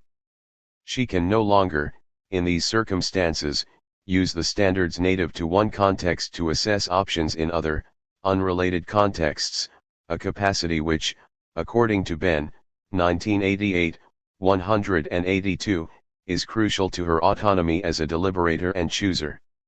Devolution, in the form of marketization, can work to normalize as well, according to these claims. Of course, from a purely liberal perspective, no issue is settled even if this observation is correct. For normalization is, in principle, itself a legitimately liberal device for balancing the demands of representativeness and coherence. This is the significance of my discussion of the Rawlsian mechanism of normalization, i.e. the original position. This is, of course, the relevance of specifically Foucauldian perspectives to the relation between liberalism and pluralism. See further Chapter 4. For what Foucault and his followers have argued quite vigorously is, of course, that some of the characteristic forms of normalization in contemporary societies are, in fact, hostile, not merely to the prospects for diversity of values and attitudes, but to the moral basis of liberalism itself. Nicholas Rose is eloquent, and representative. He says, "One central feature of the emergence of this contemporary regime of the free individual, and the political rationalities of liberalism to which freedom is so dear, has been the invention of a range of technologies for governing individuals in terms of their freedom. The importance of liberalism as an ethos of governments, rather than as political philosophy, is thus not that it first recognized, defined, or defended freedom as a right of all citizens. Rather, its significance is that for the first time the arts of government were systematically linked to the practice of freedom and hence to the characteristics of human beings as potentially subjects of freedom. The forms of freedom we inhabit today are intrinsically bound to a regime of subjectification in which subjects are not merely free to choose, but obliged to be free, to understand and enact their lives in terms of choice under conditions that systematically limit the capacities of so many to shape their own destiny. Human beings must interpret their past, and dream their future, as outcomes of personal choices made or choices still to make yet within a narrow range of possibilities whose restrictions are hard to discern because they form the horizon of what is thinkable." 1996, 16-17, there is, on this account, a liberal rationale for the sorts of normalization that are characteristic of liberal societies, but that rationale falls far short of providing the kinds of protections with which liberalism is especially associated. In particular, on this account, individuals can be recognized in liberal societies as free and equal moral persons only after they have been submitted to a great deal of disciplinary shaping, à la Foucault, specifically to ensure that these individuals act in sufficiently self-disciplined way to make their freedom compatible with social coherence. As John Simons put it, "We are given the impression that society functions because of a social contract, whereas it is discipline that constitutes the social fabric." While philosophers and jurists had a dream of a perfect society based on a primal social contract, there was also a military dream of society based on national discipline. Insofar as sovereignty theory legitimizes power by referring to the willingness of subjects to obey, it is dependent on the practices that have already rendered them obedient. 1995, 56, 58, emphasis added, perhaps, then, as John Gray seems to suggest, cultural pluralism, advocated, but everywhere discouraged by modern liberalism, 1993, 27, plays a primarily ideological role in contemporary societies. While formally liberal societies purport to provide protections for diversity, their primary mechanisms for the mediation of diversity, and hence for the recognition of pluralism, are in fact hostile to diversity and perhaps even inconsistent with liberalism's own core commitment, e.g. to tolerance of difference, to individual autonomy, and so on. 19. Chandran Kukathas. Diversity and Contemporary Political Theory. If any issue dominates contemporary political theory, it is how to deal with cultural diversity and the claims, moral, legal, and political, made in the name of ethnic, religious, linguistic, or national allegiance, Kimlicka, 2001, 17. Today, governments are confronted by demands from cultural minorities for recognition, protection, preferential treatment, and political autonomy within the boundaries of the state. Equally, international society and its political institutions, as well as states themselves, have had to deal with demands from various peoples for political recognition as independent nations, and for national self-determination. The turbulent politics of the contemporary world may account in part for this development. The collapse of communist Eastern Europe led to an upsurge of nationalist demands from peoples aspiring to statehood. The challenges to the legitimacy of rulers in such places as Kashmir, Burma, East Timor, and Bougainville have fed demands for national independence as well as attempts at secession. The emergence of an indigenous peoples movement gave further encouragement to Aboriginal groups calling for affirmative action, or compensation for past injustice, as well as rights of self-government, and the mass migrations of peoples fleeing war or simply seeking better opportunities in new countries, have seen the emergence of substantial cultural minorities in states unprepared for the problems this could bring. Political theory had, until recent times, said relatively little about these matters. Exceptions include Playmenitz, 1960, Van Dyck, 1977, 1982, 1985. But the issues raised by cultural diversity and nationalist claims could not be ignored for long, since they posed a challenge to the prevailing political theories, and to liberal and democratic theory in particular. Indeed, the challenge of multiculturalism and nationalism has provoked a re-examination of a great number of issues in political theory, from the role of the state, the limits of toleration and the rights of women, to the proper scope of public education and the nature of citizenship.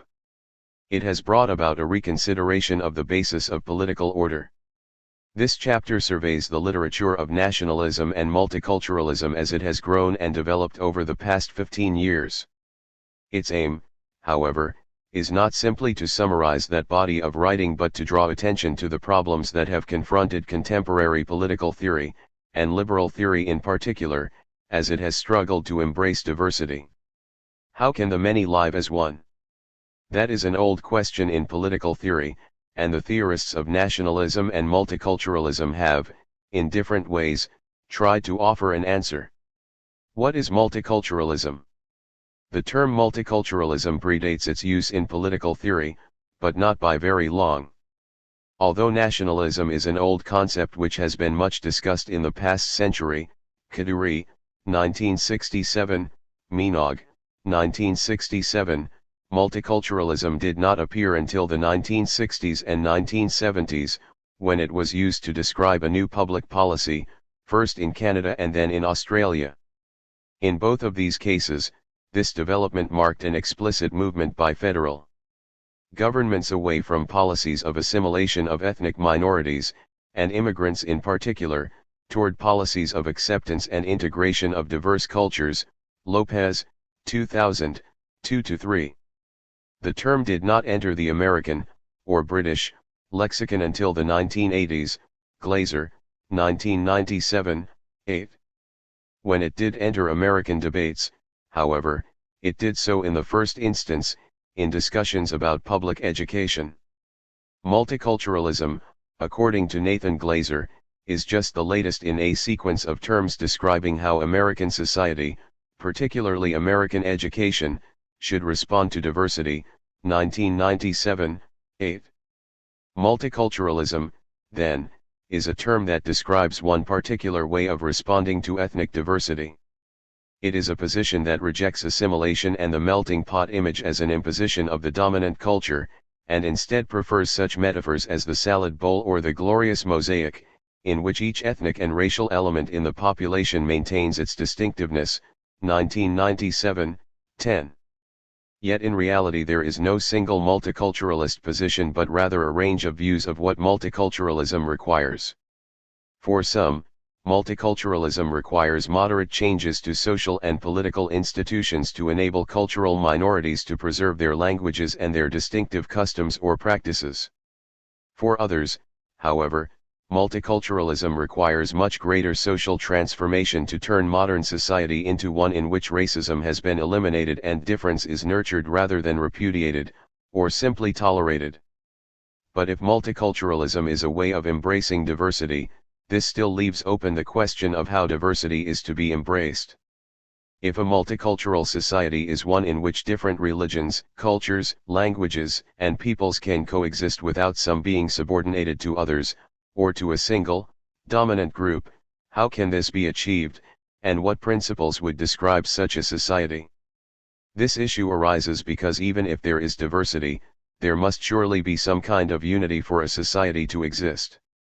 Unless we aspire to a borderless world, in which people could move freely unimpeded by national, and other, boundaries, even a multicultural society would have to settle on some basic institutions, decide what it would accept as official languages, and define itself as a nation, membership of which it controls by determining who, and how many, may join it.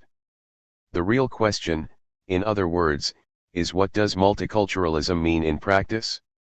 This question, however, was not addressed systematically until the 1990s when political theorists began to consider what might be the principled basis of a multicultural society.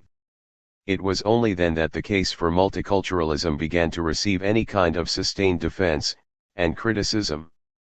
Multiculturalism defended. Kimlicka's theory. The first systematic theory of multiculturalism was developed by Will Kimlicka in two major works, Liberalism, Community, and Culture, 1989, and Multicultural Citizenship, 1995a. This field of inquiry has also been shaped by Kimlicka's other writings, Kimlicka, 2000, and edited collections, Kimlicka, 1995b, Kimlicka and Shapiro, 1997, Kimlicka and Norman, 2000b. Kimlicka's work was born out of a dissatisfaction with the political theory of post-war liberalism which, in his view, had wrongly assumed that the problem of national minorities could be resolved by ensuring the provision of basic individual rights.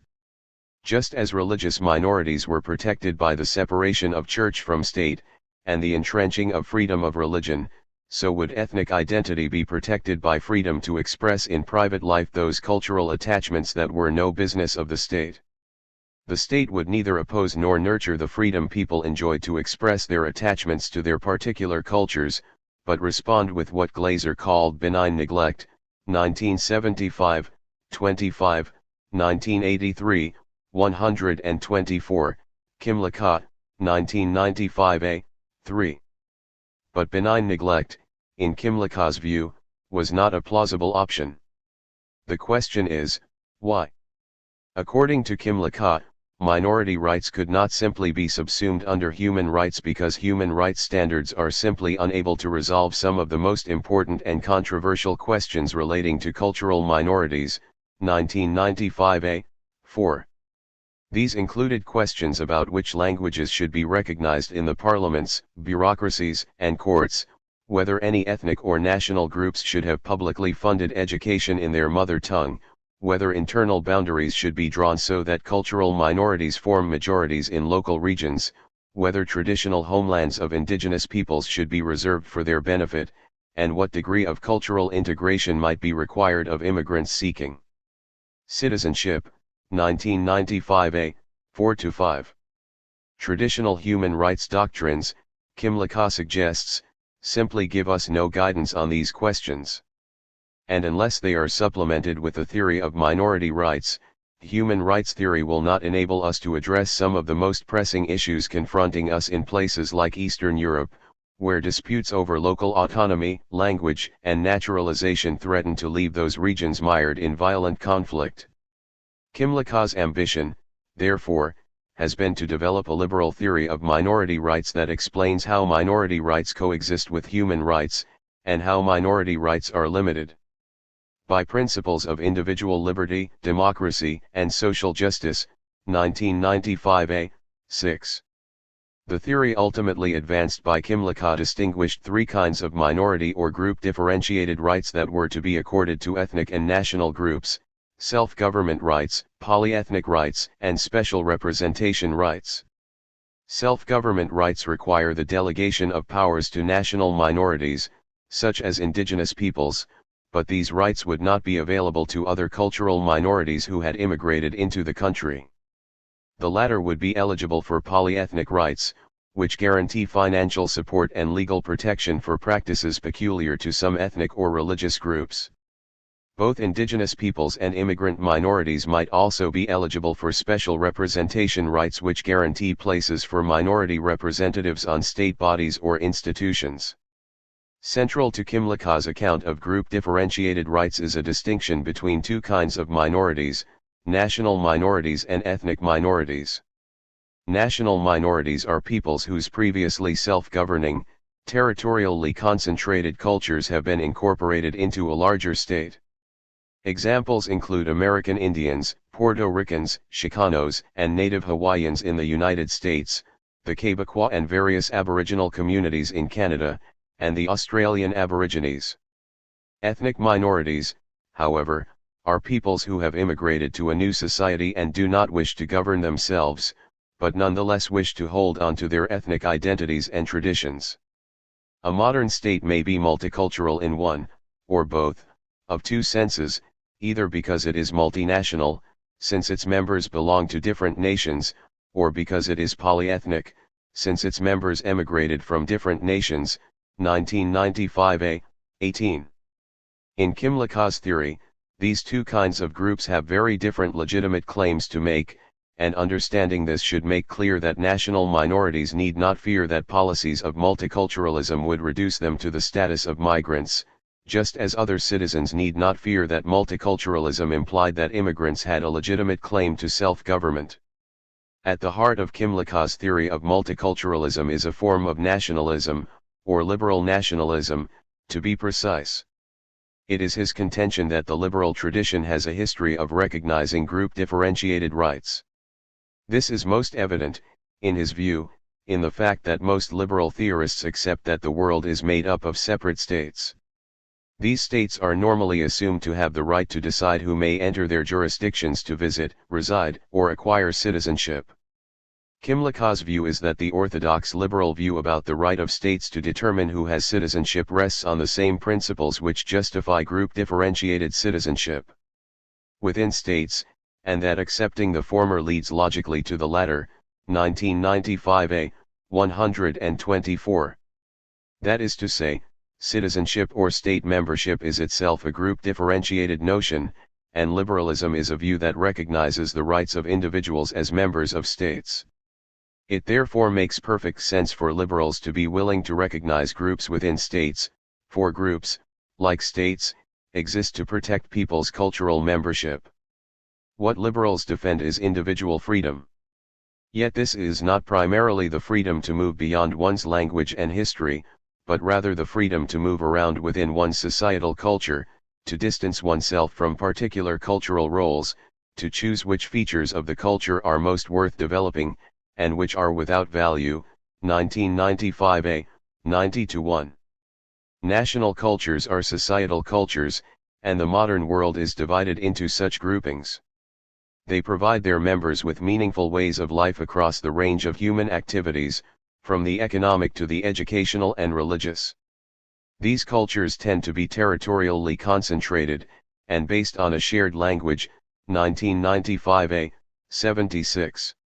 These are societal cultures because they comprise not just shared memories or values but also common institutions and practices. A societal culture is embodied in schools, in the media, in the economy, and in government. For Kimlicka, national minorities are, typically, groups with societal cultures, albeit cultures that have struggled against conquest, colonization, and forced assimilation. Immigrants, however, have no societal culture, though they may have left their own societal cultures. Societal cultures tend to be national cultures, and nations are almost invariably societal cultures. 1995a, 80. In the modern world, cultures which are not societal cultures are not likely to prosper, given the pressures towards the creation of a single common culture in each country. His theory of group differentiated rights accordingly focuses on enabling national minorities to sustain their societal cultures, while protecting immigrants with polyethnic rights that would help ethnic groups and religious minorities express their cultural particularity and pride without it hampering their success in the economic and political institutions of the dominant society. 1995a, 31. Nonetheless, both kinds of group differentiated rights have something in common: they afford groups protection against the impact of external decisions without granting the group any right to make internal restrictions on their members as it sees fit. His argument is that liberals can and should endorse certain external protections, where they promote fairness between groups, but should reject internal restrictions which limit the right of group members to question and revise traditional authorities and practices. 1995a, 37. What group differentiated rights are granted, then, depends on whether the particular multinational, polyethnic, or special representation rights in question provide external protections, or enforce internal restrictions.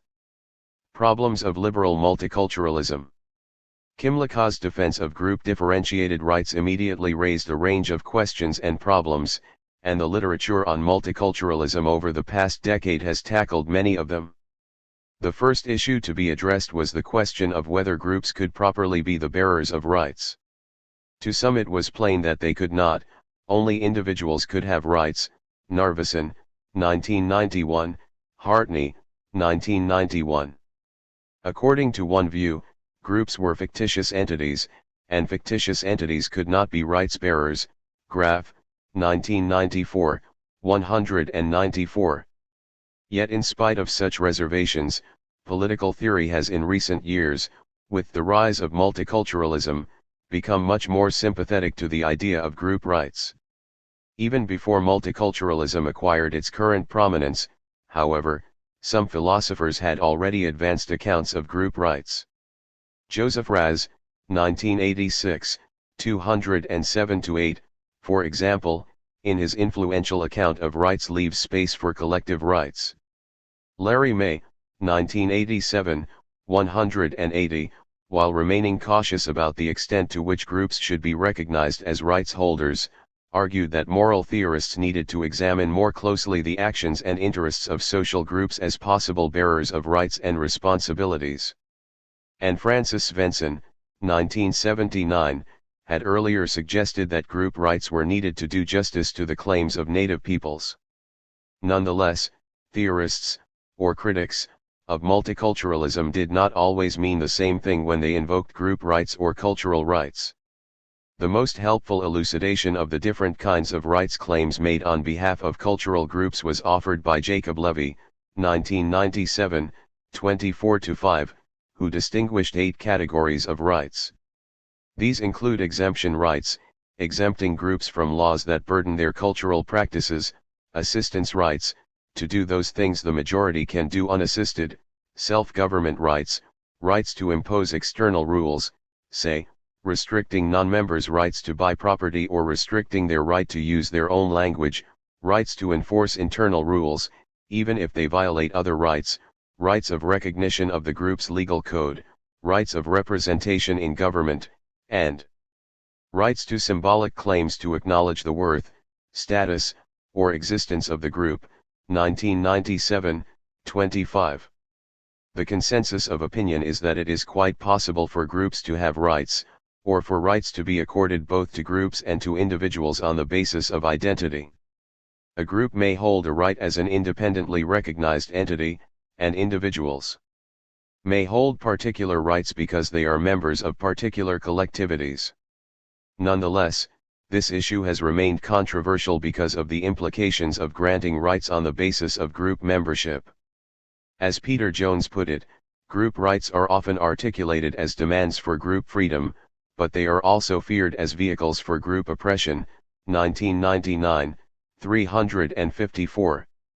Thus Raz's view of group rights, though widely accepted, Brett, 1991, Freeman, 1995, Margalit and Halbertall, 1994, has been criticized for being too capacious in as much as it identifies groups as no more than collectivities of individuals who share nothing more enduring than an interest in a matter. Ream, 1988, 1994, Jones, 1999, 359. Yet even if we draw a distinction between collective rights and corporate rights, Jones, 1999, there remain other concerns about the need for, or wisdom of, granting rights to groups. For one thing, it is not clear that the identity of the group is readily established, since groups are not only changeable but also often composed of other, smaller groups. To recognize groups is often to refy or entrench formations that might otherwise be temporary, and also to empower those who have authority to speak for the group. Kukathas, 1992a, 1992b, 2003a. Equally, the way in which boundaries distinguishing groups are drawn may be contentious because people may not be happy about being excluded, or included, within a designated collective, of 1998. Further issues arise, however, once we begin to consider the content of group rights. The demands of some groups for rights in the form of exemptions, for example, have generated a substantial debate about the implications of such special rights. This debate becomes especially vigorous, however, when particular issues become salient: religion, education, and children. While most liberal defenders of multiculturalism have been ready to grant cultural minorities the right to live by their own beliefs, children and education have raised special problems. For many, the limits of multiculturalism are set by the need to protect the interests of children, which override even the rights of parents or communities to inculcate their own religious beliefs. There is considerable tension here within liberal theories of minority rights in particular, as liberals have sought both to respect cultural minorities and to demand of those minorities that they abide by certain liberal strictures. Kimlicka, 1995a163, for example, recognizes the dilemma liberals face here, but suggests that in the end children need to be educated so that they choose for themselves the paths they will take. Others, however, have been more insistent that the education of children is without doubt of fundamental importance, both from the perspective of the individual child and from the perspective of the liberal state, and should take priority over religious or other claims. Education is education for citizenship. Stephen Macedo, for example, argues that those who embrace multiculturalism should not forget that liberal citizens do not come into existence naturally, that diversity must be constituted for liberal democratic purposes. Children, in his view, must be educated so that they become liberal citizens. Macedo, 1995a, 68, and also Macedo, 1995b, 2000. A similar view is advanced by Amy Gutman, even as she is at pains to emphasize the importance of a multicultural education and the dangers of a schooling that ignores the diversity of traditions found in a society. Education must, in the end, be education for democratic citizenship, even if not only for citizenship. Gutman, 1996.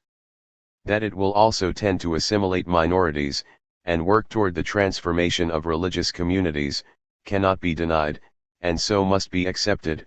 Walzer, 1995, 29. As Eamon Callan observes, schools must somehow honor both the interest in identity formation that rightly belongs to parents and the interest we all share as members of a civic community.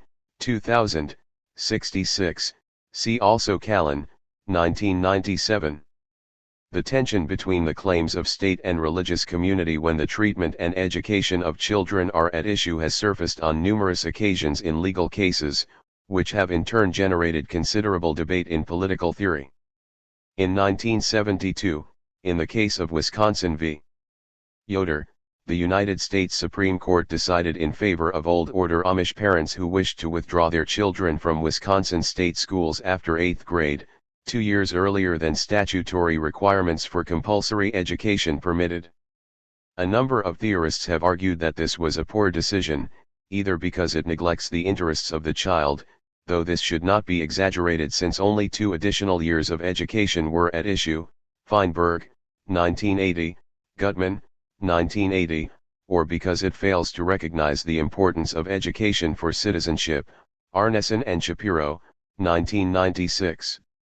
Others, however, have argued that the liberal state should resist usurping parental authority in order to impose its opinion on what is the best way of life for the child, Verd, 1996, 432. An equally significant amount of ink has been spilt discussing the somewhat different case of Mozart v. Hawkins, which involved an unsuccessful attempt by Christian fundamentalist parents to win an exemption from Tennessee state regulations requiring public school children to be taught from textbooks that exposed them to a variety of values. Once again, liberal theorists have been divided on the limits of parental authority and the scope for exemptions based on religious or cultural beliefs. Compare Callan, 1997 and Tomasi, 2001. One of the dilemmas posed by such circumstances is whether to bear the costs of granting exemptions or the costs of refusing them. If the cost of granting parents exemptions is that their children will not be exposed to a diversity of views, which, presumably, would make them better citizens, the cost of denying parents exemptions might be that more parents decide to homeschool their children, thereby cutting them off even more seriously from the democratic mainstream. Reich, 2002. The conflict between state and religion or culture surfaced in a different, though no less controversial, form in France in 1989 in the so-called headscarves affair. In this instance, a problem arose because 3 North African immigrant women in a French public secondary school chose to wear their headscarves in class, in a gesture that was interpreted as a challenge to the national policy of secularism in schools.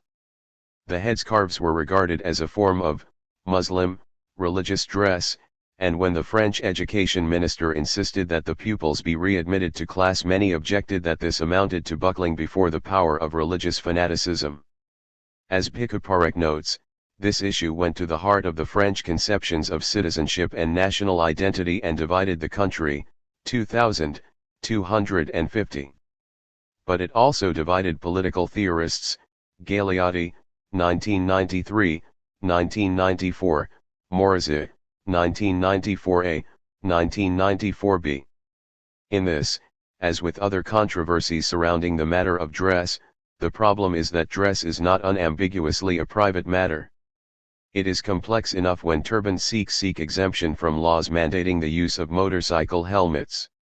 In the headscarves case, however, the problem was deepened by the French educational system and its philosophical principle, laïcité, which demands state neutrality towards all kinds of religious practices, institutionalized through a vigilant removal of sectarian religious symbols, signs, icons, and items of clothing from official public spheres.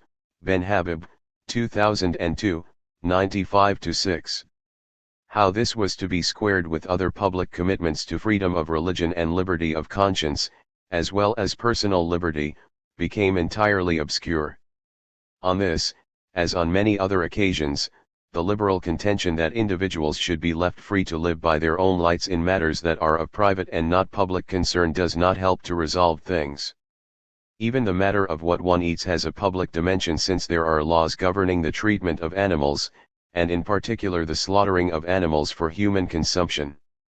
Religious demands for kosher or halal meat go against laws providing for the humane slaughter of animals in Europe.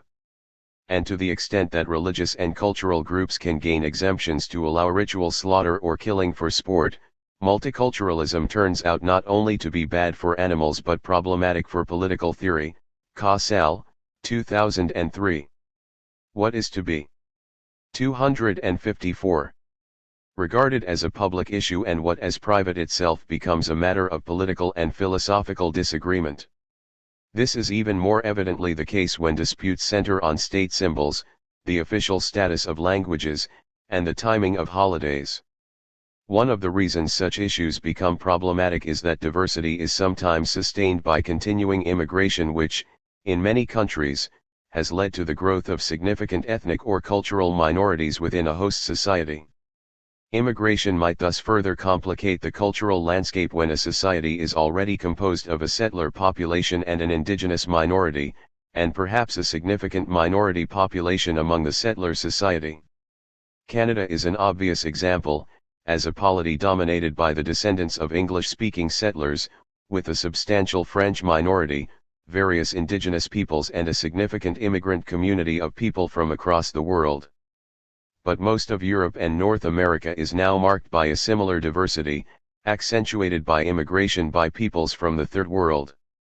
While Kymlicka's philosophical response to this has been a theory of group-differentiated citizenship, with specific rights for immigrant and indigenous minorities, others have responded with calls for a slowing or halting of immigration from culturally different people, Brimelow, 1995, or restricting the granting of citizenship to those who have more completely assimilated into the ways of their new society, Pickus, 1998. For some, the nation-state is indeed the expression of a specific ethno-cultural group, and to try to create a multicultural state is therefore a mistake, Auster, 1992. Conservative reservations about immigration notwithstanding, immigration policy is unlikely to change substantially enough to alter the fact that migrants will continue to add to cultural and ethnic diversity, particularly in the developed West. Immigration will therefore continue to shape multicultural policy, and so multicultural theory, Kukathas, 2003 c. At this point, the strains in multicultural policy also start to become evident in political theory, and in liberal political theory in particular. In part, this is because immigration is itself problematic from a liberal point of view and political theorists are divided on the question of how free people should be to move from country to country. While some favor open borders, Doughty, 1987, Cairns, 1987, 1992, 2000, Gooden, 1988, 1992, others are less sure of the wisdom of letting the liberal state throw open its society to all comers, particularly if that might threaten to undermine the liberal state, Buchanan, 1995. Unsurprisingly, then, much of the debate about multiculturalism has been a debate about citizenship. The question is, how can it be possible to admit a diversity of people into a society, and allow, or even encourage, them to retain their own cultural traditions or customs, and still preserve a polity governed by, and respectful of the rights of, citizens united by a common allegiance?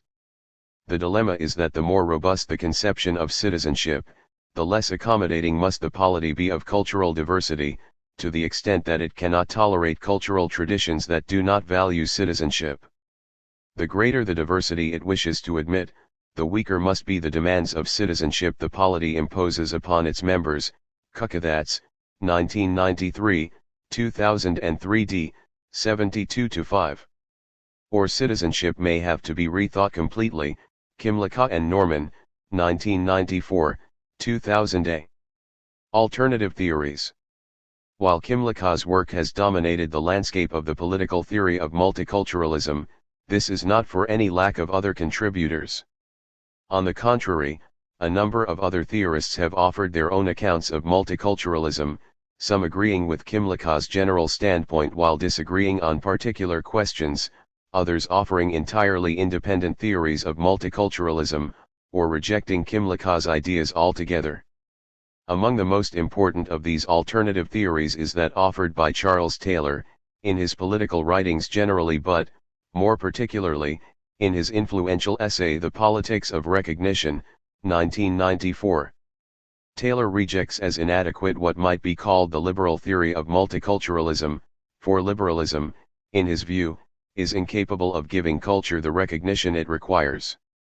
Liberalism offers to recognize individuals as the bearers of rights and the possessors of dignity as equal citizens, regarding each person as essentially the same. But what many cultural groups want is recognition not of their sameness, but of their distinctness.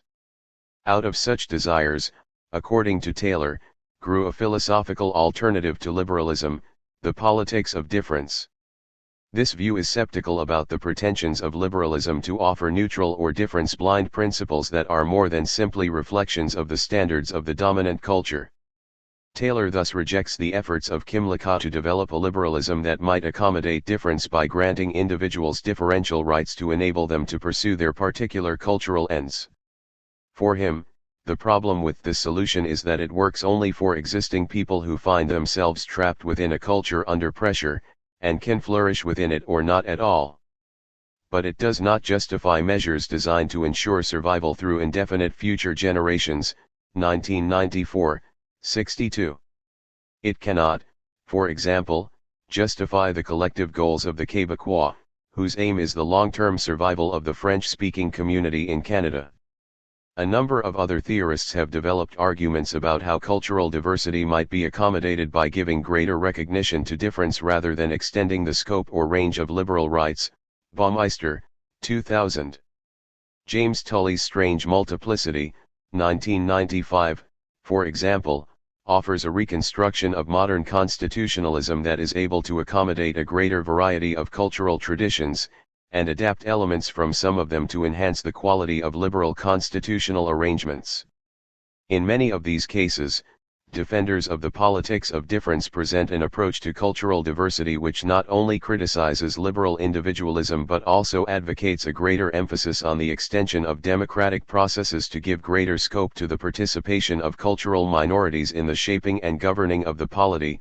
See Young, 1990, 2000, Phillips, 1995, DeVoe, 2000, Williams, 1998, Tully, 2003. Yet divisions exist not only between liberal defenders of multiculturalism and their critics but also among liberal theorists themselves. Two major interrelated issues have shaped debate among them: the extent to which diversity ought to be tolerated by liberals when minorities turn out to be illiberal in character, and the principled basis of liberal acceptance of cultural diversity. For some, the limits of liberal toleration are clear: toleration is not extended to illiberal minorities.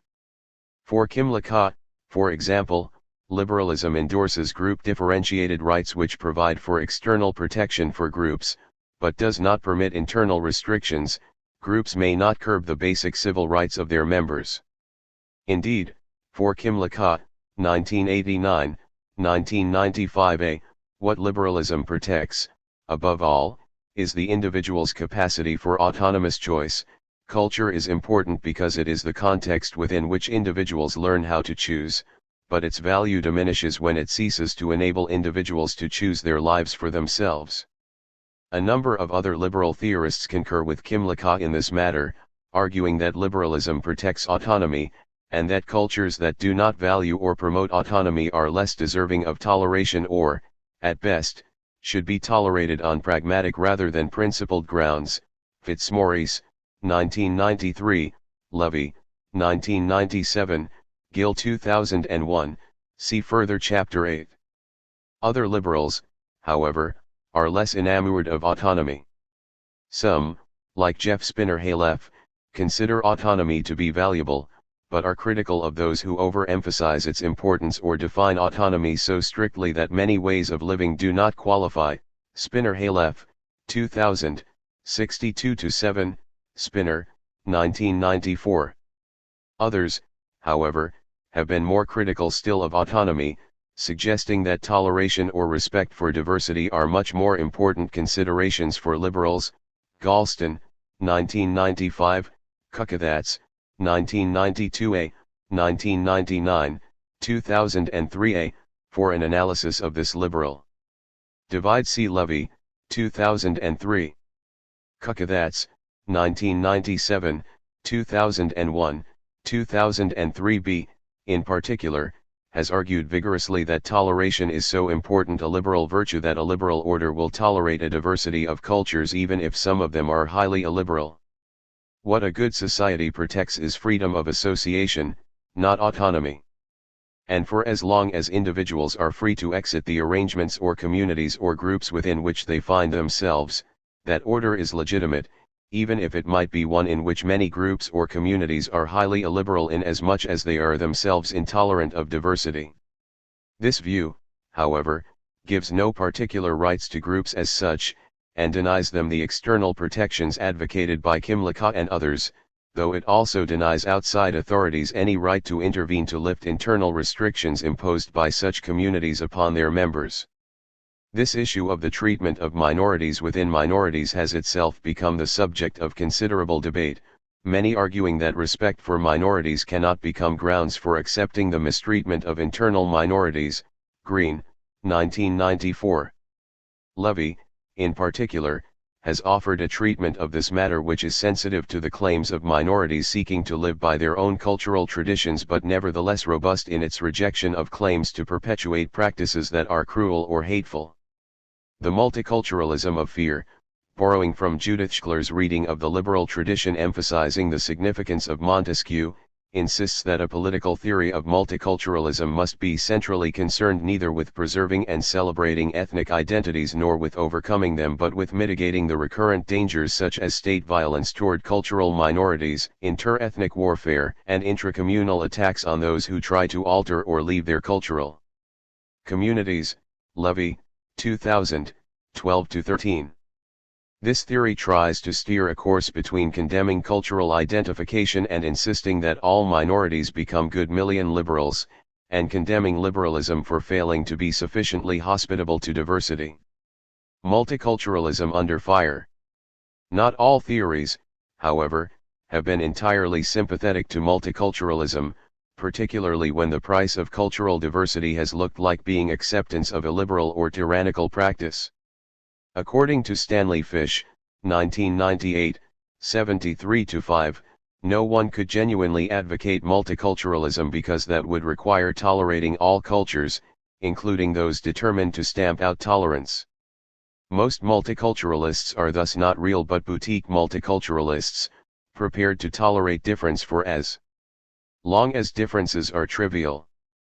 But regardless of whether Fish's argument is sound, and it is at least debatable, in light of the long history of debate over the question of the toleration of the intolerant, Haid, 1996, some theorists have concluded that when multiculturalism comes into conflict with more important fundamental values, multiculturalism will have to yield.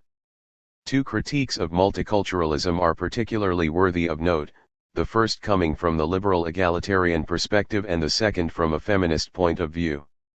A third, coming from an Aboriginal perspective, is perhaps also worth considering.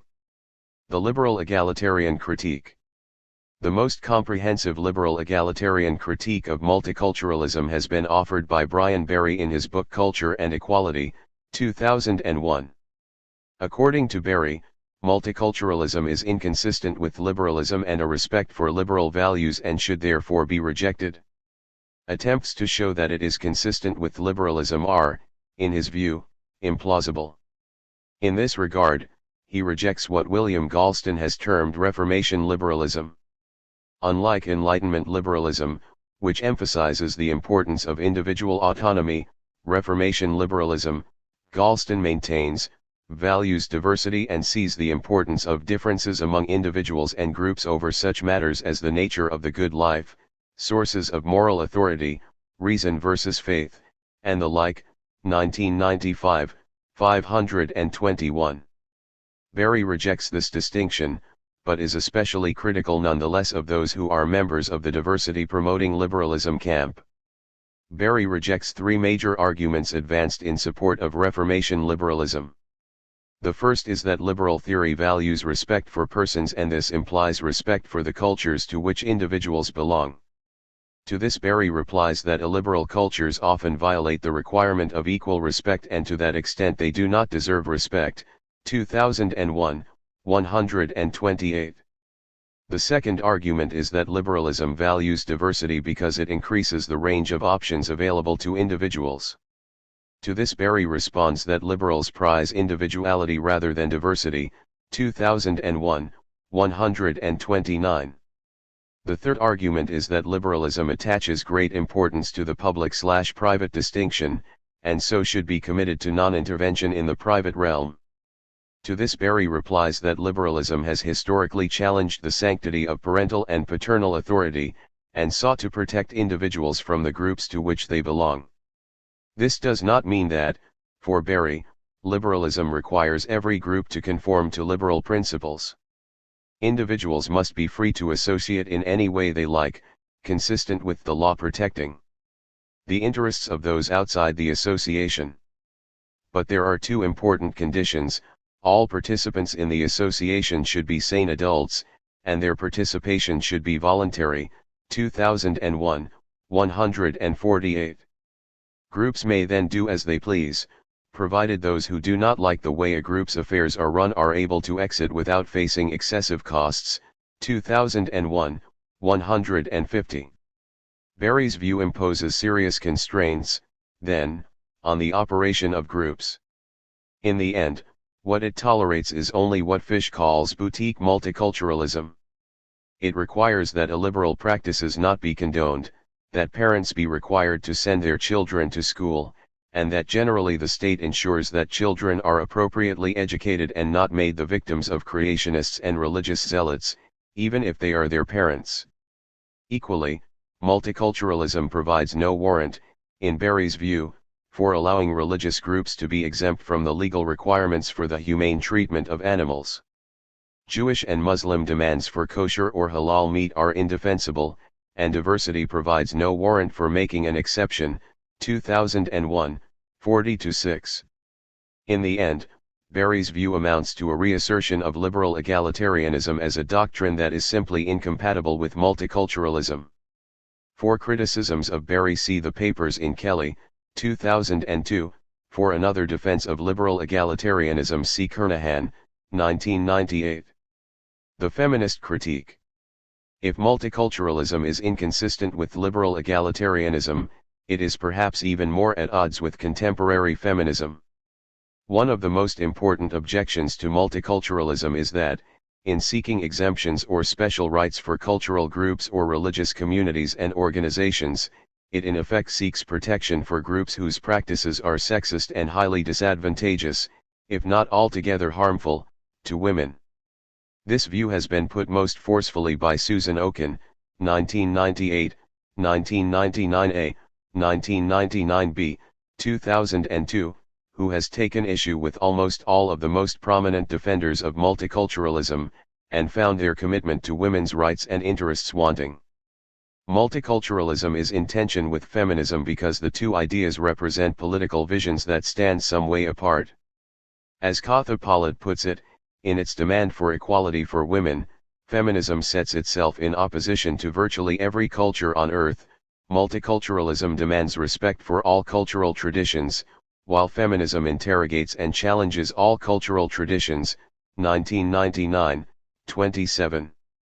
Feminist critics of multiculturalism thus not only ask why groups which do not accord women equal opportunity, or even equal dignity, should be given special rights or protections, but also why the liberal state fails to intervene in such cultural communities to ensure that women are not denied education, forced into marriage, or made the victims of bodily mutilation. Why should a cultural group be entitled to try to live by its ways if these ways violate the individual rights of their members? Why shouldn't the liberal state, instead, make it clear to members of such groups, preferably by education but where necessary by punishment, that such practices are not to be tolerated? Oken, 1998, 676. Thus when writers such as Margalit and Halberthal, 1994, defend public funding of religious education for ultra-Orthodox Jews on the basis of the right to culture, feminists like Oken, 1999b, 131, ask how this can be defensible when the corollary of this practice is an education for girls that is oriented towards facilitating the religious life of boys.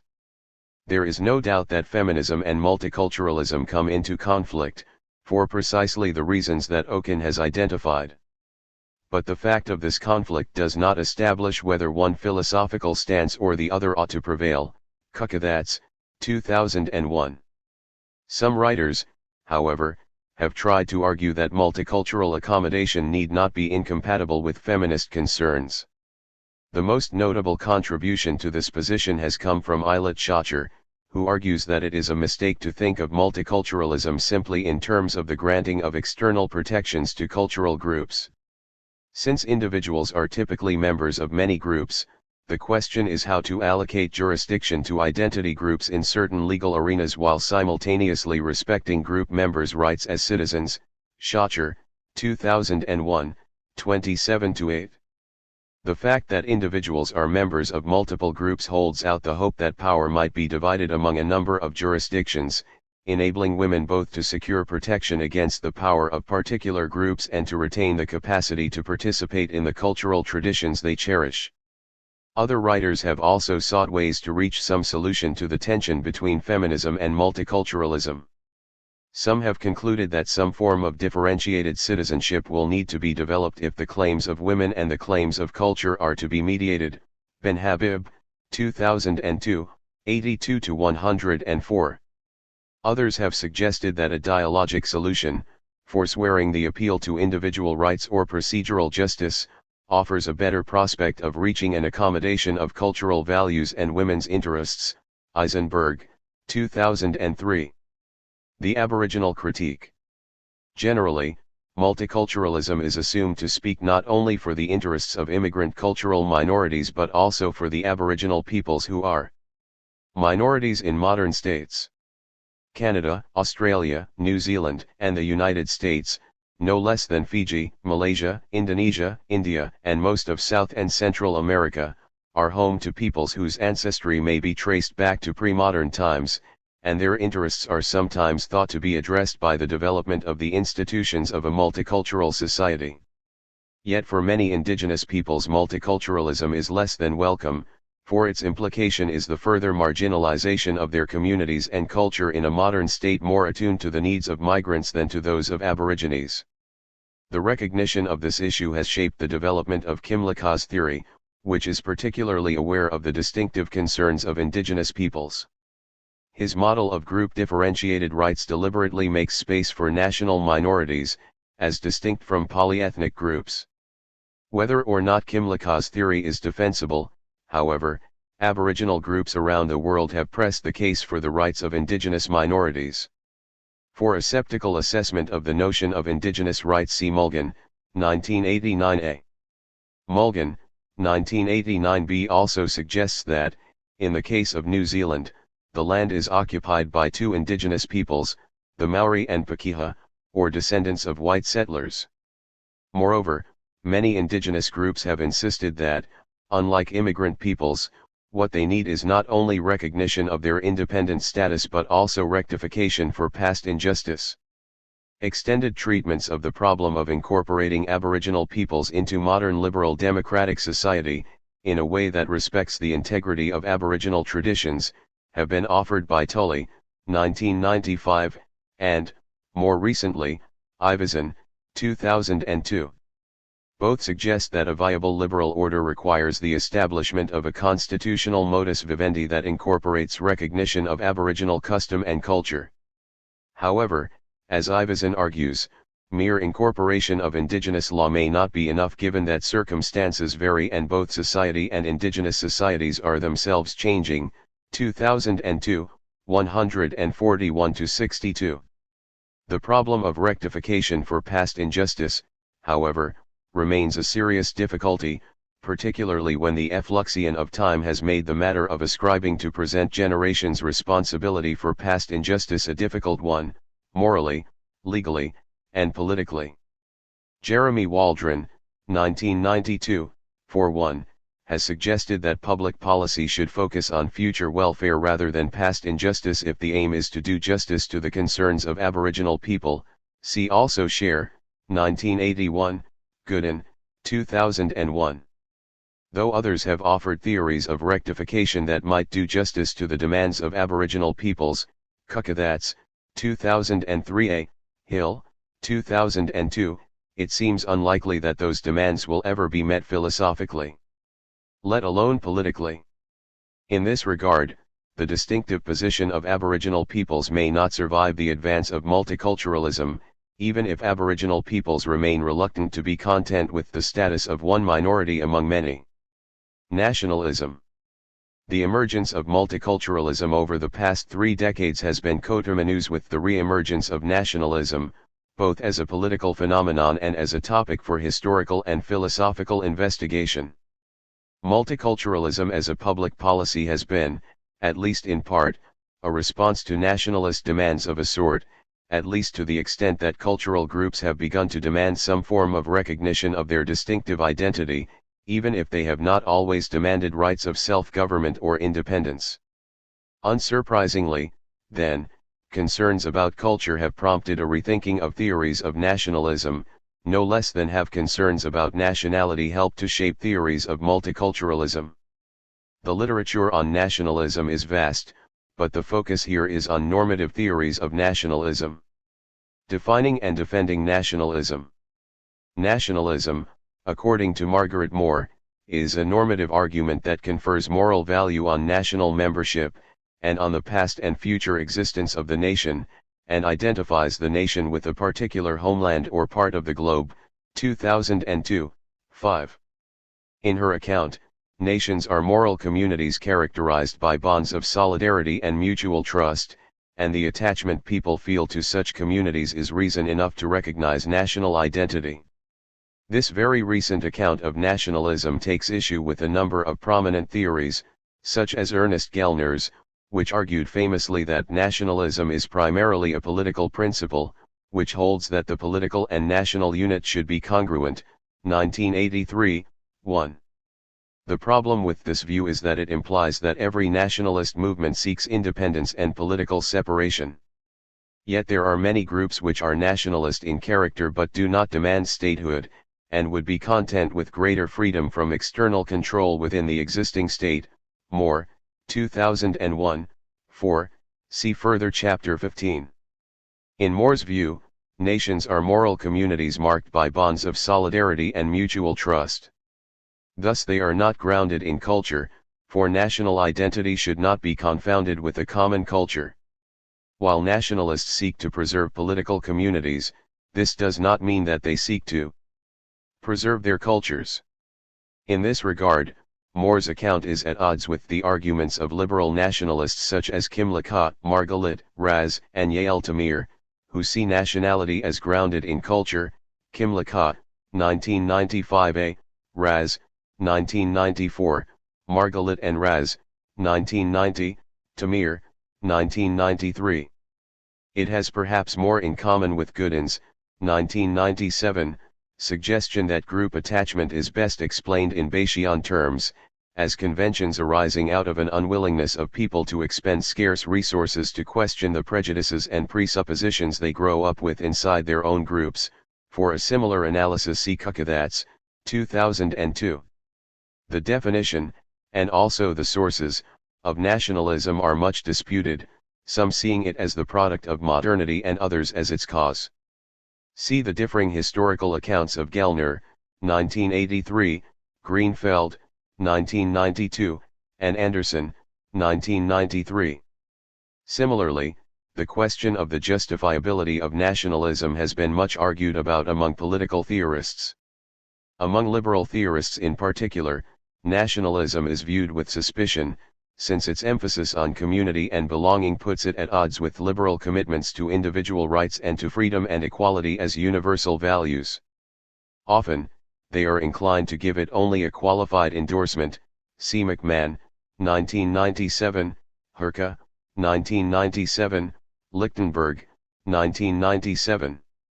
Increasingly, however, liberal theorists, though not only liberal theorists, have begun to look more sympathetically at nationalist aspirations. Tamir, 1993, Kimlicka, 1995a, Kimlicka, 2001, 203-89. This has led to a reconsideration of the claims of nationality in two respects. First, there is the claim for national self-determination, often associated with demands for independence or secession. And second, there is the claim for the importance of the principle of nationality for the coherence of the state and the pursuit of liberal values in particular. Both kinds of arguments in defense of nationality reveal important conflicts of value with which political theory, and liberal theory in particular, continues to grapple. National self-determination and secession. National self-determination has re-emerged as an important issue in part because the 1990s saw the breakup of an Eastern European empire as well as the rise of secessionist movements around the world, from Kashmir to East Timor. But the question is an old one, not only in the politics of the 20th century, which saw the redrawing of the maps of Africa, the Middle East and Southeast Asia to accommodate nationalist demands for independence, but also in liberal thought. In the 19th century, nationalism was allied with liberalism as the principle of nationality was invoked as a principle of freedom, and against alien rule. The liberalism of Mazzini, for example, advocated the unification of Italy as a national republic from which French, Austrian, and papal power was expelled. See further chapter 28. And John Stuart Mill saw a common nationality as a prerequisite for liberal, representative government. In this light, national self-determination might seem unproblematic, as an ideal both liberals and non-liberals alike might readily accept, liberals because they favor self-determination, and non-liberals because they favor national community. Yet matters are not so straightforward. In the first instance, what is always, and inescapably, controversial is the issue of who is the self that is entitled to self-determination. Even if people within a boundary are entitled to govern themselves, how is the boundary to be drawn, who is to be included and who is to be excluded? Berry, 1991, 2001, 137. Theorists such as Raz and Margalit, 1990, look to resolve the problem by tying group membership to culture, suggesting that encompassing groups have a number of characteristics that give them a unity which enables them to mount claims to selfhood and therefore self-determination. Central to such groups is a common culture, but no less important is the fact that people within them recognize each other as members and regard their membership as important for their own self-identification.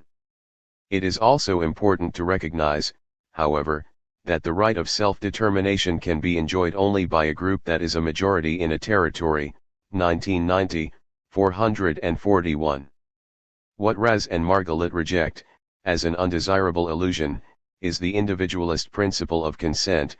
It is undesirable since, the more important human groupings need to be based on shared history, and on criteria of non-voluntaristic, or at least not wholly contractarian, membership to have the value they have. 1990, 456. Yet it is difficult to see how consent can fail to play a significant role in any account of self-determination if self-determination is to mean something more than the determination of the lives of some by the will of others. And many other theories of self-determination give a substantial role to consent as central to any account of political legitimacy. Among the most sustained defenses of the importance of consent is that offered in the writings of Harry Barron, particularly in his defense of the right of secession as central to the legitimacy of the liberal state. Barron, 1984, 1987, but see also Green, 1988, and Simmons, 2001, see further chapter 15. Secession has attracted considerable attention from political theorists since Barron revived the issue, not least because of its pertinence whenever the question of nationality is raised. The most influential work is Alan Buchanan's Secession, The Morality of Political Divorce, 1991, which explicitly rejected consent as a sufficient condition for the justification of secession, and suggested that, while groups could have the right to secede, this was very much a limited right. In the literature that has developed in the debates that followed Buchanan's original contribution, three main categories of theories of secession have emerged: just cause theories, Buchanan, 1991, 1997, Norman, 1998, choice theories, Philpott, 1995, 1998, and nationalist theories, Raz and Margalit, 1990, Nielsen, 1998. Of the three, only just cause theories have come close to developing justifications with any prospect of being codified in a way that might influence or shape secessionist politics. Norman, 1998. However, the reality of political power and its operation in the world makes one suspect that no theory of secession is likely to provide the basis for a workable, constitutionally guaranteed, right of secession. Norman, 2003, 609. Clearly, national sentiment sometimes leads to calls for some consideration to be given to the case for secession. On other occasions, however, it pushes in the other direction. While the principle of nationality is sympathetic to the interests or claims of groups, and particularly to their claims to the protection of their identity, by definition it must also be wary of group claims that might undermine a national identity. This issue arises in particular when nationalism runs up against the question of multiculturalism. To the extent that multiculturalism advocates the accommodation of a plurality of identities holding to divergent values within a polity, it is inconsistent with any form of nationalism. And yet, in another sense, multiculturalism is the theory of nationalism par excellence, at least if one takes More's view that nationalism implies not separatism, but only a measure of independence. To reconcile multiculturalism, or indeed any form of pluralism, with nationalism has been an important concern for a number of theorists who wish to hold on to the principle of nationality without jettisoning cultural diversity and the toleration of difference. Of particular significance here is the work of David Miller, 1995, 2000, 2001, who considers that nations have good reason for wanting to be self-determining, but also thinks that we can recognize the claims of nationality without suppressing other sources of identity, such as ethnicity. A major reason why nationality is important for Miller is that it is a precondition of the pursuit of social justice, which cannot plausibly be pursued globally. Miller, 1999. The pursuit of social justice requires, in particular, that a measure of social solidarity is necessary if citizens are to go along with institutions which perform a redistributive function. Indeed, as others have argued, the workings of legal and political institutions may depend to a significant degree on a substantial willingness on the part of the population of a state to view themselves as members of the same group, who owe something to each other in a way which they do not owe to outsiders. Patton, 2001. For this reason, it may be necessary for the state to take an interest in the fostering of a sense of citizenship and belonging. This, however, brings us back to the problems with which our discussion began.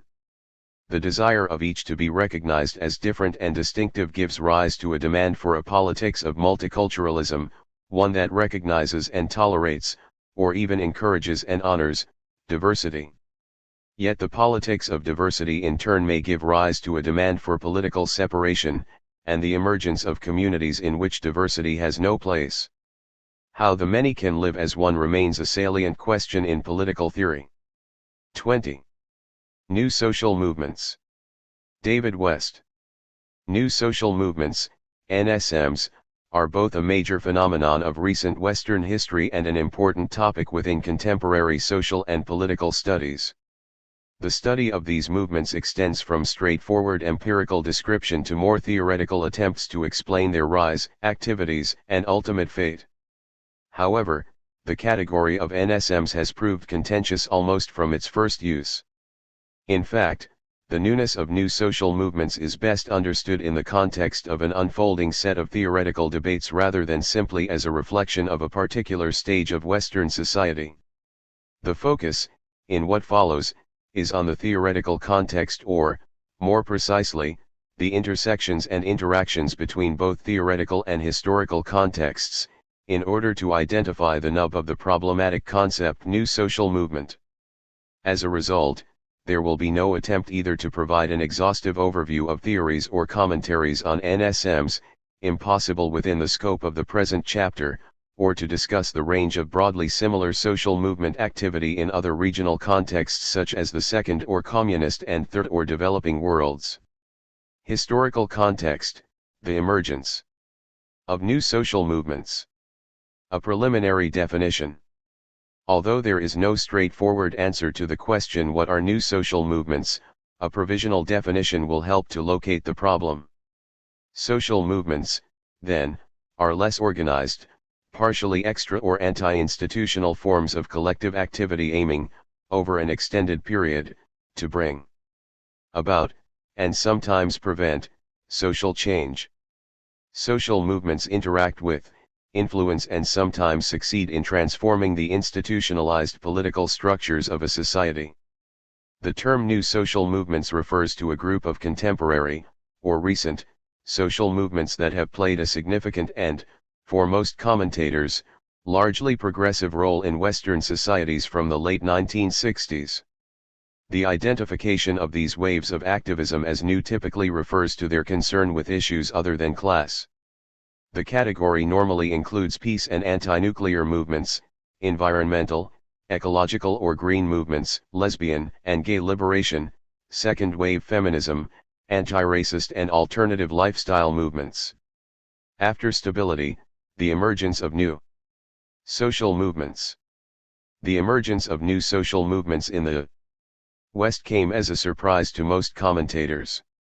The long economic boom and social democratic consensus after World War II corresponded to a period of political stability and even apathy, marked by academic pronouncements of the end of ideology.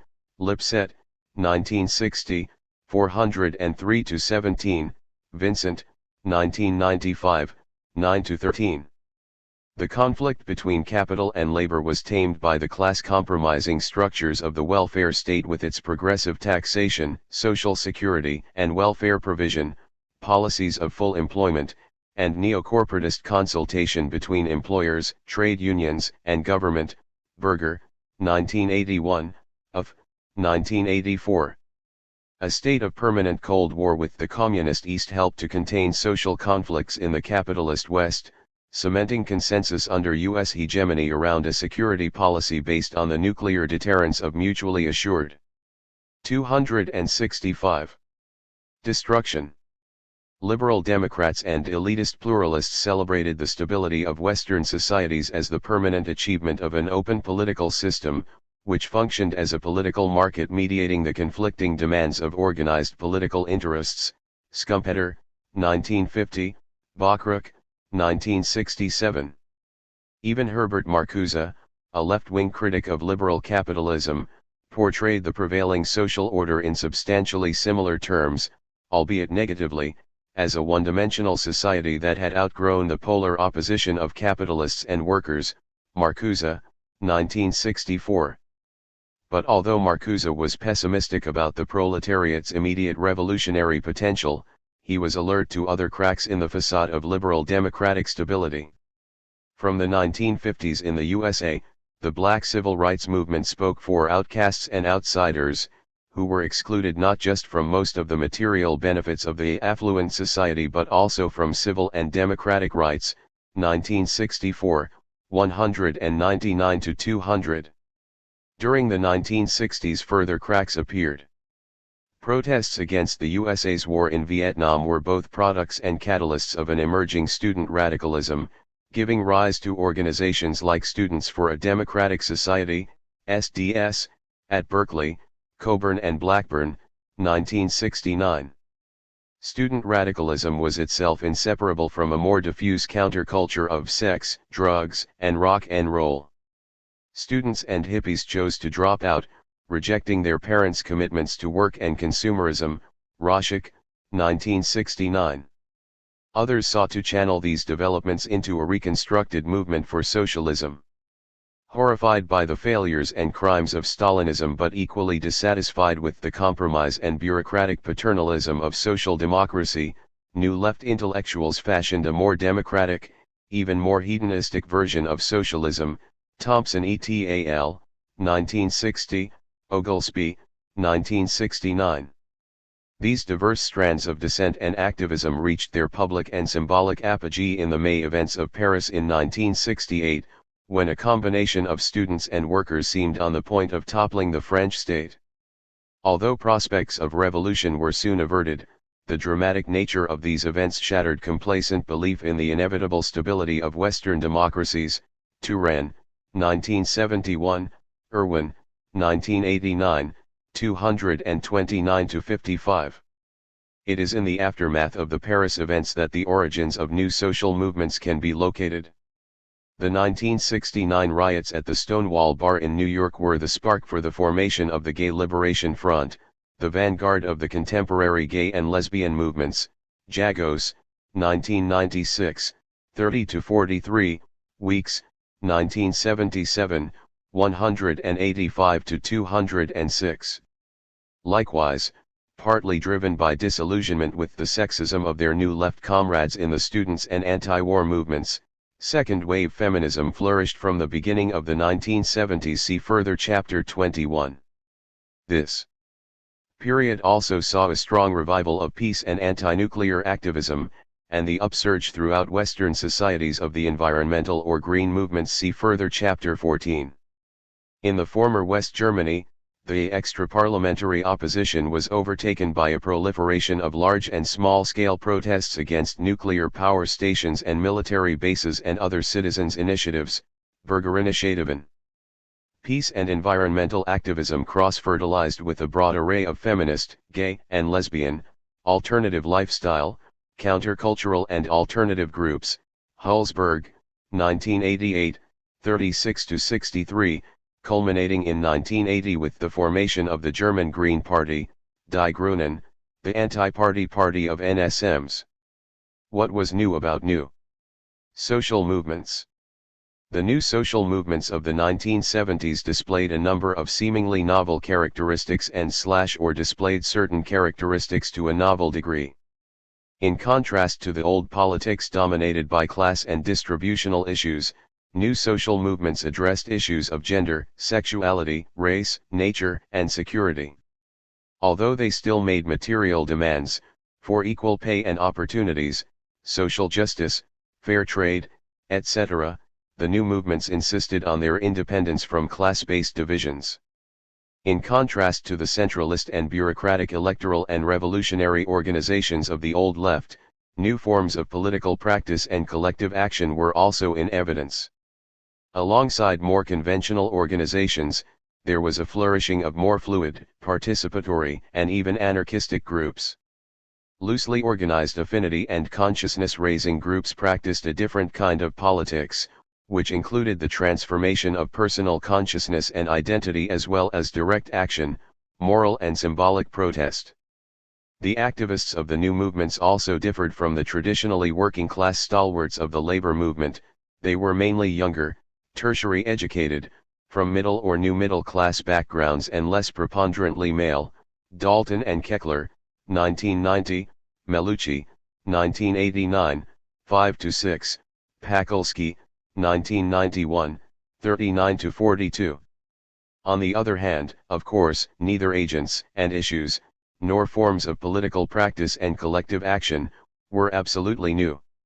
The wish to protect nature from industrial civilization can be traced to William Blake and the Romantic movement, Eder, 1990, 28-32.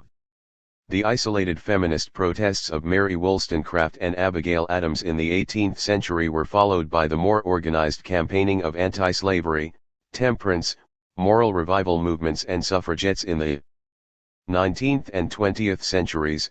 Evans, 1977. An energetic homosexual rights movement was founded in Germany by Magnus Hirschfeld in 1897, Stikely, 1993. 19th-century anarchists and some early socialists, dismissed by Marx and Engels as utopian, already warned of the dangers of state socialism. They advocated measures later familiar from the movements of the 1960s and 1970s, such as direct democracy, rotation of offices and the recall of delegates, designed to prevent the re-emergence of tyrannical elites. Individual moral renewal and even free love within alternative communities should anticipate or prefigure the ideal society. Gray, 1947, Lichtheim, 1968. As E. P. Thompson, 1968, has shown, even the making of the English working class during the Industrial Revolution was less a matter of economic determination than a self-making born of moral and cultural creativity. In fact, it was in large part the New Left and NSM activists of the 1960s and 1970s who themselves, through the rediscovery of previously hidden histories of women, homosexuals, utopian socialists, slaves, and indigenous peoples, most effectively contradicted claims of the absolute novelty of new social movements. Huberman, Vicinis, and Chauncey, 1989, Robotham, 1974. If the scale of the new movements and the prominence of their distinctive traits nevertheless begin to establish their relative historical significance, their novelty ultimately depends as much on the theoretical and ideological context of their emergence. Theoretical and ideological context. From collective behavior to collective action. The collective behavior tradition. The novelty of new social movements derives, in large part, from their challenge to the state of theory and ideology at the time of their emergence. Thus new social movements challenged not only the stability but, at the level of normative political theory, also the legitimacy of liberal democratic societies. Political developments from the 1960s made clear that liberal democracies did not, as their apologists had claimed, successfully represent all significant political interests. C.F. Bachruck, 1967.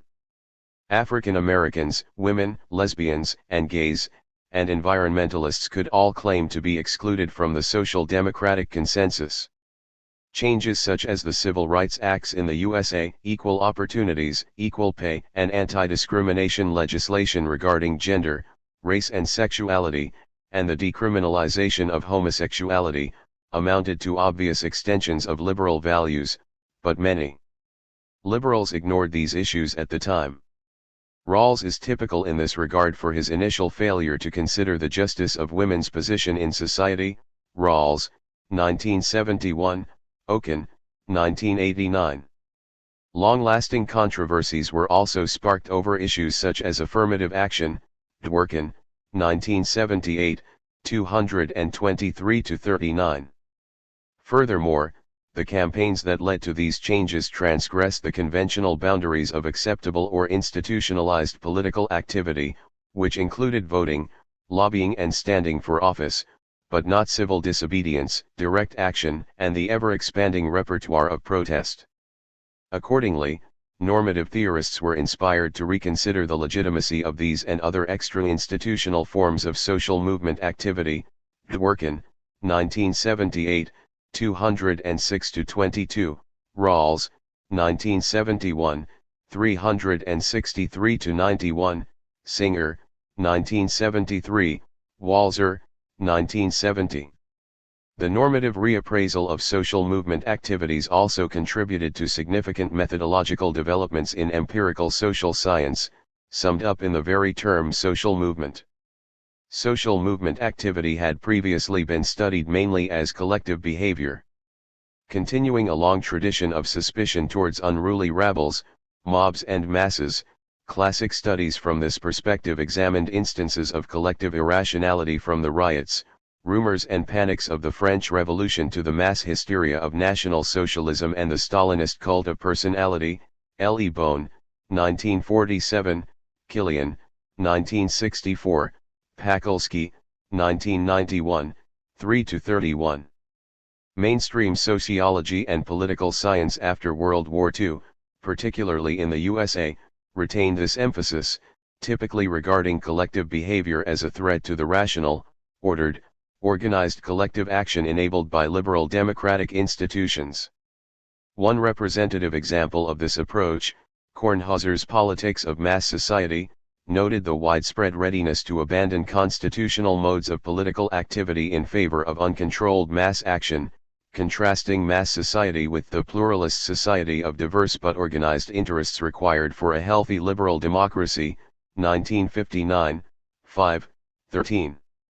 Smelser's classic study similarly treats collective behavior as the disruptive consequence of structural strain, which is characterized in terms of quasi-magical belief systems, exaggerations, crudeness, and eccentricity, and impatient and intolerant actions based on rumors, ideology and superstitions.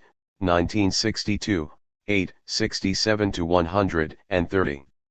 This sociological disposition to denigrate social movement activity corresponded to the almost complete absence of the topic from political science. Political scientists, who devoted considerable attention to the quasi-institutional relationships between core political institutions and organized interest and pressure groups, relegated the extra-institutional activities of social movements to a sphere beyond politics altogether, as merely social rather than properly political behavior. The political and social science of social movement. The methodological shift to the more neutral term social movement, which now spans the disciplines of sociology and political science, reflects the ideological impact of the civil rights, anti-war, and student activism of the 1960s, Brand, Bussier and Rushd, 1986, 35-7, Gamson, 1975, Oberschall, 1973, Piven and Cloward, 1977. Social movements, according to Pakulski's useful definition, are recurrent patterns of collective activities which are partially institutionalized, value-oriented, and anti-systemic in their form and symbolism, 1991, 14. In effect, the anti or partially institutionalized activities of social movements are no longer equated with the irrational collective behavior of mobs, riots, and panics. Social movement activity involves potentially rational collective actions. Social movements can be recognized as significant achievements on the part of previously isolated and powerless social groups. In other words, social movements solve the problem of collective action. For a particular constituency they achieve the collective good of political action. Taylor, 1987. By implication, the concept of social movement extends the scope of political studies by recognizing political actions beyond the sphere of institutionalized politics. Since social movement activity significantly influences and may serve to transform institutionalized political forms, it must be acknowledged as a proper element of the political field. Accordingly, political scientists need to understand how social movements function, how they relate to government, parties, and other political organizations. They need to study how contemporary social movements are in the process of transforming existing political institutions, just as the institutionalized activities of 20th-century labor organizations, a long-time staple of political studies, emerged from the extra-institutional and often illegal activities of the working class. What is more, social movements can be seen to exert political influence not only through existing institutions but also directly within civil society. Keane, 1984, 1988. This possibility is even a self-conscious feature of the political practice of new social movements in the form of personal and identity politics, direct action, inventive use of mass media and determined resistance to institutional co-option. New social movements directly attack intrinsically political features of civil society, such as patriarchy, homophobia, and racism. Eisenstein, 1984. They seek changes independently of, as well as through, state action. Social movements are, in sum, both an important determinant of institutionalized politics and a crucial constituent of the relatively autonomous politics of civil society. Recognition of the potential rationality of collective action is also reflected in theoretical attempts to explain social movement activity. In the USA, in particular, the influential paradigm of rational choice theory has applied the methods of neoclassical economics to the explanation of social behavior, giving rise to resource mobilization theory, RMT, see further Chapter 5. RMT treats social movements as more or less successful attempts by individuals to mobilize human and other resources for the sake of collective goals. The availability of resources, the capacity of political entrepreneurs to mobilize these resources, and the political opportunity structure of the surrounding political system, all contribute to the distinctive trajectory of success and failure, growth and decline, or life cycle, of movements. Oberschall, 1973, Tilley, 1978, Zald and McCarthy, 1987. However, although resource mobilization theory was, to a significant degree, a response to new social movements, there are limits to its ability to address what is distinctive about these movements.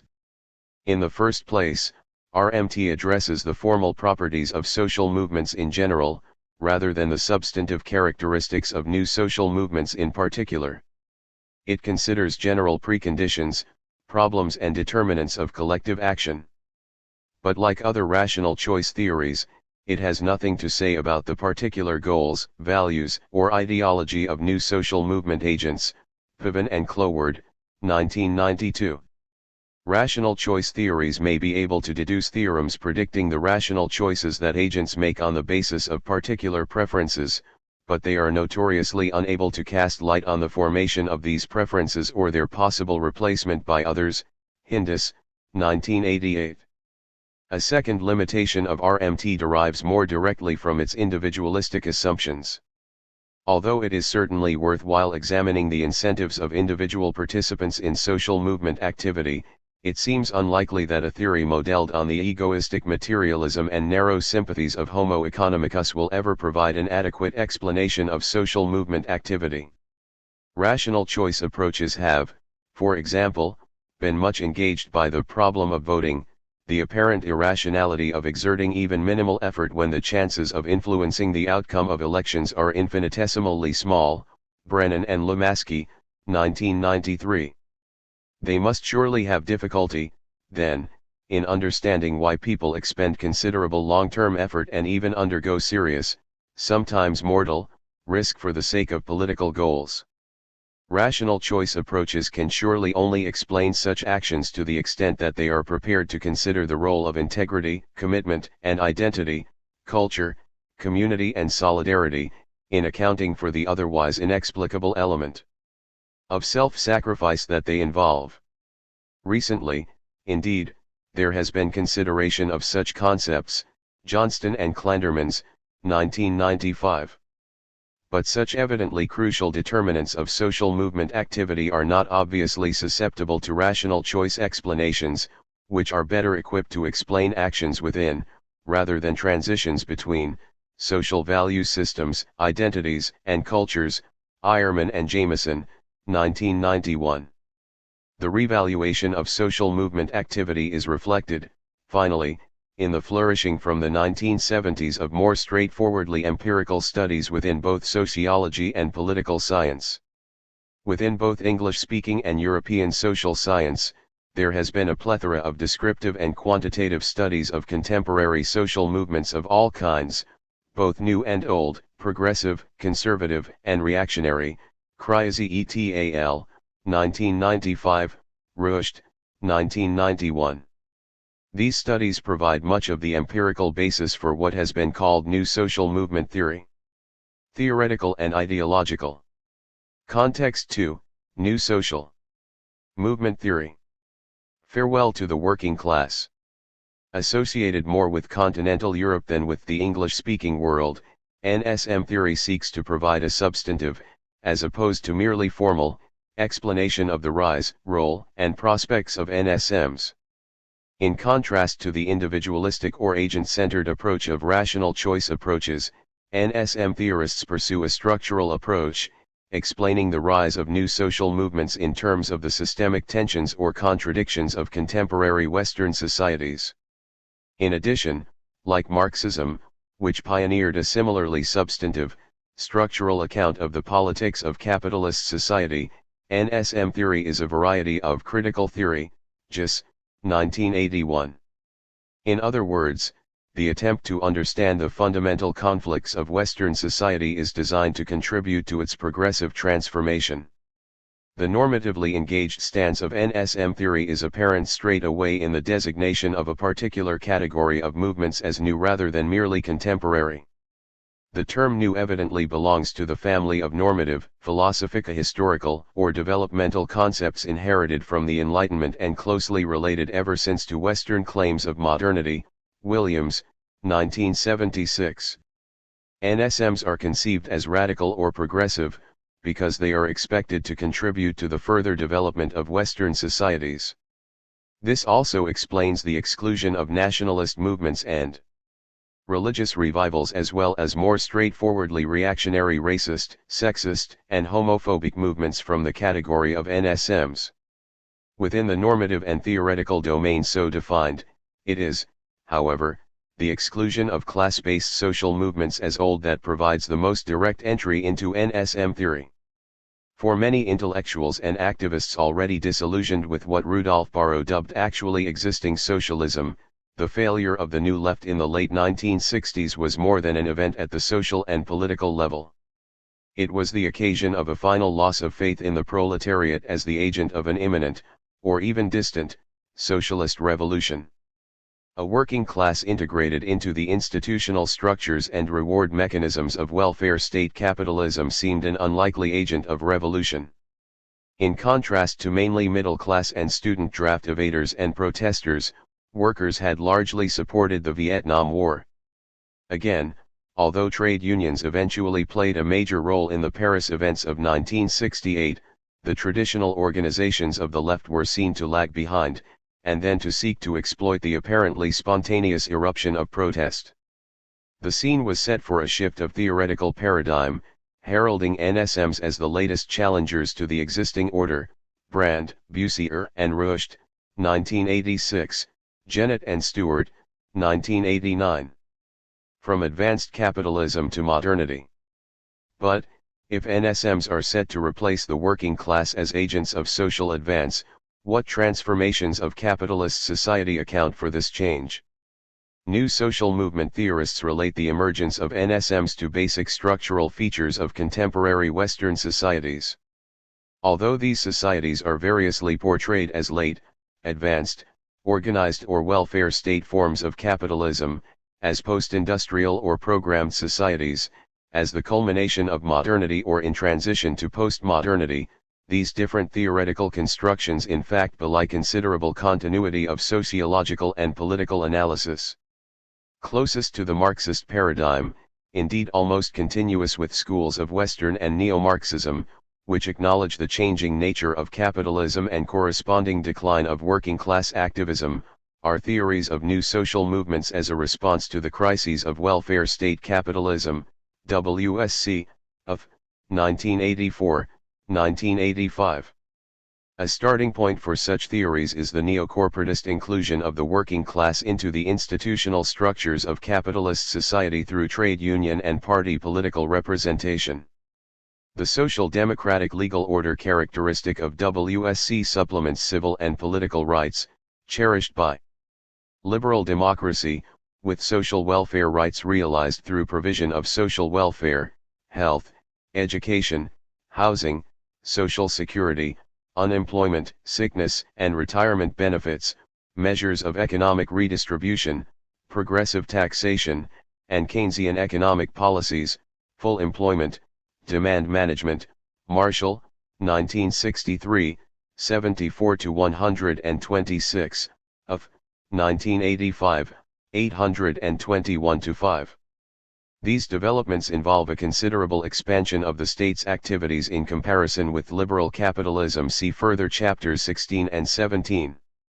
The associated decline of working-class activism is reinforced by the changing nature of production in the transition from Fordism or Taylorism to post-Fordism and post-Taylorism, Lash and Urey, 1987.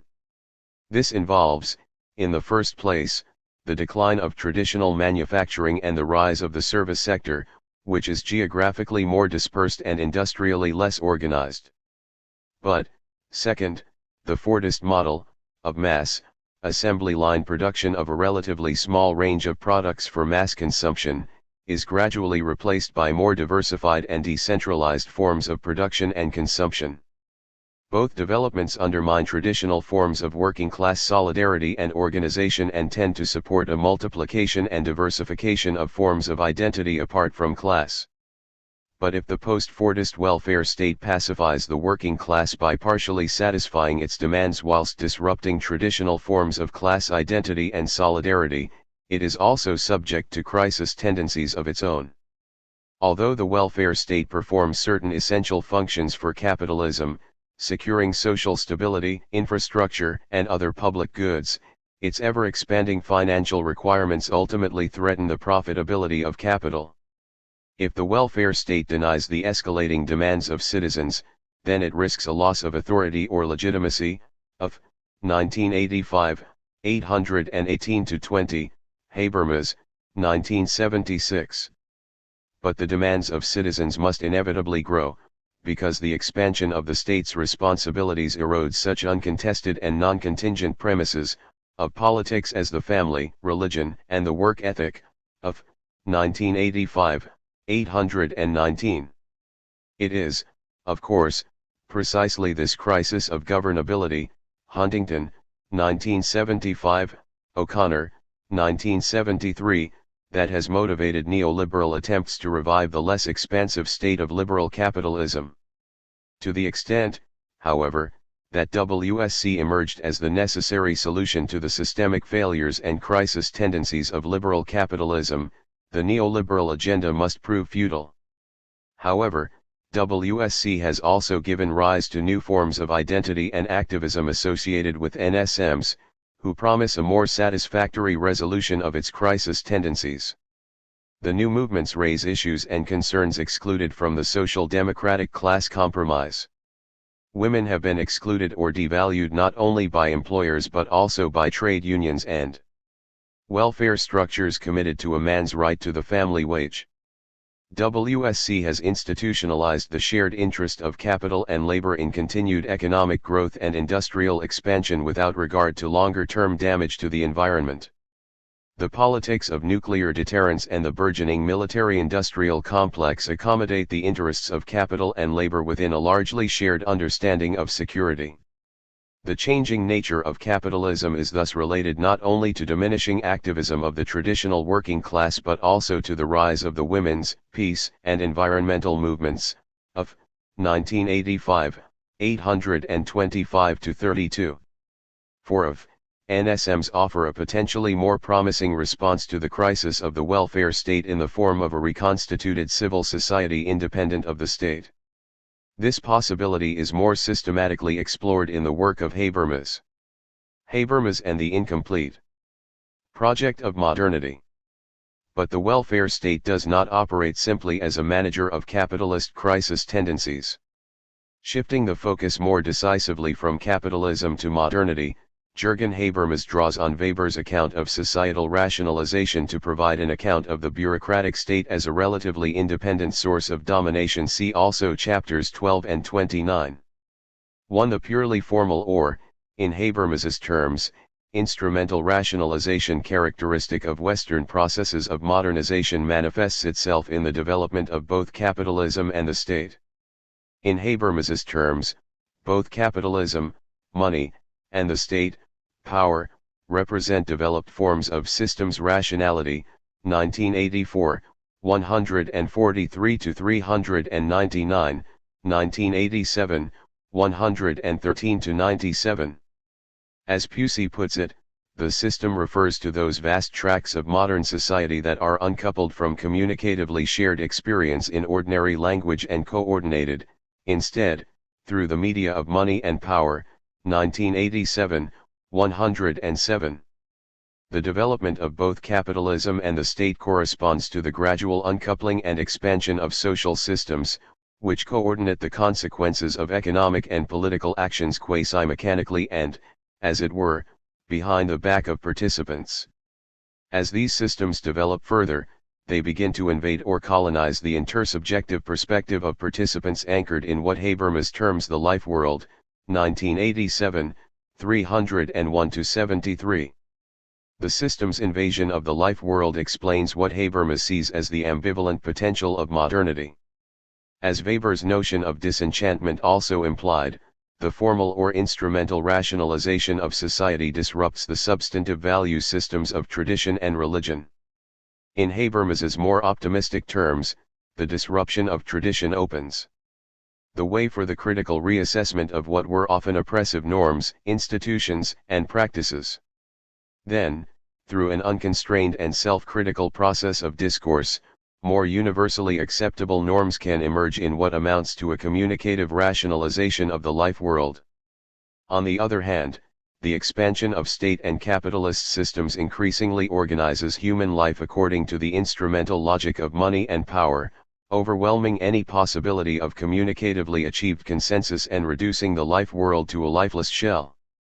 New social movements are understood in these terms as an embryonic counterattack from the life world against the colonizing force of instrumentally rationalized systems.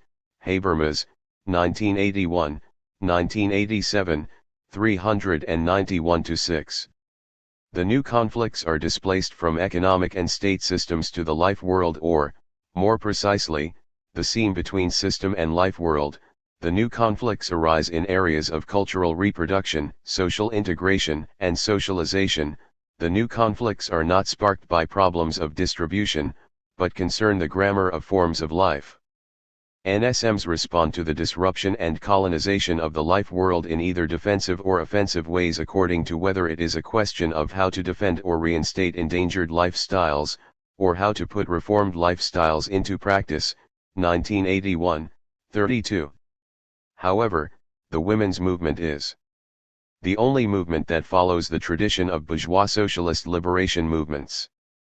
The struggle against patriarchal oppression and for the realization of a promise that is deeply rooted in the acknowledged universalist foundations of morality and legality lends feminism the impetus of an offensive movement, whereas all other movements are more defensive in character. 1981, 34, environmental and peace movements, usual paradigms of new social movements, represent a more defensive reaction, albeit one which already operates on the basis of a rationalized life world and tries out new forms of cooperation and community. 1981, 35. Turenne on programmed or post-industrial society. Although the work of Alain Turenne applies a quite different vocabulary to the task of understanding new social movements, there are strong parallels with the Weberian approach of Habermas and even, more distantly, echoes of Marx. Turenne, like Habermas, emphasizes the reflexive, self-critical potential of modernity. Although human beings have always made history, they have previously done so only unconsciously. This is because in pre-modern societies, society's self-production was restricted and obscured by metasocial guarantees, metaphysical and religious systems that represented certain values as absolute limits on social action and development. Modernity has eroded these limits and so enhanced society's historicity, which refers to society's capacity to produce its own social and cultural field, its own historical environment. Turenne, 1977, 16. For Turenne, the ultimate bearer of this potential is social movements. Men make their own history, social life is produced by cultural achievement and social conflicts, and at the heart of society burns the fire of social movements. 1981, 1. But modernity's promise of autonomy and social creativity is, once again, threatened by the increasing pervasiveness of technical knowledge and bureaucratic structures of management within what Turenne calls post-industrial or programmed societies. This technocracy extends beyond economy and state to institutions concerned with communication, media, production and transmission of knowledge, education, and creation of symbolic and cultural contents, media, entertainment industry, marketing, design, etc. By implication, the fundamental contradiction of industrial society, that between capital and labor, is being superseded by new conflicts. The fundamental opposition of programmed society is between those who manage the apparatus of knowledge and economic transformation, and those who are caught up in change and are trying to regain control over it. 1977, 156. The student activism of May 1968 in Paris was an early symptom of new patterns of conflict. 1971, 347. Anti-nuclear and environmental protesters represent subsequent waves of resistance to the new form of domination. Evidently, although Turenne updates the Marxist theory of class conflict, he retains its binary structure.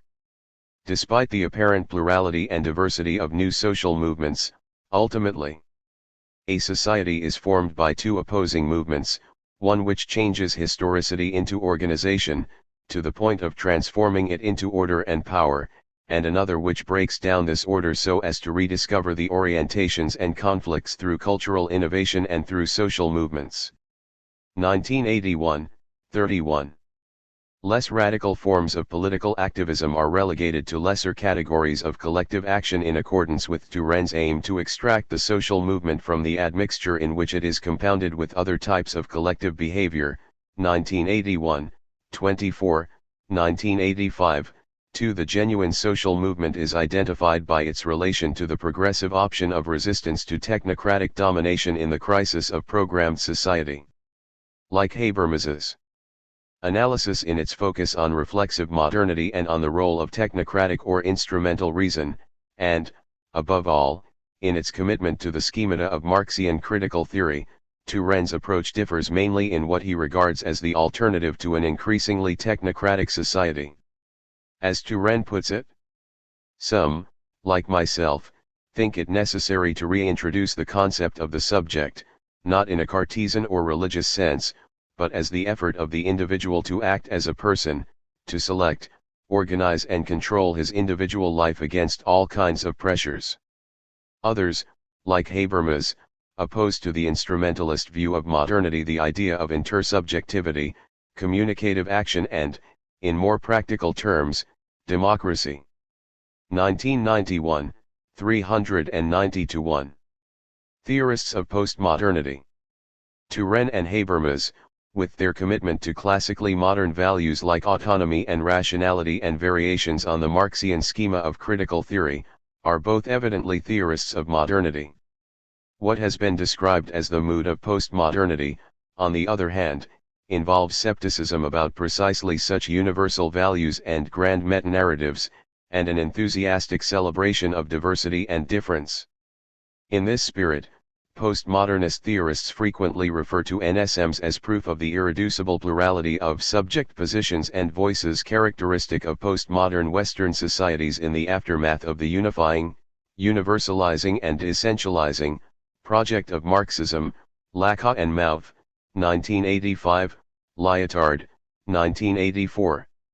However, although postmodernists are skeptical of any attempt to impose unifying or totalizing theoretical constructions on the irreducible diversity of social life, a number of theorists nevertheless seek a more general understanding of NSMs as responses to the arrival of postmodernity. 3. What is more, postmodernity is characterized in terms of social and economic developments that are already familiar from theorists of modernity. Characteristic in this respect is Lasch and Urey's 1987, theory of disorganized capitalism. Their notion of disorganized capitalism refers to a series of social and economic developments, the replacement of Fordism by post-Fordism, the internationalization of production and finance, the relative decline of manufacturing and rise of the service sector, and the related decline of the traditional working class and the rise of new middle classes.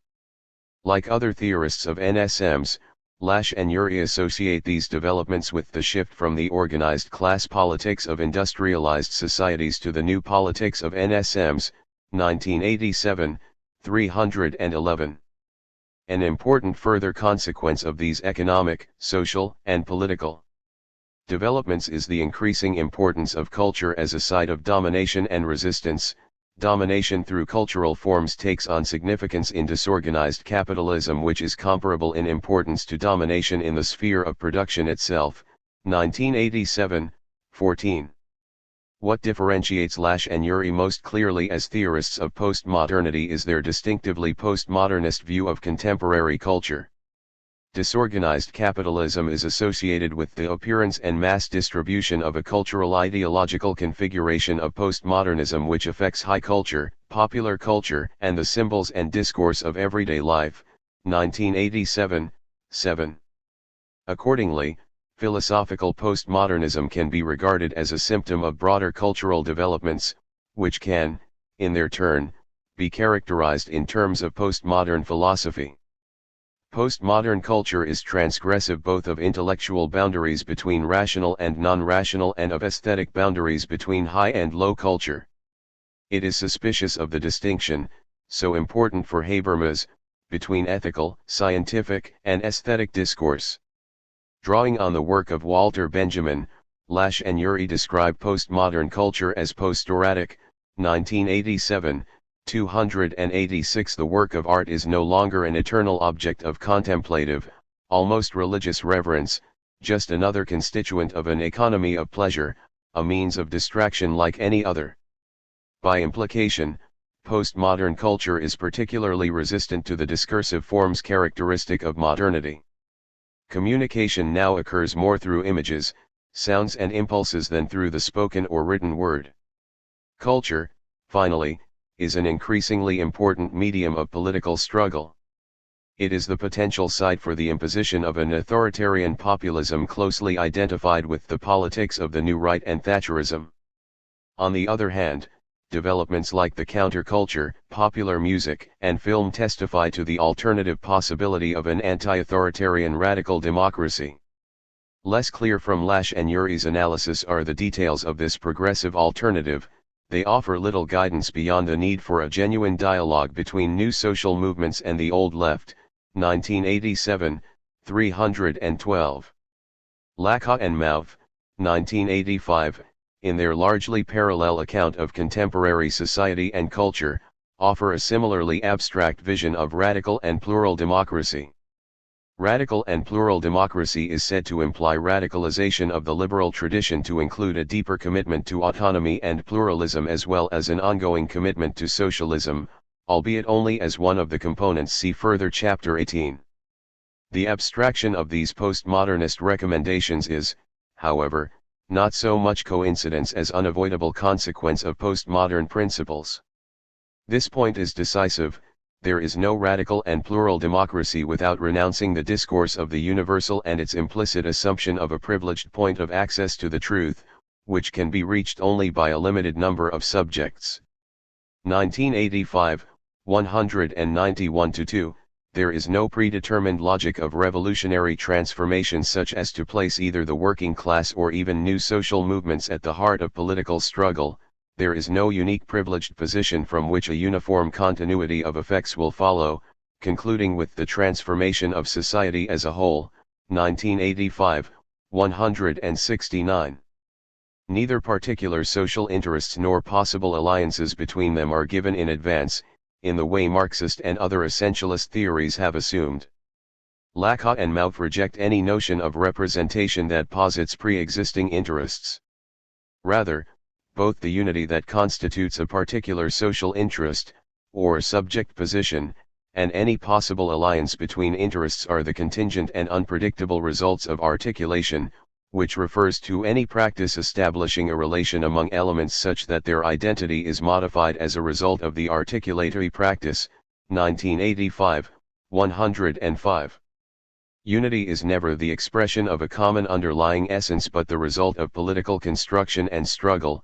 1985, 65. Limitations of New Social Movement Theory. New social movement theory typically regards NSMs as the bearer of political tasks peculiar to the present stage of Western history. By the same token, it rehearses a figure of thought familiar from Marxian critical theories, which seek to avoid the futility of utopian moralizing by basing normative critique on a crisis theory of society. Habermas, 1976, 1-31. A first problem with this species of theory is its unhelpful abstraction. Thus, for example, although Turren's critique of technocracy resonates with some goals of NSMs, his insistence that the social movement must be defined in terms of a single social choice or alternative relegates most social movement activity to the indecisive margin of politics. In a similar way, the universalistic ambition of Habermas's ideal of communicative rationality fails to do justice to the more substantive and specific insights of particular movements. As a result, as we have seen, Habermas has difficulty identifying most NSMs with his progressive ideal. In both cases, undoubted insights about prevailing structures of domination fail to connect convincingly with the actual, practical politics of NSMs, which seem as unlikely to live up to the world historical expectations of their theorists as was the proletariat to Marx. The detachment of NSM theory from the actual politics of NSMs is related to a second problem. Familiar from Marxism, namely the tension between the pessimistic demonstration of the bondage of contemporary society and the hope for escape into a future realm of freedom. Thus, both Habermas and Turenne locate the progressive potential of modernity in a possible escape from the burden of history into a future of communicatively rational or individually autonomous self-determination. Marx too, after all, had envisaged communist revolution as an escape from a prehistory constrained by economic scarcity and class domination into a history made, in Habermas's words, with will and consciousness. But the more systematically the present state of unfreedom is described and explained, the more implausible appears the anticipated leap into a realm of freedom. Connerton, 1980, 88-9. This implausibility is increased when, for the sake of presenting a single, unifying prospectus of social change, critical theories abstract from the specific and intractably complex activities of social movements.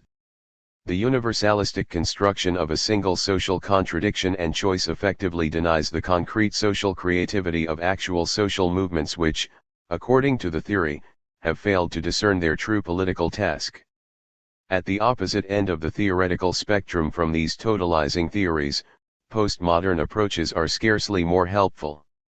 Certainly, Lacan and Mauve resist the temptation to impose any totalizing logic of binary struggle on the irreducibly diverse social creativity of NSMs. But at the same time, they risk making no useful theoretical contribution at all to the politics of contemporary societies. Certainly, their emphasis on the always constructed and contingent nature of political constituencies and alliances is a salutary antidote to both fatalism and voluntarism, opposing pitfalls of the Marxist tradition of politics. What is more, the commitment to difference is not, as critics of postmodernism have repeatedly alleged, simply equivalent to a vacuous relativism without political import. Lacan and Mauve's, 1985, advocacy of radical and plural democracy implies, at least, the positive normative commitment to tolerance of diversity. But understood in this way, their postmodernist approach differs little from Habermas's commitment to communicative rationality, which also recommends a normative framework ensuring the greatest possible coexistence of individual differences compatible with social harmony. Conclusion: Critical theory of new social movements. The outcome of the foregoing discussion can best be presented in terms of the earlier distinction between substantive and formal approaches. Rational choice approaches undoubtedly offer important insights into the nature of social movements considered as a distinctive form of political activity. These approaches also represent an important methodological advance over earlier studies, which were unduly preoccupied with instances of irrational, mass behavior. But at the same time, rational choice approaches are, as we have seen, limited in two ways. First, the atomism of rational choice approaches seems ill-equipped to illuminate notions of identity, value, and cultural change, which are both fundamental to the distinctive form of social movement activity and irreducibly social or collective. Second, by definition formal approaches do not illuminate the substantive goals, values, and culture of new social movements in contemporary Western societies. The two problems are mutually reinforcing to the extent that the role of identity and culture is particularly prominent in NSMs. On the other hand, during recent decades sociologists and political scientists have gathered much information concerning substantive characteristics, the emergence, structures, strategies, tactics, political opportunities, agents, goals, evolution or life cycle, successes, failures and sometimes decline, of contemporary social movements, Della Porta and Diani, 1999.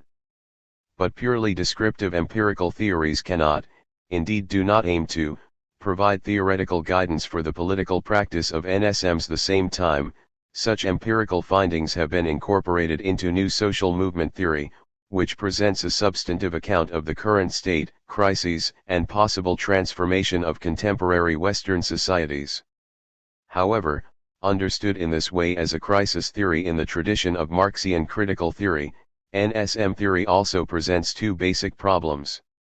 First, it reduces the complexity of concrete practice and discourse to a single choice between what amount to some variants of socialism or barbarism.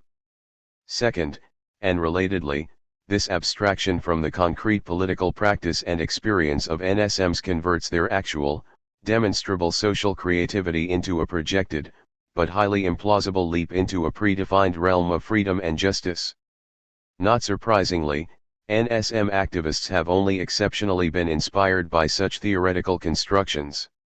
In fact, the best substantive explanation of the nature, directions, and possibilities of NSMs is to be gained from their own concrete discourse and experience, including ideologies, values, and theories, but also histories, literature, music, and art, individual narratives and so on.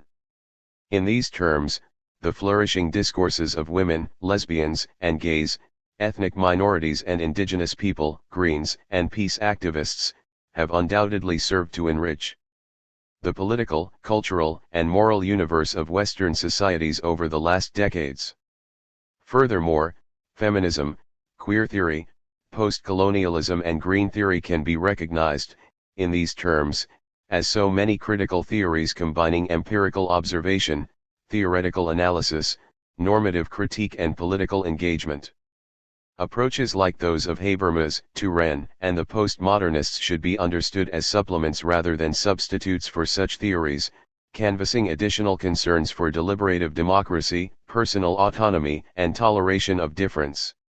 What is more, at the level of the socially embodied and concrete critical discourse of NSMs, the mutual relations between oppression, experience, identity, communication, theory, and practice are less problematic. Recognizing the concrete critical discourses of actual social movements promises to resolve the tension, otherwise endemic to the broadly Marxian tradition, between critical theory and emancipatory practice. Finally, is any role left for the idea of a critical theory of society that has general rather than merely movement-specific pretensions? Briefly, a more productive relationship both to the actual experience, discourse, and practice of NSMs and to future possibilities for the transformation of society can arguably be sustained by means of a formal rather than substantive approach to a critical theory of society. A clue to the nature of such an approach is provided by Foucault and Deleuze, 1977. Against the totalizing theories associated with modernism and modernity, they present theory as a local and regional practice committed to multiplying rather than unifying perspectives, experiences, and voices. Theorists should aim to provide a political toolbox for social movements, 1977, 208. Such an approach is formal, since it asks the critical theorist to provide general political means or tools of political action rather than prescribing substantive goals or utopian blueprints for social movements. The critical theorist who is engaged on behalf of the exploited and oppressed may yet avoid the representative and totalizing pretensions of the radical intellectual of Marxian provenance, 1977, 205-9. 21. Feminism and Gender Theory. The Return of the State. Véronique Matier.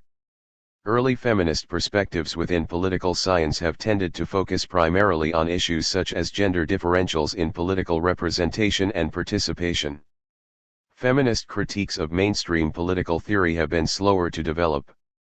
This could be explained by the dominance of universalistic liberal thought, especially within the Anglo-Saxon, German and French traditions, which leaves little theoretical space for the conceptualization of identity differences.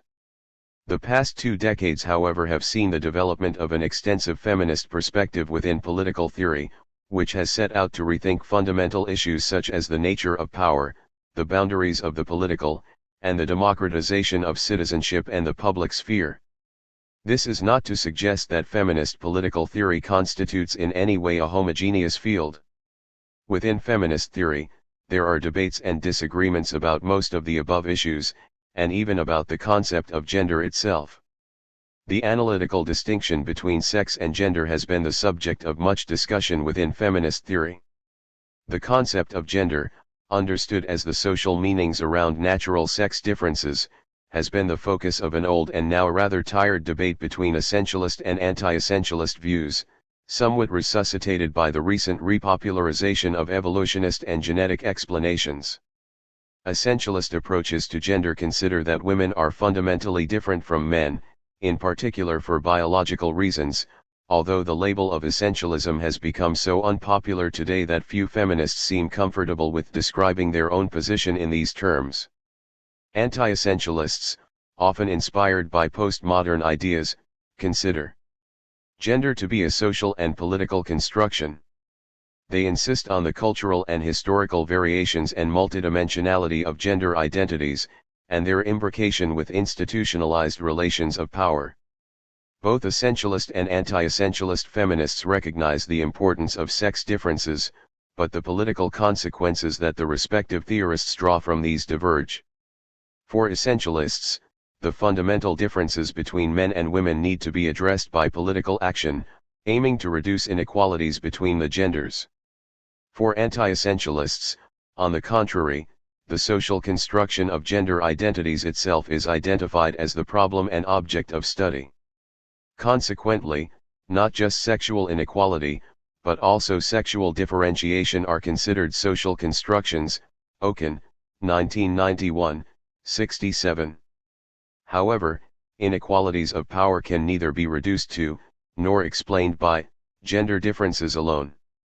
Gender is not just about difference between the sexes, but about power. Any convincing analysis of the gender order will therefore need to combine the analysis of gender difference with an account of gender power. The focus of the theorization of links between gender and politics thus shifts to the social and political institutionalization of sex differences. The state has played a central role in this process by regulating the relations between the public and private spheres of social life, as well as the access of citizens to social and political rights and to democratic decision-making. Theorizing the relations between gender and the state is consequently a central aspect of the feminist critique of mainstream political theory. The following sections will explore the feminist rethinking of the state, of the relations between the public and the private spheres, and of citizenship and democratic theory. Gender theory and the state. For a long time, feminist theory paid scant attention to the role of the state in gender relations. There are obvious historical reasons for this initial state blindness of gender analysis. At its inception in the 1970s, the new women's movement was deeply suspicious of mainstream politics and the state, which were seen as fundamentally patriarchic in nature. Many feminists intended to avoid conventional strategies and power games in favor of anti-hierarchical action within new social movements outside of the formal political arena. See further Chapter 20.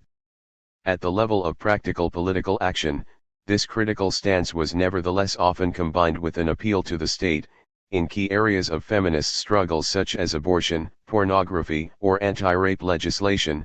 Pecheski, 1986, Randall, 1998.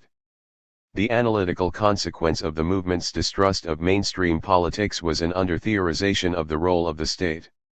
Since the mid-1980s, there has been a revaluation of the central role of the state in the structuration and institutionalization of relations between men and women, and in establishing and policing the frontiers between public and private spheres. Somewhat paradoxically, at a time when the importance of the state itself is eroded by supranational processes, the state has been brought back into feminist theory. Initially, as Whalen, 1998, points out, gender theorists tended to view the state in primarily negative terms. Socialist feminists in particular integrated the oppression of women within the Marxist perspective. They consequently saw the state as an instrument of domination in the hands of the ruling class, and emphasized the importance of the role of women in the reproduction of the workforce within the family for the development of capitalism. Like socialist feminists, radical feminists such as Catherine MacKinnon also conceptualized the liberal state as a monolithic entity which institutionalizes the interests of dominant groups, particularly through the law, only this time the latter were not the bourgeois classes described by Marxist theorists but the category of male citizens. The liberal legal system, mainstream politics, and the state were seen as instruments of the subordination of women to men, and of the legitimization of male interests as the general interest. As MacKinnon put it, liberal legalism is thus a medium for making male dominance both invisible and legitimate by adopting the male point of view in law at the same time as it enforces that view on society. 1989, 237. Within These approaches, the state was perceived above all as a patriarchal instrument which institutionalizes and reproduces male domination. From the late 1980s, such an understanding of the state has been challenged by a number of alternative perspectives. The latter question, first, whether the impact of the state on gender relations should be conceptualized in negative terms only, and second, whether the state is adequately theorized as a homogeneous actor. Concerning the first question, a number of analyses of the welfare state promote a far more positive vision of the state. Scandinavian authors such as Gerald 1987, Bertseim, 1988, and Helga Hearns, 1984, 1987, argue that the welfare state has a positive effect on gender relations, in that it makes for a lessening of financial dependency of women towards men. Liberal authors defend a similarly more benign view, in that they conceptualize the liberal state as a neutral arbiter between groups rather than as an instrument of male domination. See also Whalen, 1998. Other analyses, developed particularly in the Australian, Dutch, and Scandinavian context, argue that the state offers scope for the subversion and transformation of gendered power relations. They emphasize the possibilities of institutionalization, and therefore of promotion, of women's interests within the state, either through the action of femocrats, feminist bureaucrats, working from within the state system to empower women, or when the state itself acts in a way to further women's status. Stetson and Mazur, 1995. In this context, an important policy tool has been gender mainstreaming, by which is meant the systematic incorporation of gender concerns into policies rather than as an afterthought or, alternatively, the emphasis on gender issues in specific policies. The second issue, that of the homogeneous nature of the state, is challenged particularly by post-structuralist research. Feminists who draw on post-structuralist, especially Foucauldian, theories argue that it is problematic to consider the state as an homogeneous, unitary entity which pursues specific interests. They consider the state as a plurality of arenas of struggle, rather than as unified actors. See further Chapter 18. Consequently, post-structuralist analyses of the state introduce less dichotomous perspectives which take into account the local, diverse, and dispersed nature of sites of gender power. See, for example, Pringle and Watson, 1992. They consider feminist attempts to define what women's interests might be by authors such as Virginia Sapiro, 1981, and Irene Diamond and Nancy Hartsock, 1981, as problematic, since these treat as pre-given both the state and the notion of interests. Drawing on post-structuralist theory, R. Pringle and S. Watson point out that the analytical focus needs to shift instead to the discursive practices which construct specific interests, including those by femocrats. Comparative research has similarly led to skepticism towards a vision of the state and its role in structuring gender relations that is too unilateral. Comparative analyses of welfare states suggest that the impact of the state on gender relations varies greatly from one welfare regime to another, and importantly allow for the universalizing of the experience of individual states to be avoided. Sainsbury, 1994, Lewis, 1997, Fraser and Gordon, 1994.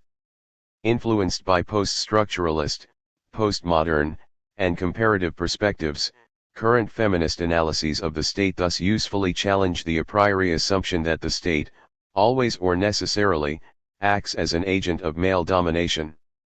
They increasingly turn away from the theorization of relations between gender and the state in general terms, to focus instead on the construction of gender within specific state discourses and practices. 1. It is important to recognize that relations between the state and gender are not intrinsically positive or negative.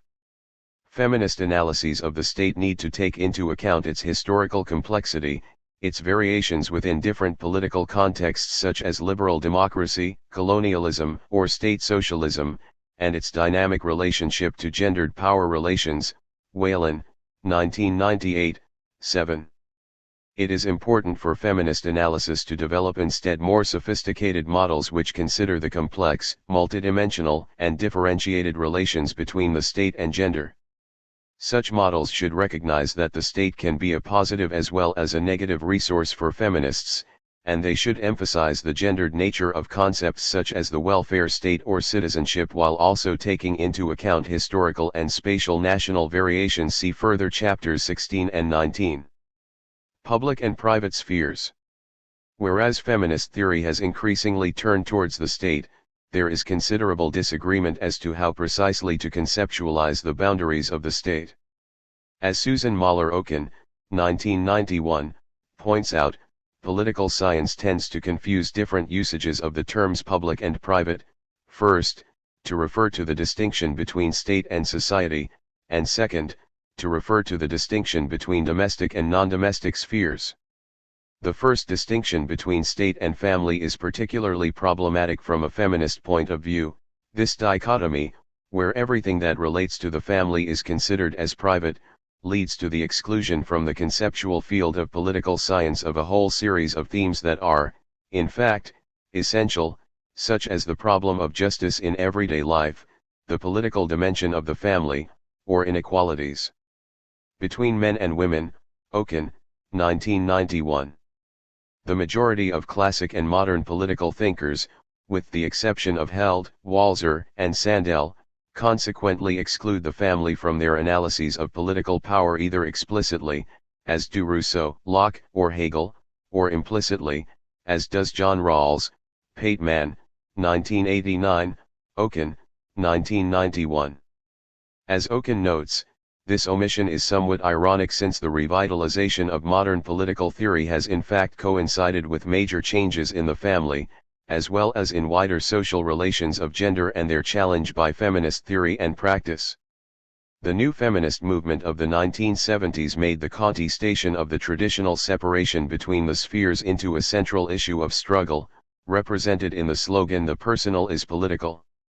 There have been many controversies about the exact meaning of the slogan. It was originally directed mainly at male socialist or radical activists, reminding them that the theoretical focus on capital and labor and the extension of the notion of politics ignored the gender inequalities at home. Phillips, 1998.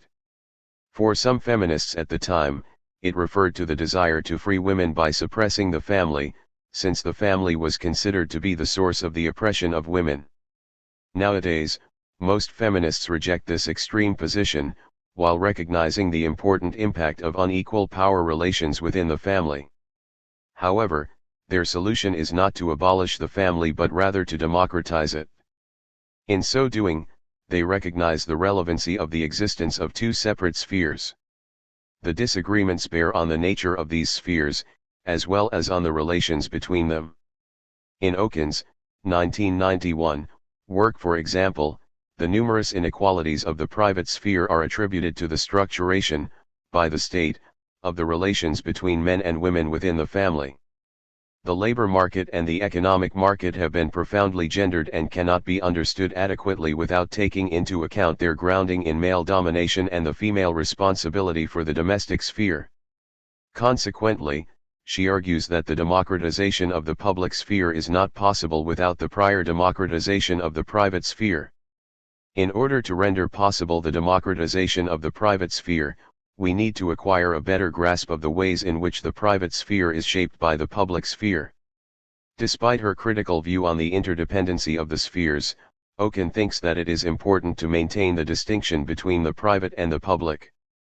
Quite a few women's rights, such as the right to abortion, for example, require a right to privacy in order to be exercised, that is, the respect of a sphere within which the individual has the right to decide freely, Oken, 1991, argues.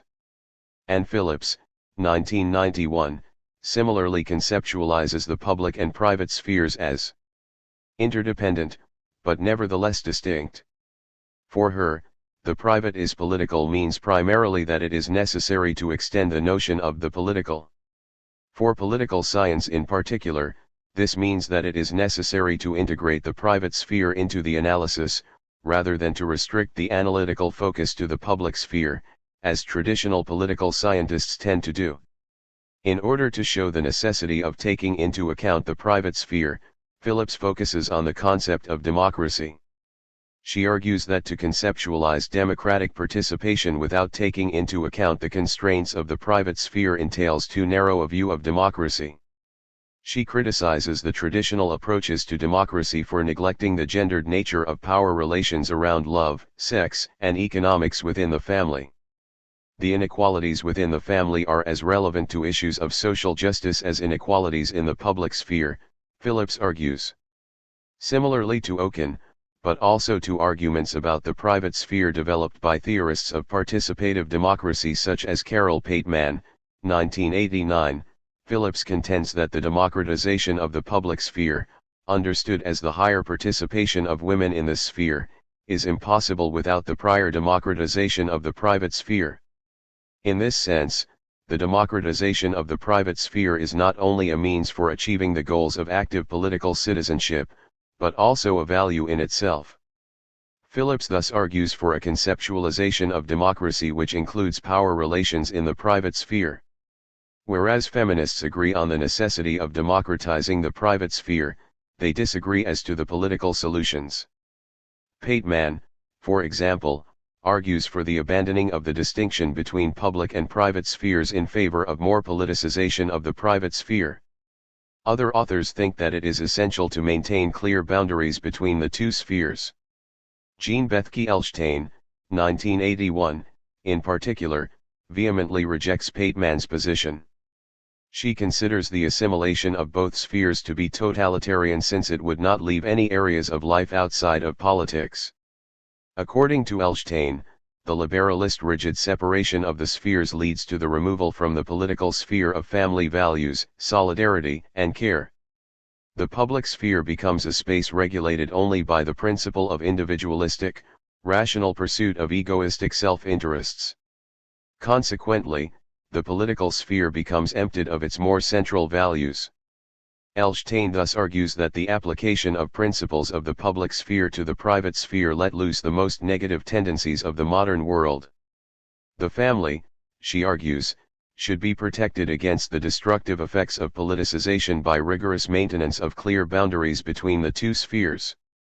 For Phillips, 1991, on the contrary, the idea of a private sphere independent from the political sphere is meaningless.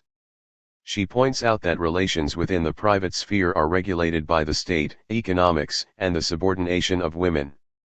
Consequently, these relations are already politicized, whether we want it or not. 1991, 106. Despite this disagreement, Phillips rejoins Elshtain in arguing for maintaining a separation between the public and the private, but for different reasons, whereas Elshtain argues for the protection of family values from the intervention of the state. Phillips bases her argument on the necessity to preserve areas within which the principle of individual decision and privacy is maintained, and she uses here the example of abortion. On this point, Phillips's position is close to that of Okun and Iris Marion Young, 1987, see also Pecheski, 1986, 108.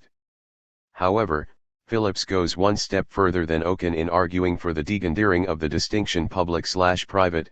She argues for detachment of the definition of the spheres from the definition of gender roles. In other words, the distinction between public and private spheres should be detached from gender differences, and based instead on the criterion of the right to privacy. Both Phillips and Young build on Habermasian, deliberative theories to advocate retaining the concept of the public sphere, where personal identities are shed to arrive at democratic decision-making through rational deliberation. See further chapters 11 and 12. Most feminist theory has currently moved towards similar arguments for maintaining some sort of demarcation between the two spheres while recognizing that the boundaries are relevant to mechanisms of exclusion of women from politics, and that normative political theory can bring questions of justice and freedom to the domestic sphere. However, in contrast to Pateman's, Phillips's, Young's or Okun's positions on this point, the question of whether these spheres are separate, interdependent, or identical needs to be problematized in itself.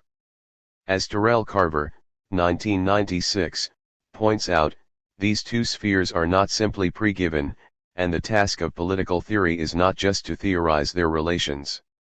These are socio-political constructs, the frontiers of which are regulated by the state. Joining others such as Robert Connell, 1990, Judith Squires, 1994b, or Chantal Mouffe, 1992, Carver draws the conclusion that it is precisely the process of construction of these spheres and their respective frontiers that needs examining, since it is there that power issues operate. Carver, 1996, further emphasizes that the traditional structuration of the two spheres also has consequences for men, a point which feminist theorists tend to neglect. As he puts it somewhat provocatively, gender is not a synonym for women. Feminists have routinely criticized traditional political theory for marginalizing themes conventionally associated with femininity, such as sexuality, the care of children, or reproduction, to the private sphere.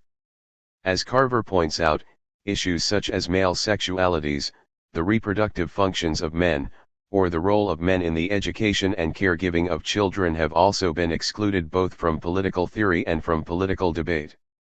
Citizenship and democratic theory. Much of feminist theory has focused on the absence of women from political theory. This theme was first addressed by authors such as Okun, 1979, Elshtain, 1981, Pateman, 1983, and Arlene Saxonhouse, 1985, see also Mati Erzgeir and Balmer Cao, 2000. Their pioneering work demonstrated that modern political theory neglects to address the subordinated position attributed to women in classical theories of democracy. The emergence of modern liberal democracy introduced a universalistic political discourse which claimed to be indifferent to gender or other identity differences. Mainstream political theory consequently considers citizenship as a universal concept. Democratic rights of social and political participation apply to each citizen without regard for his or her race, religion, or gender. Feminist authors have shown the central premises of universalistic conceptions of citizenship to be flawed due to gender bias. As the work of Vicki Randall, 1998, Ruth Lister, 1997, and Sylvia Walby, 1994, illustrates, women have been either excluded, or differentially included, in citizenship. Walby's historical analysis, for example, demonstrates the gendered nature of citizenship through a critical assessment of the work of T.H. Marshall, 1950, which is often taken to be the starting point for modern debates on the question. See further Chapter 16. According to Marshall, different types of citizenship developed successively, with civic rights in the 18th century, political rights in the 19th and social rights in the 20th. Analyzing the history of citizenship in the United Kingdom and the US, Walby questions Marshall's thesis. For example, up to the 1920s, in contrast to men, British and American women had not yet acquired the majority of civic and political rights. In addition, the political rights were acquired by women before the civic rights, contradicting Marshall's sequential model. In other words, as Walby demonstrates, the three types of citizenship rights described by Marshall have followed different historical trajectories for different social groups. The conception of a unique model of citizenship, therefore, reveals a gender bias which is also present in the work of later authors who built on Marshall's work, such as Turner and Mann. As Walby points out, these authors similarly put the emphasis on the importance of social class in the history of citizenship and the formation of the nation-state, but neglect other factors such as gender or race. In this respect, Walby joins other feminist critics of the concept of citizenship, such as Lister, 1990, and Pateman, 1989, for whom the fact that women have not been treated in any democracy as full and equal citizens means that democracy has never existed, 1989, 372. However, Walby also points out an important contradiction in their work. On the one hand, authors such as Lister and Pateman question the gendered nature of the frontiers between the public and the private while insisting on the importance of female values and roles, Pateman, 1991, and on the recognition by the public sphere of the work done by women in the private sphere, Lister, 1990. On the other hand, these authors propose as a solution to the domestic exploitation of women their entry into the public sphere, particularly in the labor market. Feminist theorists have been instrumental in demonstrating the particularistic rather than universal nature of citizenship. They reveal that liberal democratic theory has been based on the implicit assumption that political action and masculinity were congruent, whereas political action and femininity were antithetical, as K. Jones and A. G. Jonas-Dottir, 1988, 2, put it. They also take issue with the liberalist claim to universality for asking subordinated social groups such as women to subordinate their own partial needs to the general interest, Young, 1990. Feminist perspectives on citizenship diverge, however, as to the ways in which they conceptualize citizenship, the theoretical foundations of these conceptualizations, and the conclusions to be drawn from the questioning of the universality of citizenship. Perhaps most importantly, they diverge in their relationship to liberalist thought. There has been an important move over the last 2 decades within feminist theories of citizenship to recuperate the liberal project, Squires, 1994a, 62. Authors such as Pate Mann, 1989, Susan James, 1992, Phillips, 1993, and Mouth, 1992, explore the affinities between liberal and feminist conceptions of citizenship. Feminist theorizations of political citizenship and the democratization of the public sphere have consequently been dominated by debates between liberal feminist theorists and their critics. Amongst the latter, maternalist and Marxist perspectives have been particularly prominent in the 1980s, but more recently the focus of debate has shifted to post-structuralist and postmodern critiques of liberal understandings of citizenship. For feminist Marxists, the notion of individual rights is an illusion which serves to mask the capitalist and patriarchal foundations of the liberal state, as well as its domination by a male elite. They insist particularly on the necessity of recognizing the value of reproductive work accomplished by women.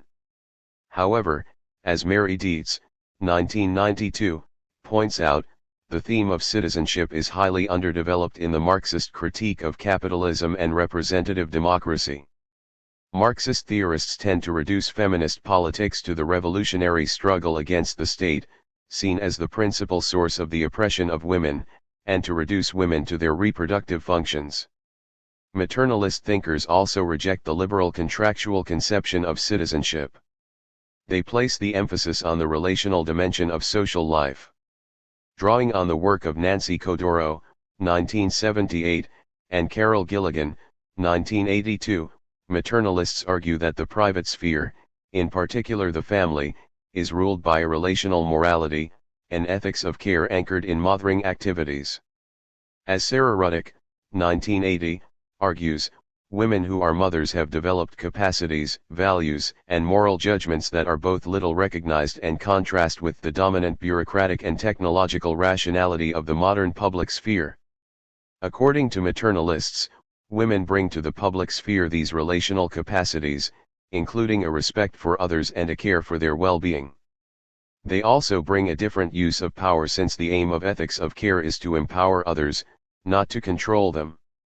The public sphere, on the contrary, is seen to be ruled by a masculinist ethics of justice, founded on individual rights.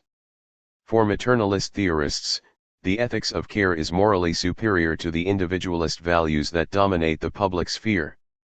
They see in the ethics of care of the private sphere a possible source for rethinking both morality in the public sphere and the model of liberal citizenship. Consequently, maternalist theorists such as Ruddick, 1980, 1989, and Elshtain, 1982, argue for an integration into the public sphere of relational skills such as listening skills, emotions, and recognition of others' needs and vulnerability as a basis for democratic deliberation.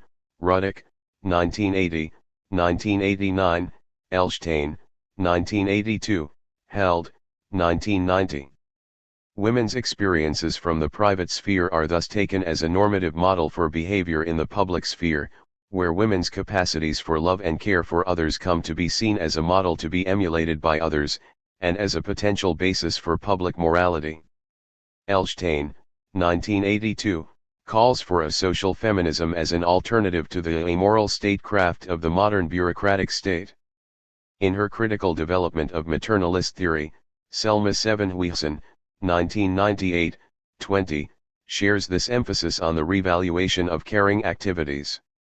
However, she emphasizes that social practices of care do not always spring from worthy motives but can also be driven by the desire for control over others, or from Christian guilt.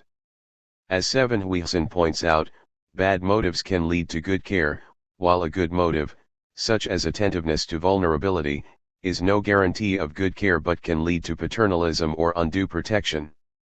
Maternal thinking has been the object of violent disagreements within feminist theory.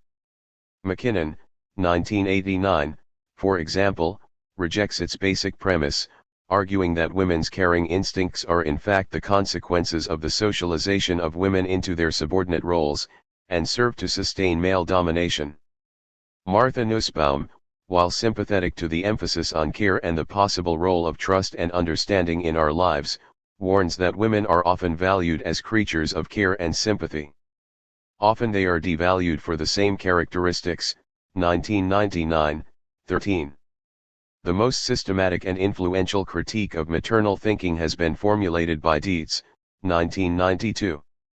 Dietz criticizes maternalists for committing the same errors as liberal thinkers, first, by transforming a historical model of female identity into a universal and ahistorical one, and second, by reproducing the same rigid distinction between the public and the private as liberal approaches to citizenship. As Dietz points out, there is no reason to think that the experience of mothering leads necessarily to democratic practices. Values that are virtues when taking care of vulnerable children in the private sphere are not necessarily a good model for political interactions between equal citizens in the public sphere. She consequently pleads in favor of a conception of citizenship that would resist the temptation of womanism, which attributes a superior moral nature to women. 1992, 393. As Dietz puts it, such a premise would posit as a starting point precisely what a democratic attitude must deny, that one group of citizens' voices is generally better, more deserving of attention, more worthy of emulation, more moral, than another's. 1992, 393.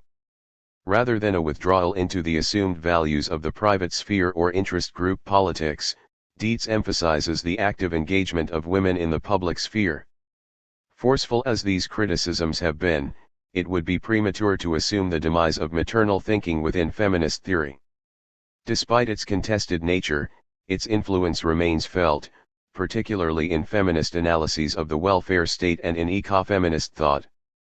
However, current feminist critiques of citizenship tend to engage more explicitly with liberal thought, and to reappropriate critically some of its key elements.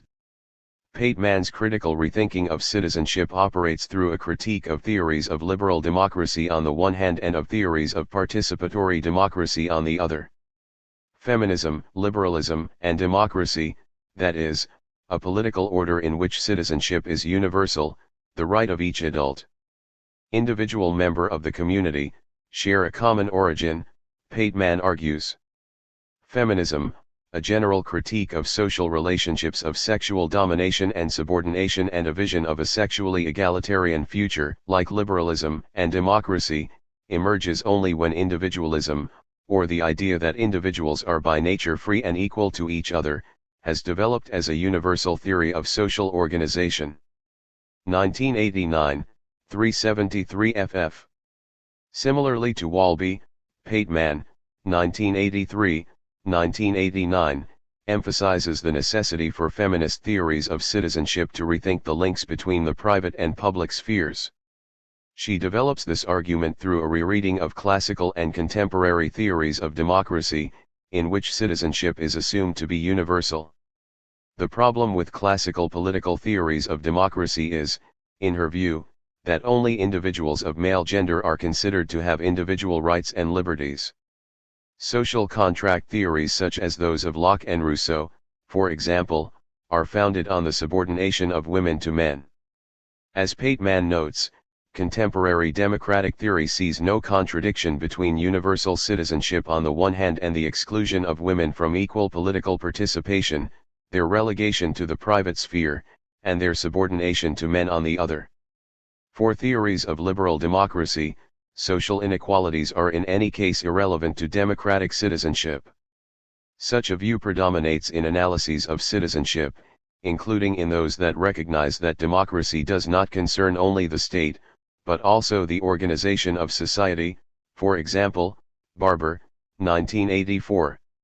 However, most authors continue to consider relations between men and women in society as part of private life, and consequently do not integrate a gender dimension in their theories.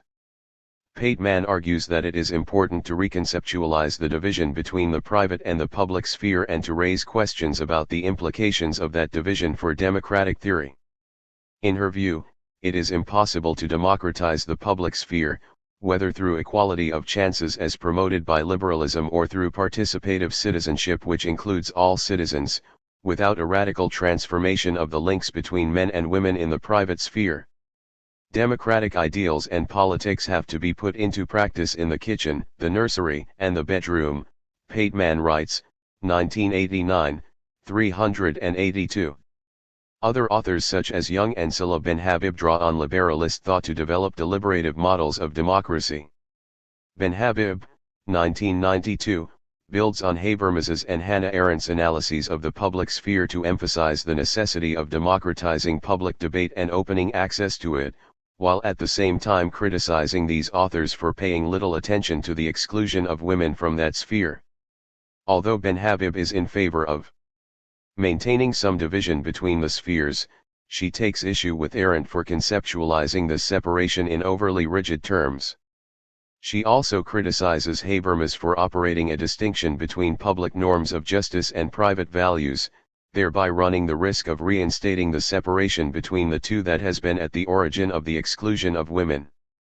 Ben Habib, 1992, similarly to Joan Landis, 1995, argues for a Habermasian model of public debate while rejecting the idea of an abstract universal public, a rejection that allows differences between men's and women's experiences to be taken into account instead. Like Pateman, Young, and Ben Habib, Dietz, 1992, also founds her critique of the gendered nature of citizenship on a critical reading of liberal theories, based especially on the American political context. She is, however, more hostile towards liberal perspectives. Whereas Pateman reproaches liberal theories for their relative indifference towards social inequalities, including those between men and women, Dietz's critique is more radical. She argues that liberalism and gendered concepts of citizenship are fundamentally incompatible. She thus joins other feminist critics for whom the central themes of liberalism, the citizen who has rights and pursues his own interests in a capitalist and competitive society, do not allow for the adequate conceptualization of interrelations or relations of dependency between individuals, either in the political or in the family spheres. Dietz shares the views of Pateman and Walby concerning the necessity of reconceptualizing the links between the public and the private, and of rethinking the distinction between the spheres.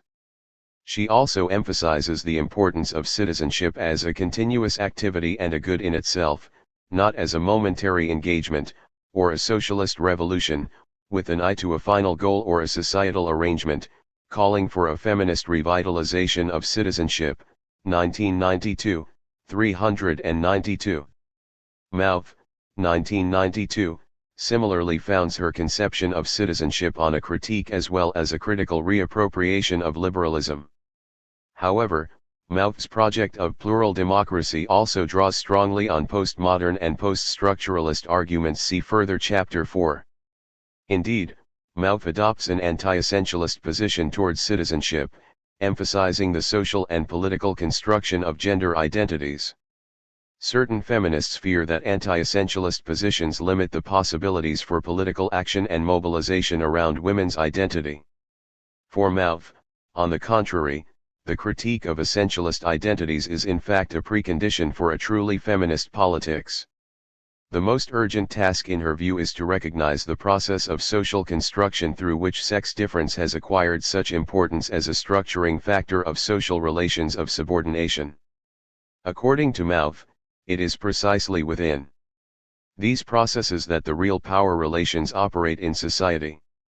Therefore, a perspective that focuses only on the consequences of sex difference, whether equality of treatment means that women and men should be treated differently or the same, is meaningless in her eyes. Mouth's anti-essentialism leads her to criticize feminists who primarily promote the revalorization of female values, such as, although coming from different perspectives, Pateman or Elshtain. For Mouth, as for Judith Butler, 1990, such a position is problematic, as it assumes the existence of homogeneous identities such as men and women. Mouth does not criticize only the essentialist outlook of such a position, she also shares the skepticism of Dietz towards the assumed link, especially by maternalist thinkers, between maternal values and democratic practices. Mouth also criticizes both Pateman's project of a sexually differentiated citizenship, which argues for the revalorization through the public sphere of typically female activities that are usually relegated to the private sphere, and Young's group differentiated citizenship. Contrary to Pateman and Young, Mouth thinks that the solution is not to make gender or other group characteristics relevant to the concept of citizenship, but on the contrary, to decrease their importance. The project of radical and democratic citizenship